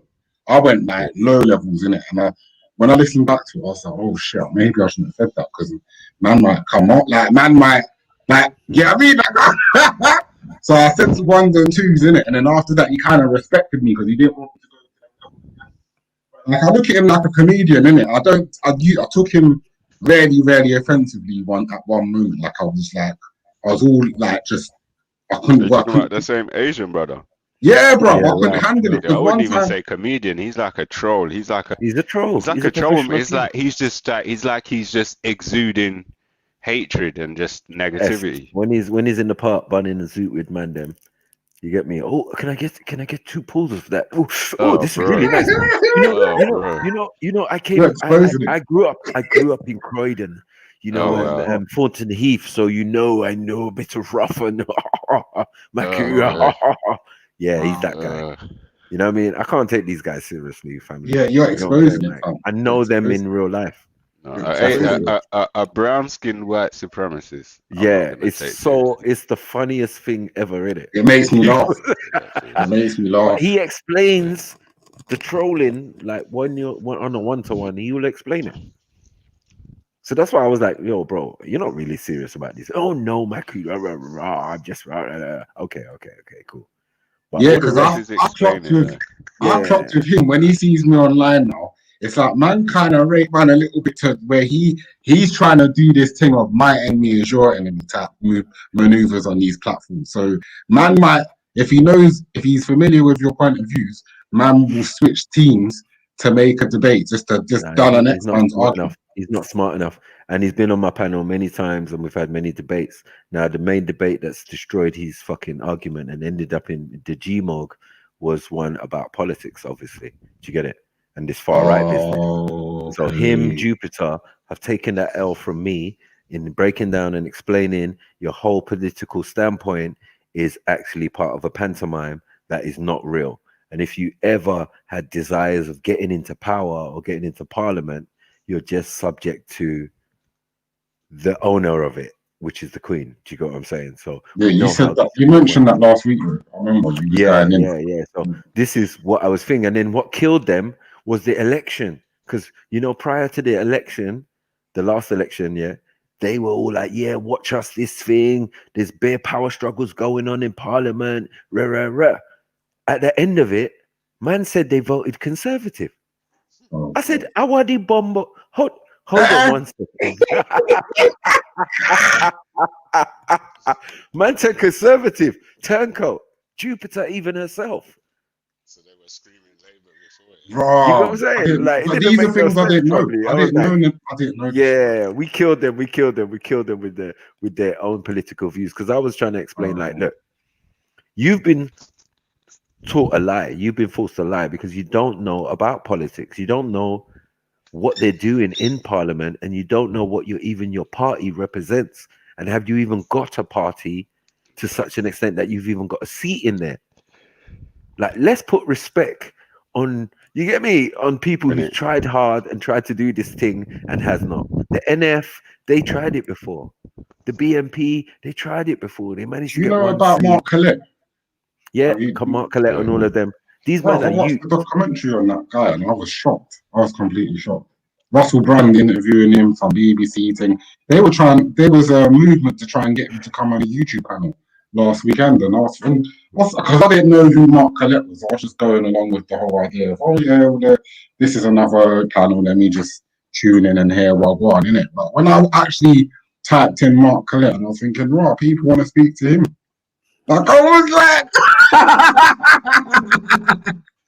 was like, what? I don't understand. I don't get it. I don't get it, fam. Well, you Maybe have to I'm a get bit it. I slow, mean, innit? this, as I said, these Tommy Robinson splinter cells, you know, like as they all started to fall apart and waver from a thing, we were the ones who sat down with them trying to explain their point of view. Oh, we don't mess with Tommy no more. We're on this part. Oh, we are the Football Defense League. Remember, these are people I've spoken to at Speaker's Corner. Say they We don't don't want no mess with smoke Tommy from them. no more. But when they did mess with Tommy, it was like, but Tommy don't mess with those people no more. Yeah. No, they don't mess with Tommy no. Remember, I've had vehement racists and thing on these live streams who have changed their point of view just from having discussion with the man them. And then that person, like Tommy Robinson, their actions have also confirmed what we'd always said. So man has come back to man and said, yeah, I don't support Tommy no more. But it's because of you, Maku. Oh shit. You get it? What did I say? I didn't say not support Tommy. You know what I mean? I'm You're saying just not support talking Tommy. facts. You know your Yeah, stuff. I just tried to break And down you the can argument. talk off. You can talk off the book because you know so much. It's like, But when you he know what you went, know, innit? when he went and said the P word, yeah, and it got caught, and these boys saw it, it was peak for them. You get me? They came back humble pie. Yeah, Maku. Yeah, you might have been right that he's a little bit racist. And Who was that? Kalamo, sorry. No, it was one guy named Liam. You get me? Liam goes on them panels and all of that. He's a cool guy, you know what I mean? But he was like definitely a Tommy Robinson fan. And he was in the room when there was bare racists. So me and Veli would go into that room and just have a discussion with them. Do you get it? But on the Hangouts, we had all our Delil ready. So I had like a man with hair all over his body, the family walking on all fours, a baby with a tail, coccyx spine, and all of that. Like, these are motherfucking shit that's real, and y'all motherfuckers have to explain it, aside from your racism. Like, you can call me niggers and all of that, and and hide the Hitler and do all this shit that you want to do, but I want my point answered. I'm not going to get triggered by the N-word. That's low-level stuff. See what I'm saying? I come here for a discussion. You're moving like, you see the man from the older generation, older than you. You move like them. That's how you operate when you have clocked. You talk like the older generation than like your parents' generation. You know what I'm saying? Because I know one or two man them from that age group, and I've listened to them talk and not get some of the stuff they say, and then I'll be online and I'll be like, raw, man just said what someone I know just said, like dropping the same similar kind of. I have my teachers and thing, and I have my people I admire, even at Speaker's Corner. Man like Gary Google to me was like the Mayweather of Speaker's Corner. How he did his thing with a smile and a swagger. Yeah. I would only be humble to say, like, if I got a little bit of that, I'd be a great speaker and debater. Do you get it? So yeah, he was just great, man. He was just mad. Like, he can break down the story and still be smiling. Got the loudspeaker. Yeah, Ali Dawa is a da-da-da-da-da. You get it? Like, run some jokes in it. Bring a little whale. You know what I mean? Props. He was into all that, and then the tablet as well. You get me? I loved all that, man, and I learned a lot from him. And he had patience. No, he had a tablet. That's why they called him Gary Google. Oh, he used to bring the tablet and Google He up used to the bring the place. tablet and pull out his thing. Now, it wasn't even about Google up. Remember, you can fill your tablet with Delil already. Oh, so you're just So ready. even You got I shit, did it. just pull up pages. Yeah, you Right. just got I it bought there. my little Samsung at a certain stage. I started putting Delil on the Samsung and thing. I was like, yeah, I'm doing Gary Google too. Well, you think younger man them can't do what uncle's doing? Get out of here. You know what I'm saying? Yeah. So yeah, until I lost mine on the G Walk. I lost my fucking tablet, man. Pissed. My rucksack and my Bora. Mad. Oh shit. What? You lost your stuff in the park? No, when I went on the G Walk and we went to we was in Brixton and we went to Angel Town. I must have put my bag down while we stopped and had a discussion and all of that and yeah, total coincidence. It's my fault. I blatantly left it with all the rambling and chatting shit and and then me and my brethren, Raf, wanted to duck out, so I just ran off and then I ran back for my bag and then couldn't find it and it was too late, man. It was mad. You know what I mean? Got on the train and I realized I didn't have my bag. I was like, no, hold on 1 second. Where's my fucking shit? No. But it was minor still because, yeah, it wasn't thing. I like the Bora though because my brethren bought it from Germany and it came in a box with instructions and all of that and it was nice, man. But, yeah. Have you been to Germany before? Germany? No, I'm not. I've been to France. I haven't. Yeah, I've been to France. I haven't been to Germany, no. Because I want to go to the Berlin Museum because I want to see all of the stuff that they've got from the Benin Empire. Because when I did my research on the Benin Empire in London, they showed certain artifacts to make it to downplay the greatness of the Benin Empire. Then I went on a holiday or like a little weekend trip to Barcelona, and then I thought, let me just see what they've got like to do with Africa in their museums, innit? When I went in there, I was gassed, bro. I was like, rah, they put more stuff on display. I was thinking, no wonder why they put more stuff on display. But they had like they just had bare stuff on display. They had like proper maps. Can I ask Indigo's question? Indigo says Gary Google was great at Speaker's Corner. Was there anything you disagreed with Gary about? No, I don't think so. I think if you said Sarah, I would have said, yeah, there was plenty that I disagreed with, even though that's the guy who made me come to the park. You get it? But as I said, you find your favorites when you get there. You're like, this one I can relate to. You got what I'm saying? Gary Google, he brings his evidences. Outside, baby. Yeah, he's got his evidences and all of that. So I like the way he done his thing. It wasn't hostile. You know what I mean? Everyone else got hostility because people weren't accepting of their information or the way they were doing it weren't 100. But yeah, I definitely saw more than Gary Google. I didn't really see any flaws in his information because it was right there in front of me. You get it? And anyone could pull it up, which was good. I like that methodology because we did that, applied that in the barbershop normal. You get me? Thank God for bloody what do you call them? iPhones and shit. And Androids. That made my life a lot easier when I used to talk in the barbershop. Yeah, some people love trying to get airtime on corner of its own. It is most definitely. And the difference is you can't escape.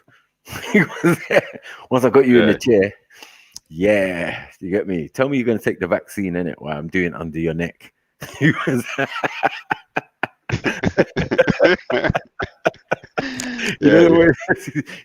taking the what? Ridicule man now, innit? Ridicule man now, and I got the cutthroat rings out on the internet. And my thing was, my shots will come, yeah, or someone else's shots will always come when someone's trying to get their mustache done. Oh shit! So like I'll be about to do a man's thing. A man's an Arsenal fan in the chair, yeah. My brethren, who's a Chelsea guy, he comes in, he starts banging. Yeah, Arsenal are the shittest team in the league. Yeah, Tottenham are the best team in North London. Man starts twitching. You can see already. Yeah, you can see. And he's got to I'm keep like, his yo, mouth still. bro, keep still. Yeah, just keep still. I know what he's doing. You know what he's doing. I beg. Let me just finish your mustache, and then you can say whatever you want to say, bro. Yeah, but even you if you're can see trying to man's shape mouth up man with the shears, if the shears are sharpened up and man moves, fam, it dig out this, chew out the flesh. Yeah, and he's like, what are you doing? What are you doing, cuz? No. Hold on. Man will brush it off. Like, look, you fucked up your mustache. Now I've got to do pencil one. Yeah, because you can keep still. You can keep your emotions in check while this nigga was chatting shit. He knew what he was doing. Yeah, he didn't do it while I was fading you. He did it while I was got to the. You get me intricate bit. Like, just finishing you off now. You know what I mean? This nigga twitching in the chair. You know, if you do that, I'll be like, just allow it. I know you've got something to say. Let me finish the tash first. You get me? And then you can, retaliate. But yeah, you're right. The barbershop is definitely like a mini speaker's corner. Everyone got their own opinion. Nose to nose has even run. You get me? A man nearly beat me up, man. Rasta man. Because of Deontay Wilder and Tyson Fury. Yeah, bro. Man was up in my face. His son was so pissed because the trim was taking long. You get it? Because me and dad's arguing. You know what I mean? He's just, every time I'm looking around at the son for validation or something with what I'm saying, he's just looking at me like, cuz, can we just get on with the trim? Sorry, man. You get what I'm saying? Like, it was mad. We family though, but yeah, big man was up in my face, bro. Yeah. Even I was doing demonstration because the barbershop's big. So I was just like, bro, if I knock you down twice, are you going to say you beat me in a fight? You get me? And I did the demonstration as well. Tombstone as well. He was mad. And that was before the second fight, innit? So it was the first fight. Man put £50 bet down. Then I got a text from him during the lockdown. Like, big up Prince, blah, blah, blah. And you got £50 for me. So I just sent him. Sorry, you got £50 for him, why? No, because he thinks that the second fight, my man won, innit? But he's forgotten about all the controversy that's come after with the glove and all of that. So I've just posted young Pharaoh videos to him, like, boy, we're going to have to talk about that, big man. You got to say it. It's not like that. You see that? That's one of them things that really fucking bugs me, bro. Yeah. Because it's like, I wonder why people have eyes if they can't see. What's the point of having eyes if you can't see? I'm telling you.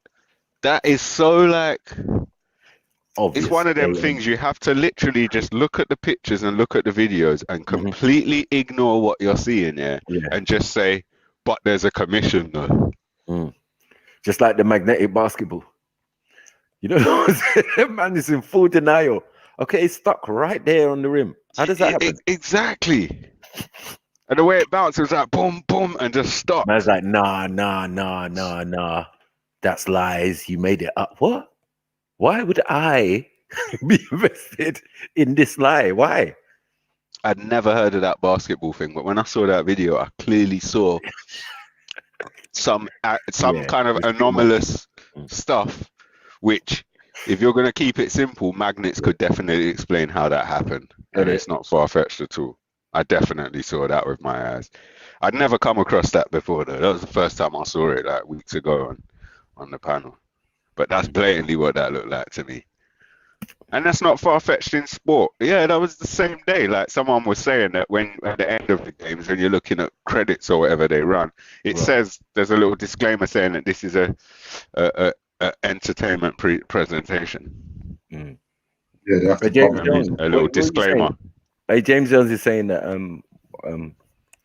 Tyson Fury won the first fight. This is a nonsense we got to deal with. Yeah. James James Jones does say stuff still. He does say stuff. He does say stuff, honestly. The stuff that James Jones says flies beneath the soles of our feet. You get me? So, yeah, it doesn't mean anything. What does it mean? It has no value. I didn't see the first fight, James Jones, or the second one, but from what I've seen, looked like there was cheating in both. One glove on one fight and the other glove on the other fight. That's what it looked like to All me. I'm saying is, I lick you down twice, bro. How did it end up as a draw? Get the fuck out of it. I'll be so disappointed. Yeah, that is definitely a 10-8 round. You're done out here. Fuck off. You know what I'm saying? Like, what are you telling me? Man. You're done out here. Yeah, someone was just being nice to someone. You could keep your lineal title, like whatever that means. Yeah, you had all the belts, you took drugs, so we know you take substances. Yeah, that knockout and you woke up like Undertaker, that was cocaine. Madness. That was cocaine. Was that a long count as well? Was that a long count, or did he get it inside the time? He got it inside the time. He was fully out, and then he woke up. And he just woke up, yeah. Instantly, blow. Yeah. Seated position, like, nah. Yeah, man was doing shimmy dance at the time. Deontay, he's doing shimmy, shimmy, shimmy. The problem with Wilder, yeah, why he was just at a total disadvantage is because of his whole branding, his whole way of being. Everything about his branding is just completely clashing against Tyson Fury's branding. I didn't know what was happening, bro. His legs in the second fight is the first time I actually saw. You're talking about Wilder? Yeah, I was like, bro. Yeah, but Wilder was being publicly punished. And he knew it. He knew he was being publicly punished. He knows what happened in the first fight. Yeah. He knows what happened in the second fight. He knows. I'm not saying he's accepting it. But he didn't say nothing, did he? Other people spoke out. He ain't say a word. He knows what was happening. He might not know why, but he knows. He saw the full force of whatever turned against him. And he knows if he got vocal about it, then he might as well kiss goodbye to boxing, because they won't have him back. But as I said, up in jail. The worst part is that people are not understanding that I'm not trying to help Wilder's case. It's just a case. If there was no case to answer, then cool. I don't like Wilder at all, but I see what I see. I couldn't stand Wilder. I know he's a fighter. I know they created him. But the way he spoke, he weren't good enough. He wasn't a good enough fighter for the way he spoke. Yeah. And the fact that you're going on like you're a black man, so you're representing black people in that way, but you're making it about black. You're not good enough to knock out anyone for certain. So don't make it about black. If you're going to fight some 6'9" white man that's got the whole machine behind him, that's allowed to put weights in his gloves and take coke and everything else, that don't make it about black and white. Unless you're Mike Tyson with mental discipline that can last 30 years. Fight like Mike Tyson and last 30 years without crumbling as well in the rest of it. Otherwise, don't make it about black and white. But I feel his rise to fame is all packaged. He's like the boxing version of Drake, because they took these. Who is? Fury. Shots fired on that, man. I'm saying that they took these basketballers. Let's go. Let's not, bruv, stop all that, man. These basketballers and these American footballers, and started making them boxers. This guy was a basketball player. Yeah. There's another one who's a heavyweight who was an American footballer. Do you get it? You can clearly see the guy's so hench, bro. Some kind of redskin guy, and big arms, forearms as big as his muscles. Bruv, the guy's not built like a boxer. He's built like a bodybuilder or something else. You know what I mean? Is his name Nicholas something? I think so. He's like 6'3", 6'4", right, 6'5", something like that. Solid. Yeah, he's a big dude. Bald head. I think he oh no, I'm thinking of someone else. I think he's got bald head. I'm not sure, but he's not old. He's kind of, mid-20s and that. You know what I mean? Like, I was thinking of the one that he went to train with Fury's camp, right? And they were going on like, oh, you can't, just you though, not your manager, which he thought was weird to start with. And then he's in the ring, he's training with Fury, and he's got hit in his temple, and he's like, oh, what the fuck was that? Like, it didn't feel right. So anyway, he's like, no, like, what's going on? Like, anyway, they've taken a little break or whatever. And he said, yeah, Fury's like, yeah, I'm gonna just put my stuff with yours, like talking about the gloves and that. Like, made a point of saying it, which was just kind of a weird thing. And then one of his people who was with him at the time must have gone and checked the gloves and said, bro, like, there's padding taken out of these gloves. So it was a big fuss got made. And there was another guy, I can't remember his name, but he's like a respected older trainer who they all look at as like I guess an uncle. Like, this is a top respected trainer in the fight game. He was there as well. And there was like, obviously like cussing to him, like, what the fuck is this? Like, my man left, he didn't take his pay or nothing. He just fucked off the camp and left. And then there was apologies to him on Twitter or Instagram from Fury's camp and from that other big time trainer who said, yeah, I don't know what the fuck was going on. Like, I've had words with them, blah, blah, blah. So it was about padding being taken out of the gloves in training. And the excuse they gave to him when he made a fuss about it, when they were talking about it in the camp, is like, oh, yeah, no, he didn't know. We're just trying to build his confidence. So he wanted to like get a couple knockdowns just to build his confidence. It's like, bro, you gotta check, like, whatever, man, some weirdness. I'm out. Yeah. You get me? I'm out. And he just I can agree to that because I've been watching. They did a video recently of Wilder training, and then they did Tyson Fury's training. And on what I saw, Tyson Fury shouldn't be getting in the ring with nobody right now. You get me? He's living a fake dream. Someone's told him. You get what I'm saying? Like, I can see the physical, the bags, the handles, the love handles. It's ridiculous. You know what I mean? He's technically probably the best boxer out there. Do you get what I'm saying? Technically, he's really big as well. Yeah, and he's just really like really big, like 6'9", easy 275 pounds, easy. Like, that is fucking big. You're naturally that big. That is big. You don't have to be as good. You're not a knockout merchant. That's never been your bag. That's what makes it crazy. That's what to me. That's why I never accept how technically good he is. Because if you're technically good, then you should know how to punch. Yeah. And a dude that big, like, I don't know, man. He's big. Like, he is a lot bigger than Jedi. Yeah. And I've seen Jedi tap a man on the chin. Tap, like, such a tap. It was just so, like, not telegraphed. There was no pullback, no nothing. There was no way to telegraph it because of the whole positioning of the setup. Yeah. He just, like, launched a little tap. Left hand, tap, chin. And the man wasn't as big as him, or maybe he could have been. No, actually, the man was bigger at that time. This Jedi wasn't as big as he is now. The man was considerably bigger, to be honest. Tap on the chin, and the man stumbled back like, hold on a minute, and then just folded, and just literally stumbled back, said, hold on a minute, and then just folded on the spot, like, dropped straight down. So for a man Tyson Fury size, to be hitting a man a lot smaller, a lot of them, 40 pounds lighter, and can't knock them out. Yeah, fucking man. Technique is not good.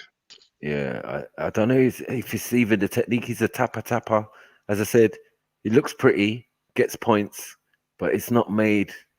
We're in the boxing is about knocking man out. Yeah, I understand that people don't think that no more because of Floyd Mayweather, but Floyd Mayweather damaged his hands and forever used a different technique, a counter technique, and changed his weight division. You get what I'm saying? That's fine for flyweights and pepperweights and all of these little, you know what I mean? Bantam and all of them type of things there. 100 punches in a fucking round and that. Yeah. You know what I mean? But when we get to heavyweight, anyone can knock out anyone for the reason. That's how it should be. Yeah, that's how it should be. That's what I came to see. I grew up with Mike Tyson. World champion fights lasting 1 minute of a round and that.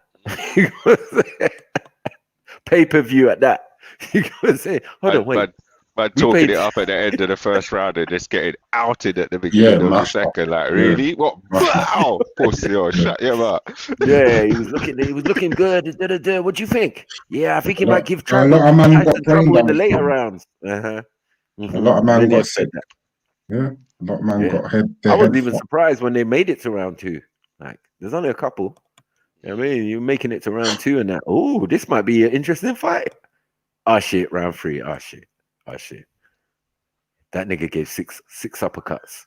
I remember I was in a rave. It's mad. I was in a rave, a jungle rave, when him and Frank Bruno had a fight, and it came up on the big screen, and we all in the crowd counted the amount of uppercuts he gave to Frank Bruno before they stopped the fight.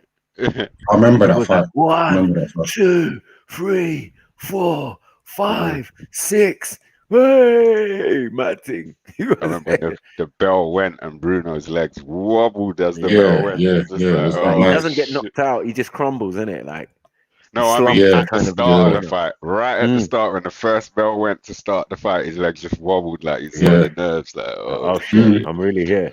It's really happening. Flashback, innit? It's that flashback. He was talking smack about Tyson. Yeah. He was talking smack. He was like, yeah, I trained with Tyson. He ain't all that. Huh? Yeah. All right, Frank. Wow. All right, Frank. I met Frank once on a holiday. He's tall.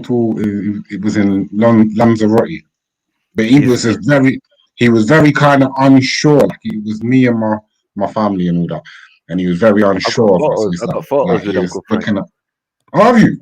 Yeah, Where? Cut his hair on my Facebook. He came to my shop, passed him one day, Oh. and it's on the motorway, innit? So he passed, and he must have just cut in on the road because it's on the corner. So he cut in, and he came in, popped his head in, and said, "Oh, do you lot cut black man's hair? Uncle Frank, get your black ass in here." And we got him in the chair, questioned him. Bare people came to the shop that day. You know what I mean? It was a good day, man. And then we went outside and took photos. I'm telling you, his arms was bigger than me. That's what I'm saying. I can't believe that. He's strong. He's fucking huge, bruv. Tall. You know what I'm saying? You know what I mean? He looked like when I met him, he looked like he was wanted to say, "Look, leave us alone, man. We're on holiday, man. Just fuck off." He didn't really he didn't get to that level. Big gentle giant, bro. Like, so shy and timid, but his arms, bro. I said, nah. Yeah, Uncle Frank is massive, bruv. And he was like, right. And that was around about the time about Cass Pennant. Yeah. So yeah, we questioned him on that. You know, how did you meet my man? Because I just watched the movie. Is that true? I see you in it. You know what I mean? Them type of ones. So he really explained what happened and how we met him on the train and that. And the West Ham guys were gonna fuck him up. Get me? And yeah, my man just came true and said, allow him. And he saw that he had so much control and power over these white boys, you know what I mean? Or these skinheads or whatever. Yeah. And he started talking to him, and then they became friends ever since. Then I read about the story of Cass Pennant, because he's an author as well, isn't it? He used to do security and all of that. I remember reading about the shooting when man came outside the club and tried to kill him. Arsenal fans and that. Yeah, it was mad. It's mad movie. And because my friend's cousin played Cass Pennant, and then my friend Freddie, was played in the movie as well. You know, the hench black guy who got shot on the doorstep. Yeah. No, sorry. No, the guy who played Cass Pennant is my brethren's cousin, right? My brethren Ozzy. Yeah. But no, my friend, sorry, he wasn't even in that movie. That was a different movie. That was an Intent. Is that the police one? The undercover police movie? Yeah. With the man them in there. I know you got a couple brethrens in there.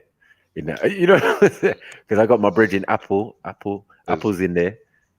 He's part of the Clappers crew. Clappers. You get me? With Fecky and all them and all of that. Yeah, man. I like that, man. I like intent too. Intent was so shit, Maku.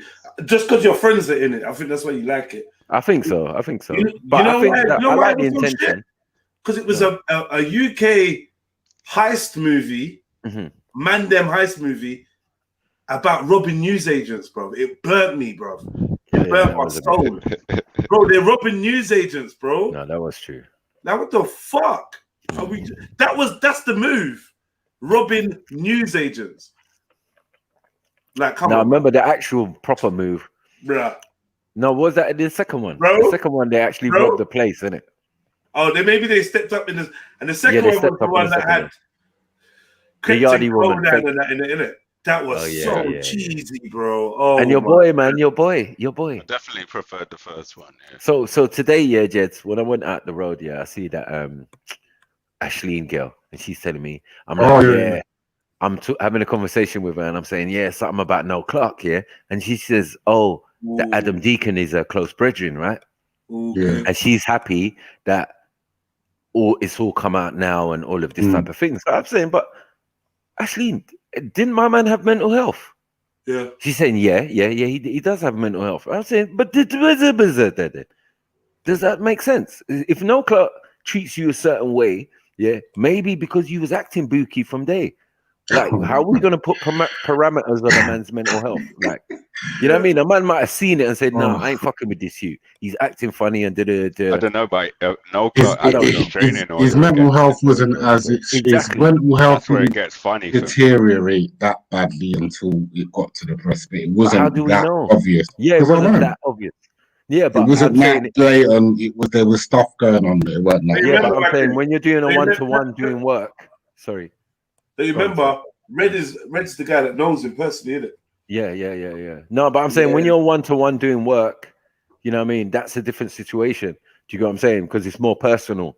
So a man can kind of work out a man's personality. Because I don't think it was that, brother. I think respectfully, I think you're making a good point, though. But like, I don't think it was that extreme. There's been elements where I've been around my guy and I just thought, okay, you know what I mean? Like that on the YouTube streets, you'll be talking to someone, they'll switch on you and you just think, all right, and then you just get on with your day, innit? But there's moments around.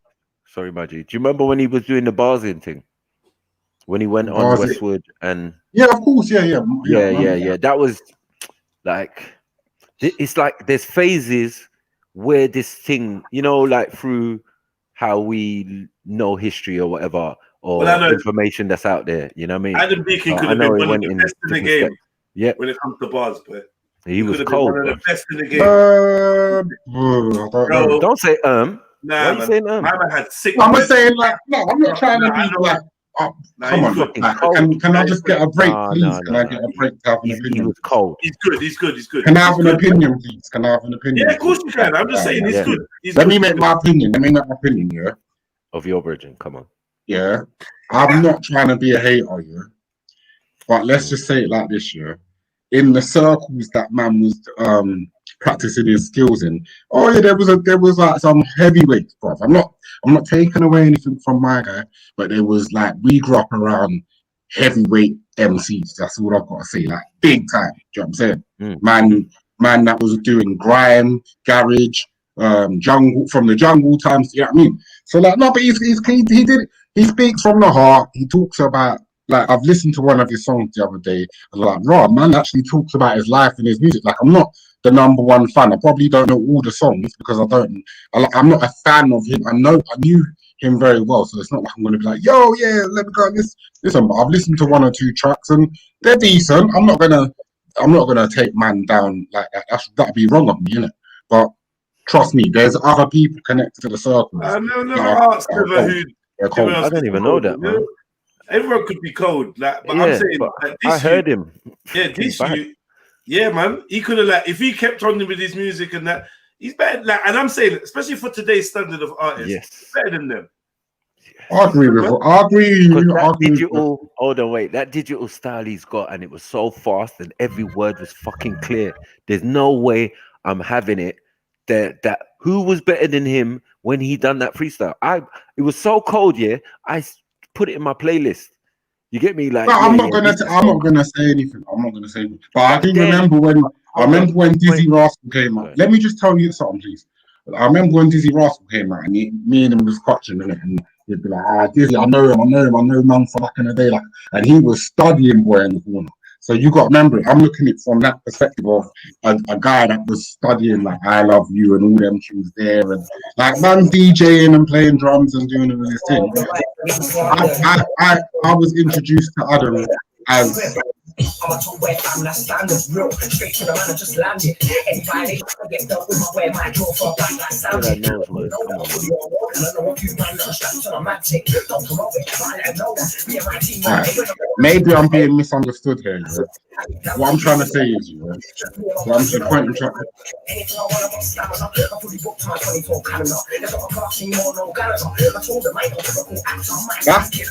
That's my boy, innit?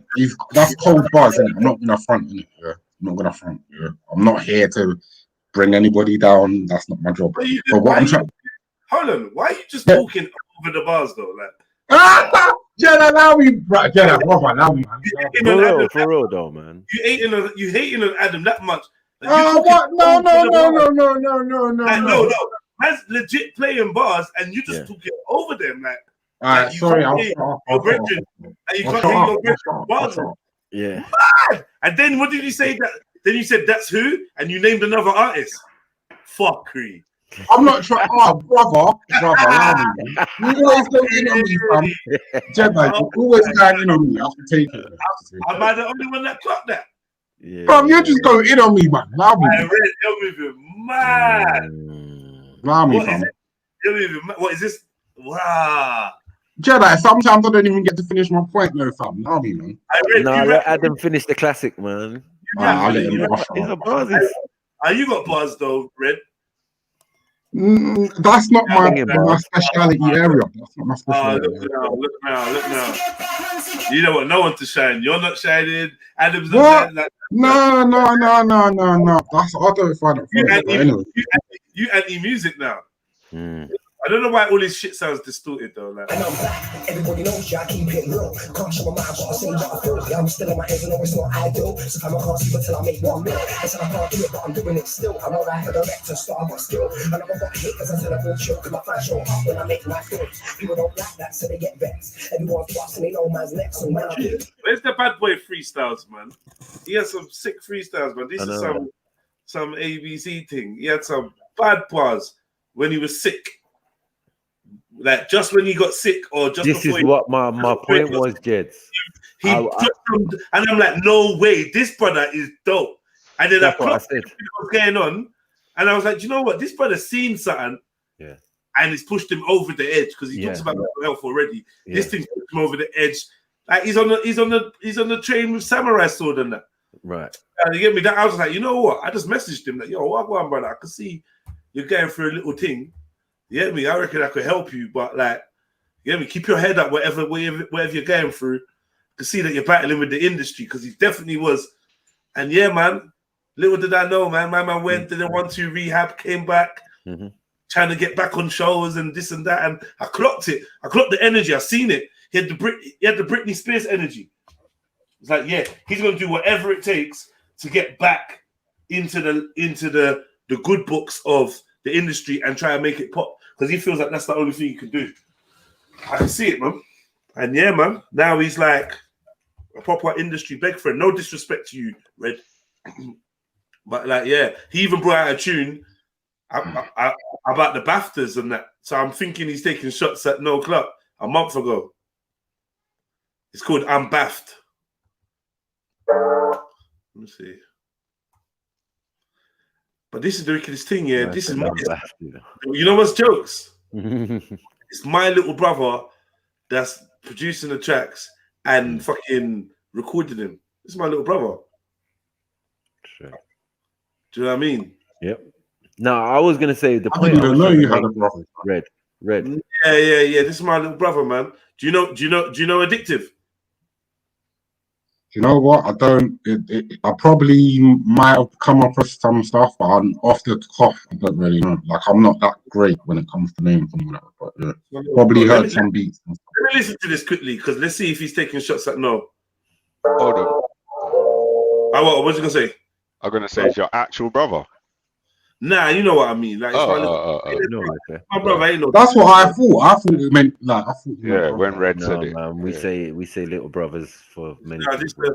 the truth, my little brother, man. We Like, grew up together, we little brothers, man. this is my real. Do you know what? This is my real little brother, man. Like, for real, he's actually my little brother. Like, not by blood, but definitely in spirit, man. Like, you know, especially after his big brother passed, you get me, to take him on. That's my little brother now. Straight. Yeah, man. He's a good youth, man. He's, fucking sick producer, produced better the tracks that he like and that, and just man. He's a grinder, man. Big him up. But wait, I just want to see. Yeah, I was gonna say because when he done the freestyle that I heard, that I liked, there was rumors that he was going a bit cuckoo, and then I was like, I can't believe it because the bars he was spitting. Do you get what I'm saying? And then to the sudden dramatic change, as he said, to carrying swords and and then I saw him at the premiere of what's that film with Jack Anori and Tyrone and that? What's that one? Another Hood? Pause. Yeah, and that's what the beef was about. He was at the cinema. The beef behind I don't know, that was probably the last. No, when we watched it, when we watched it, he was at the cinema with us. Sorry, that's right. Mellow vibes. Man like Deeks. Yeah, listen. Big man Deeks on the track. It's a new day, I can't lie. Came through waving about and I saw that the comeback's big man about. Called man out on the Insta bait, but I never said shit on the snap. The pussy all snitched in court, then offered me a party, it's still miss a flat. Yeah, I got done for a harassment, but I didn't carry no shank or a strap. But if I see man out on the road, then Lord God knows it's a rap. I was outside of the court, I was ready to swing if it weren't for the paps, and I was gonna murk this shooting. And no truth, I didn't do jack in the film so bad. Didn't even match your last two films and the third was so whack. Yeah, you got a bad, the man got 1-2, but the difference is the bad boy can act. People's champ, and I'm on track for the comeback chat, and I think you're a tramp. If you wanna ramp, put him on standby, letters on cabs. I got a new phone, my niggas so mad.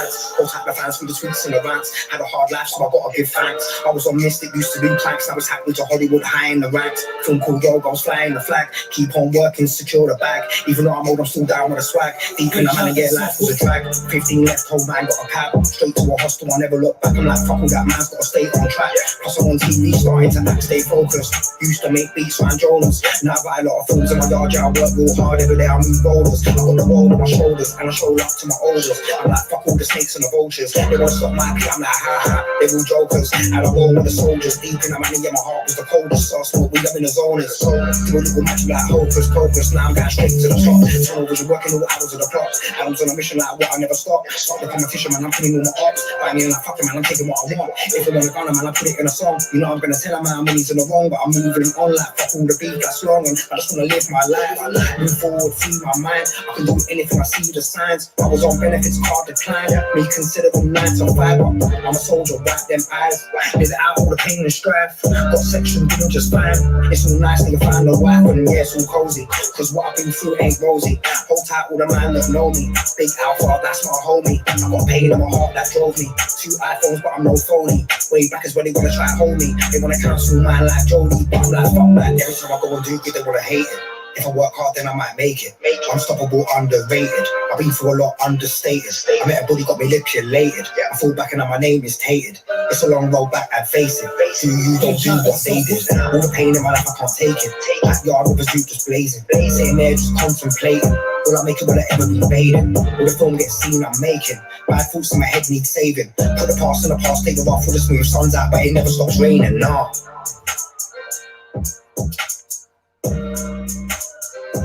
Yeah, so like this is the voice of someone that do whatever it takes to get on and fucking get recognition. But James, I could have told you that like 20 years ago. I mean, That's like, story, man. the song is hard. Your brother is a good producer. The song is my type of vibe. Especially if I use Blazing again. I'd love to blaze this to that. I'd love to drive on the dual carriageway listening to a tune like that or the motorway. Like, there's no hate, bro. No hate. Just get to the hating part, man.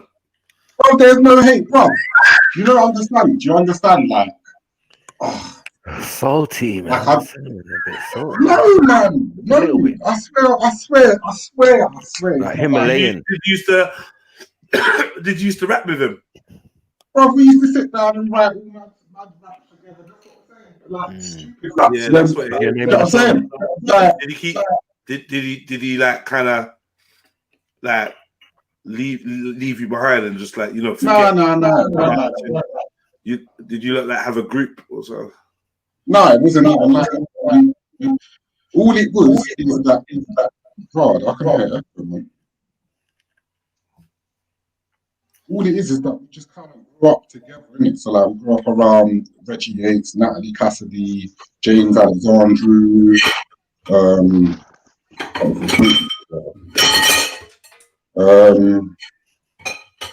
sorry. We just grew up in a certain way, innit, man? We just grew up in a certain way.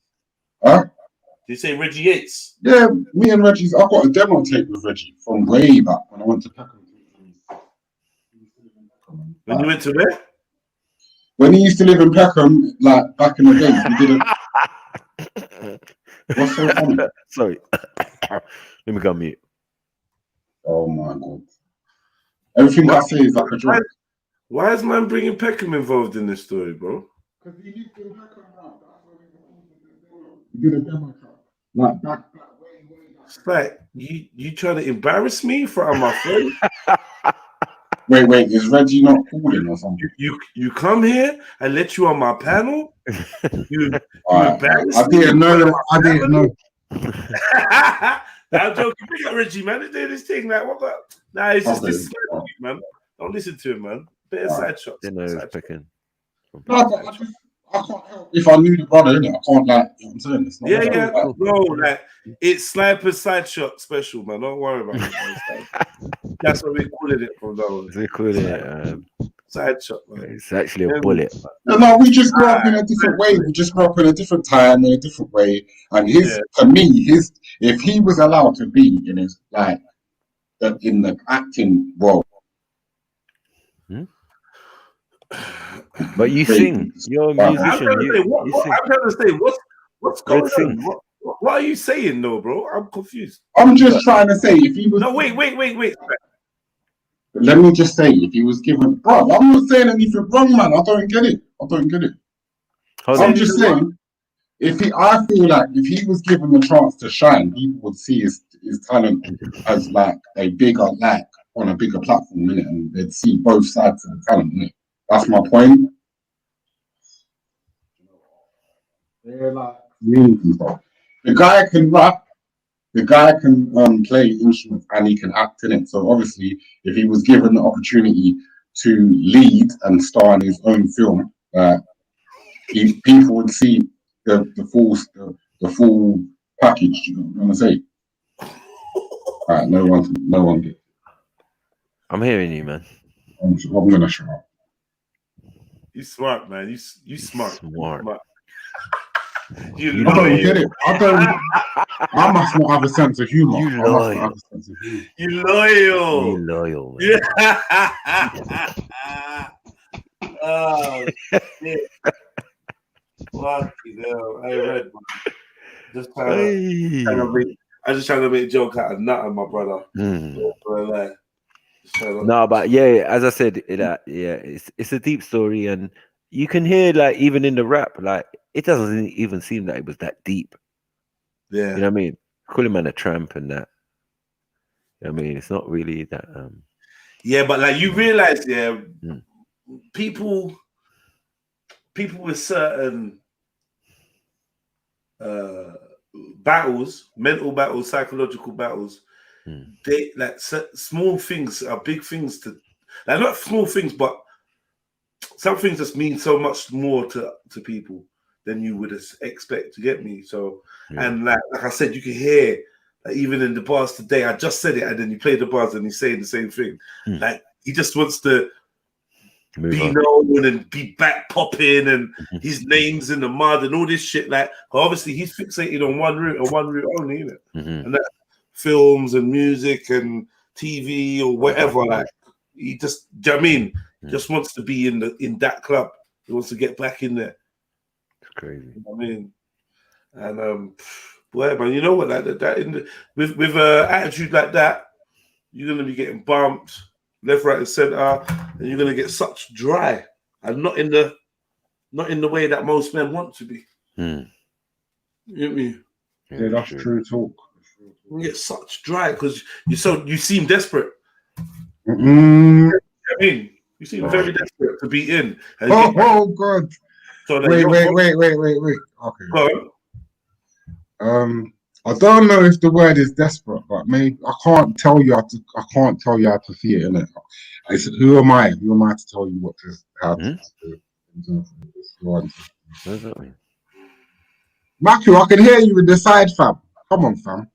All I'm saying is, I know that when it came down to him doing another hood, yeah, he already said to me that he was totally dissatisfied with certain levels and certain things that happened, yeah. So by the time it came to do that film, it just brought a whole leap of pressures that when you go to do your own movie, it's like it sounds fun at first, like, oh, you get to do your own film, great, like blah blah blah. But like it comes with responsibilities and a lot of like legal stuff and financial shit that you might. Yeah. Sorry? Carry on, brother. Carry on. I didn't hear you. And carry on, family. Carry on, not you. I know. I heard me best. Yeah. Go on, family. Carry on, Red. No, my point was just that there's a lot of tit for tat in the industry, and obviously people want to fight for their name, for their value, for like what they feel they've contributed to the industry, what they feel they've contributed to the creative journey of a what do you call them? Like especially tit. Like a trilogy, for example, or like what's the word that Matthew? What's the word that you describe a franchise? Yeah. So basically, people start. I don't even. So basically, Killer Hood is a franchise, isn't it? Yeah. So basically, people will get if they feel like. Yo, your mic. Are you walking away from your mic, brother? It's Can you hear me better now? Yeah. Basically, people in the creative process of creating a franchise, yeah, man might feel a certain type of way when it comes to the portrayal of the character, that they feel that they have a key role in developing that role. They might feel like they should have more credit in terms of script direction, how the script's being put together. You hear these things in the industry all the time. Like even people like Bruce Willis and like Robert De Niro, you'll hear things about the behind the scenes of some of the films that they've done, innit? Like the controversies and stuff. And it comes down to Another Hood was just a turning point in the journey because it created tension, because obviously Noel Clarke was not happy about that film when it was released. And it just made things kind of more political. It just made things toxic. Yeah, I like Ashleen's role. Ashleen's alright, you know.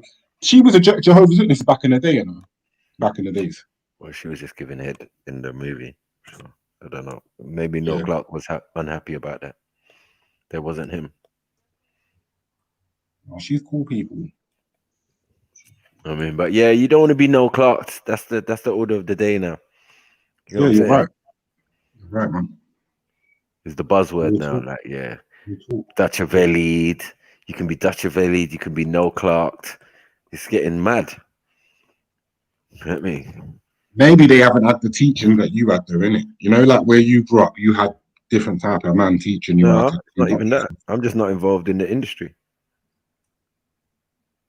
That's a good answer. I'm not involved in the industry. I don't want no part of it, bro. I know what it is. You know what I'm saying? I'm not thirsty to be famous or anything like that. You know what I mean? So if a man's got fame, it's from the street.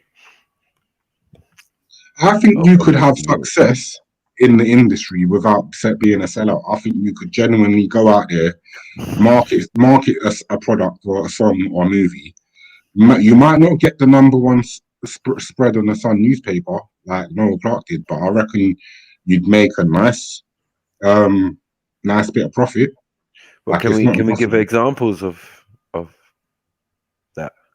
It's not many. You know what I mean? Yeah, no, there's not that many. It is a It's not that struggle. It's an many, man. uphill struggle. It's not easy. It's not easy at all. It could turn you mad. It could turn you mad. No, because someone always seems to work for someone. Yeah. You know what I mean? And it, like, that's definitely going to affect your mental health if you don't make it, and people see you as a flop when you put your heart and soul into everything. You know what I'm saying? And people are mocking you, and it's like, that's going to affect your ego. But I'm with you that there's other film industries now, man. You know what I mean? Hollywood, it's not all about Hollywood, and it's not all about the British film industry and that. Like, Of course, because when I go on Netflix and I watch them Nollywood films, I love them films, bro. And them people there, they're smart because they're streaming international. They're not just streaming in Nigeria, they're streaming around the world. I'm saying constant. I'm saying acting's on point. Yeah. So it's possible. It's possible. yeah, but if you're in this country or in America and thing, you're trying to get into that market, and unfortunately, that's some seedy shit, man.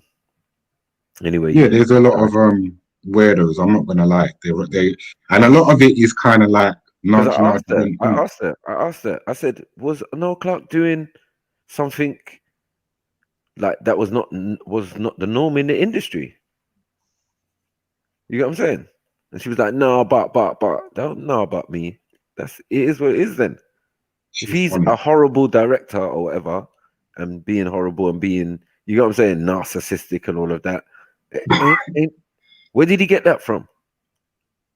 He's been on set and other things. He started and doing Doctor Who and all these other stuffs. You know what I mean? Yeah, He that was a opened doors. director then. That opened Yeah, doors. but he would have seen directors and producers and, you know, their attitudes and their behavior. It's like watching To Be a Chef. You know what I mean? Yeah, you're right. You know that part of being a chef is being a nasty, irritating fucker. Yeah? There are Depending on parts your of it, character. You know what I mean? it can, and they depend on where you work, innit? Because Yeah. obviously some places. You know what I mean? Like, boy, that Gordon Ramsay, it's a mazza. But as I always know growing up, chefs are always like that. You go in the kitchen, these guys are cussing. Bad word. It's hard in the acting industry, though. It's not something that your average person goes into without knowing that they've got their back. Some people have gone into it knowing that they've got their back. Like, look at Martin Kemp's son. He's got a big job on Capital Radio, big massive job. You're telling me he could have got that without his dad being Martin Kemp? Hell no, he would not have got his job. No way on earth. You know what I'm saying? His dad was on EastEnders and in Spandau Ballet or whatever you call that. You know what I'm saying? That opens doors. And then a man like him could be a tyrant. A man like that can just make it hard. He could make it hell for everyone on set. And no one's gonna say anything about my man Duke. They're just gonna take the abuse. Yeah, that's what they said about my man who played in Terminator and Batman. What's his name? Which Little one? guy. Christian Bale. Oh, did they say that about him? Yeah, on set he's a fucker, bro. Raw, man. He'll bad you up, almost beat up everyone. He doesn't care, bro. Yeah, that's crazy. He'll abuse you. He don't care, bro. Yeah, that's evil. Then you got other celebrities beating up their family. I think he's the one who beat up his mum and sister. Someone What? didn't it? Yeah. The man, they don't I need care, to bro. look into that one. Beat up his mum. We got yeah. Did he go to jail for that? What? What are we talking about? Do these guys go to jail for anything that they do? No, they say sorry, go I'm rehab. gonna Google it. I'm gonna go on mute. Yeah. They say sorry, go rehab, and keep it moving. Look at Russell Crowe. I'm gonna be banging people in the face with the phone. All they got to do is say sorry, apologize, and act humble for 2 minutes, and it's all forgotten. Let alone if you're a musician, fuck's sake, rock star, and that you can date young girls, you can do all sorts. Some don't even have to apologize for some of the fuckery they do. Bro, I just noticed he played Jesus as well, you know? Mad thing. Should have played the devil still. Yeah, it was on the set of Terminator, I think. One of these the newer Terminators, where he played thing in it, Sean Connor. He was going nuts. No one wants to work with him. He's just a spoiled little brat. But yeah, these actors can be like that, man. Johnny Depp ain't no better. He's just a weirdo doing weird stuff.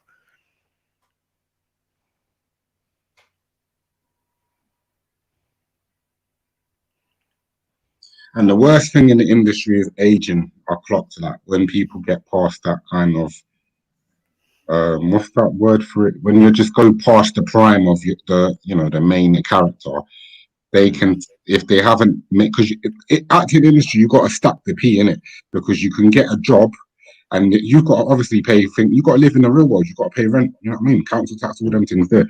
So if you're just doing like a little small character and you could be doing a tiny character on a show that pays good, so your best is to hold on to that and not try and be bigger than that. You know what I'm saying? Or you could be on stage, and if you can do theatre, you're more diverse, and you're kind of got that edge, because you can just like go on stage and then you can have like an advert and you can do a film or whatever.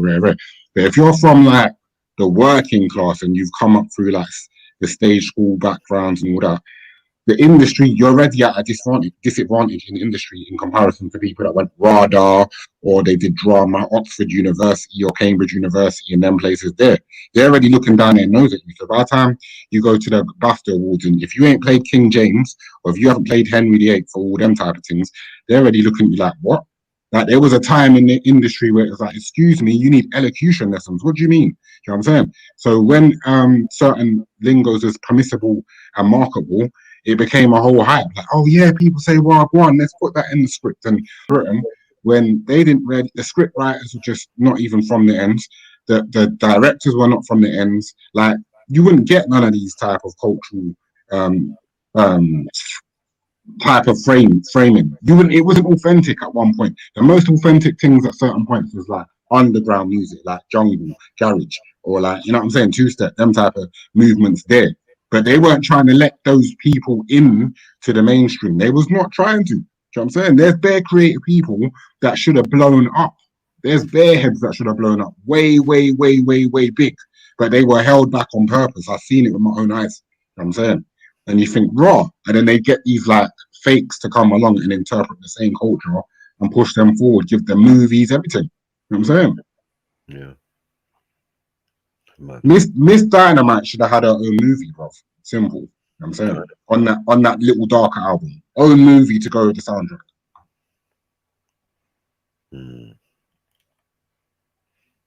Yeah, the industry's weird though, man. It's just like, it is what it is. You can see like on the other side of the popular music side, it's seedy, man. You got your Simon Cowells and Louis Walshes.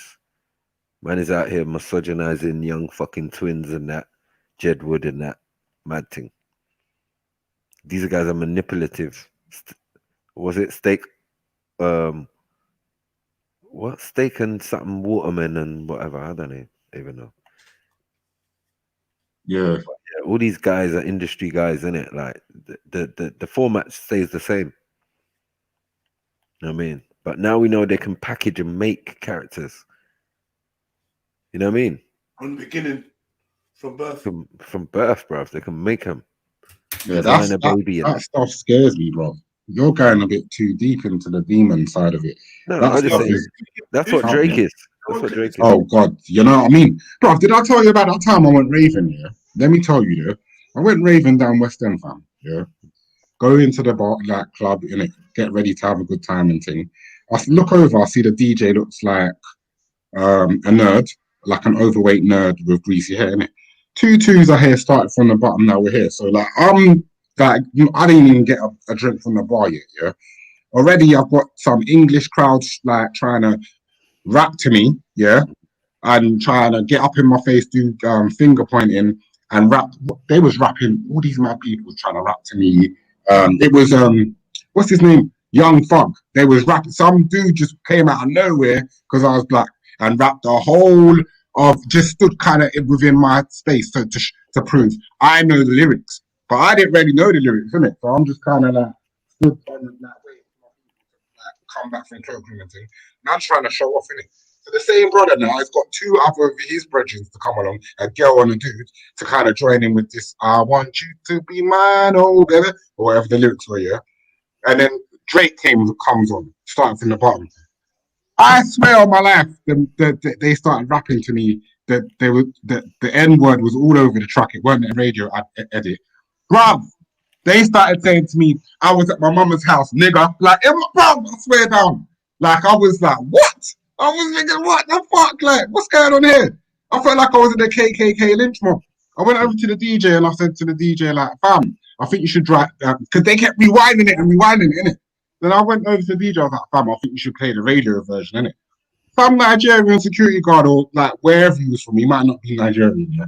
Some security guard looking at me like, bro, you get one more step too close to that DJ booth and it's on. And I'm looking at my guy like, shut up. You know what I'm saying?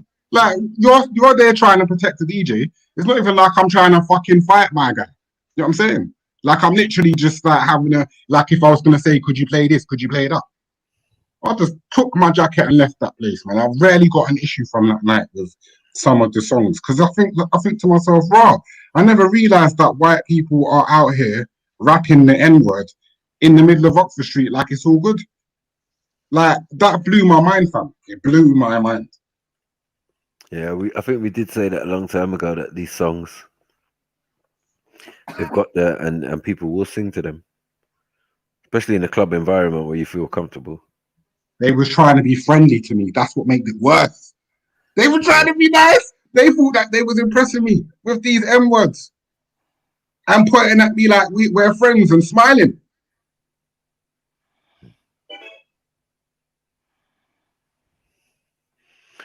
Started from the bottom, now we here.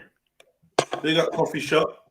Yeah, I need give me some more players, man. Hit that link and come and link me and coffee shop in the lobby for this Pictionary kind of game. You got 60 seconds to draw a word. I don't know how it's going to work because you're not going to see the word. But yeah. Let's have a practice. Coffee shop is choosing a word.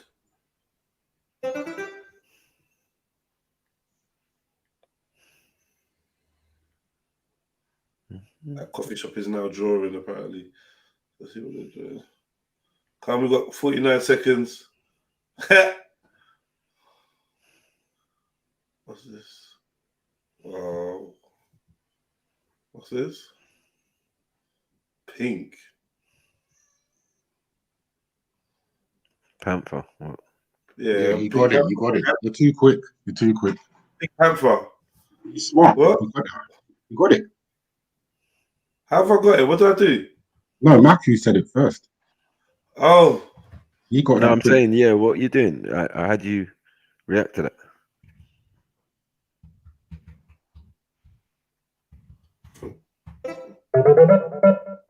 Oh, there wasn't a H. They didn't put the H in. That's what I noticed was missing. I don't get it, bro.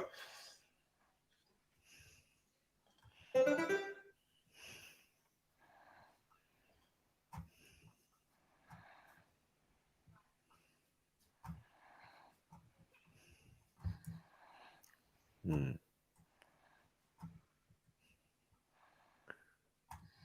think the answer's at the top, Jedi. It says West at the top of the screen. Yeah, but now I'm going to have to play a random person because obviously whoever coffee shop is can see compass, different compass. No.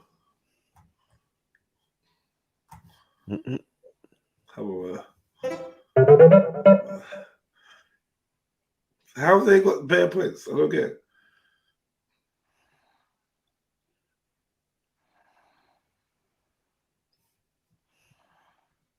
Yeah, man. It's good to know you lot are breathing, man. Come on, keep breathing. What's that? That's a line. 1, 2. River. Huh? Rectangle. What the fuck is that? Oh, why are you drawing so slow? Candle. Stuff. This is some primary school drawings, bro.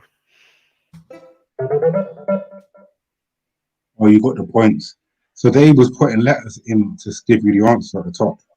Yeah, which I don't think they should be doing. As the time gets ticks on in it. Oh, why did I choose that? Okay.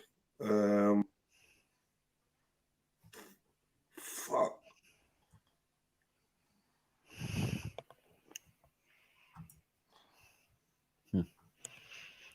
Baked bread, yeah. God. Like Jimmy. Let's do loads of them. But if he doesn't know his bread, then Yeah. fuck that. Look, now it already fucked up.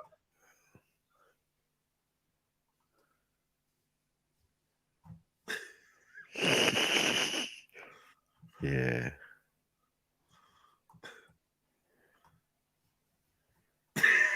Yeah. You're wrong as well. Yeah, just throw him off with a different type of bread. No, no. What else is in the bakery? I'm not drawing a baguette. Like Cake or something. What, did you get it? Nah. Who is Coffee Shops? I don't even know if they're actually from YouTube or not. Maybe they're not. They could be anyone. Alright. Probably Shani, man.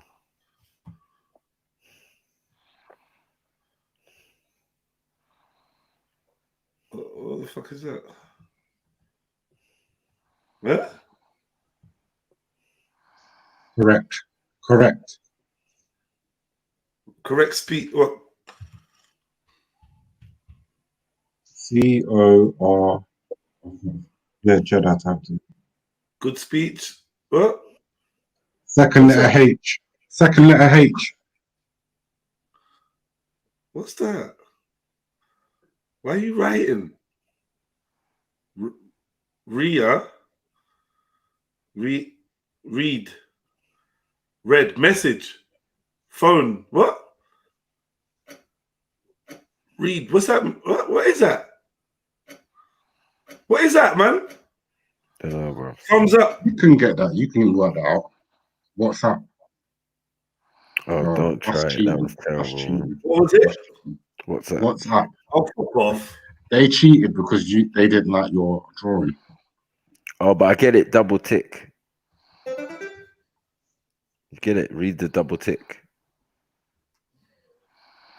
That kind of made sense. Someone's fell asleep. Someone's fell asleep on the thing. We said he had a headache. I fucked up. This don't even. What is that? Cat. Yeah. Mongoose. No. You get it right already, you know. Yeah. Catfish. Nah, that's what the hell is that?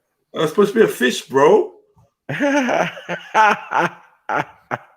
Don't get offended, but I thought you'd be a better drawer, you know. I am a better drawer. This is a mouse, bro. What do you want from me? Hold on. Yeah, wait. Like you trying to make me go Rembrandt on them, yeah? Change colors. Man said rice. So you definitely watch it from YouTube.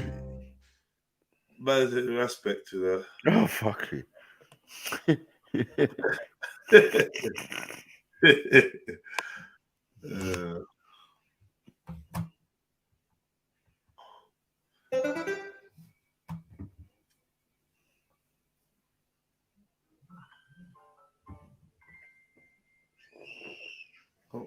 Trying it.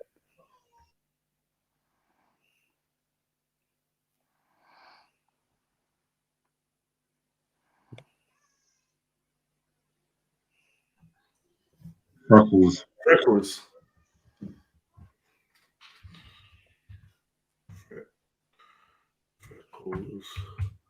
Well, right that right. Freckles.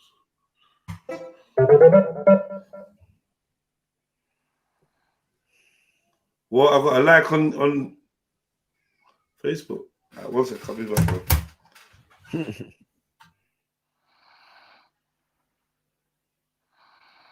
That's a mad game still.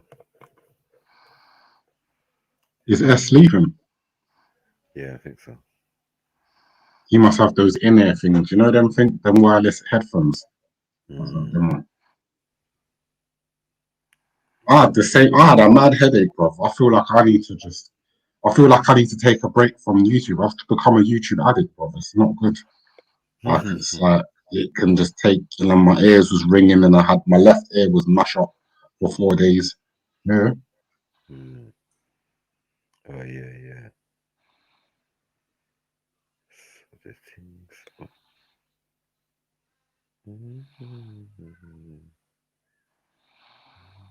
I'm gonna probably jump on later or tomorrow because I need to make a cup of tea and quickly run out on the streets. What's a cup of tea, you know? It's all about it. Yeah, man. Bro, I'm not lucky like you. I can't just roll up a zoo and smoke, you know what I mean? I do need a spliff, but I stopped smoking a long time ago. I have to have like teas and shit. Anyway, fam, I'm gonna go into the side chat and keep you lot company in the side chat, and then I might jump on later, but we'll tomorrow. Alright, big up, G. Alright, bless, man. Love, man.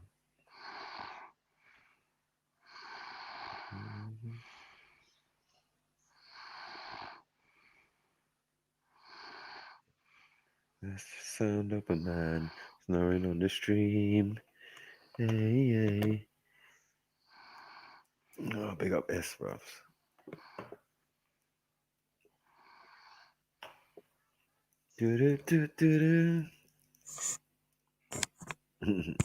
I like Jed's Monopoly thing though. Give me jokes.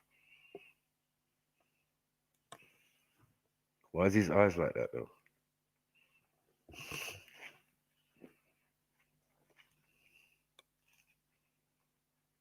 What are you drawing now? What is it? The other guy. What's he doing? Let's see.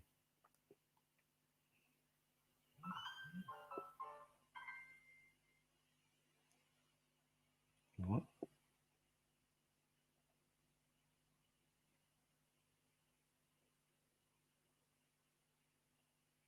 $1977.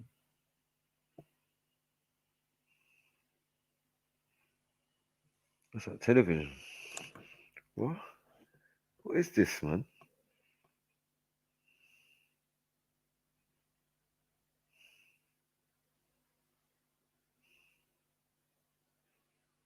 No, they're going too far, man. What's that? Time machine. Okay, I get you. Yeah, it's fucked though.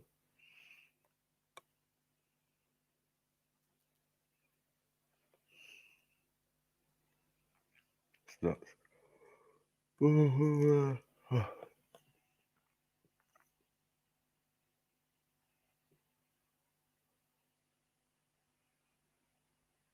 is this now?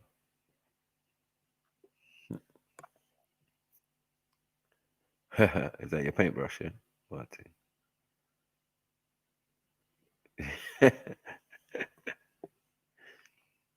Yeah, don't give him too much. You do a paint bucket. A little, yeah. Round top. Yeah. Another one suck up all the time.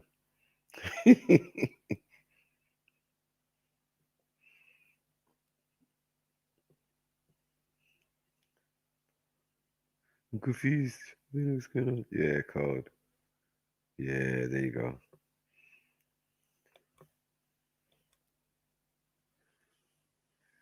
Jeez. Them cheating ways there. You can cheat on this game, man. It's long.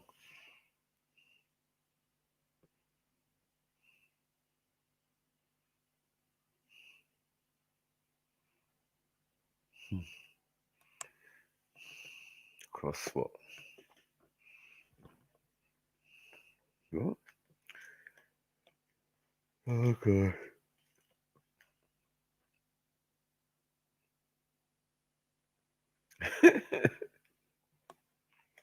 The word is West. Come on.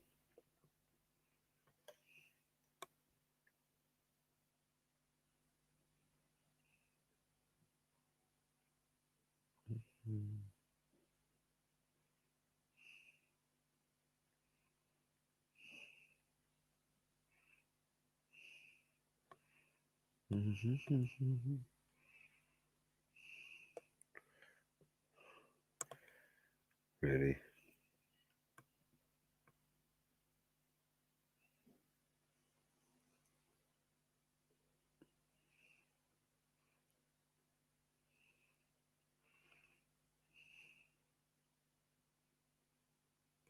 Is this a game, bro?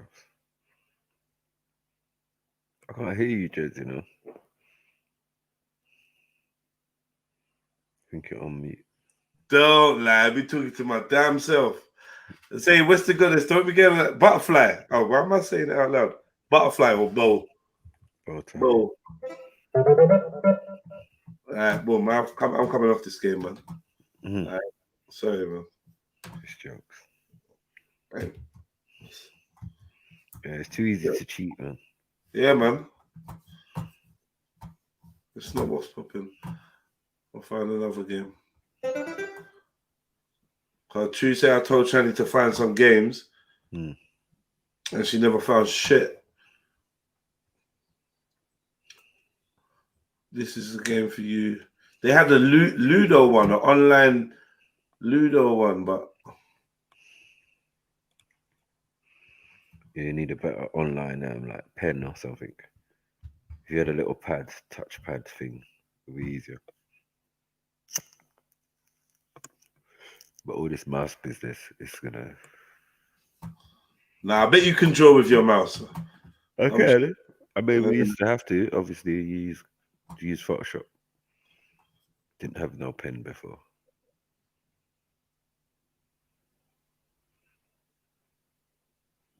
But not in the short time you got. Yeah, I set it for 60 seconds.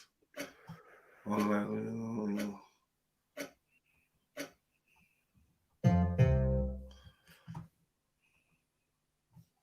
Yeah, how do I play against people?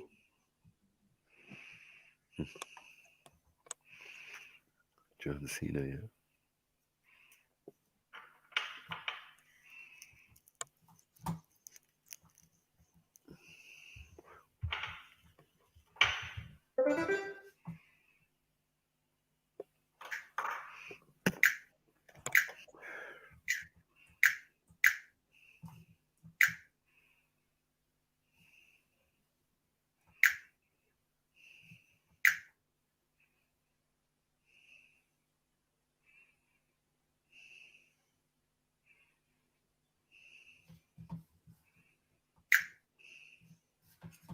Bullshit, man.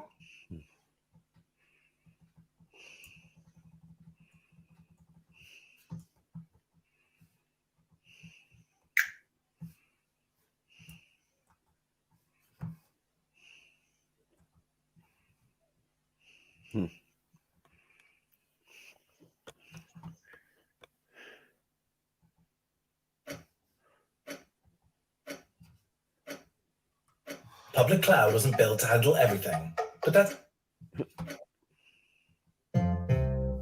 Brown, how do I get this thing off the screen as well? Because I don't know what this is. I'm not even trying to play this.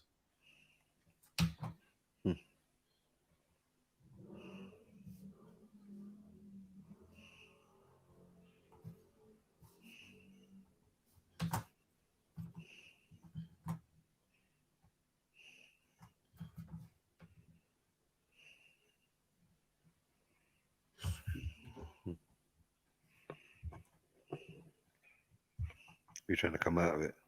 Yeah.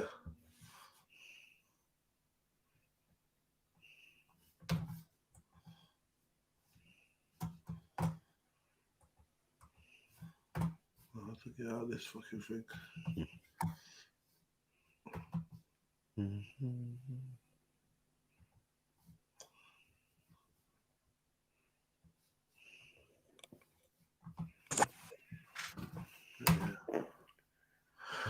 Well, that's what you get. Bruh, I need to get this thing off my screen. What's going on?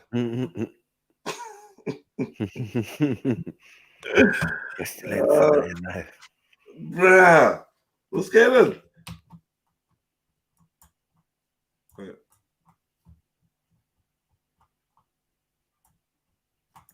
Mercy.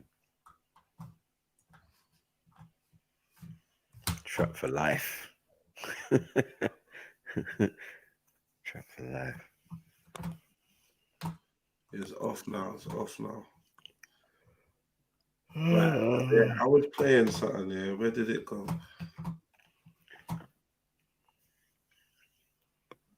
Yeah, I can't wait for gym tomorrow, bruv. Hey guys, I'll jump back on. Got a huge email to write. All right. Who's that? Shani.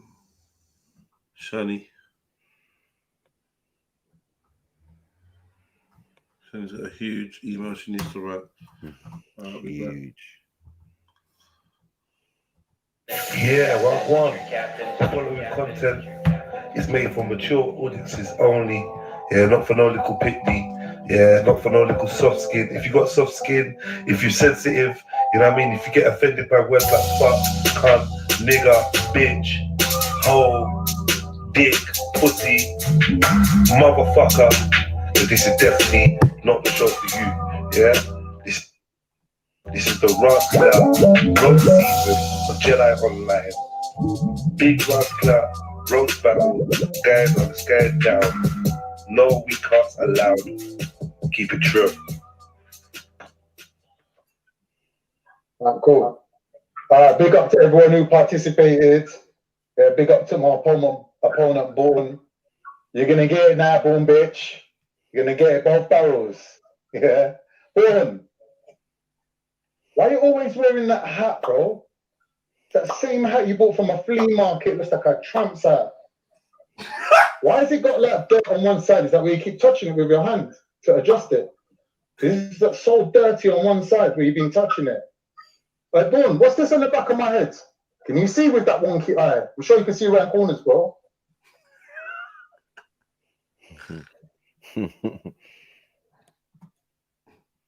Stop sticking that fucking lip out. Tuck that fucking lip in, bro. Yeah? You're in the presence of a G, my friend. Tuck that lip in. That fucking dusty ass lip that's got fucking big.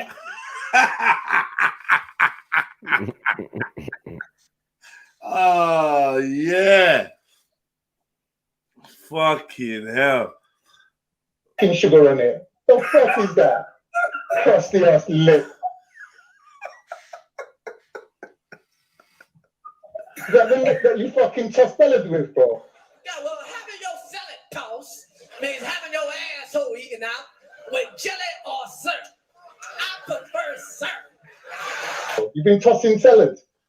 Yeah? You've been doing gay shit. Is that what made your eye go wonky? Someone give you the fucking deep fucking stroke. What's in cheeks, bro? You got food hiding in them.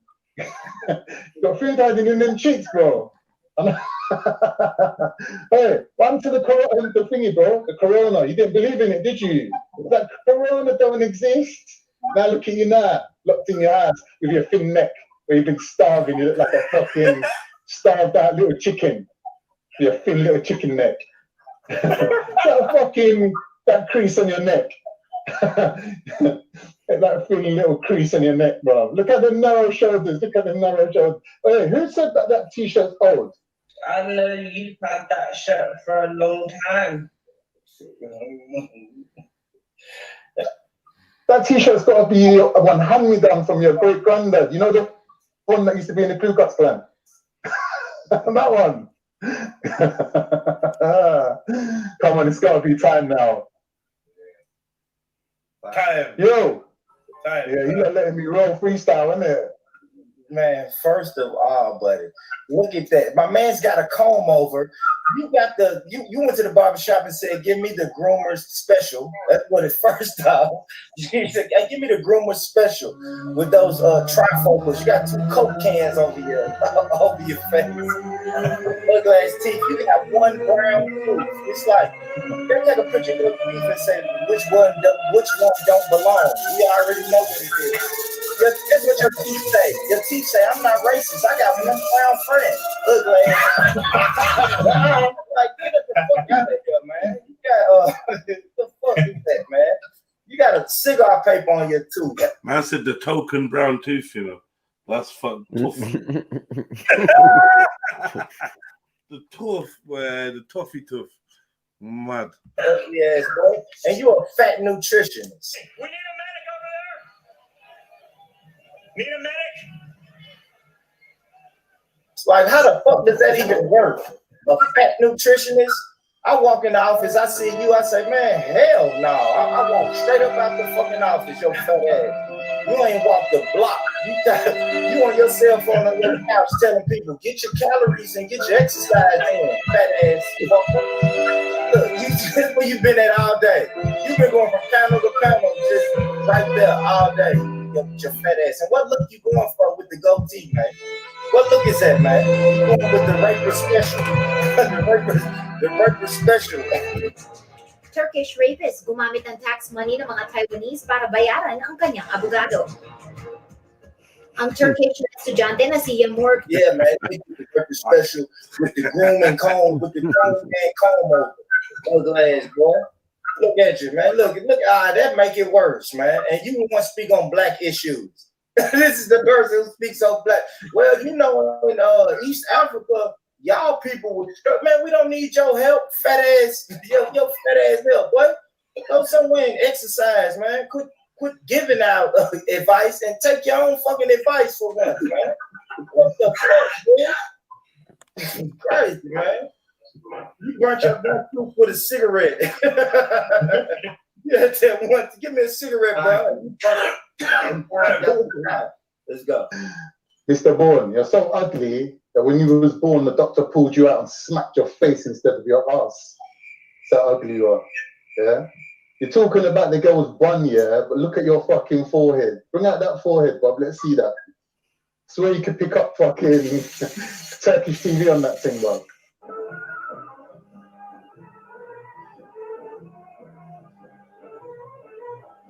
That's a fucking satellite dish. Go ahead. Get me, bro. You got a brain in there, innit? They could use that for IBM. With the redesign the new computers, but the brain's so big. Smoking cigarettes like a crack fiend. What are you smoking cigarettes for, bro? You run out of weed?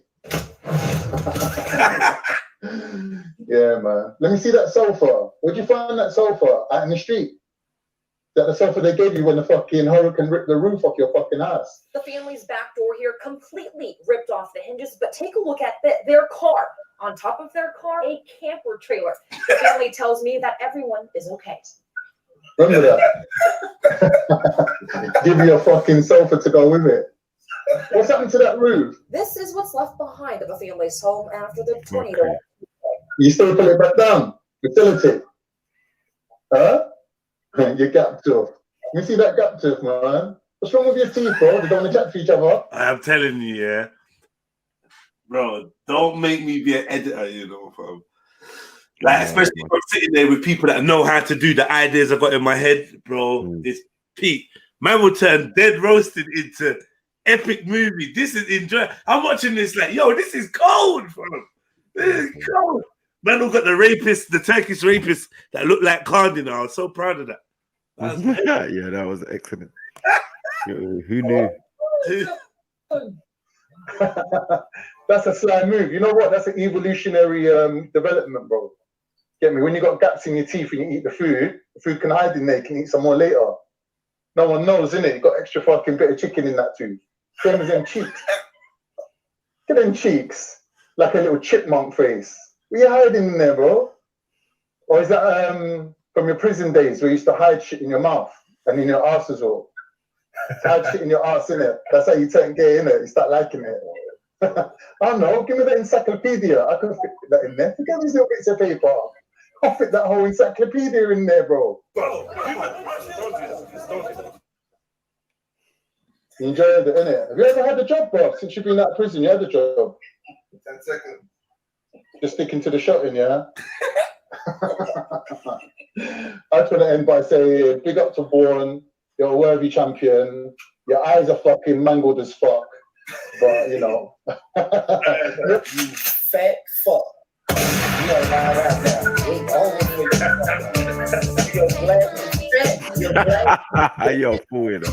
Many comments. You just done out here, man. Oh man, that's fucking Oh, hard. that was bad. That was bad. Yeah, motherfucker. Yeah, that hard.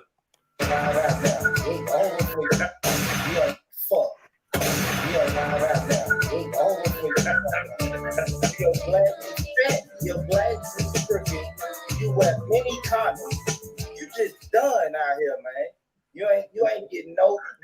You can't get pussy. I know you don't get pussy. You too fat. You got a 4 or 5. Let me say you got 4 or 5 stomachs. You got to raise up just to see your dick. You ain't seen your dick. You ain't seen your dick since the 90s. Fat fucker. Look at you. You just make. Look, you're a fat fucker. Show that brown one. Show that brown one. Yeah, there we go. Doodle brown. There he is. Doodle brown. How did you get that, man? You got a fart. You let a bitch fart in your face. He the taxi. Look, he the what he say? You're a taxi driver for escorts. Weak ass boy, you did it for free. You so horny, you did. I'll do it for free. I'll do it for free. Ugly ass boy. Quit playing, man. Quit playing with me, Con, man.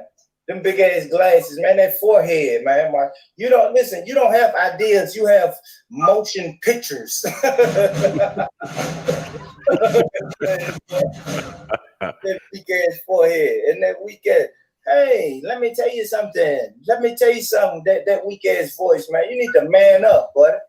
I bet if somebody kick you in your fat ass stomach, that'll make you man up real quick. You ain't job, you ain't did a flip, you ain't did nothing since the quarantine. You know what I'm saying? You ain't did shit since the quarantine started. Well, back to my regularly scheduled programs, and your fat ass just sit there. Hey, you ate that chocolate. You ate a chocolate bar in 12 seconds on live. It was 12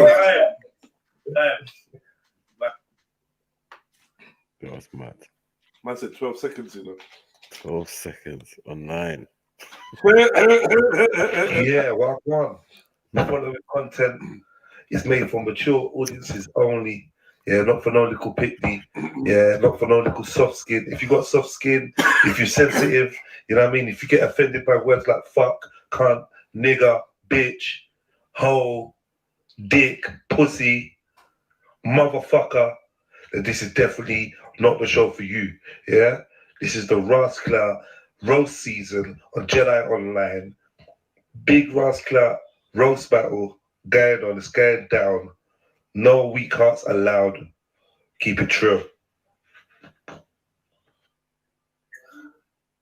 You look like an old gangster trapped in the youth's body. Mad thing. You look like a fucking, you know the Battletoads. You look like a Battletoads in gangster uniform.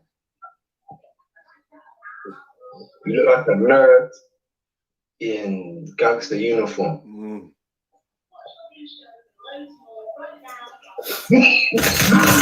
Rambo was trying to win the money. This is aggressive.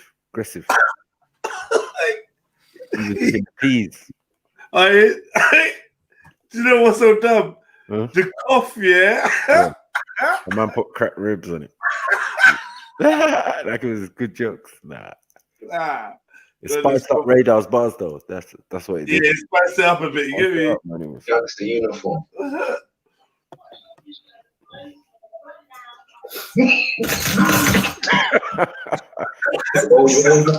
That's that oregano, boy.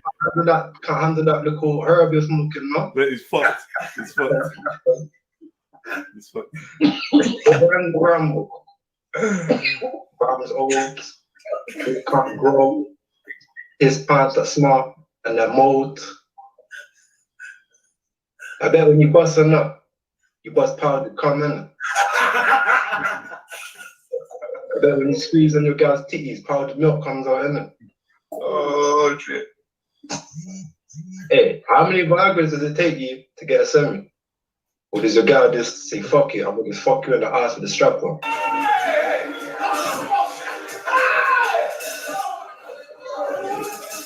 When you're fucking your girl, yeah, you're hold on, hold on, hold on, hold on. Confused when you're gonna bust, innit? Hold on, hold on, hold on. Oh, you don't know when you're gonna bust, you're like, hold on, hold on.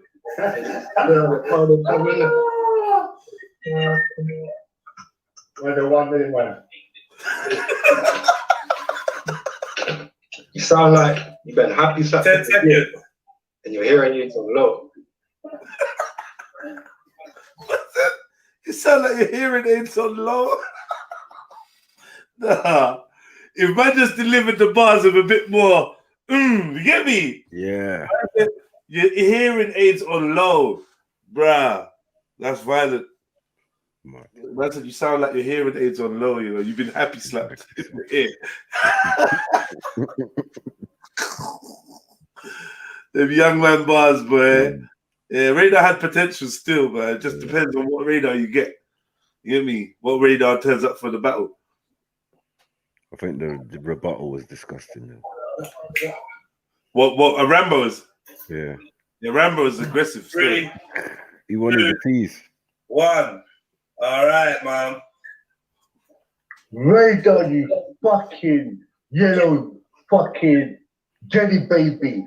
You fucking piss color. Look at you. You little fucking. Nah, man. Look at the chart, though. What was you doing? No edit needed. There's violence. Ratchet. You piss scratching. Shut up, you fucking cunt. How the fuck can you diss me, bro? Look like bacon. Oh, don't even start, bro. Yo. Fucking radio look like a red beano. Shit. Yo, yellow baby. I said red yo, beano. Golden child. Yo, fish boy. Fucking look at you. How dare you run up your mouth? Look how you standing up like you fucking. This can't be your picture. Put your hands up in the air. Nah, this ain't it, bro. This ain't it. Oh my god, he's a statue, bro. Yo, this ain't a mugshot, Radar. My man's got his fucking. Yo, Radar. Stop. Look at your eyes, bro. Fuck's sake. It's not in you, bro. Fucking hell. Yo, why did you make me roast this pussy over here? It needs a bit of browning first. It needs a bit of seasoning. Oh, fuck, yo. Yo, Radar, like, how you gonna just stand there like an idiot? Yo, you can move, you know. Hey, Radar, you can move about, bro. You don't need to stand still, fam. Fucking hell. You should be in Maggie Tussauds. Yeah. Or maybe outside those statues. Hey, do you remember these statues back in the days? Fucking hell. They're old little statues. You get me, little charity boxes. Oh, fuck. Radar, do not even come better, bro. Yeah? Or I just lock off, fam. Time. Yo, that cap looks like it's holding on your face, blood. That old, you know, it's that tight on your head, holding up all your fucking sagging face, blood. I'm saying, I bet when you fuck, you have to sanitate a condom on, innit? You can't even get it on, innit? You have to sanitate.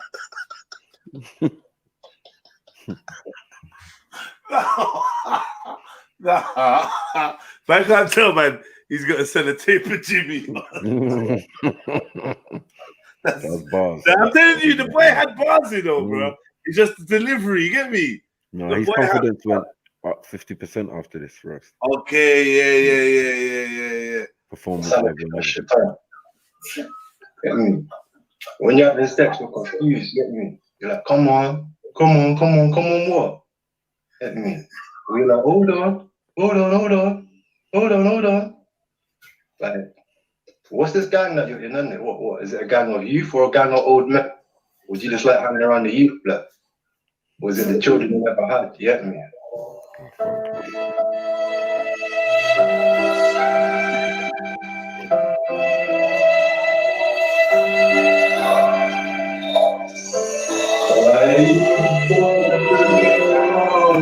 Like you bobbing around like you got Parkinson's disease, blood. Okay. Is your memory okay, fam? You sound like you got happy slapped in your ear too many times, blood, and your hearing aids on low. I'm trying to do dirty one, blood. I'm not singing to you, blood.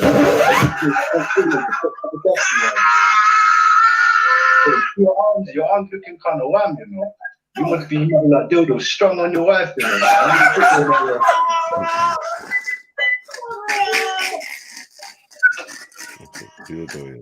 Nah, disrespect. But disrespect. Man gave man the compliment like, right, your arms looking kind of whammy though. They hit him with dildo bars. Mad. Word.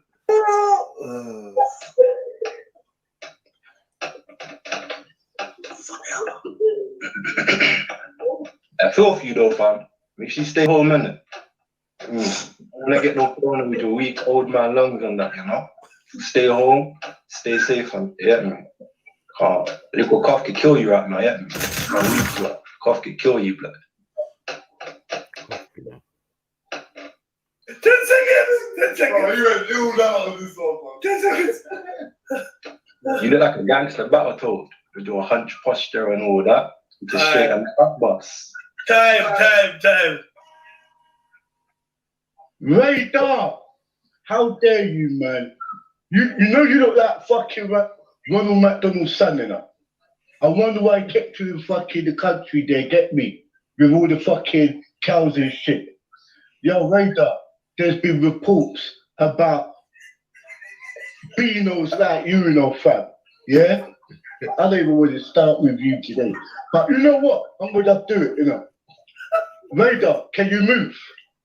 Are you gonna stand there like a fucking statue still? I'm gonna be laughing you, bro. What's this? Are you trying to stop by me or something? Radar, look at Radar, bro. Fuck, you look like the son of Panic. Oh my God. Shit. Yo, Cannon, son of Cannon, yo. Fuck it. You check. Oh my God. Yo, I think I'm full of leprosy or something, okay. Man said king as well. Nah, he's rude. Leprosy king. Like, you got a lot of big features about you, bro. You look like you got a little fucking snout. Yeah. Know what I mean? Little ragtag features. Get me little your ginger. Oh my God. Radar, man. Yo, can't you move, bro? Can't you move your hands? Or is this your way of trying to ignore what I'm saying to you, fam? You don't really catch no feelings on that. No, you know what? Jedi, man, cut. Last 10 seconds, bro. Like, Radar, I don't even want to say that. Look at you, you look like the fucking Milky Bar kid. Time.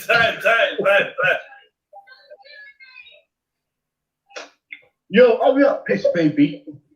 Fuck's sake. Started. Now, hurry up. You look like the hunchback of Notre Dame. Nah, you look like do you know what? You look like One Eye Willie. Yeah? You look like from the fucking Goonies, bro. Yeah, you're a Goonie. Yeah, that's what you are, bro. You're a fucking some former Viking troll. You understand? You look like one of them trolls, bro. You're a fucking chicken nugget. You look cockeyed with your cross eyes. I bet your girl tells you to put those glasses on so you can see an ugly complexion. What? Oh, what are you talking about, man? You gave him the full Russell Westbrook, yeah. Stop talking about goals. You're always talking about men. Shut the fuck up. Yeah? Do you put that hat on to social distance yourself from your ugly wife? Or does she make you do it to distance herself from you? No, I put my hat up to social distance myself from you, bro. Like from your little mootsie. Yo. Come on, bro. What you do? I bet your mum got gooey pussy in it. When you were born, she must have diarrhea that dirty stain all over your skin, bro. Fuck this shit, I'm out. Fuck this shit, I'm out. No thing, don't mind me. I'ma just grab my stuff and leave. Excuse me, please. Bro, when your mum had you, she must have pissed it out of you, bro. You so yellow as fuck. Yeah, I bet your teeth is yellow, your hair is yellow. You really got that fucking... Bro, don't even bother go there, yeah? You're so old, I bet it takes you a week to do-do, and when you do-do, it comes out green, blood. Bro, you don't do-do, you don't eat. All you do is piss. All you do is piss, bro. Yeah? How many people your own age do you roll with? Or they not surviving? Nah. Why do you roll with cows? And why do you roll with goats? Why are those goggles so thick? You that blind? Yeah, I'm that blind. Yeah, I'm that blind. I can't see you very dark. Who you look like to me is a fucking monster. I really want to like take my camera off because you're a fucking... Bro, I just feel sorry for you, bro. This is what a G looks like. This is what an old man playing a young man's persona looks like. You get me? Stop trying to roll like a gangster, you get me? And teach people more positivity in it. Stop trying to act like a roadman, sitting like you're not in it. Very dark. You need to discover life a bit more, bro. Yeah, you need to stop talking this gangster shit, yeah? And this is about roasting. Right now, you need a bit of a fucking tan. I don't think you could stand under the sun for a little bit more. I think you should stay up in the cage a bit, yeah? Stay in darkness, bro. What? You think you need a drink, bruv? Your old throat is tired and dried up, fam. I know it's hurting to talk right now, you get me? Take a sip of the drink. Tired and dry your whole throat. You're young. Your old sounds like that. Your voice sounds like that, bro. Like, what's wrong? You look like you're spaced out. Are you, like, what are you doing? Are you on some form of... No, I don't want to go there with you. Like, how many hours does it take? How many hours does it take? Bring up. Yeah, bring up a moment. Yo. Yeah, man, good. Yeah. These men were shit. I remember. Didn't it? Yeah. And I can go gold. He got cooked. He got cooked, man. He had his opportunity and he didn't come through. What are you hiding that face for? You got a head like that Lego man. You know the little Lego man with the yellow head? The one that keeps going missing. That's that head you got right there. Lego head. Hey, it's about time you come off that diet, bro. You lost enough weight now. Bro, if a crackhead saw you, they think they need to come off their diet, fam. That's how fucking thing you are. Stop putting on some weight, brother. Listen, you know when you rub your legs together, does it start a fire? Is that how you say when on matches? If you were a meatball, you'd look pregnant, bro. Can you mention the center of the screen, please, Ghost? Why are you hiding? Stop consciously hiding. Yeah. Thank you. We need your face in We need your face in the center of the screen, please. No hiding. Yeah, man. Yeah, all right. Let's go. But look down a bit. Look forward. Is that your hairline or the Batman sign? What's that W for? Wakanda forever. Bro, it locked in perfectly, you know? Like perfect lock. Yeah, that was mad. Nicky, that's the best thing you could grow, for real. You've been growing it for 6 weeks now, I know. 1 minute. Look how wide your eyes are apart. You look like fucking something out of Avatar. Oh, shit. Yeah.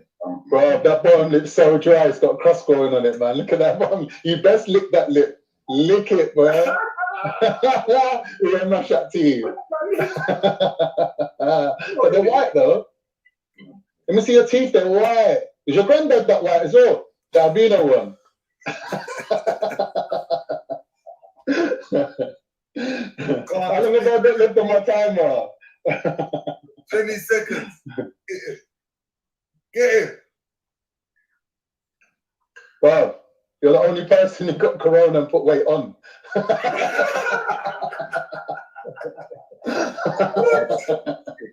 Yeah, I'm done. That's it. Time. Oh my God, you putting your hair to the side like that. Oh my 2 God. minutes starting now. No, that's cool. That's cool. What was your nickname at school? Was it the Tank or something? I don't know, boy, because you got some big shoulders, boy.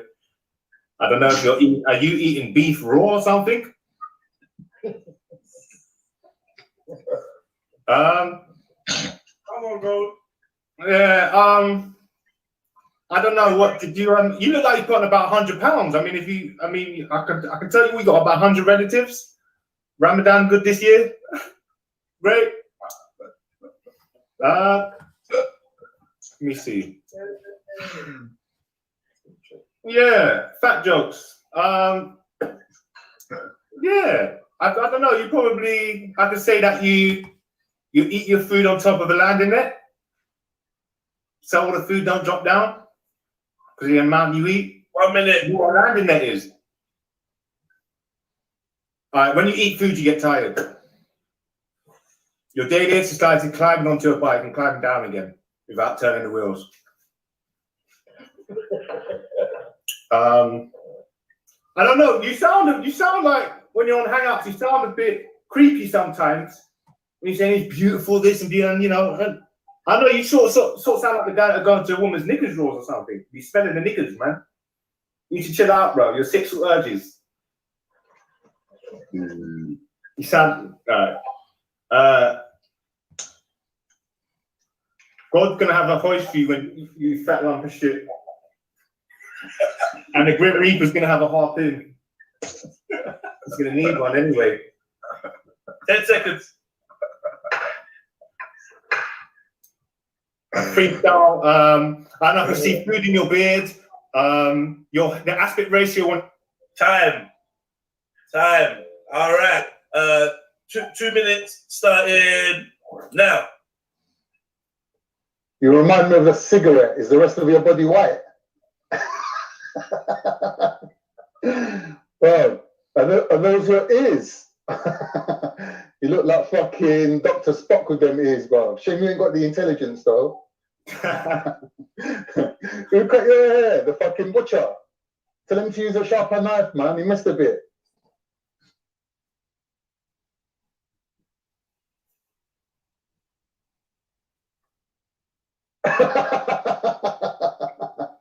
I'm just trying to, I'm looking at you, I'm trying to work out your ethnic mix. I'm thinking 10% Ashkenazi Jew, looking at that nose. I'm saying 25% Nigerian, watered down with about 85% chav.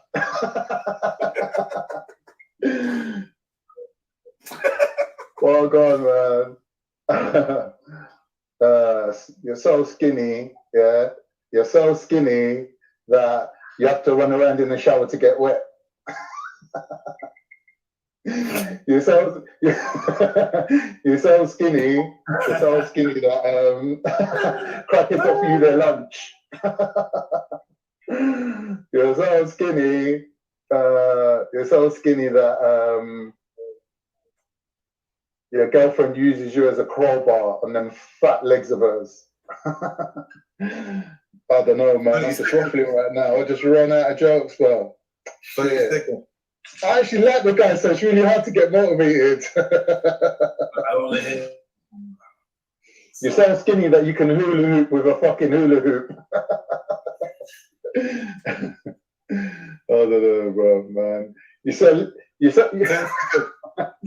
don't know, man. You're so skinny that you do your fucking namaz on a fucking Dorito. Alright, cool. 2 minutes starting now. You like a professional panty sniffer. You look like you've been sweating buckets. You look like you've been sweating buckets of sweat out, man. You look like you need armbands or something. I know you got an indoor swimming pool or something with that, bro. Sitting in there with a couple kind of beers, looking at online nudes or something. I don't know. From the way you've been drooling all over Hangouts, but yeah, I don't know. It looks like a toupee. You look like an oversized version of. I don't know. You could face the camera, face the camera. Yeah, you look full Ashkenazi, but just one that's just overweight a bit. Are you Turkish? No, are you really Turkish? Are you fully Turkish? Yeah, you're so fat that you give heads with dudes with donuts on their dick.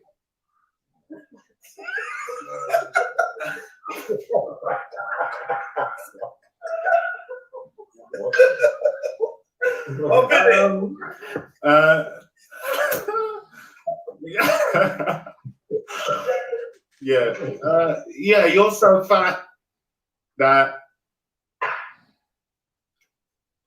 I don't know. The people keep out of their festival in the Ramadan. They got a bar on you like they do the Africans in China. They're like, no, this guy eats too much.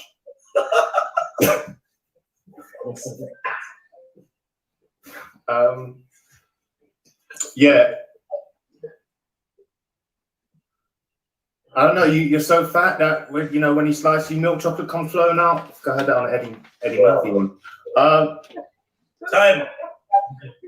You sing to your food. Time.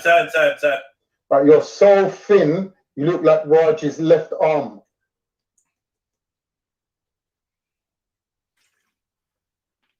He's been a whack. I can't hear him. Who can hear him? Oh. Okay, yeah. When you put your legs together, it looks like two loaves of bread. Nice. You're so dead. You're so dead. You look like Amy's last customer.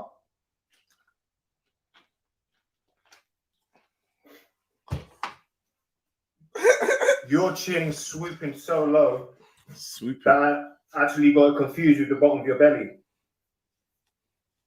Oh, is that your natural jawline, or was you licking pussy when the wind changed? Is that sweat particles in your face, or is that just pussy juice? That's actually sweat particles.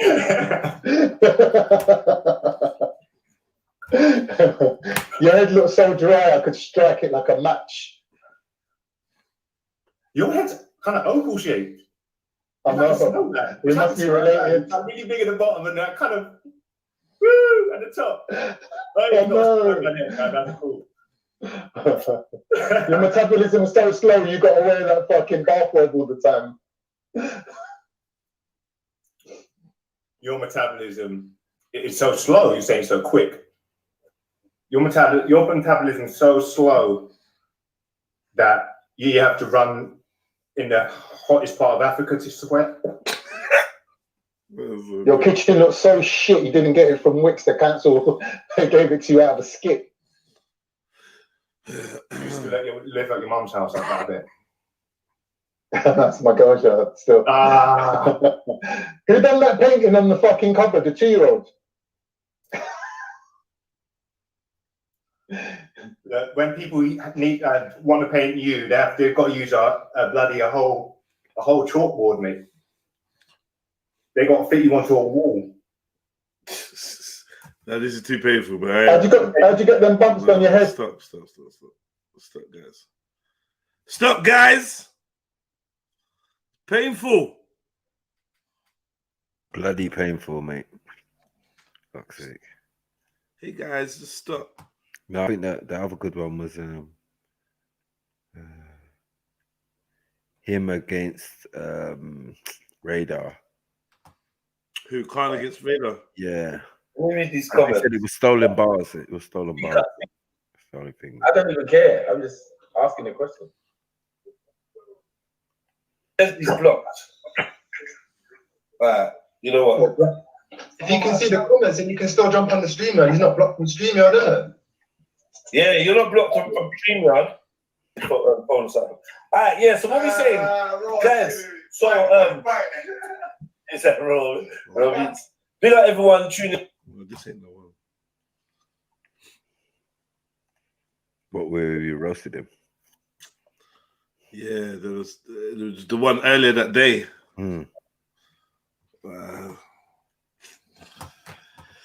Anyway, oh, yeah. The voice was dry as fuck. That last one. And the Waleed one was funny as well, man, with Borich. Yeah, no, that's a fucking classic, man. That one is a fucking classic. Take off your hair. Your head, did your mum drop you when you was a baby? I don't know, but you need to turn your aspect ratio down because your head's way too big or you're sitting too close to the screen. Either one. I can see your titties even though your chest is not even showing. Oh no. Yeah, well, I can see your titties, you know. Soft skin. If you got soft skin, if you're sensitive, you know what I mean? If you get offended by words like fuck, cunt, nigger, bitch, hoe, dick, pussy, motherfucker, then this is definitely not the show for you. Yeah? This is the Rasclar roast season on Jedi Online. Big Rasclar roast battle going on, it's going down. No weak hearts allowed. Keep it true. Yo, Donkey, put your face in the camera. Brother, next time you come here, you put underwear in your face, you know? You twins in my ass. That's why I try to respect you. You exactly look like my ass, exactly twins in my ass. First time I see my ass, and it takes this headphone from your fucking ears. I feel like this is like something finger in my ass. You fucking looks like you donkey, brother. I never see donkey like you. Yeah, that's right. Where is your hairline is fasting when you break faster, bro. Where your hairline kicked back to your ass, bro? What happened to you, Akhi? Why you angry? Calm down. Calm down, laugh. We're laughing. You fucking ugly, bro. You shouldn't come here with your camera. You scared so many people tonight. People gonna see nightmares because of your fucking ugly, dirty face, bro. Are you cool now? What are you gonna do? Are you gonna fart from your fucking? Are you pregnant in your face, above? How many kids you have in your fucking chin, above? When you gonna give birth from fucking this fucking big chin, above? You have like twins in your fucking ugly, dirty face, above. But big up your face still. Remember that you're twins in my ass, you know. So you look like walla ass. You should be this honor, you know. You should write it in your face. What happened to you, Abaf? 20 seconds. Why are you licking like dogs like that, Abaf? Are you gonna bite or what? You fucking long that tongue like dogs, Abaf. Bro, they should put immigration border in your nose, you fucking big nose, Abaf. It looks like the tunnel under the munch, Abaf. It's like the tunnel between France and England. Wallahi, they should put immigration officer in this tunnel. I can cross the border from here. I can do France, you know.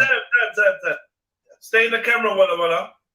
Yeah, man, put your face right here, man. And you need to learn how to speak English and take that weak ass twin bed out the back of your house. I don't know how you and Zabita fat ass sleep on that bed either, sucker. I bet y'all roll off the bed, your ugly ass. And look at your eyebrows, man. What you got? You got you got pussy hairs on your face, boy. Why you look like that, man? And straighten your head out, man. You look like a terrorist. You look like you ready to go blow some shit up with that weak ass hat on, man. Take your shirt. Where you get that shirt at, man? Huh? Take that back, man. They should be fired. Whoever gave you that shirt should be fired, man. Ugly, man. You just ugly, man. Look at that nose, boy. That thing big, man. Can you smell? La la la la with the rock. You done snorted up all the dope. Everybody mad. You got the whole clique mad at you because you snorted up all the dope. Look at you. I bet you belly dancing. I bet your belly moving. You the type of guy. Wally, you probably ain't got no pants on. Where your pants on? You in a panel full of all boys and you ain't got no pants on, sucker. Come on, man. That weak ass one bedroom you in, man. You know what I'm saying? You too grown for that, Walla. You ugly, man. Look at that nose from the side, boy. From the side, you got a tank. That nose, you got a tank for a nose, man. Look at them ears too, boy. Yeah, look at it. It's sweating. It look like your fingers stink. I seen you flinch. I seen 20 you flinch. seconds. I bet your fingers funky as hell too, Wally. Look, you look like your breath stink too. You look nasty, man. You fogging up the phone. Wally, do you got cuts in your eyebrows? You put a slash. Don't tell you took the time to put a fucking slash in your eyebrow, man. You gay. You gay as hell, man. I'm tired, man. All right. Yo, you donkey, you still didn't put my underwear in your fucking ugly face. I don't want to show people my ass, you fucking ugly. You look like my ass when it's dirty, you know? It's exactly above. I take the screenshot to you and I will remember you all my life. Big up my ass in America doing your thing. Do your thing and cuss me, I don't mind, you know? Enough your face. Your face, you need to go to builder and rearrange this fucking ugly face, you know? You have problem in your face, Akhi. I don't know if this fucking nose or tunnel or what. You need to go to builder with saw and you need to remove it all and bring another face, download another face, you know. Try to do something or go to Thailand to go somewhere. You can't live like that. I'm sure you don't have girlfriend. I'm sure your hand is pregnant from what you're doing with your hand, bruv. I'm sure you know no girl will go with this. You scary, bruv. If woman woke up next to this face, I'm sure she's gonna throw punches straight away. How? There is no woman will sleep with this fucking ugly donkey face above. When's the last time you saw pussy on? I'm sure it's online, innit? Innit, Akhi?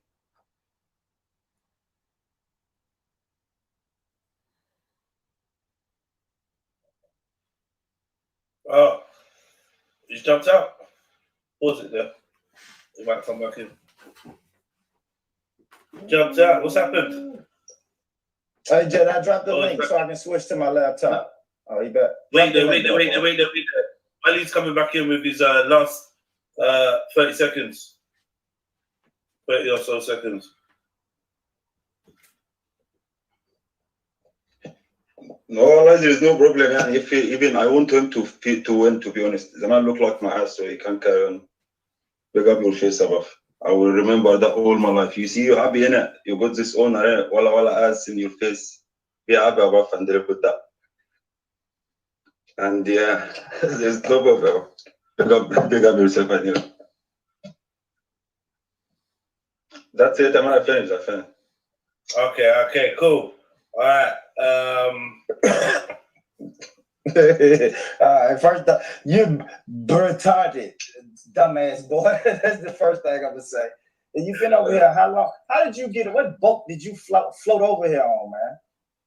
You know what I'm saying? You just ugly, man. Then look at it. What are you smoking? What's in that? Coke? You smoking a coke? You just rolled up straight cocaine and papers, and that's what you smoking. Ugly. What is that? What's that polo shirt? Is that a polo shirt? Nah, them ain't horses. You got rats. You got a shirt full of rats. What's that? Bolo, you boozy. You got the bolo shirt. You boozy. Look at you, man. You got your dad hat on, man. Look, your hat got a crease. Why your hat got a crease dead in the middle of it on the top, boy? Then you got them ears, man. Them ears, boy. I bet you can hear me whisper to my old lady in America. You can hear me when I whisper. What you say? You got to tell me. Say, what you say? Everywhere you go, hey, why y'all talking about me? Big, small head, little ears, man. For real. You probably can flap them a couple times and you out of here. Back to Egypt, you boozy. Back to Egypt, you boozy. With my ears. Yeah. Now it's time for them straight ones. Now I'm going for the straight ones. Now it's time for, you know who got to catch them straight ones. Big Mama. I got 30 seconds on Big Mama. Yeah, next time bring Big Mama out the house. Let me see Big Mama lay on that bed. I bet that's a magic trick in itself. Let me see that magic trick. You and Big Mama tussling on that bed, fat fucker. Then you look at you, man. Oh man, you can't even get a mask. Look at your nose. They don't even got a mask for you, buddy. You got the virus. You got You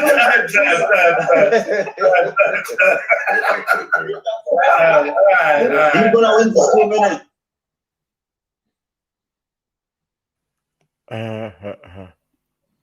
Better bougie.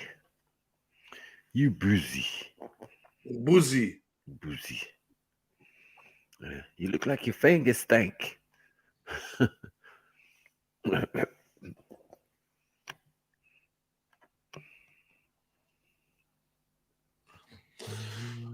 Yeah, they should all come up in the playlist, but obviously YouTube are pussies. Just haters, man.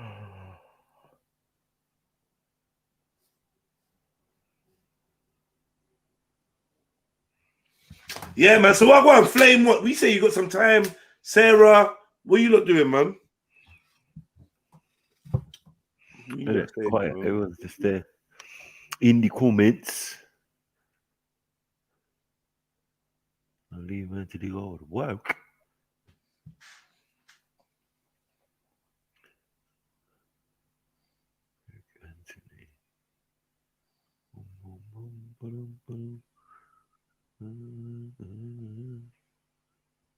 He did still, he did.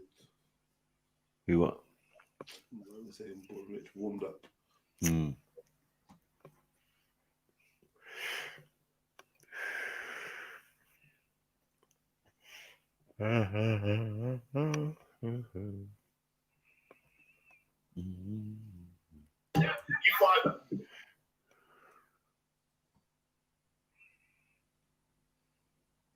Yeah, what about your Emmanuel one? That was mad. Yeah, I don't even know where to find them ones there. Somewhere in the Matrix. Yeah, they're I think they might be on. Remember, some of them was on REDPILLTRILL, innit?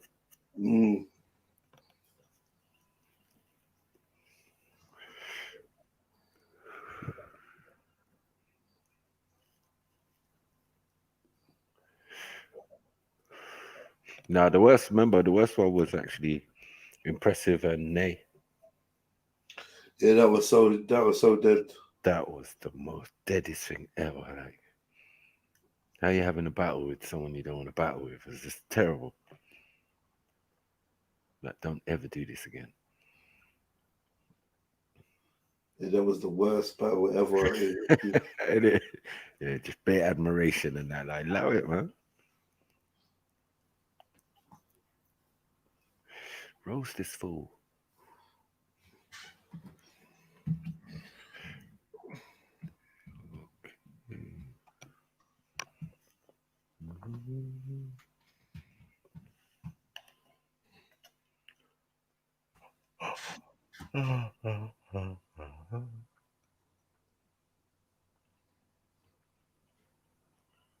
Yo, what really happened to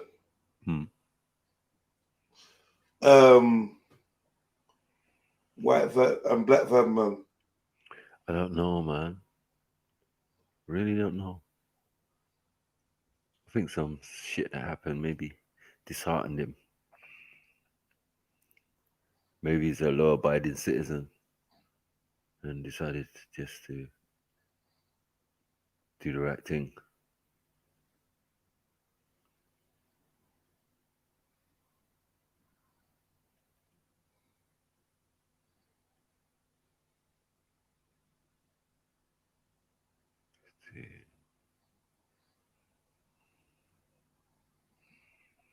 Yay.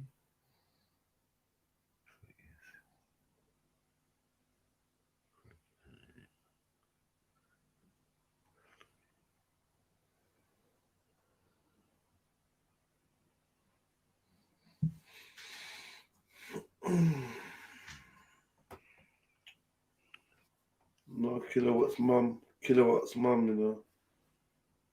Yeah, that was sick. I forgot about that one too.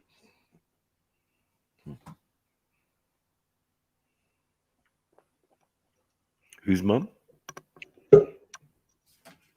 Kilowatt. Yo, Monopoly dog. Ew, you lot are so dry. What's wrong with you? Yeah, Monopoly dog.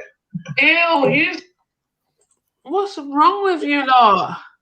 Just waiting for people to jump on. Like the fuck, man. What do you think? They're just conversation machines. I would have looked it off time ago. I'm not gonna lie, but I was just like holding Well, you off. can't hear me. Yeah, what one? Yeah, we can hear you, man. Big up Team Wolf, man. We lost it. Finally roll up, yeah? What you doing? Yeah. Literally just waiting for my food to warm up and shit. But yeah, I was gonna ask you, what's going on with the Trilluminati, man? God damn it. Well, man, you know, ain't copying numbers. I tried copying number time ago. You need to check your PayPal. Like It was that weeks ago, though. It was weeks ago, my friend. Yeah, I'm still writing this email. I'm almost finished, but I just came on to this. I'm just here. What's the email about? None of your business. Yeah, it's long, but no, it's an appeal. It's an appeal. I've got to appeal something, and it's just long. But yeah, alhamdulillah. Yeah. So I was really looking for some game sites. All right, yeah. Couldn't find them, bro. Some game sites. Okay, I'll have to look. I'll have to have a look.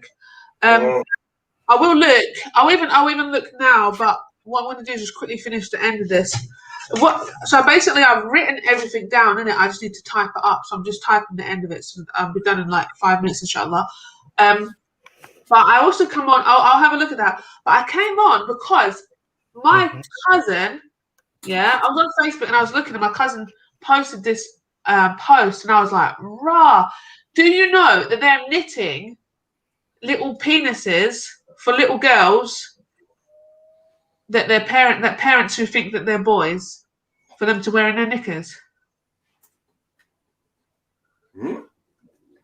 Yeah, so they're making these little they're knitting penises for them kids to put in their knickers. Oh, if they think they're boys. Yeah, No, allow it. it's horrendous. Knitting willies. Yeah, crazy. I've got a picture as well. I'll get the picture. It's so crazy. I thought. Your Google search must be effed. The girls. No, I screenshotted it, innit? Mad. I got it. Well, You found one? First things first, I don't have it. Get that right. You'll get that fucking from the get go. Secondly, I found a picture. Have you got it? I found an article about it. Yeah. It sounded like you left your computer to find it, though, Judge. What? No. They're called bitty bugs, and they're called bitty bugs, and they're bitty bug soft packer, yeah. And this is terrible. It's £6. What's going on? Yeah, they're information. I'm done. Bitty Bugs Soft Packer is a custom prosthetic packer in sizes appropriate for children, made from soft, durable yarn and polyester filling. It is easy to wear, pinned to undies, or tucked in a packing pouch. Silicone prosthetics do not come in sizes appropriate for kiddos. The Bitty Bug Soft Packer is lightweight, comfortable, low maintenance, and can be tossed in the washing machine.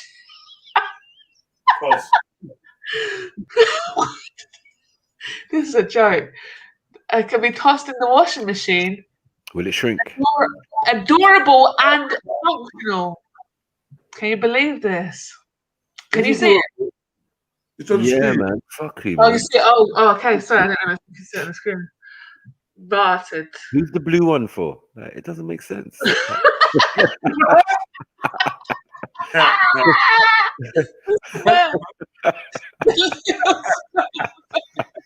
What the fuck is going on?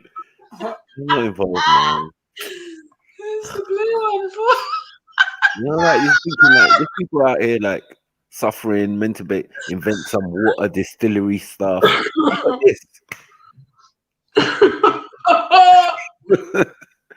It's the blue one for. Stitch bug. Like, what the fuck, man? This is terrible. These women should be ashamed of themselves. These the founders, yeah? Yeah, I think so. What does it say here?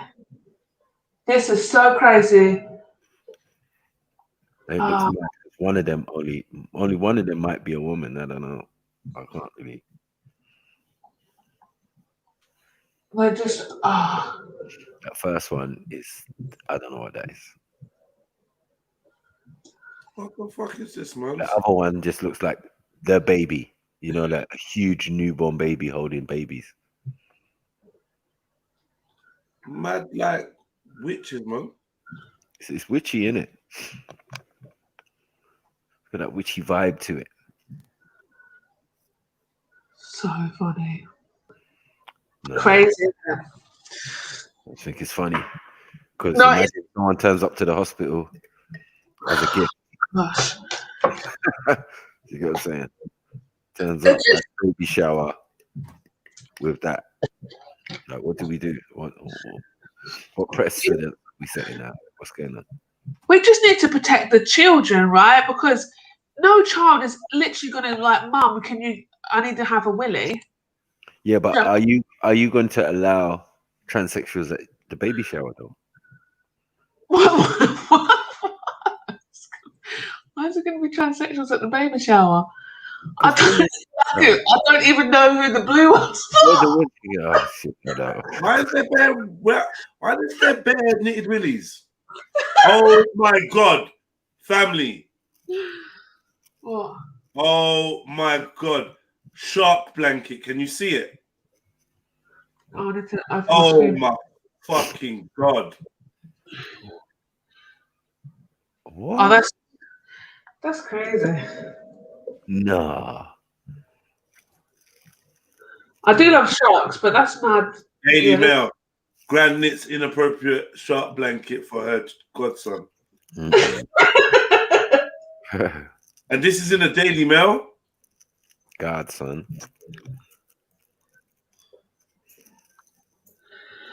Yeah. Why do you think it's cool to put this in? No, I don't know if she didn't do it inappropriately. I feel like the parents are more to blame that they like took the picture and handed it in and everything. Do you say you took up knitting not too long ago? I can knit and crochet, funny enough. But I'm not making little willy prosthetics. It's crazy. Knitted willies. Who is the blue one for? This is a question. Please email them, Maka, and ask who the blue one for. Why have you made a blue one? I bet you had to stop making them during Ramadan. I wasn't making it. What are you talking about? It's got nothing to do with me. On pause, the other ones there. It's Australia as well. Mad. Oh, mate. What the hell is going on? Like, we know about the grown-up adult man ones or what? I don't know nothing about these things, bro. Let's talk about willy warmers and that. Bro, man's got the carrot one and that. Right. What the fuck? Is this real? Hats and... I'm so confused. The maddest thing is, like, they literally stitched these onto the underwear of the little girls. That's all right. Until they come up with a puffer jacket range, kids. No interest. Nah, these are having a laugh, bro. This is all novelty stuff, isn't it? Like for banter. Yeah, I think this stuff. This is real though for kids. Yeah, that's real. For children. I don't get it though. What made them say that kids need this? Because adults, so they said in that little thing was adults can get the prosthetics. So, you know, teenagers and whatever, but they don't make the prosthetics small enough for little girls. So they're knitting them. Mad, isn't it? Just let them be little girls, mate. Just shows you. You're not supposed to worry about willies. Little girls, man. Right, I'm just going to go on mute for 2 seconds. I just need to finish this. Wow.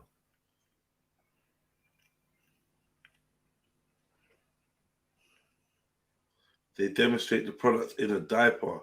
So why put it there?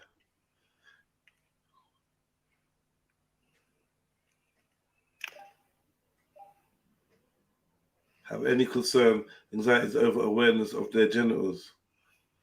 Exactly. I don't know who needs to hear this. Mostly conservative become, I don't know. But I did not make sense of the outrage. I was simply bringing them to the wider attention of a follower.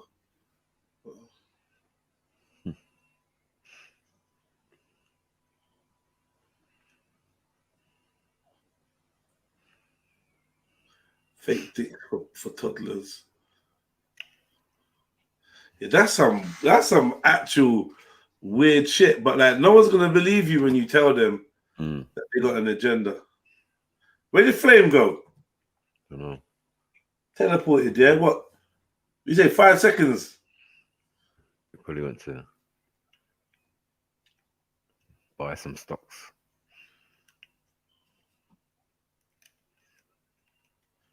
Yeah, Western Goddess used to be jumping on. Did everyone from Trill Workout keep active?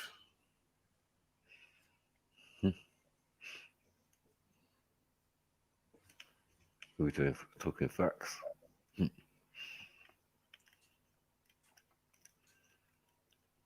Because some of us did. Some of us went gym.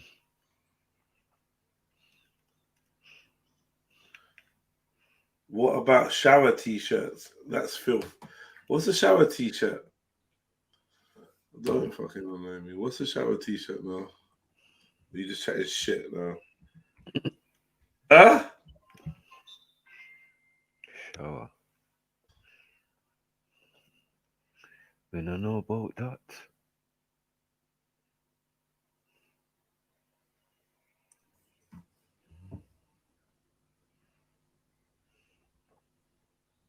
Yeah, I don't know what you're talking about. Baby shower t-shirts is what's coming up. Like Team Boy and Team Girl. And that. Is that what you mean?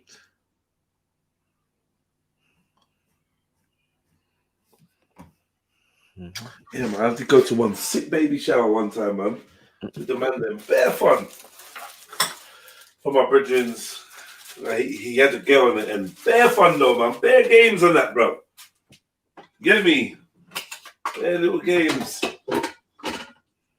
Fucking. Have you seen the one where you have to sniff different things in a nappy and that? And guess what it is? Or even taste it. Oh no. Obviously, it's bare like brown. You get me? Spirit cooking with nappies. Oh, allow it. Yeah. They put in Nutella and that in the nappy. Oh, shit. Yeah. Literally. Fucking up his senses. Maybe. Race against time business.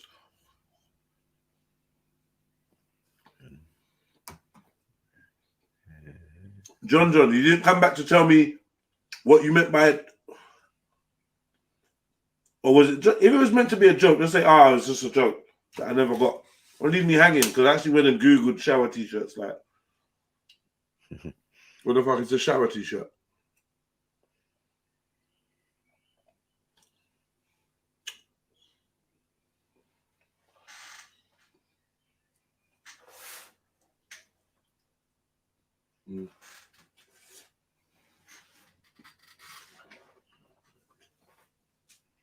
Cool, man.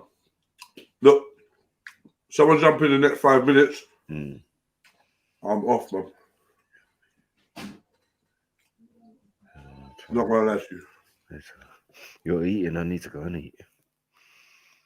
I'll make some.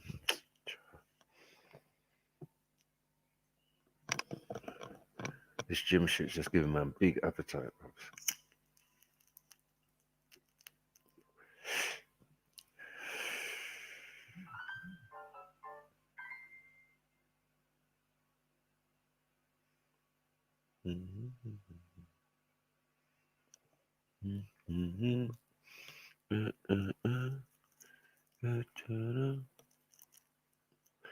Big up respectfully. I have to go do something else respectfully, man. I'm tired, bro. Feel drained today, man. I ain't even done shit.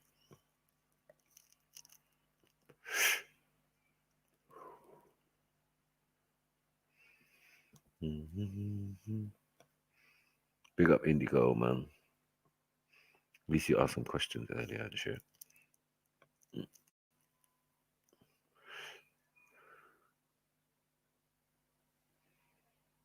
Oh.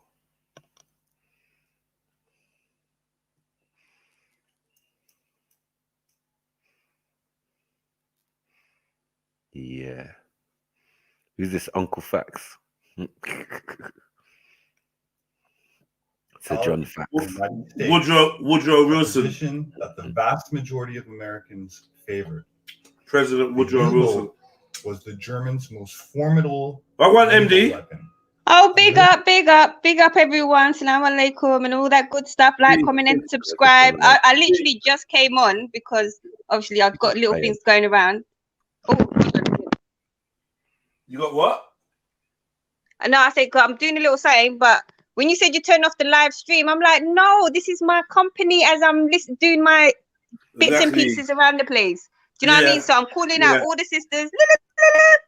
Come up, fill up the panel so I could jump off.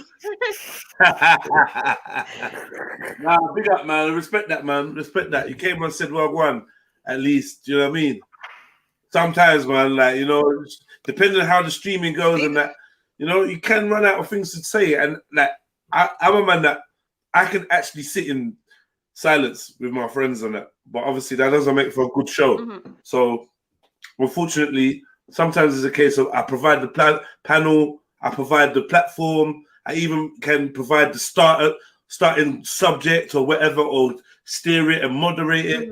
But it's not possible for me to always be generating fresh things. That's just, I wouldn't be a balanced person.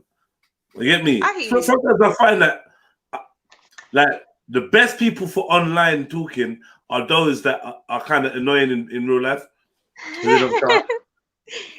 Oh. Well, definitely they got their benefits. Yeah, of course. Yeah. It's the thing. You all know what your strengths are. You know, if you got a little bit of ADH or something, you know what I mean, and you could just chat forever. Some people are really good at just. I'm good at it when I'm angry or passionate. And it needs to be emotive. Do you know what I mean? No, but that's because it's coming with something. Right. Yeah. I can go on forever if it's a, you know, or if the right topic starts, then I can go on forever. But we need people on to get me. Now we can't do no YouTube raid, man. The squadron is on home leave. Half the squadron here is on home leave. We got no uniforms. It's all a mess right now, man. It's home. You know, it's like. Oh. Now I'm talking to Radar. Radar said we should do a YouTube raid, but nah. I see a lot in the chat. Oh, I see. Oh, shame. Sorry, my bad.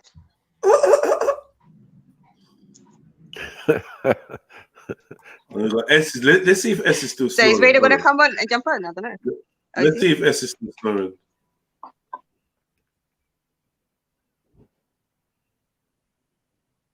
Well, no snoring detected. You know what I mean? It's probably moved. Moved. Yeah, he was doing some proper Z's. All right, let's see what this is saying quickly. Just sophisticated than those built by other nations at the time. When World War I erupted in 1914, President Woodrow Wilson pledged neutrality for the United States, a position that the vast majority of Americans. Well, a man like H, you know. The youth. What one? They actually do look alike. What are you saying, H? Big up. Yeah. What's going on, H? Look alike. Yeah. No, I just wanted I just wanted to. I just felt some love in here, man. I felt some love in here. No, I just wanted. Hold on. You've got your. Yeah. Can you hear me? Yeah. Sorry. Yeah, I just felt some love in here, man, and I wanted some of that love, and hopefully, my love, which is radiant within me, can reach out to some of you guys as well. Yeah, man. I know Sister MD is definitely looking for a lot of love. MD, you there? You didn't see I disappeared. Disappeared to where? No, I'm joking. Hey. Yeah, do some MD. Nah, I got full. My bags are full of goodness, so I appreciate it. My cup is full, brother. Thank you very much. He's putting the camera on for you, man. No. What's that thing that you're wearing? The Jodie Marsh kind of thing. Okay, that's your cap on holder. Okay.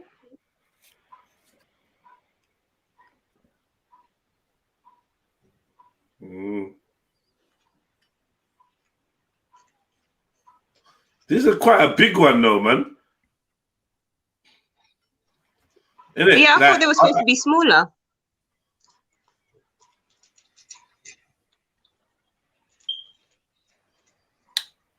Yeah, and that's. Can I ask a question? Is it true that if you're allowed to cut your hair, if you kill a Muslim with that, then you're allowed to cut your hair? Is that true? Like that's what I heard back in the day. So I don't know. While you're there, I might as well ask. Sorry, say that again. That if you kill a Muslim with one of those, you're allowed to cut your hair. No. What's the circle thing? That's a knuckle duster. Is it? I thought knuckle dusters were supposed to go on your knuckles, like in and out. Nah, they sit on my wrist. Okay.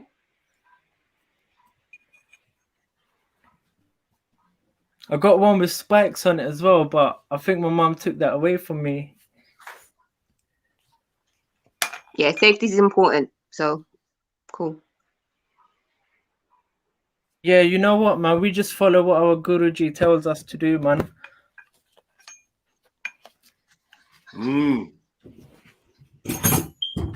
Now, see, if you see a king, you'll see him. He's got a crown and he's got a sword. So we hold ourselves like kings.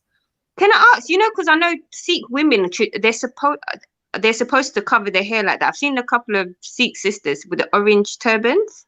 Yeah. So orange, is that like yellow, is that like a different part of Sikhism that has to wear that for the women to wear that, or is it? Nah. Just gotta cover your hair, really. So you don't have to cover it with the woman doesn't have to cover it with the turban the same way, or is that like an orthodox version of Sikhism? They do cover it like that, but very few people get initiated into the Sikh ceremony. Like I would say, like 5-10%. Like you get Sikhs that have a turban, but they might shave their beard. So they're not fully practicing, or they might not carry the sword, but it's just but like my mum, she carries one as well. My mum carries a sword as well.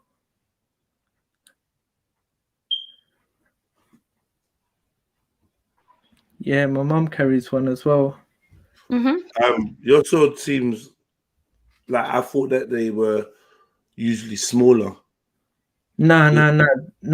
So basically, the Akal Takht, which is the Sikh Parliament or the Sikh Congress, they basically gave an order that the smallest you're allowed to carry is a 3-inch handle and a 6-inch blade.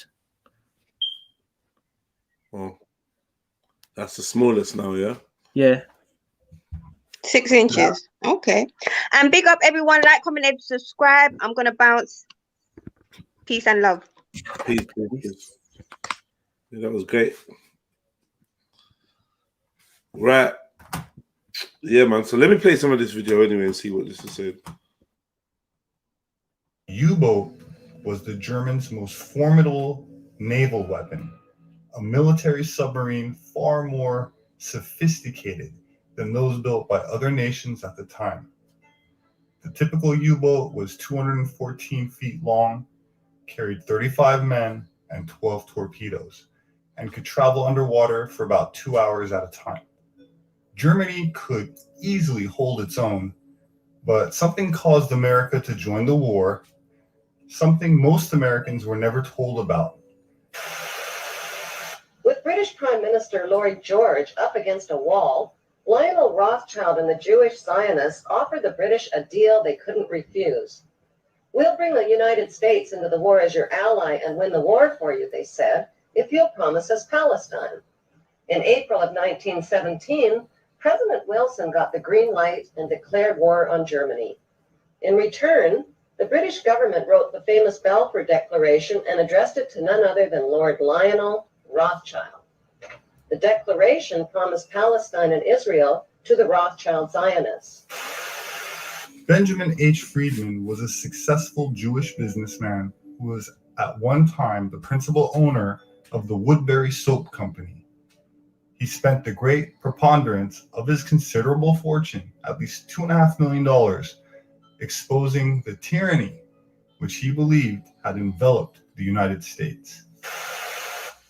World War I broke out in the summer of 1914. Now that war was waged on one side by Great Britain, France, and Russia, and on the other side by Germany, Austria-Hungary, and Turkey. Within 2 years, Germany had won that war. Not alone won it nominally, but won it actually. The German submarines, which were a surprise to the world, had swept all the convoys from the Atlantic Ocean, and Great Britain stood there without ammunition for her soldiers, stood there with 1 week's food supply facing her, and after that, starvation. At that time, the French army had mutinied. They lost 600,000 of the flower of the French youth in the defense of Verdun on the Somme. The Russian army was defecting. They were picking up their toys and going home. They didn't want to play war anymore. They didn't like the Tsar. And the Italian army had collapsed. Now, Germany, not a shot had been fired on the German soil.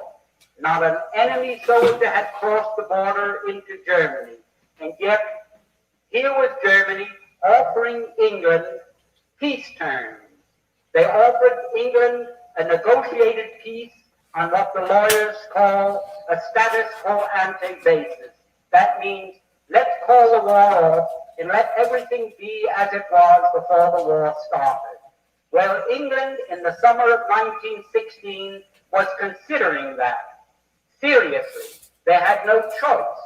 It was either accepting this negotiated peace that Germany was magnanimously offering them, or going on with the war and being totally defeated. While that was going on, the Zionists in London went to the British War Cabinet and they said, look here, you can yet win this war. You don't have to give up. You don't have to accept the negotiated peace offered to you now by Germany. You can win this war if the United States will come in as your ally. The United States was not in the war at that time. We were fresh, we were young, we were rich, we were powerful. And they told England, we will guarantee to bring the United States into the war as your ally, to fight with you on your side, if you will promise us Palestine after you win the war. In other words, they made this deal. We will get the United States into this war as your ally. The price you must pay us is Palestine after you have won the war and defeated Germany, Austria-Hungary, and Turkey. The Balfour Declaration, a 1917 letter from then UK Foreign Secretary Lord Arthur Balfour pledging Britain's support for the establishment of a home for Jewish people in Palestine.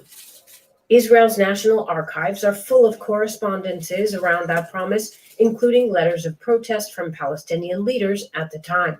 100 years after the fact, the Palestinian Authority says they'll sue Britain's government in an international court.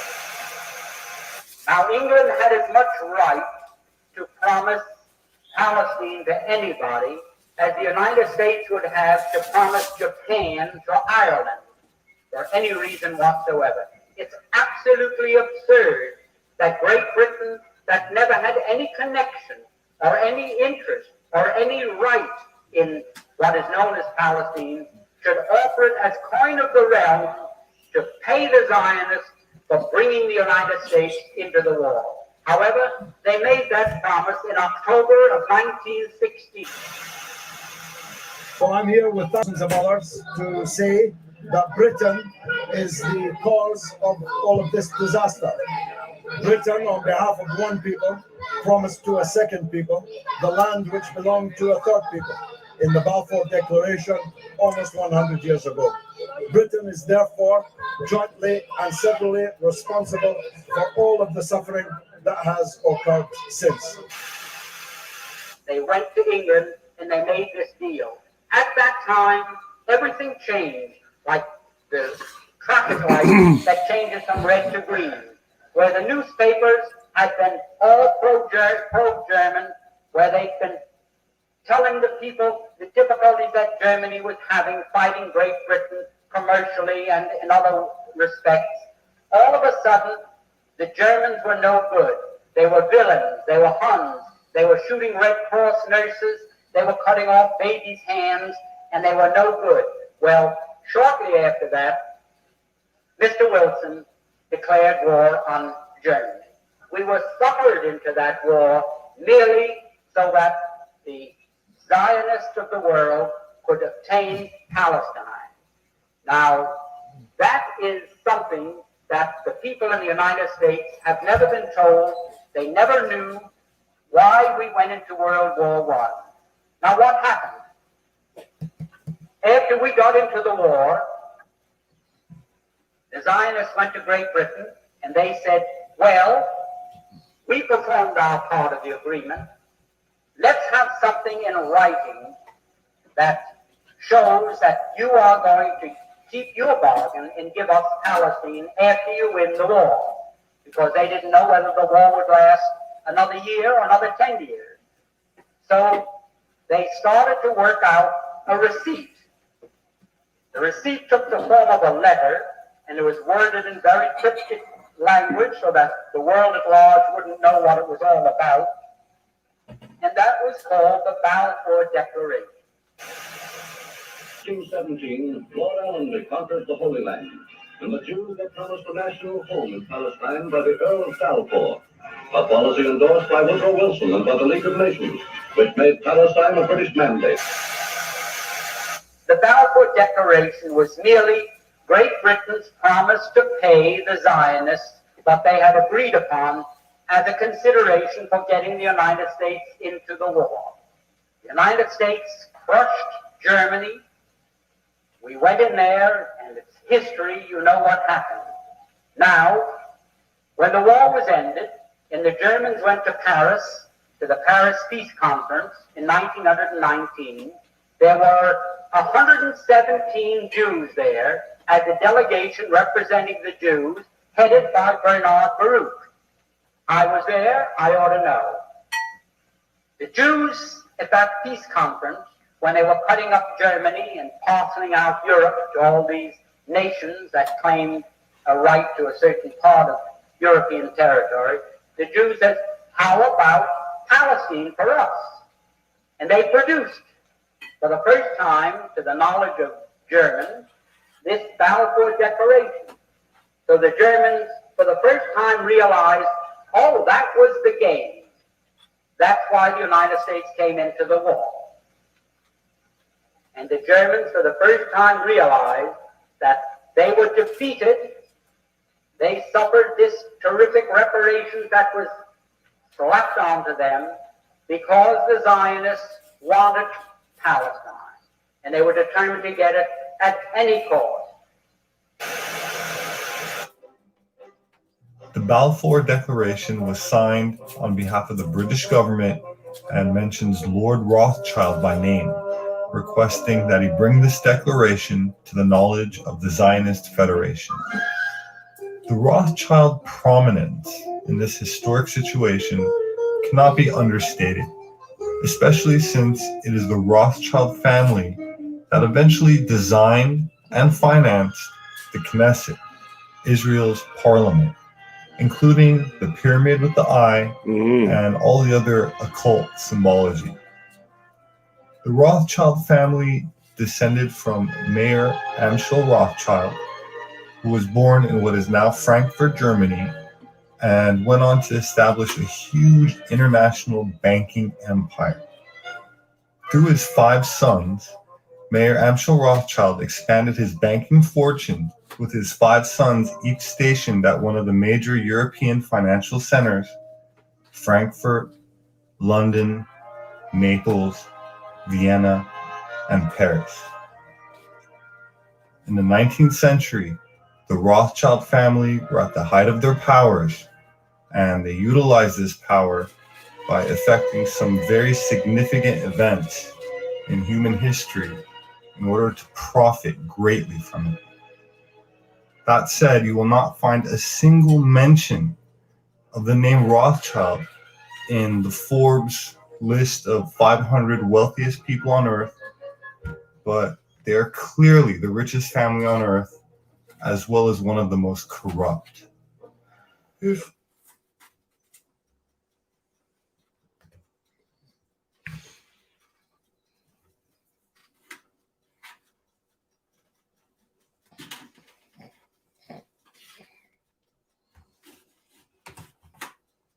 This part's probably been censored.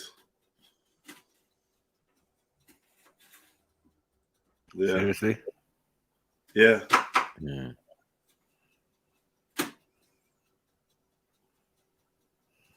I'm an author and anthropologist. Did you see that? Did you see that Did you see that before on Rothschild? The what? The Hindu Trinity. They had Where was it? About 5 seconds back. Yeah. When he was sitting on the chair. When he's sitting on the chair. Yeah.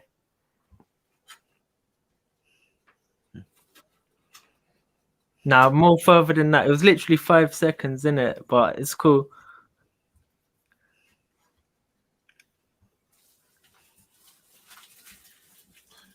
Yeah, all this bit, there was like, yeah, can't say this. They took this out because against the family or something. I know. Rothschild family did start the federal, No, not that one. No, G is for generator or creator. O is for Listen, who are you? Genocide? Who are you terrorizing for? We just want to let you know the New World Order has no legitimacy, and that we as a people are not afraid, and we are waking up to the robber barons and the big banksters who are looting this economy with the Federal Reserve. Well, what do you? I mean, the Rothschild family did start the federal. They divided Europe first, took over Europe. The Napoleon. That's exaggerating. My name is Robert Sepper. I'm an author and anthropologist, and would like to invite you to join me in awakening from a long amnesia. Species with amnesia, our forgotten history. Gods with amnesia, subterranean worlds of inner earth. generator, operator, destroyer. Generator or creator, Brahma. Operator, which is sustainer, Vishnu, and destroyer, which is Shiva. Indian Trinity, that's their god.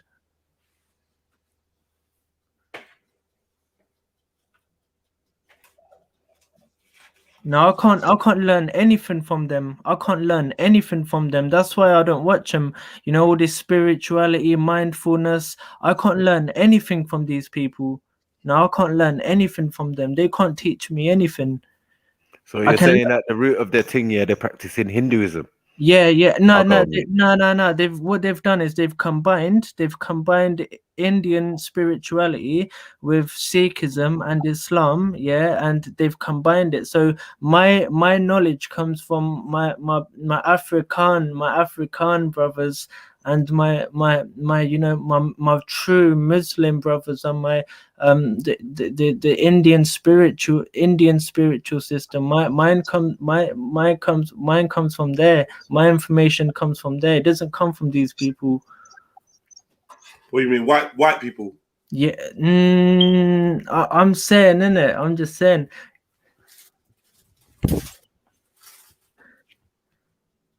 I can't learn. They can't teach me anything about spirituality or I just think amnesia. the energy. I'm too tired, man. No, this mind entrapment and this and that. They can't teach me anything about that, man.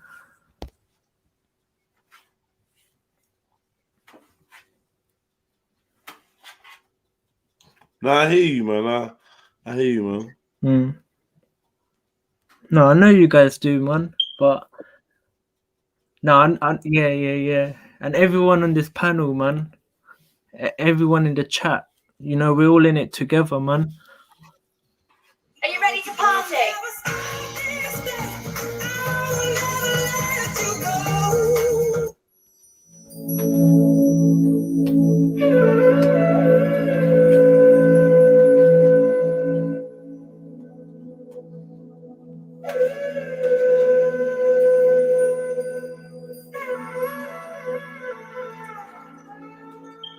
Nokkalikai Falls is the tallest single drop waterfall in India at around 1,100 feet or 340 meters. Have you been there? I haven't. Have you been to India? I've only been to Punjab, and I went when I was quite young. I've been about 3-4 times. Okay. Meters tall. Legend has it that a local woman named Likai resided in a nearby village and had to remarry after her husband died. She was left with her infant baby and no financial means to support her, so she would be gone much of the day earning an income to survive.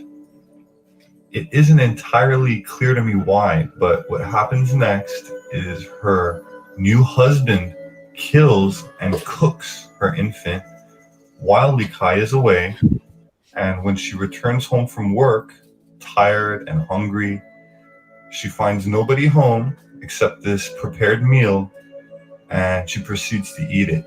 Mad. Realized what had happened in her absence and went mad with anger and grief and just started running. Eventually, right off the edge of the plateau, this waterfall where she jumped from was named Nokkalikai Falls after her.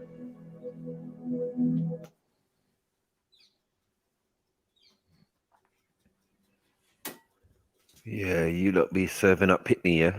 Fuck's sake, man. I'm not involved.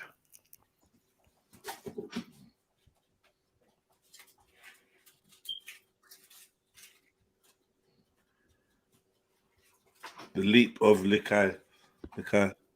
How do people know the story? Who did she tell? Who did she tell before she jumped off the thing?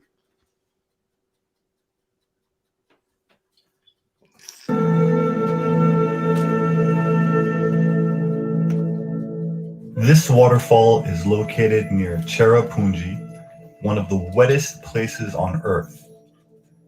India has many waterfalls and many myths, legends, and ancient stories, which sometimes sound very plausible and at other times resemble B-quality science fiction movies.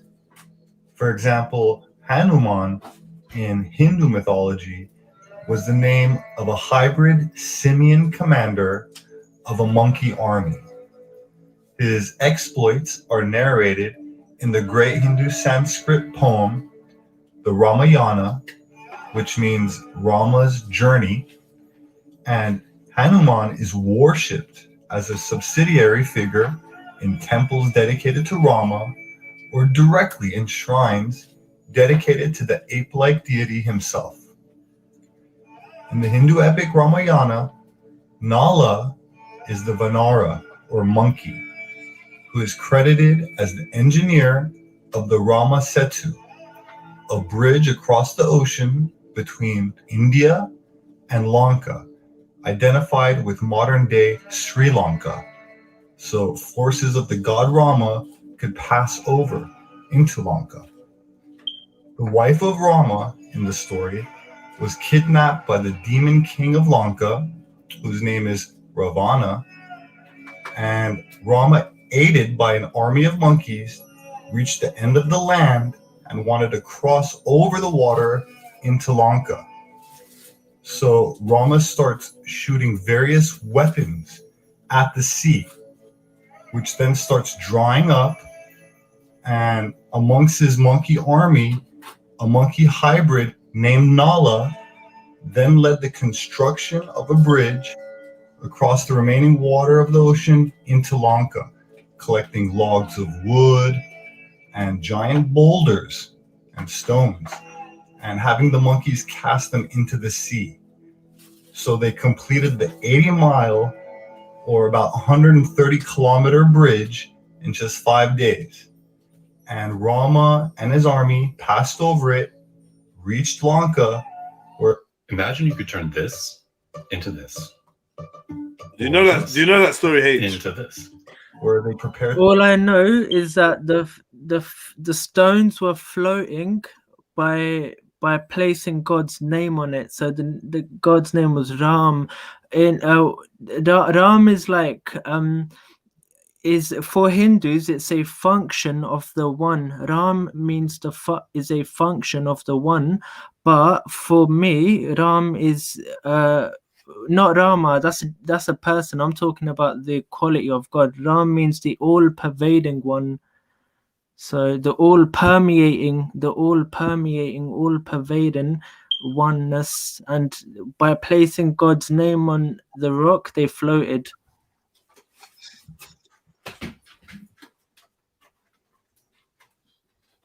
Okay. Prepared to fight Ravana. So Nala, the monkey hybrid, is said to have been born when Vishwakarma, who was a human-like or human-looking deity from a godlike race, embraces Nala's simian mother and has an ejaculation. Whoa. What? Whoa, hold on. Monkey mama. I know it can get deep, Jed. But I'm just I'm trying to stay out of it today. I'm not. Hey, bro, what is this? Lala mercy. That's next, man. So the monkey gave him head? They both got breasts, so I'm just gonna leave it there. I'm out. Well, this one ain't got breasts. So, but this one, the one sitting down is a woman, no? Nah. The one sitting down, the guy that got head from the monkey. Huh? Yeah. So that's a monkey. That's with tits. You not listen to the story. I'm hearing, bro. I'm hearing. I'm telling you this. That's what I'm not hearing. You're not hearing. Listen, it's telling me.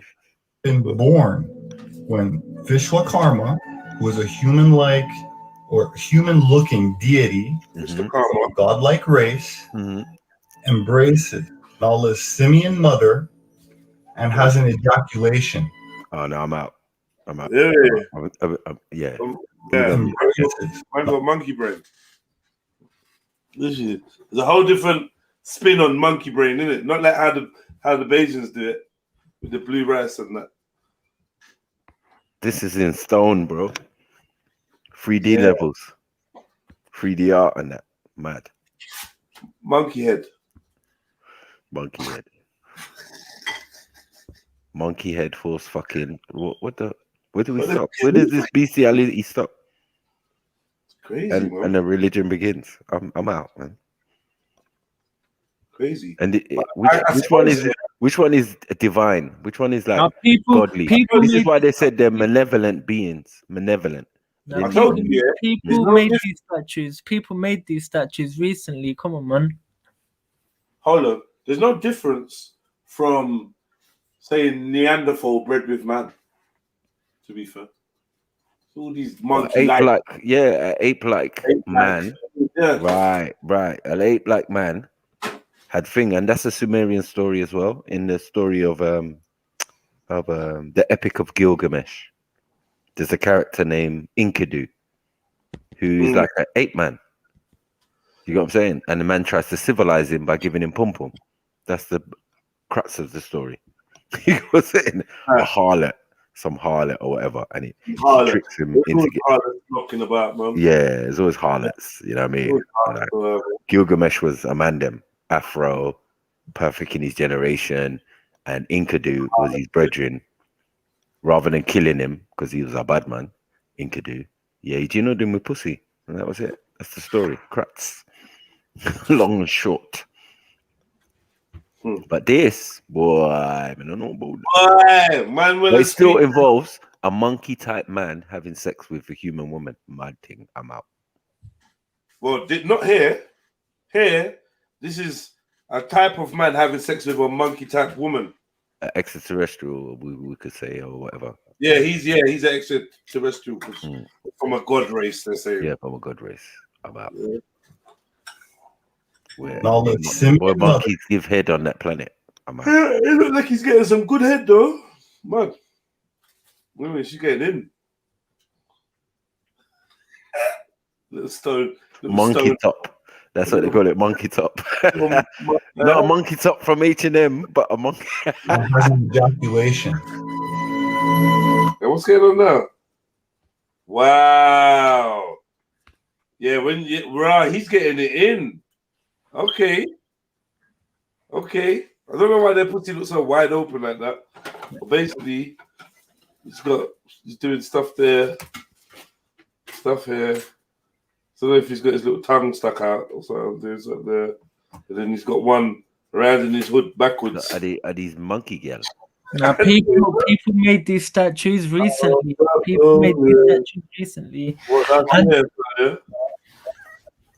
I mean, some people like this is like this is a mature subject. This is a mature subject, man. If you're immature, yeah, then some people shouldn't be on here, innit? Yeah, these statues are old. I don't know why you're trying to say, "Oh, they're new." This is their. These are like, no, this is a mature subject, man. If you're gonna be immature, yeah, you might as well leave. Yeah, definitely. Tell them. Leave your own live stream, man. Are you gonna bounce from me? I'm off. A simian mother and has an ejaculation. Monkey brain.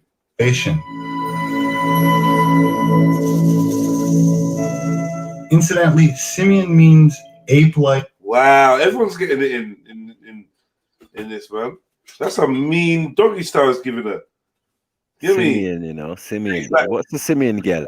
Who's the simian girl? Is that her? Why is she smiling at me like that? He said simian girl means ape-like, and then simian, yeah. This is crazy. Mad. H, what's going on, H, bro? No wonder you have to carry. I'm just watching the show, man. You enjoying, yeah? Yeah. Yeah, you like what you're seeing? No, I'm just learning. I'm learning, man. Tell me if it's getting too hot and heavy for you. No, I'm not immature like that. This is the thing, isn't it? Cool. Because there's a lot of hood getting into simian gal, mountain matty and pussy and all sorts. So look away if anything if it gets like too explicit. You never know what they're gonna depict next, man. Wow. So while some commentaries say that fucking hell, look at this. It's like fucking porn up. Huh? Little demons getting involved. Monkey Pornhub. Let's get it right now. Simian Pornhub. Simian gal getting lift up. Dragon man is sucking pussy. Look. What's this? Wolf man? Or what is that? What's this? What's happening there? Some dog kind of thing. Dog dragon. Yeah, this is wild, man. It's crazy. The other monkey slaves merely collected the building material, and the hybridized Nala was the one who actually constructed the bridge. Anyone doing the monkey emojis in the chat will get timed out. Like, honestly, we're not here for your slackness. Fuck it off. Other scholars interpret that the monkeys build the bridge themselves, performing the actual labor under his direction and supervision. In either case, Nala is credited as the architect of the bridge and the one with the know-how.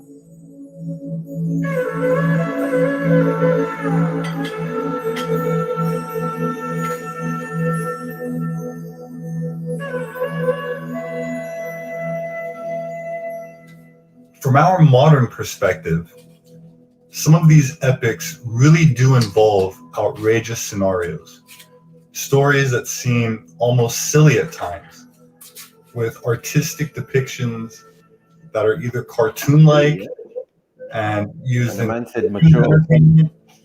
Huh? I said the man had said we have to be mature, and man saying certain things were silly. Having sex with simians is silly. Mad thing. Or stone sculptures that can be mistaken for ancient pornographic fantasy rather than a poem that some great minds have considered to have a solid basis in reality. But what evidence is there to convince anyone that these things, even in part, actually happened, even if the story is... Hold on. Are we trying to intellectualize having sex with a monkey? Let's move on. Simian girl. Monkey-like, not quite monkey, like monkey-like. Monkey-ish. Monkey-esque. What's it, monkey-esque? Really? Yeah, man. A type of monkey. Monkey kind. You know what I mean? Monkey kind. In our modern age of science and empirical evidence, let's focus our attention on searching for some archaeological. So that's that ram that they're writing on the stones. Yo, H. Yeah. Hey, what was you doing, man? Oh no, nothing. You sure? Yeah. I was just on another. I was just on YouTube, innit? You say PornTube or YouTube? Now YouTube. That's what I was talking about. You see the name of God on there, innit? So. Oh yeah. And the rock, Ram meaning the all-permeating, the all-pervading oneness. Oh. Like monkey love to me. Jungle fever. Now the thing is, innit, yeah, the theory of evolution, yeah, was given by 150 years ago, but in India they knew it thousands of years ago. You see what I'm saying? You know, someone fucked a monkey. No, but it was a transition, innit? You know, 9 of them. The first one, trans monkey. Nah, I don't know. Like, I'm just saying, innit? Like, it could be related. It might not be, but from what I know, like, you know the first 9, innit? The first was a fish, and then the second one was definitely a fish. Like a pig or a wild boar or something like that. And I think then it was amphibious, like a turtle, half out, half not. Something like that, innit? Or a wild boar then. And then what's he saying here? But yeah, so from a fish to a turtle to a wild boar, then half man, half animal, then half man, half animal. And I think that's what you guys are playing now. Half, or who had sex with monkey, half man, half monkey. So it's not like no, sorry, a monkey woman. Sorry, no. Monkey girl, simian. Yeah. No, I don't know. It was from a boar, went from like a wild boar to like a half man, half animal, innit? We're looking at monkey girl. We're looking at right now. And then was a who's the blue Donny? Who's the blue Donny again? How did you get to horses then? Who's the blue guy? I don't know, innit? How you like the monkey? Like, that's an embrace. That's a half man, half would you call it? This is the So god. someone already done it. Oh, yeah, this is the god-like person, and this is the monkey. Embrace with the monkey, yeah. Sorry on that. Yeah, and then after that, He wears sorry and get an earpiece and that. now it was a transition, innit? And then it went to like a dwarf Transition, man, man. and then it went to a dwarfed man, innit? And then yeah, and then it was a full-grown man, but the guy was volatile, innit? The man was volatile. He would have, you know, if you pissed him off, he was peaceful. He was peaceful, but if you pissed him off, he would have chopped his mom's head off. He was volatile, innit? Wow.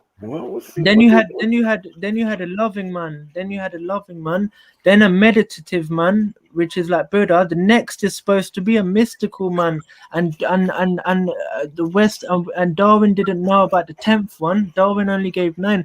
He gave 9 which are identical. He gave 9 which are identical to the Indian one.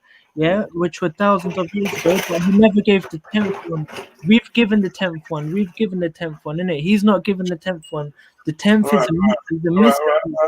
All right, Right.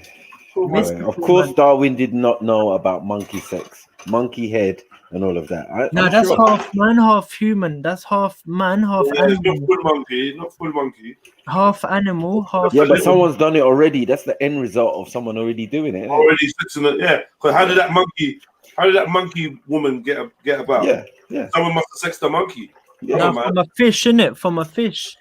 What, a monkey came from a fish? Yeah, a fish to a turtle.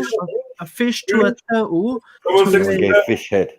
Now, fish to a turtle. Who sexed the turtle? Huh? Who sexed the turtle? Basically Darwin and Indian basically missed it. Fucking Darwin. How did Darwin do it? Darwin did it. That's the theory of evolution, isn't it?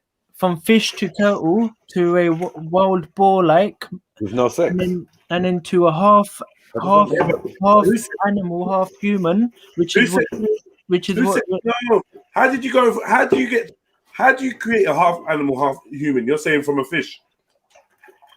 From a fish to a turtle to a dwarfed man to like a boar, yeah.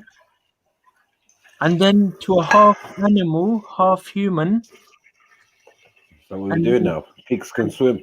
And then but how do they get? I see what you're saying. Like, how do they transition in it? I mean, that transition talk. Like, that takes time, innit?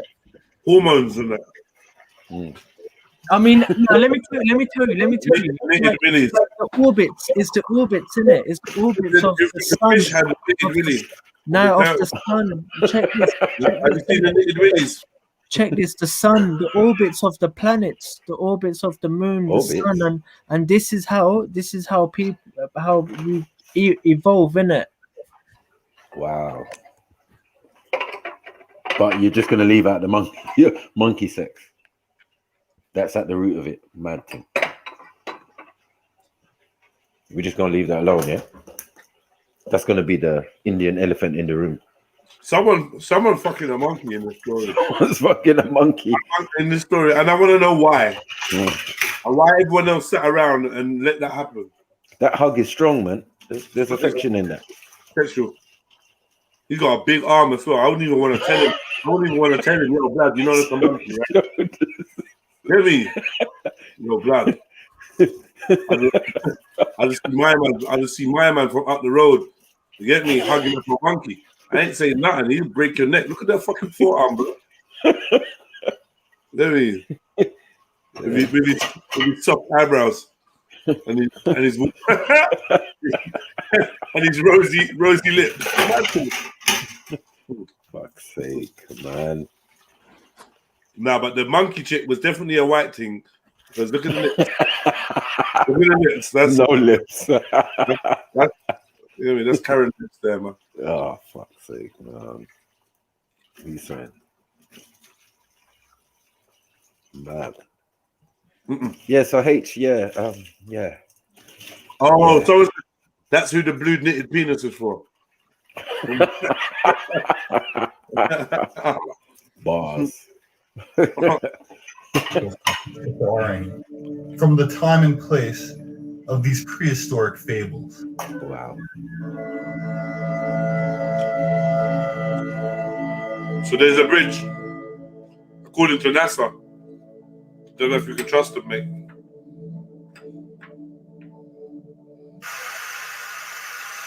No major archaeological relics of the period of Rama have been found on ground so far. This is because Rama is said to have lived thousands of years ago. In a continuous civilization, generations come and go, and as they keep building and rebuilding their cities, they destroy or alter evidences of the previous generation. Hence, we don't find, and it's not easy to find, evidences in Ayodhya or other parts of the land today. The only place to look for archaeological evidences of Rama is the Rama Setu, which today could be submerged in the sea. Ramayana and Mahabharata, the traditional historical texts of India. The text gives the process of bridge construction in great and specific detail. This level of detailing of bridge construction urges us to examine the details. This construction detailing can be studied from the aspects of survey, planning, and civil engineering involved. Rama and his team seem to have surveyed this land for a possible bridge construction site. Under the command of Nala, the Vanara army go about building this bridge on the sea ridge. Let us examine the civil engineering techniques employed in this bridge construction. The first is the foundation details. The text very clearly states that wood from a variety of trees, the names of which are mentioned here, were first piled on the sea ridge to give a pile foundation or wood cushion effect. It was on top of this the large and small stones were piled on. This animation here shows us clearly the seabed from which the sea ridge rises as an outcrop, which is natural and undulating. On top of this, we have the trees, then the stones, large and small, and finally, we have the flat finished level. Even to this day, the remnants of the bridge have this flat finished level. Due to the passage of time of many millennia, sand has accumulated over the structure, and what we are able to see now is mainly sandbars and shoals. If we carefully shovel away the accumulated sand, we are certain to see the layers of the bridge construction. In the bottom layer, the wood used by the Vanara for the foundation would certainly be there. Obviously, over the last so many thousand years, the wood would have solidified and become carbonaceous material and would probably now be botanical grains. The text then speaks of the Vanara holding ropes on both sides of the bridge being constructed and the wood and the stones being piled between them. The text clearly mentions that the Vanara held ropes for many yojana to build the bridge in proper linear alignment. From this description, it is clear that it was not just random throwing of stones, but a planned effort which took into consideration the concept of linear alignment, which is even today evident from the aerial photograph of the bridge. The distances they covered each day is also mentioned in the text. In the text, it's explicitly mentioned that the total length of the bridge was 100 yojana in length and 10 yojana in width. This is a 10:1 ratio. Today, at actual site conditions, the Rama Setu or Adams Bridge measures to 35 kilometers in length by 3.5 kilometers in width. This is also a 10:1 ratio. After the victorious battle with Ravana, while returning with Sita to Ayodhya in the Pushpak Vimana, they fly over this bridge. Rama then points this bridge to Sita and states as to how difficult it was for them to construct and how it was only Nala, the engineer par excellence, who could execute it, and Rama calls it Nala Setu. When did this Nala Setu come to be called Adams Bridge? The bridge was originally called Nala Setu, as we have seen. Later, the people, out of their admiration and veneration for Rama, started calling it Rama Setu, and later it also got the name Setu Bandha, that which joins two lands. This has been a walking bridge for many millennia. During the course of its early usage, one of the early Islamic religious leaders of Sri Lanka walked over this bridge and reached Lanka to do penance there.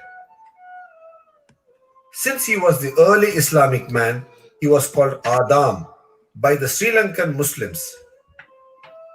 When the Europeans came to this part of the world, they could easily correlate to the name Adam, and they started calling it Adam's Bridge in their records, and the name stayed. In the last few decades, man-made satellites have been regularly orbiting the Earth and photographing various parts of the Earth. One such area they have photographed is the southern part of India. In this set of photographs, the bridge is also visible. It can be distinctly seen as a shallow underwater causeway connecting the two lands. These photographs do suggestively indicate it to be man-made due to its unique curvature. The opinion of many is that this could be the man-made bridge as detailed in the Ramayana text. Over the last few minutes, we have seen with a certain clarity and a detailed understanding how this bridge is a civil engineering marvel as explained in the text, a man-made accretion over a natural sea ridge. Today, on an average, this causeway is about 2 meters below water. When this bridge was built, it must have been at least about 1 meter above the then water level. That is, when the bridge was built, the sea must have been 3 meters or 9 feet below the present day sea level. As per the World Oceanography Report, a 9 feet rise in sea levels due to the melting of the polar ice caps and global warming should have occurred over 7,000 years. This helps us to date the bridge construction to about 7,000 years ago or 5,000 BCE using oceanography as a dating tool. It is a fit case to be called a civil engineering marvel of an ancient civilization.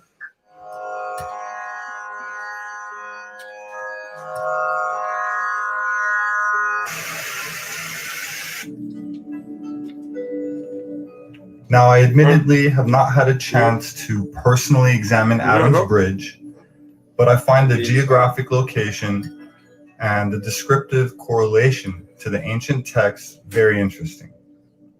I also find the claims that this site has been debunked, meaning it is simply a natural coral formation, to be premature. Not to mention the dismissive attitude from academia and the media, which became evident when trying to find a single national news report to include in this presentation, but couldn't. As anthropologists, we should not be so arrogant lest we forget what our branch of the sciences had proposed for nearly the entirety of the first half of the 20th century. The skull of Piltdown Man, once believed to be proof of an evolutionary missing link, has long been proven fake. But the culprit behind the debunked fossil has remained unclear for more than 6 decades. Until now. A new report in the journal Royal Society Open Science suggests Charles Dawson, the man who claimed in 1912 to have discovered the Piltdown skull, was responsible. Back in 1953, researchers at Oxford and the British Natural History Museum determined the skull was compiled from human and orangutan bones, stained with chemicals to appear thousands of years old. It is staggering to think that for close to half a century, the British Museum featured a fake missing link included in all of the textbooks and curriculums, from the United States to every colony of the UK. Of course, this sloppy archaeology was not a one-time event. For example, Nebraska Man, another alleged ancestor, which hit the papers with beautiful illustrations of Nebraska Man in his habitat, all sold to the public based on the discovery of a single tooth, which embarrassingly turned out to be not from a human ancestor, but from a pig.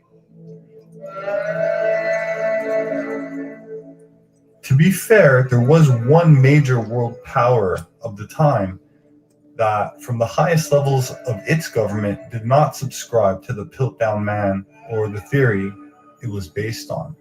And that would be the Nazi regime of the 30s and 40s. Now, this may be new for some, but the Nazi Ahnenerbe was a state-funded anthropology department which Hitler used for political and propaganda purposes at the time, but have nevertheless been continually vindicated academically speaking, since the end of World War II, at which time all but one member was released, as these were mainly professors that had not committed any war crimes. And except for one that was executed, all the rest went on to teach in their fields of study at universities all around the world honorably. An ancient occult legend that tells the story of a continent somewhere in the North Atlantic. There lived a race of super beings who had fallen from grace through evil and vice. The land was called Atlantis.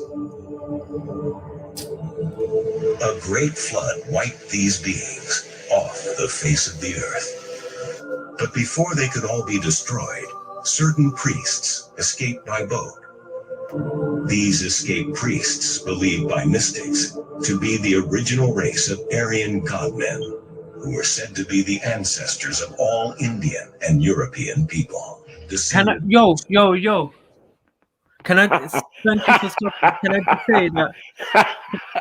Can I just say, innit, yeah? If you ask, you lot are one family, man. I told you. yeah, so if you ask the Nazis themselves, those who were holding the flags, they wouldn't agree with this white man, innit? Because this white man, obviously, he's gonna say, oh, your gurus were white people, Krishna, all these Hindu deities, they were all white people, and you come from, they were all white, and this is again propaganda. Yeah, he hasn't said that. He hasn't said that yet. Yeah, but that's what he's saying, isn't it? That's what he's saying. He hasn't said that yet. The people who holding the flags, they don't agree with that. They say, no, we came from them. All right, mate. Wanking monkey stuff. About we descended from them, yeah, and they descended from us. If anything.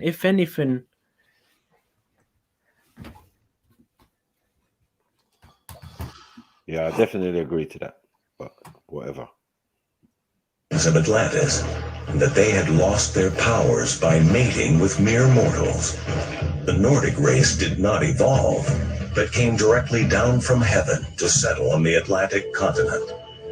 Ancient immigrants from Atlantis had founded a great civilization in the high Himalayas. Here, survivors of the last cosmic catastrophe took shelter. This is the true cradle of the Aryan race. There was a sudden infusion on the Y side of Europe, meaning Y chromosome, or the paternal male lineage, of what was famously first recognized as Cro-Magnon types, but the current politically correct term is European early modern humans. So DNA testing on a roughly 30,000-year-old specimen from the Puglisi cave in Italy, compared to modern sequences. You heard me say Cro-Magnon before, yeah? Showed that certain modern European populations, often with Rh negative blood and recessive traits, are all identical to Cro-Magnon. Jeez! The DNA sequence has remained static. Wheel and come again, my selector. Wheel.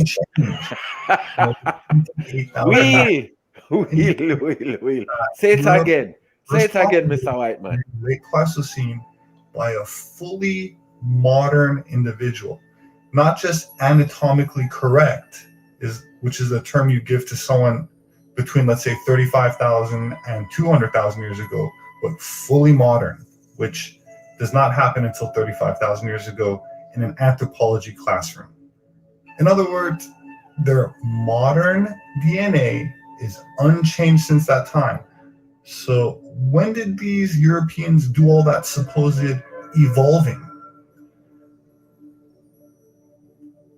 Of course, it is now clear that humanity is in fact a hybrid species with mixed ancestry, including contributions from Neanderthal, a species named Denisovans, and some species which we have not yet found any fossils for, but have detected in the DNA of some modern races, but not in other races. So it has been said that history is written by the winners, and unfortunately, this includes what is taught as anthropology. But we're starting to discover that our true history may more closely resemble the ancient mythologies from many of our ancestors than the modern fairy tales from our controlled media, centrally funded schools, and corrupt politicians who publicly hail science and privately hail Satan. You know, with what's perhaps one of the most secretive meetings of the world's most powerful people. The Bohemian Grove Retreat is held every summer in Monterey, California. Top government and business leaders are among those that attend the men's only event. It's been going on for decades, but what actually happens there remains a mystery. And that's because the 2-week gathering is completely closed to the media. But now an infamous hacker is trying to shed some light on what goes on there. No, I'll be honest with you. Has handed over some emails to RT. Here's one of them. It says, quote, or it shows News Corp executive Andrew Knight allegedly writing to former U.S. Secretary of State Colin Powell. And he urges Powell to make sure that the UK Prime Minister Tony Blair comes to the Bohemian Grove. And he says the event should be, quote, a top priority for him. There's been a lot of speculation about what actually goes on there. Some people say Druid worship goes on there because there's a lot of worshiping of the redwood trees. There's a giant ceremony with like a 40-foot owl. There have been photographers who've gotten inside, and it just seems like very bizarre rituals happening by people who have enormous influence in the world. Mm-hmm. And so the idea that they gather to do this every year is sort of a little bit unsettling for people. Speaking of these people that do have enormous influence, who do we know about who's on the guest list? Nixon went, Reagan went, Hoover went. Bill Clinton has famously made fun of it, is saying that it was naked Republicans rubbing themselves against redwood trees. But Nixon is definitely on the Watergate tapes. He actually is heard sort of making fun of it and saying that it's a gay event. But we also know that major CEOs, basically anyone who's influential in America and around the world, has come to this event. Right. Been invited. So yeah, it seems like all of the world's most rich and powerful, the policymakers, the influence makers are there. Yeah, you don't really hear too much about it. My name is Robert Sepper. I'm an author and anthropologist. What was you going to say, H? I forgot now, but basically, man, you know what? These things, innit? Like I felt bliss one time, true bliss, innit? Yeah, like I felt so much bliss, and it doesn't come from debates and this sort of stuff, man. It doesn't come from this, man. This can't give you bliss, man.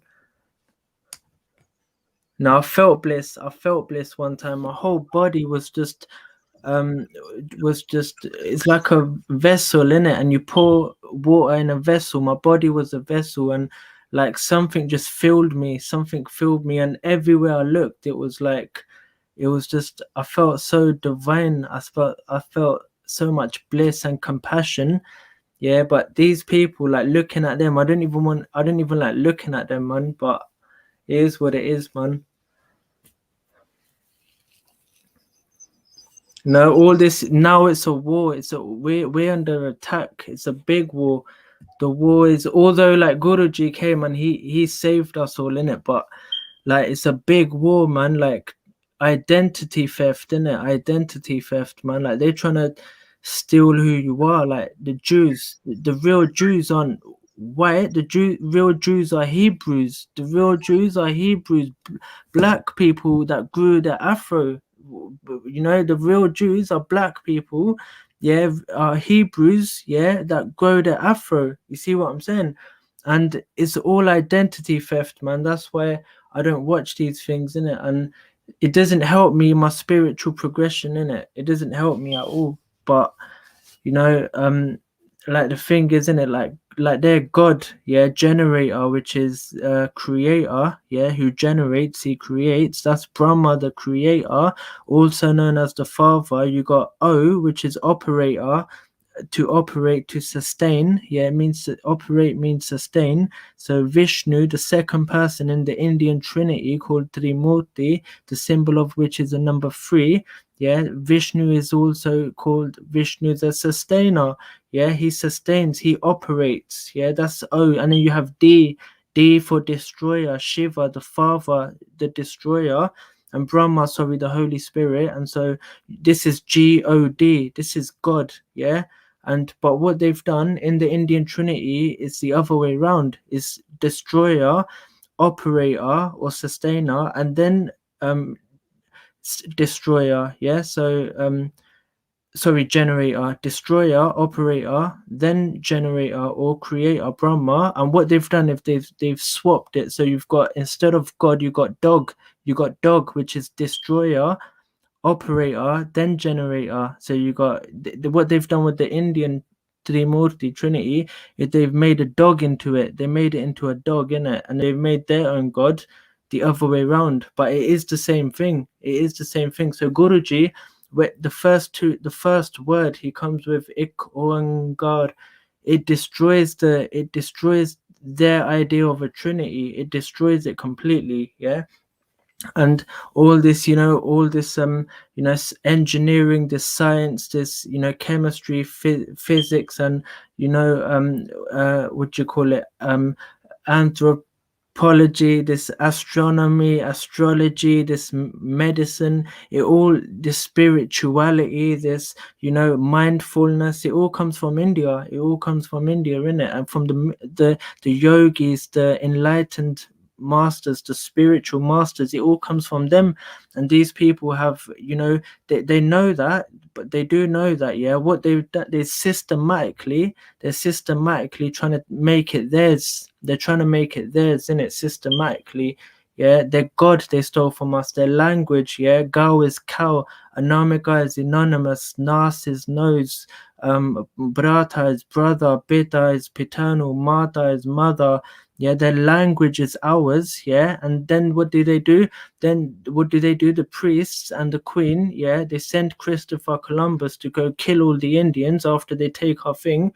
Yeah, because by the way, the museums, how were they invented? They used to hoard a lot of information from everywhere, and they used to see who's got the biggest collection of things that they've taken from the world.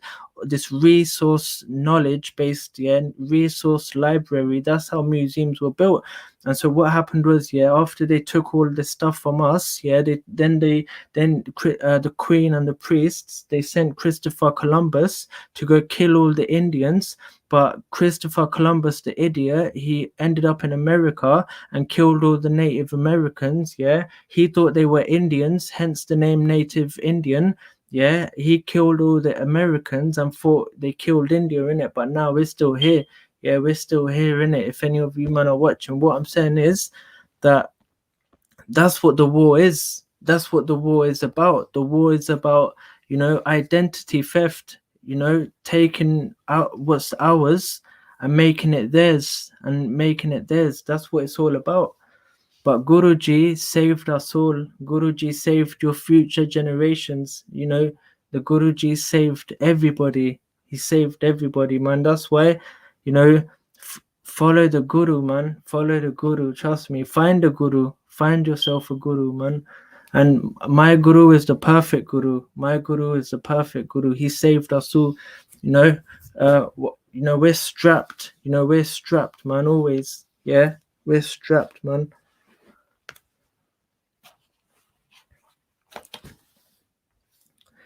Guruji starts with Ik. Guruji starts with Ik. Yeah.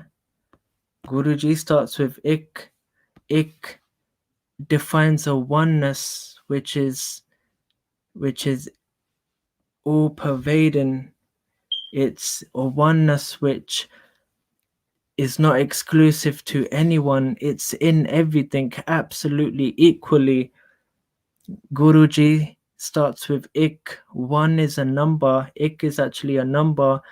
One itself is a complete number, that which is opposite to two. One is opposite to two.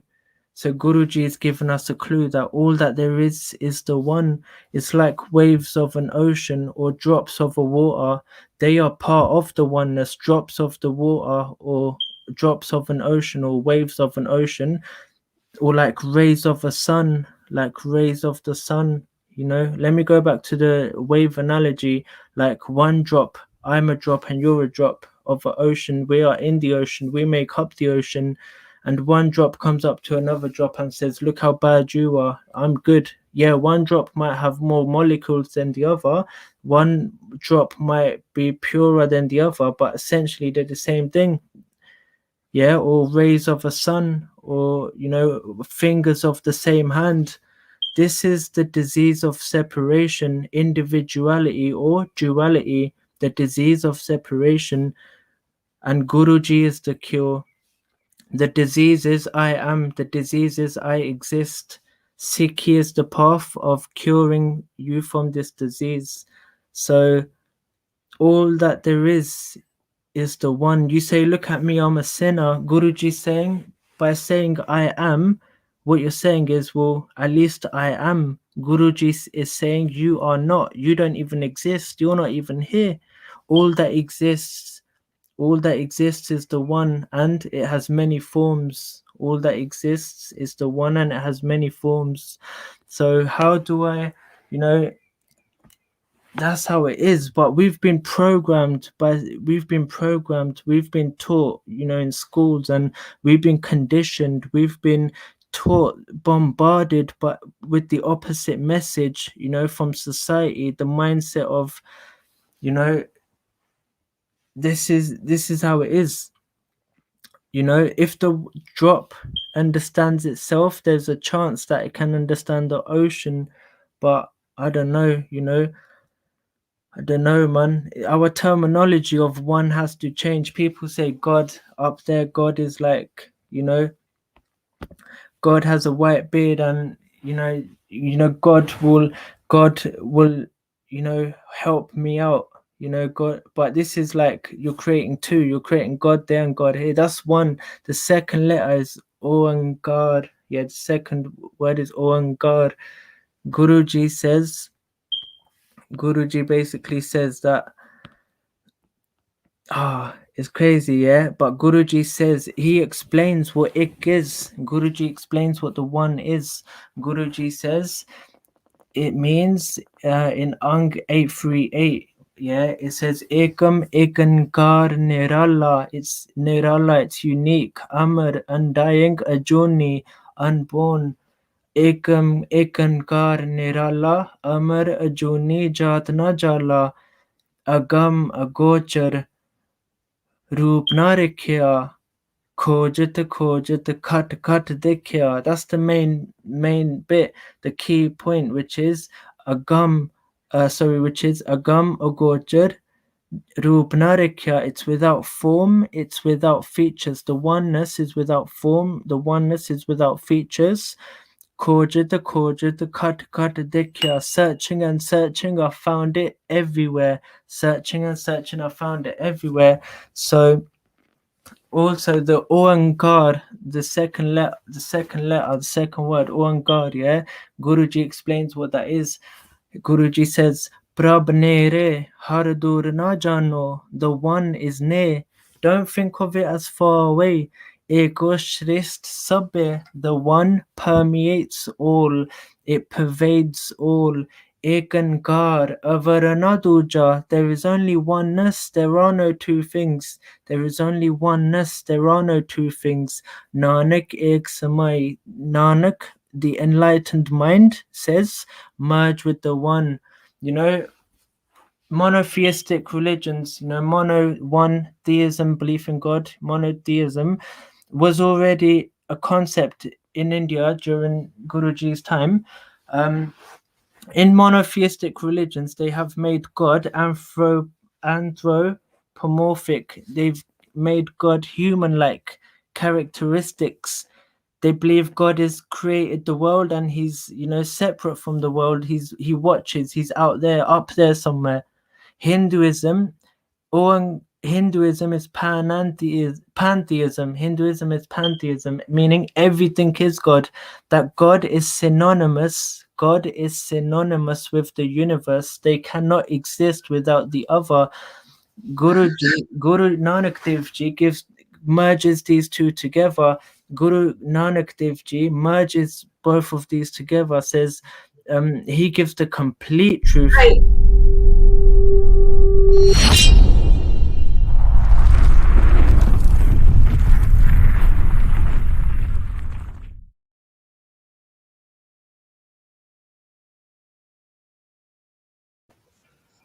H. Yo. Big up. Yeah, man.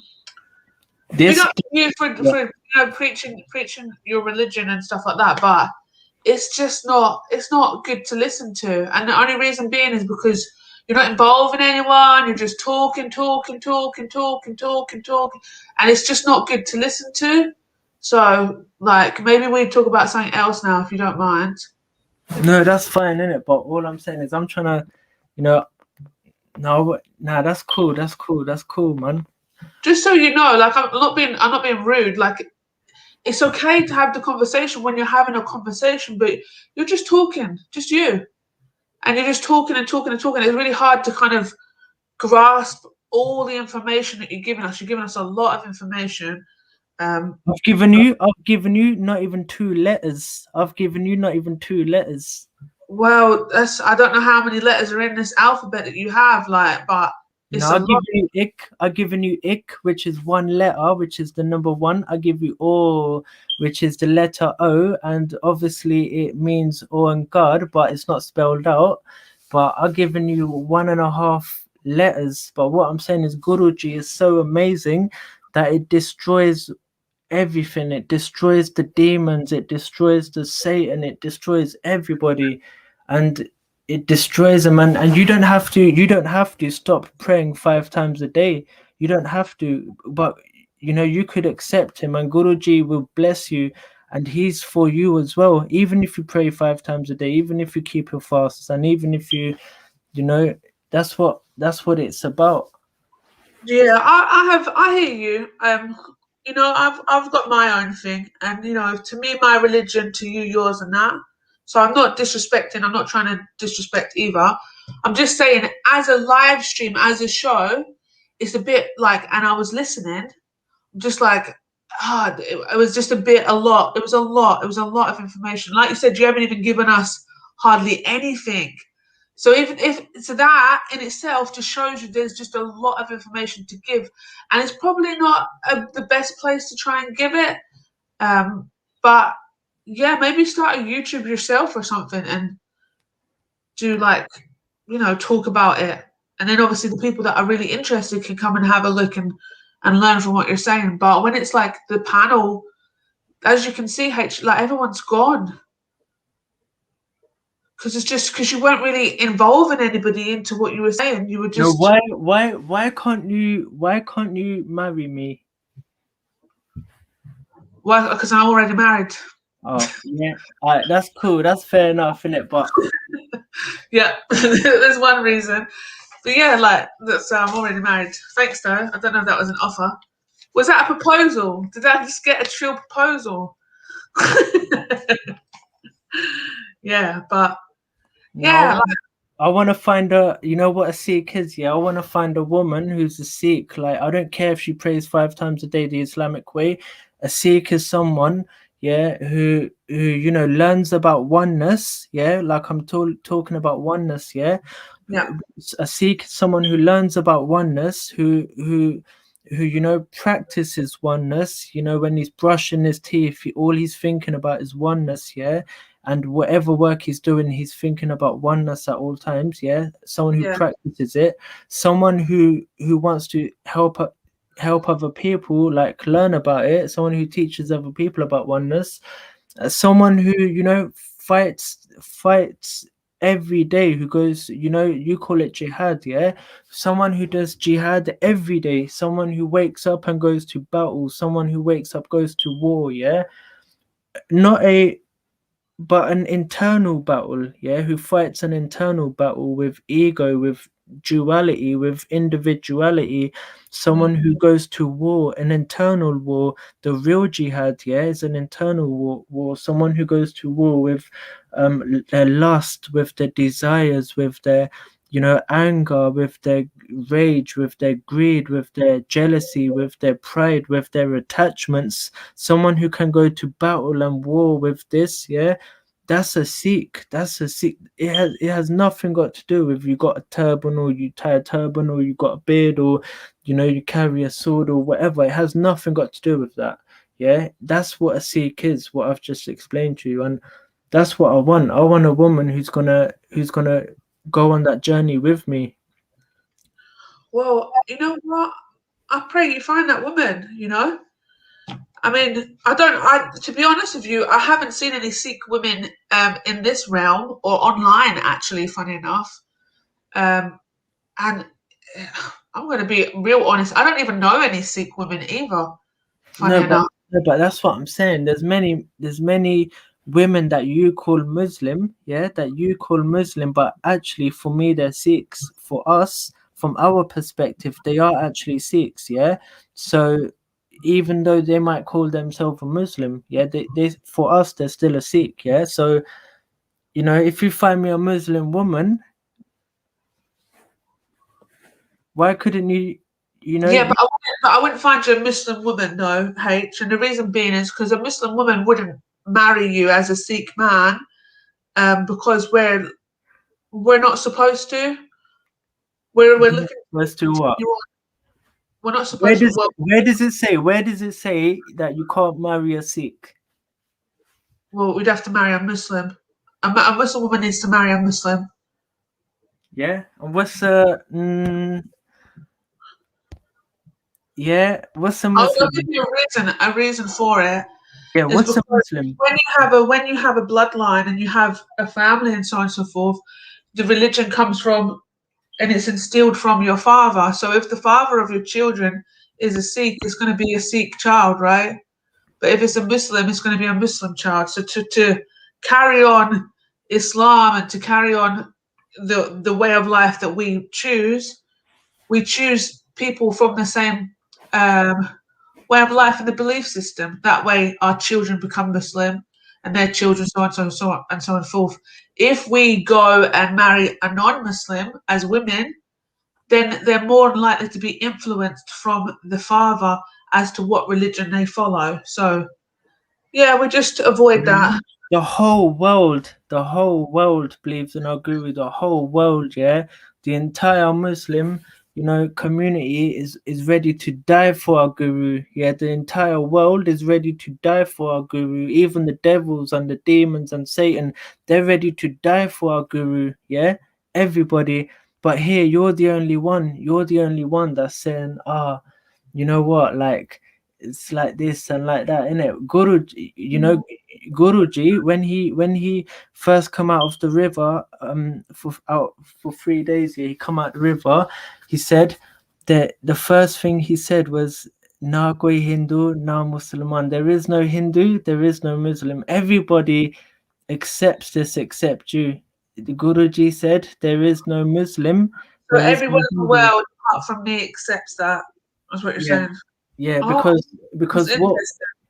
Because what does this mean? There is no Muslim, there is no Hindu. What does this mean? This means Muslim is somebody who submits to the Most High. So but see, what did I start off by saying? You said that the Guru come out the water and then said that there is no Muslim, there is no Sikh. Yeah, but I talked about oneness before anything. I talked about oneness. Yeah, there's oneness, and we believe in the oneness in Islam. But so I understand, but it's all right. That's what I was. No, but that's what I was saying about the monotheistic religions. Yeah, you know, have made God anthropomorphic. Saying that, you know, God is out there somewhere. He's not in his universe. He's out there somewhere. He created the world and he's out there. Yeah, but what I'm saying is that that's how it. But that's not the truth. That's not the complete truth. You know, Guruji said all he saw was one. Guruji said all I see is one. I don't see divisions, individuality, duality. I don't see none of that. I see oneness everywhere, permeating all, pervading all. You don't necessarily need to call yourself a Sikh. Then you can just marry who you want and not assign to Sikh. Sikhi, you don't have to have your turban, you don't have to do any of that stuff because it's oneness. So you're not really, but at the moment you are confined, and you're confined by the kind of like the different things that you put on yourself, like your little knife and your turban and the other things that you have traditionally for your religion, but you don't need any of that, is what you're saying. These are all tools. These are all tools to recognizing the one are feeling that bliss. These are tools, but a Sikh has nothing got to do with what prayers you do, or you go temple or you don't, or you have a turban, you don't, you have a beard, you cut it. Being a Sikh has nothing got to do with that. A Sikh is someone who believes that the first message was when Guruji come out the river was there is no Hindu, there is no Muslim. If you believe that there is only oneness, there are no two things. Ekankar avaranaduja. There is only oneness, there are no two things. If you believe that and you wanna then what are you? Then you're a Sikh, innit? If you fight a battle every day, if you fight an internal battle every day with duality, with individuality that we've been bombarded by, we've been in our minds, we've been bombarded by this, we've been programmed, conditioned to think in this dualistic way. If you go to battle with this every day, if you go to battle with your ego, with your lust, your desires, your greed, pride, attachments, then you're a Sikh. It has not, whether or not you do the Sikh prayers or you do the Muslim prayers. Okay, so it's just a label that you want to give people. Yeah, so we have no labels in Sikhi. There are no labels. There's no. But then you do have a label because you've got oneness, but that's a label, right? It's just describing what you are. No, there's no label. There's no doctrine. It's a state of mind. It's a way of thinking. But don't you have like a book? Wouldn't that be a doctrine then, from the gurus? Yeah, but it's not a rule book. It's not a rule book that you do this, and this. It's not a rule book. It's trying to help you. It's trying to help you feel the bliss that they were feeling whilst they were writing them scriptures down. Yeah, so those scriptures are the enlightened minds who were feeling blissed out, who were one with the oneness, and who were completely submerged into oneness, who were feeling so much ecstasy.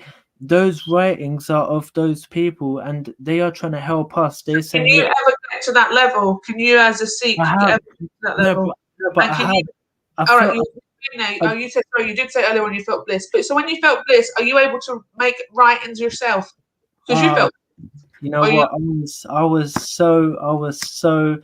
It was a glimpse. I felt a glimpse of true bliss. Yeah.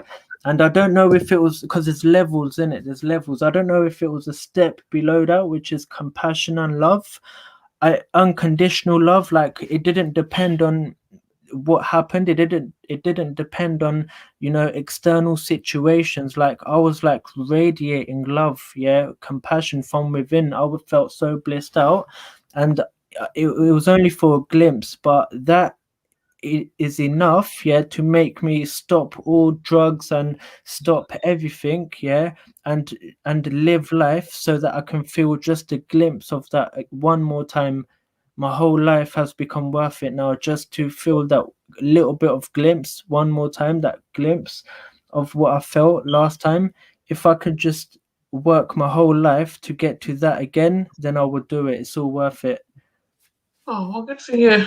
And these scriptures are trying to help you get to that level as well, whilst you're here and after you pass away as well. Yeah, not good for you. But that would mean that you wouldn't be able to do all these kind of things that you do right now, like be online and stuff. Because if you wanted to get back there, you'd literally just have to read the scriptures you've got and just concentrate on that. But the thing is, you actually live life and you do everyday things, and you you know. So no, that's sort of true. But the thing is, you see, like, firstly, I'll come on this panel because, you know, I felt like I had something amazing to share, and I wanted to share it with you. Yeah, that's one reason. Also, I want, you know, there was love here in it, so I'll come on. Yeah, but another thing is, like, you see, compassion or love. Yeah, it's not real compassion is seeing the divine in somebody else. Yeah, so seeing the divine in someone else is compassion, and wisdom is seeing the divine within yourself. So if you want to call yourself wise, you've got to be able to see the divine within yourself. But, you know, we're Sikhs, we've taken a hard path. This is the hardest path. We've got to go out in the world, and we've got to be compassionate. Yeah, meaning, you know, seeing the oneness in other people. Yeah, so when I'm talking to you, when I'm brushing my teeth, when I'm doing worldly things like working at work, I have to remain mindful of the oneness at all times, and that's very hard to do. And, you know, but I'm getting better and better at it, and that's the path I've chosen. It's a hard path. Yeah, well, good. Well, let's just hope you get back to the bliss that you're waiting for. Yeah. Okay. Well, thank you, H. That was really interesting. It was interesting. Jedi, are you there? Jedi, are you around? Is he gone to sleep? What's going on, mate? It's just No, mate. Guruji says, no. let mercy be your mosque. Let mercy be your mosque. Faith your prayer mat. Yeah, faith your prayer mat. Yeah. Honest living your Quran. Make modesty your circumcision, and good conduct your fast. Okay. Yeah, big up. Yeah, so where is Jediah? Because I want to talk about something else now. But big up, H. I just want to change the subject now, because we've been talking about Sikhism for quite a while now. Do you know what I mean? And I feel like we're definitely getting the message that you're pushing across, and like, but we're going to get to kind of repeating ourselves and stuff like that. Because I don't have this message you have to. This is the sort of message that you have to repeat every single day when you wake up first thing in the morning. This is that type of message, because, you know, and I know the pain you're going through in it, yeah, because you're actually wanting to hear this, but there's so many demons around you, and, you know, and they're trying to stop you in it, yeah, and I appreciate that in it, and, you know, and hopefully like, you know, I'm always there to help you on a spiritual path, in it. If ever you get lost, man. Okay, I'm on the straight path, but I appreciate that. Thank you. Yeah, so what's going on? Is anyone else jumping on the stream? We're gonna get some other stuff on. To be honest with you, like, Jedi, are you there? I don't know whether or not. I think Jedi might have an early night, because nobody's really wanting to participate. Do you know what I mean? Let him get an early night. What is it? Wednesday today? It is Wednesday. It's a good day to have an early night as well, because then, you know, it's the middle of the week. What they call it, hump day. Just take a nice rest. Do you know what I mean? And then go for it. Then you know, charge yourself up for the rest of the week. That's what you've got to do, isn't it? Basically, that's what you got to do, mate. So, can you do any accents, H? Are you good at doing different accents? I'm not. Nah. American accent, innit, and that's it. Okay, let's hear it. To give us an American accent. What's poppin'? What's poppin'? Killer Cali. Killer Cali. Dirty South Side. No, it's not. Listen, H, you're just saying American things, but do the accent. No, I thought that was welcome.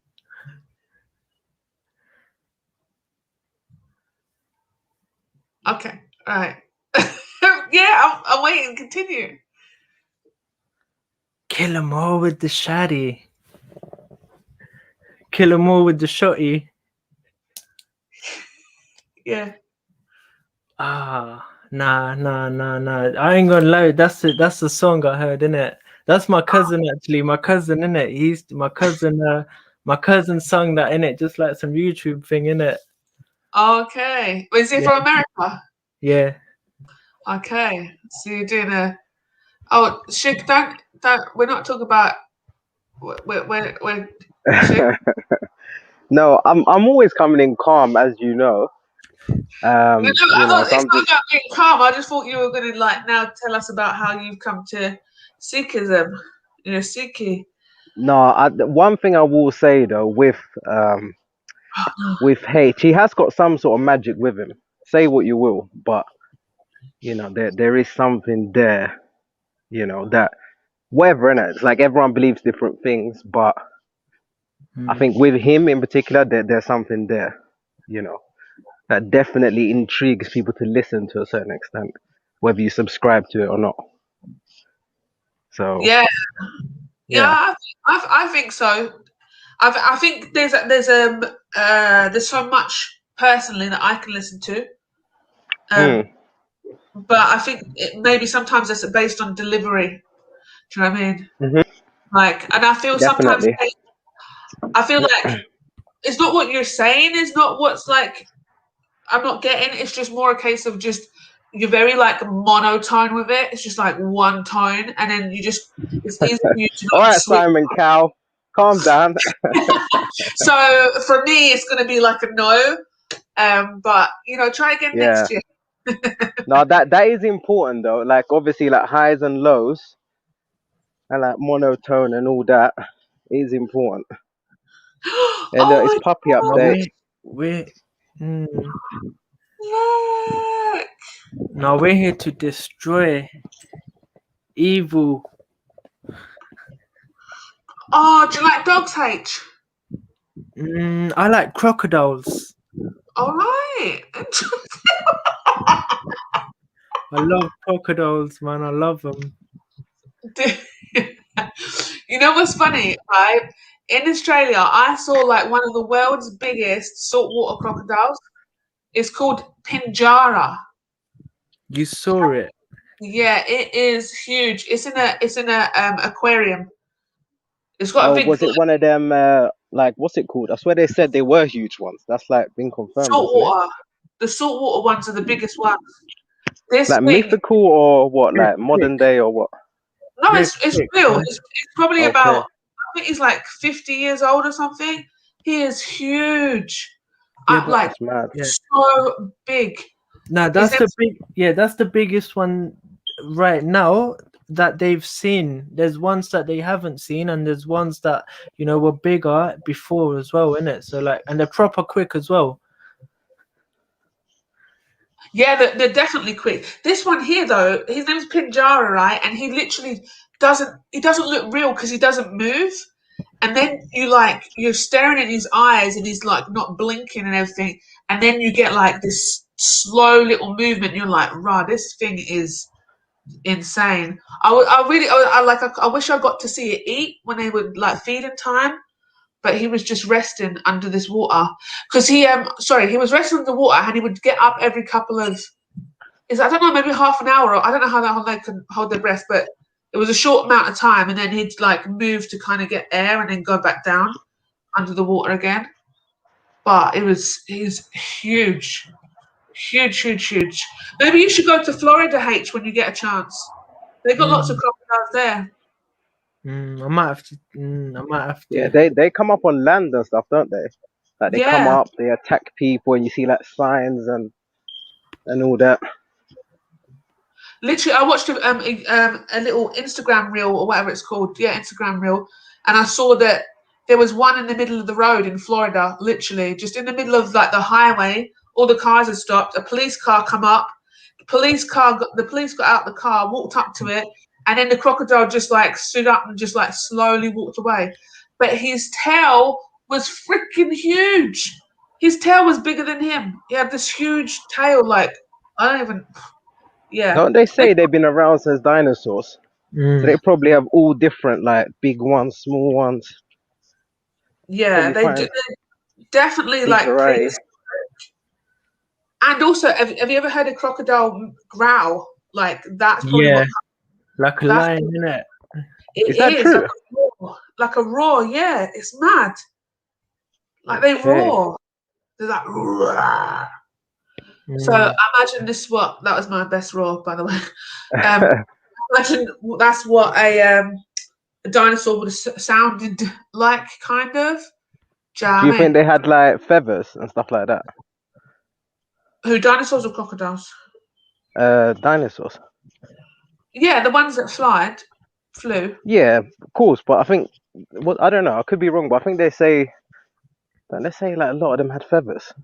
I don't know. I think they come up with that kind of theory quite recently, saying that they're not like actually scaly. They were like covered in fur or feathers or whatever. But Yeah. I don't know. I feel like they're more reptilian, right? So they would be more scaly, but at the same time, It's a long ass time ago to know to make, like, aren't they saying millions of years ago? So we're just guessing by bones and whatnot. I think exactly. it's a big guess. There's no bones as well. There's no actual bones. It's all fossil.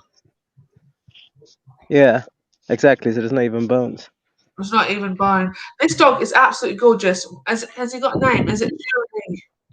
Yeah, he's got a name, but it's kind of a bit undecided. It's either gonna be Cash or it's gonna be Prince, but I don't know which one. Well, Prince, I don't know if I like it 100%. Prince is a fantastic name. Cash is also a good name. But I got a little brother called Cash, so Yeah, no, it's Cash, not Cash. I got a nephew called Cash. Yeah. My little Oh, okay, brother's okay. Yeah, called Cash. Is it But short yeah, for something? no, I just think it's Cash with a K as well. You Ah. know how kids are, the kids today. Do you know what I mean? I even Yeah. think like the S is a dollar sign. I don't even, you know what I mean?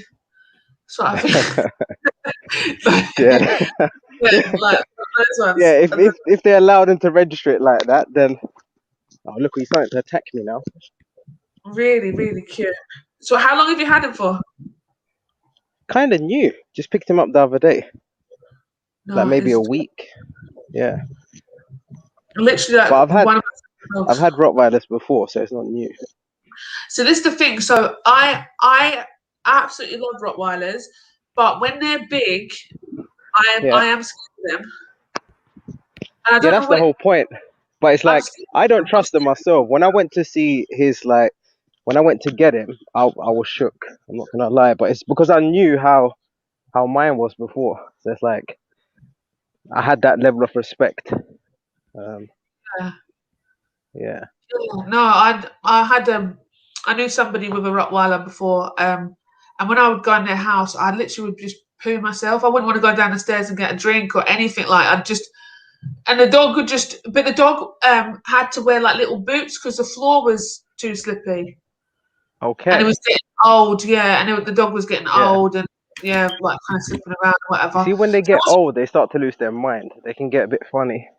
Yeah, that's what he All told dogs, me. though. I was kind of like, rah, and I was left in the house, but alone with the dog. I just shut it in the room, and then I shut it in the living room where it was sitting. But then I was like, oh crap, like I don't want it to hate me. I was so scared of this dog, like, but I'm not scared of dogs. Did you get one though? Because it's like you know, like you like dog references, so you must be something there. I do love dogs. I absolutely love cats, but I know what you could do? You could keep them like I've got this place, like, and it's like it's like a garage, and you can call it, but it's like it's nice, it's warm. That you can keep. You could always have a way where it's not gonna mess with. Yeah, exactly. But So definitely, if you had this, the thing. So if you had, I mean, if I had my sister's house, my sister's got like basically a whole another house shed outside in a back garden, right? I would probably put my dog in there. Do you know what I mean? Like you said, get heaters and whatever. Or even if you had a garage and you could turn your garage into a dog room and stuff. And I think that would be halal Islamically to do so. Because he's guarding, and it will be working for you. Yeah, and you're not keeping him in the house that you sleep in and stuff. Like, but one thing that I think a lot of Muslims kind of like get a bit confused about is like dogs are haram. Like they actually feel that the dog is haram, and you'll find a lot of Muslims are very scared of dogs. I find it hilarious. But yeah, it's just a lack of understanding of like what is haram about the dog. And the only thing haram about the dog is the saliva, and that being something that you've shared in a vessel with. So if the dog drank out of your cup and you drank out of it, it would be haram. Or if you or a bowl and you ate off the bowl, it'd be haram. You need to clean the bowl 7 times, wash it with water, and also wash it in dirt, and that's it. You're good. Where did you read that? What if you accidentally do it? Go on, H. Accidentally. What happens if you accidentally do it? Still. Oh yeah, if it was an accident, then you're not really gonna know until after, and then you just have to like, I don't know, do wudu. You'd have to just purify yourself. But I wouldn't like. No, you wouldn't know about it. But you wouldn't know about it. But you see, the one is the most merciful. The most merciful. Yeah, and that is a liars as well. So like, if you didn't know about it, you can't be to blame for it, can you? So if you drank out of your drink and your dog drank out of it when you went in the room but you didn't know, then you're not going to be punished for drinking out the same vessel because you didn't know. Like, accident. Yeah, it's just you're not going to be punished unjustly. That would be unjust of the Most High to punish you for something you wasn't aware of. I thought he was eating a chocolate bar. This is how much. No, it's like I don't know what them things are called. What are they called? Bones. They're like fake bone, isn't it? It's like it's what is it? I think it falls from trees. Bark. I don't know. Something like that. A stick, a twig, acorn. Yeah. Oh, is it? It's like acorn. Yeah. Oh, he's so cute. No, he just looks too fluffy. Like I would have to just cuddle him and he needs to sleep on my bed. I would, That's why I don't want to get a dog because I wouldn't be able to put it outside. I wouldn't. I'd be like, no, come in the bed. But yeah, you know what it is? It's like at this age, it's all good, but it's like I'm not one of them people that could have a dog that's annoying. It has to be comfortable to have and has to be clever and has to act in a certain way, and because it can be done. Just some people don't do it, and you find a lot of old people that have stupid dogs, and it's their fear that stuff like just it gets passed down to the dog. The fear, the old people. Yeah, like their fear, like they'll be scared and they'll make the dog jumpy because they're jumpy. But you'll see like a lot of like young people, like normal people, like your average guy or whatever, like if they got a dog, that dog won't have that same fear. And it's usually always old people that have dogs all over the place. I don't know, it's just something that I've noticed with Okay. No, I just like older people.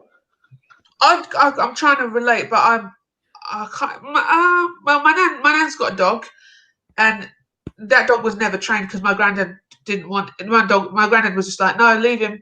My nan's like, let's get him taken to the puppy school and the dog school and stuff, and he's like, nah, just let him be a dog. So he's a bloody naughty dog. Why not, innit? He's a dog.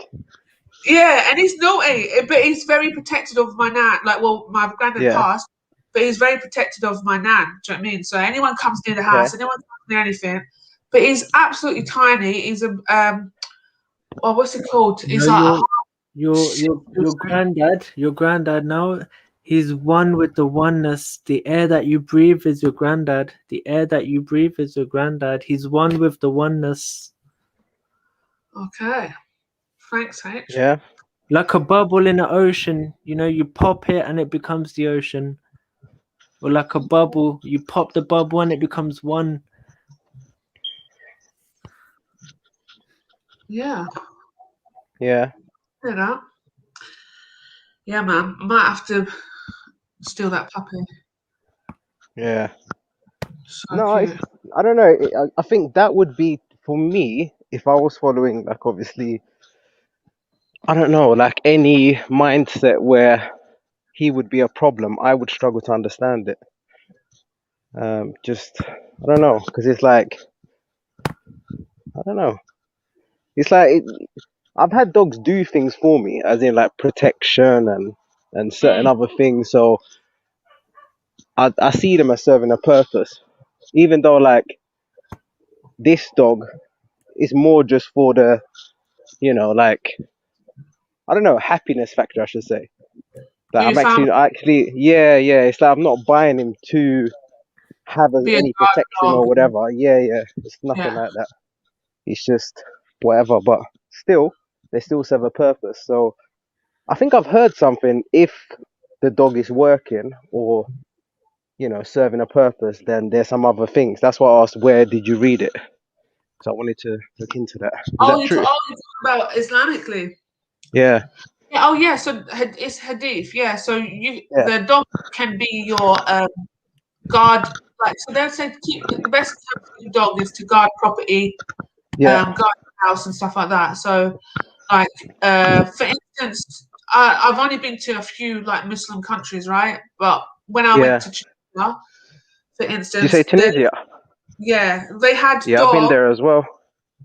Yeah, they didn't have dog. No one had dogs in their house. There was lots of dogs on the street, and they would. Yeah. Where did you go when you went there? I went to loads of different places. Loads. Is it called Salema or Salima, something like that? Oh no, I went to. But do you know what I'm talking about? No, I I don't. think it's called Salima. Something. Yeah, I think it's called Salima. Is it on the coast? Is it like tourist? Yeah, must be. I was a Oh. tourist. Yeah, no, I didn't go anywhere touristy. Okay. Yeah, I was with a Tunisian, so I went to like Oh, actual. that's gonna be different, isn't it? That's totally Yeah, different. that Yeah, was that's what was totally really different. cool because I got to experience. Because usually when I go on holiday, I always go hotel, all that kind of stuff. Yeah. Yeah. But this was more a case of like just seeing how people actually live You and got to travel. see the real Tunisia. Yeah, literally traveling from one end of the country down to the bottom end of it. Like it was Yeah. crazy. Different small villages where people never even encountered like English people and stuff like that, or do you know what I mean? They Yeah. don't even speak English and whatever. Yeah, I spent like a lot of time with people that don't speak English. It was it was interesting. I remember going to it was like a fun fair, and Yeah. at the time there was like girls dressing like mini skirts and shit like that, and I'm talking about like locals. Yeah. So it's quite liberal then. It's quite like open. It really depends if you're. Yeah, I mean, I think like the cities kind of are. We were talking about that earlier on. I think the cities kind of are. Yeah. You go to Tunis, you'll see that like the capital. You'll see Yeah. that they're all a bit. Yeah, I went into the MAC makeup store and there was a guy Yeah. there serving me with makeup on. Gay. Yeah, I thought it was quite strange because it was a Muslim country. Okay. But it wasn't a thing. Nobody really Yeah. cared. Yeah. So Yeah. I would say cities It's are quite more. open. Yeah, the cities are a bit more like chilled out. But with the dog thing, so in the like the rural areas that I was, they had dogs just like walking around, like loads of wild dogs, innit? Yeah. But they weren't aggressive dogs. It was really strange. They weren't really barking. They were just living on the they're probably like street dogs, isn't it? Like, I think they were probably like living on the Living on street the sort of thing. street. People like would feed the dogs, you know, like Yeah. food or whatever. But yeah, like just the dogs just they didn't seem unhappy or whatever. They weren't like super mager or anything. They weren't Yeah. crazy either. The only like so the family I was living with had a cat. Well, they didn't actually have a cat. The cat just lived in their garden, innit? Our cat's all right. This cat was mad. Like, oh my gosh. And the worst thing is, the cat had kittens, and Yeah. then so this family that I lived with, their kitchen was kind of outside. Yeah. They're really poor. So like, they don't really have doors. They have doors, but they don't really shut the doors because it was like 50 degrees and all that. Do you know what I mean? So anyway, it's like middle of the night. Their toilet's outside. Their kitchen's outside. in the outside garden area attached to the house still. So if I needed to go to the toilet in the middle of the night, right? Which meant that I had to come out of the main house and go to like the toilet attached on the outside of the house. Why is it that there had been one of the kittens had got into the kitchen, like got a bit of pizza and was eating the pizza, and I just saw this cute little kitten, and the mum's like, never have I been scared of a cat, and this cat was insane. It's probably because she had kittens. That's Yeah, probably why. and she It's that ran off. motherly instinct. Yeah, it was. She was trying to like. I literally was so scared. I was thinking, "Rah, like I'm actually going to go to the toilet again." I don't even. But she took her kitten and she took the pizza. Yeah, like what it is, it's like when you actually like with your animal or human, when you have a child, it changes your like the way your brain works. You thought you knew, or you thought your view of the world was one way, and then it changes. It's like you start to look at things in a whole other way, you know, and you learn so much as well. No, Like anger, you know, anger is always based on a fear. You think so? Always. When someone gets angry at you or something, you know they're afraid of something. Their fear is always based on fear.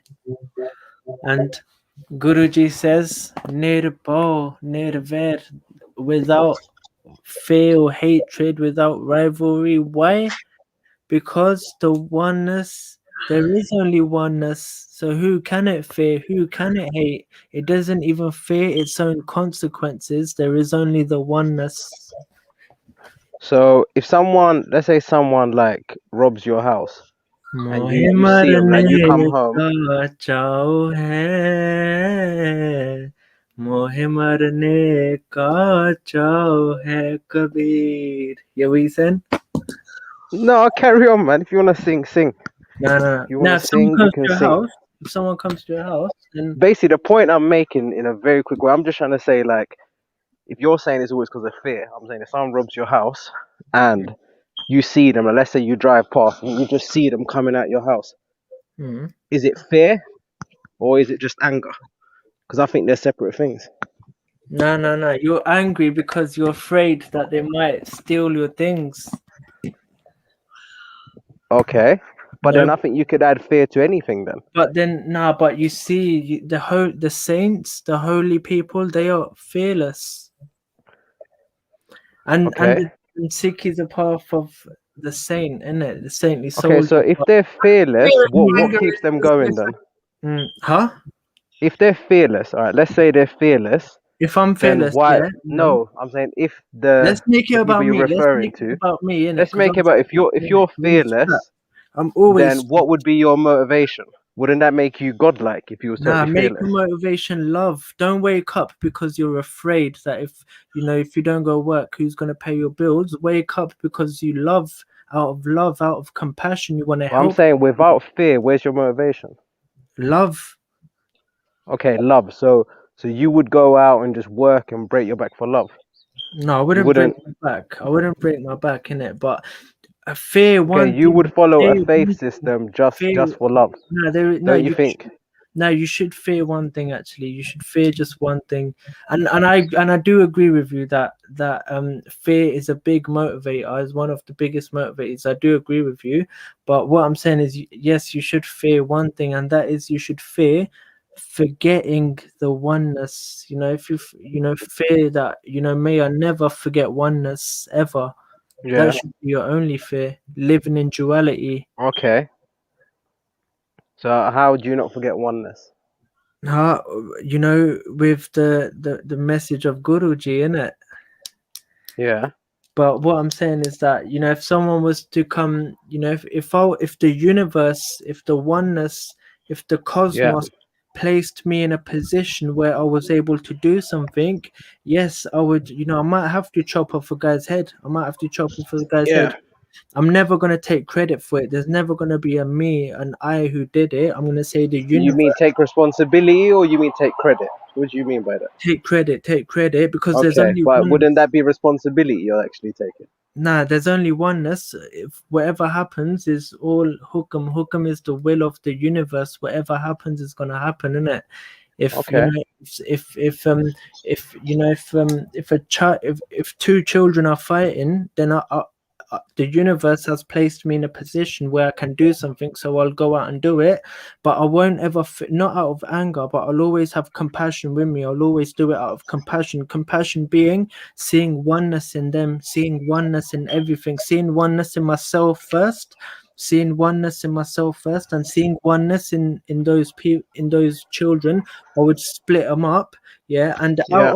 out of compassion to teach them that what they're doing won't serve them in the future. I might also, you know, raise my voice a little bit. I might raise my voice to teach them out of compassion that what they're doing won't serve them. But I won't get angry.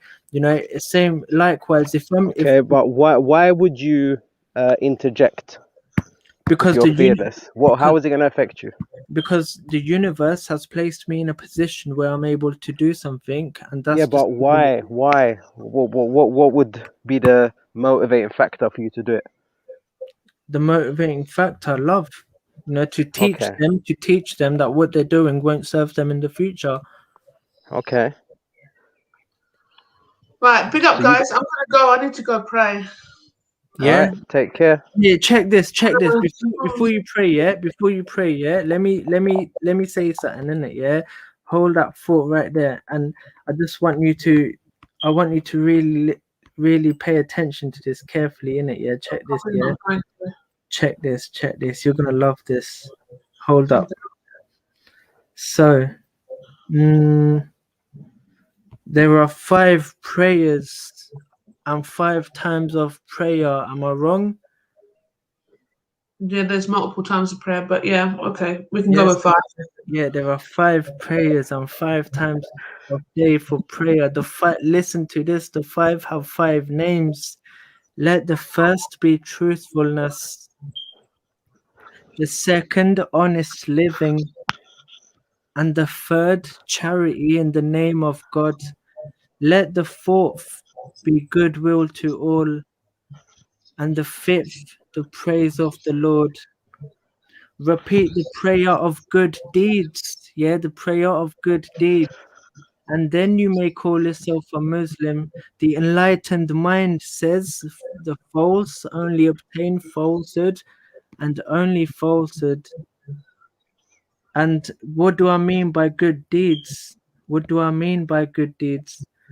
What I mean is, for example, let mercy be your mosque and faith your prayer mat, and honest living your Quran, makes modesty your circumcision and good conduct your fast. In this way you shall be a true Muslim. Let good conduct be your Kaaba, truth your spiritual guide, and the actions of good deeds your prayer and chant. Let your rosary be that which is pleasing to his will. The enlightened mind says God will preserve, the one will preserve your honor. Okay. And I think that's it. But yeah, well, I'm just off to do my 4th one, so that means I'm going to pray for everybody else. Is that right? That what you said? The 4th one, let the 4th be goodwill to all. Goodwill to all. So yeah, let's just put that in the 4th one. Then I'll be doing that. Big. And on that note, big up, Shug. Yeah. Take care. No, like whatever. Whatever you want. Don't All right. matter. Big up, Sam. Big up, All right, baby. cool. Bobby. Big up, H. Big up, Jenna. And the chat. Remember to like, subscribe, comment on the video, and like just hit up the PayPal and that. Right, bye everyone. Bye. Keep the lights on. All right, take care. Bye. Yo, Suj. Yes, man. Yeah, you know what, man? I wish you the best on this spiritual path, spiritual journey. And Yeah. you know what, man? A lot of the stuff I've been saying, like, we haven't heard it before, man. If there's anything I can help you, like, on the spiritual path with, man, I'm always here for you, man. And I mean, why don't you look into like preaching then? Is there like a form of seek? Nah, you know? There's No, not. no, I'm not saying there isn't, but you know what? I'm new to my faith, man. I don't know. I don't know. I don't know. I don't even know what the first letter means. I can translate many words. I can translate Yeah. many words, yeah, many verses, but Yeah. the meaning of it, yes, so I can tell you the literal translation, but the meaning of even the first two letters, I can't Yeah. even tell you the full meaning because I myself don't know. That's how deep it is, isn't it? Yeah, So but it's all about oneness. it's all about oneness, man. But how do Yeah. you? But that's no, but that's theoretical. That's theoretical, isn't it? How do Yeah. you actually live that? How do you live that? How do you make it a reality for yourself? How do you recognize it so much so that you feel bliss throughout your day? Like our, the Gursikhs in history.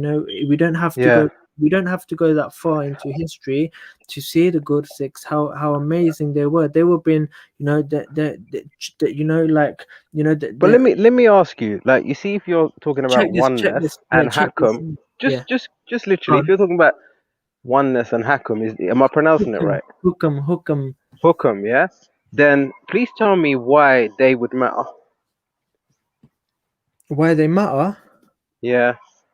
It's just trying to make your life better, man. It's trying to make your life blissful. Okay, Like you but want if you can kill someone and it's the way of the universe, why do I need these guys?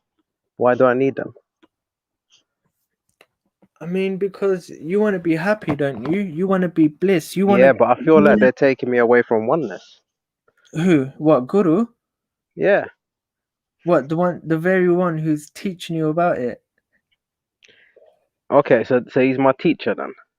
He's the world's teacher. He's here to teach the whole world. Yeah. No, he's for everybody, man. Okay.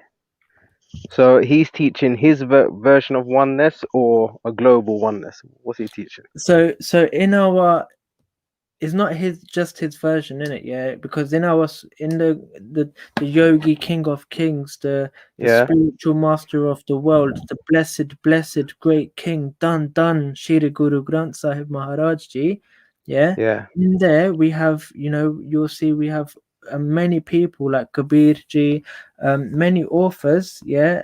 Many people have wrote their own text in there. We have their own text in there. We have our 10 gurus. We Yeah. have Sheikh Farid. We have the Bhagat Namdev. We have Bhagat Ravidas. We have, Do they all say the same thing? it's amazing how all these individuals were, from different times they lived in, during different times they lived in different, all over India, different parts of India. They lived in different parts of the world, and they all were talking about the same experience. Okay. They're all talking about the same experience. How amazing is that? So it's not just his, it's everybody's. When you actually feel the oneness, like I've been talking about oneness, that the oneness is everywhere, it's in everything, it permeates all. It's it's Did you hear someone today saying 1 1 1 1 1? Did you hear someone saying that today? No, I didn't hear that. I think you did. No, not today. I didn't. You know what it is? You don't need to justify the oneness. If you're like, obviously, I can see now why the oneness is so important. If you hear someone saying 1 1 1, they're just taking the piss. That's all they're doing. Don't worry about them. No, I don't worry about them. Yeah. Because obviously you were mentioned twice today. Nah, that's cool, isn't it? They could, Yeah. that's fine. There's other people who But be honest with me. Did you hear it? I didn't hear it. No, I swear I didn't hear it. Look, on a spiritual one, I'm asking you now. Did you hear it? Give me that respect since I've been listening to you. Did you hear it? Today I didn't know. Not today. I've heard it before, yeah, because I was, once I said that in it, but I heard it before. I've not heard it today though. Yeah, but now you feel like you have to explain the oneness. To me, you don't have to explain. Just because someone's taking the piss, it don't matter. That's their understanding. Exactly. Yeah, you're unique. Do you understand? It's listen. I'm strapped, cuz. I'm strapped. Yeah, what are they gonna do to me? What are they gonna do to me? Really? I don't know. I'm strapped, cuz. Come on, man. Yeah. Now we're all strapped, fam. Don't worry about that. We're all strapped. Yeah, legally. I'm talking legally. I don't need to wear no belly. I Yeah. don't need to wear no belly. No. Yeah, but no face, no case, H. Like, yeah, No, man. Like, there's cameras everywhere today, cuz. Come on, nah, man. no face, no case. There's Yeah, cameras that's how you do everywhere it. today. There's cameras everywhere today, man. Yeah, your phone being the biggest one, isn't it? Yeah, and that. Yeah, man. No, Like what don't I've worry been about being saying. strapped, man. It's like, like sometimes, like if you're walking with like weapons and shit like that, it puts you in situations. If you walk with no weapon, a lot of the time, you'll find that you don't end up in bullshit situations. You know. But Guruji says, No, I know your weapon's religious. I know that's yeah, different. I know. the Khalsa is the army of God, the eternal army of the eternal one. But what I'm Yeah. saying is that, like me personally, Guruji makes us into a saint first. He makes us Yeah. into a holy person first, and then he makes us into a soldier. So, Yeah. I don't walk around with anger, I don't walk around with rage. But And would you pull it out if you had to pull it out? no, you know what I would do. Yeah. You know what I would do? I would, Yeah. if someone pisses me off here, you know what I'd do? I'd pull it out, yeah. Yeah. I'd give it to him, and I'll say chop my head off. I'll say chop my head off. Fuck, what if they do it? No, What if they do it? No, but that's cool. You know what I would do? If you put me in that scenario, I'll say that you tried to stab me with a knife and I took it off you, and I'll stab the shit out of you. Just being honest. No, that's calm. That's what I do. Yeah. I take No, it. And I know. My guru teaches me. Yeah. To this. My No, guru. but you understand? You've immediately just put the law on my side. I didn't come out with a weapon. I've disarmed there's you, cameras taken everywhere, your cuz. weapon. Listen, there's I know, cameras but everywhere. the There's cameras story is always everywhere. gonna be, as you pull it out, a camera, unless it's right above us, is not gonna be able to pick out what's happened. I will grab it There's and cameras everywhere, man. immediately You can't just grab force it it like inside that. you. No, you can't. Well, you're giving it to me. You're giving it to me. No, but listen. And then the thing is, I don't have any. If I feel like the thing is, I don't have any anger in me, innit? Like, because I understand, but if you're pulling out a knife, and then giving it to me, yeah, I'm gonna see that as a free kill because you're giving me the opportunity now to stab you with your own knife. I'm never gonna get done for murder because you brought the knife. The worst thing that's gonna happen to me is manslaughter. It's not that. No, because I'm Yeah? allowed to carry it. I'm allowed to carry it. They're gonna say, why did you even? Yeah, but I didn't bring the knife, which means I didn't plan to kill you. Unless Yeah, they see I didn't come out with a unless knife. they see it on a camera. Unless they see it on a camera, you know what I would do? I wouldn't actually give you the knife. Actually, I wouldn't. Yeah, exactly. You know what I do? You know what? Exactly. You wouldn't give me the fucking. You know knife. what I Of do? course you wouldn't. You know what I Yeah. do? You know what I do?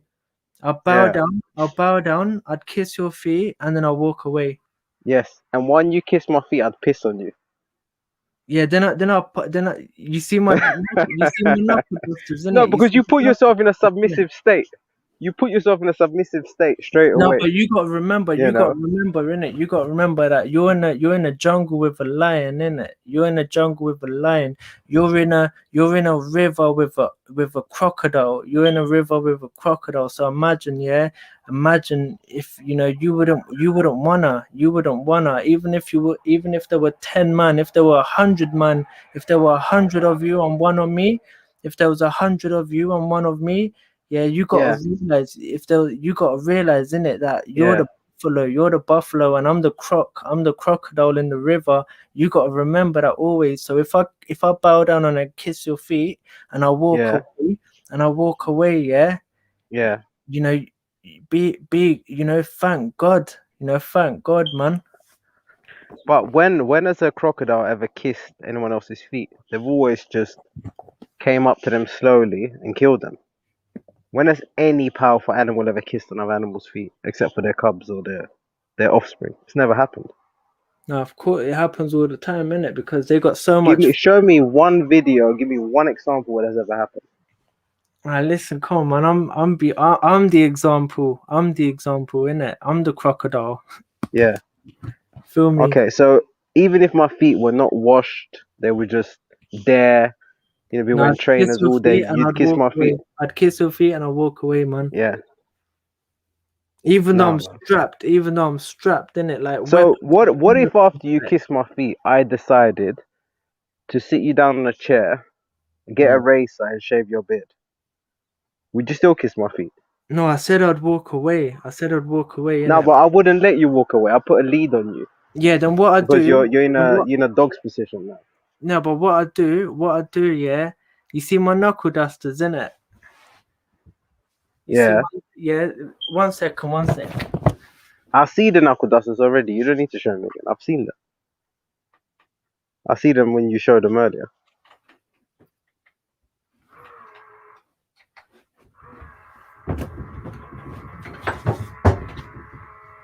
You know, H, it's funny, yeah. You know that whole story about the knife, Are you sick? about giving it to people? Yo, are you sick? Huh? Are you sick? No. Oh, seen. What? Where are you from? No, I was gonna say that whole story with the knife, Yeah. like, and about having a knife and blah blah blah blah.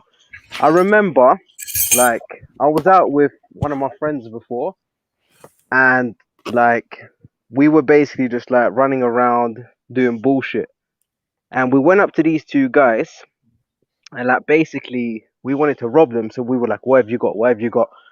One of the guys, he pulls out a knife. He goes, "Oh, I've got this knife." Fake knife. And we say, "What?"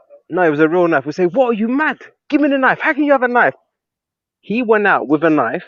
We didn't have a knife, and we ended up robbing him, even though he had a knife. No, but that's He gave because the knife. So sometimes, if you're not prepared to use certain weapons, you could arm the wrong man. No, You see what I'm but saying? So no, but that's that's never why happened, sometimes it's innit? better That's off to never not happened, have the innit? weapon. No, but listen. That's like saying to the army, don't carry a strap in it. Just walk into the battlefield and nothing. No. So why do you see yourself as being in a battlefield? Why? No, I'm saying innit that you see these are throwing knives. I tie them on my turban, innit? They're throwing knives, innit? Yeah. I've got my knuckle dusters on my wrist. But why do you need all that? Why do you need all that? I've got my knuckle dusters on Why do you need so many weapons just to walk on street? because my Guruji says I have to carry them, innit? So I do what You my gotta Guruji carry that says many to do. weapons. No, but Like, I carry my knuckle dusters, innit? I carry my knuckle dusters. Yeah.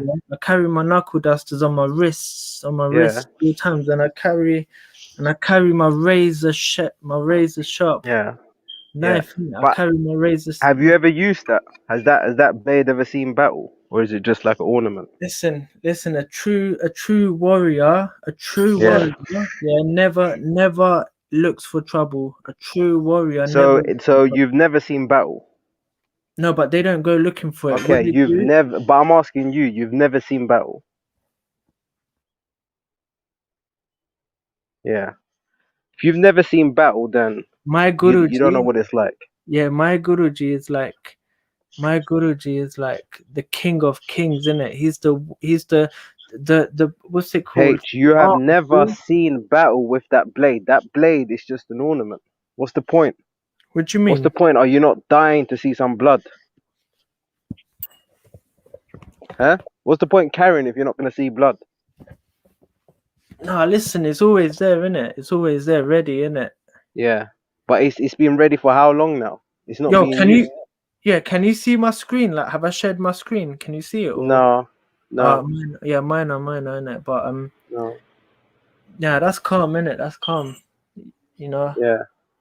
I mean, I'm on a spiritual path, innit? I'm not on like a war thing, innit? I'm just doing what my Guruji tells me to do, innit? Yeah, And but the thing is, if I it's need to like use you need weapons to walk around. You need weapons to walk around day to day, but yet still, you know, you're supposed to be on a spiritual path. Sikh, if you look into our history, Sikhs have never ever attacked anybody. If you look into our history, we've never attacked anybody. We've only ever defended. We've only defended. Yeah. I'm sure every nation has done a bad thing. No, but Sure, you're not free from that. But that's what I'm saying, innit? That's what I'm saying. Like That's what I'm saying, innit? Because Yeah. Guruji made us into. That's why I'm saying, innit? Like that's why.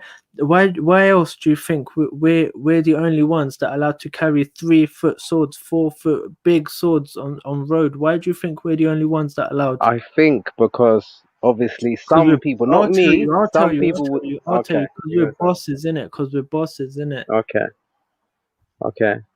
Not because obviously you fight. You fight the wars for as mercenaries for not now because you're not. You don't have like a strong enough army to be a modern mercenaries, but No, we do. We have yeah, counter. you do, but not not against countries that matter. But I'm saying like in the past, you used to fight a lot of wars for other countries. No, we do because India, the Sikhs have their own army within the Indian government, and they were the ones who gave Albert Einstein and Germany nuclear bombs, which is by his own admission, which is only the most powerful weapon in the whole world, which is what we gave them. But that's a different story. But what I'm saying to you is that we never actually. You're saying Sikhs gave nuclear weapons to Albert the world. Einstein, to the Albert Einstein, yeah, the To holy. Albert Einstein. Yeah, to Albert Einstein they did, innit? But what I'm saying to you is that what the question you asked me, about it's not because we fought battles for them. What I'm saying is that the thing is, you gotta understand that Sikhs. I don't know where to start in it, but what I'm saying is that Sikhs were the ones basically who brought the British Empire to an end. Yeah, it was the Sikhs that brought the British Empire to an end. Yeah, why?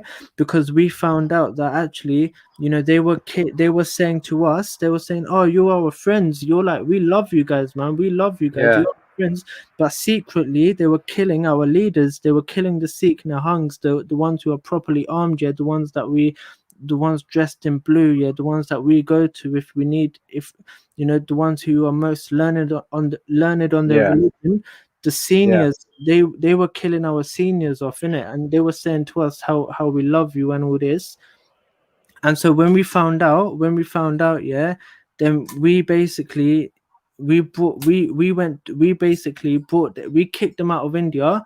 And because we kicked them out of India, the Sikhs, 90% of those who fought and got British out of India were Sikhs, 90%. So when we got them out of India, then they couldn't fund their empire anymore. They couldn't fund it, because at that time, it was 45% of the world's wealth. 45% of the world's wealth belonged to India. It was in a country called Punjab. What time frame was this? This was 1800s to like 19.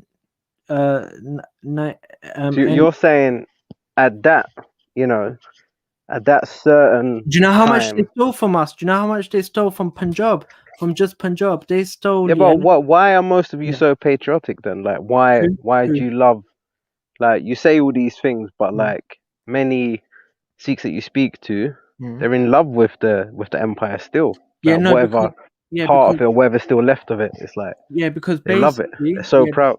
Yeah, because basically, so about 60%, about 60%. I mean, you got Sikhs, don't you have Sikhs that go on like Tommy Robinson marches? No, that's what I'm getting to. About 60% of Sikhs today, are called Jat. Yeah, Jat is like a you can say a caste, or it's like a what do you call it? What's that word? A tribe, Yeah. So these people, the 60% of the Sikhs that you see now, they come to Jat, innit? Jat are like they migrated from Turkey and like white people, innit? They come from white people. So if you look into the DNA of all Jats, about I'd say about 80%, they have about 80% is Indian because they've been living with us for thousands of years. But 20% is from European and Turkish. Okay. So these people have whiteness embedded in them, innit? Like these people, they call themselves Sikhs. They love the Guru, but they are white people like me. If you do a DNA, they are Aryan people in it. They are Aryan people. Jats are Yeah. Aryan people. You get Muslim Jats, you get Sikh Jats, and they come from white people, and they come from Yeah. Muslim, the Turkish people in it. They come from them in Yeah. it. But the rest of India, if you do a DNA test on us, we got 99.9%. We got 99.9% Indian in us. You feel me? Yeah. Yeah. So what I'm saying is that these people, they're different. So anyone that says, "Oh, British this, British that," that's the Jut people. They're going like, "Yeah, we're Juts. Look at us. We're the highest caste. We're Juts, and this and that and the other." Yeah. And you know they've gone on to divide. Like they got beef with the lower caste people in it, and that's something totally against Sikhi in it. That's totally against our faith. But that's just the Juts in it. So that's them. Okay. Yeah, man. So there's a bit of a caste problem there, yeah? Yeah, with the Juts in it. With the white people. I call them white people or Turkish people or whatever in it. Yeah. I hear you, man. So it's like, obviously, here, you're very like, you're into religion, all the rest of it.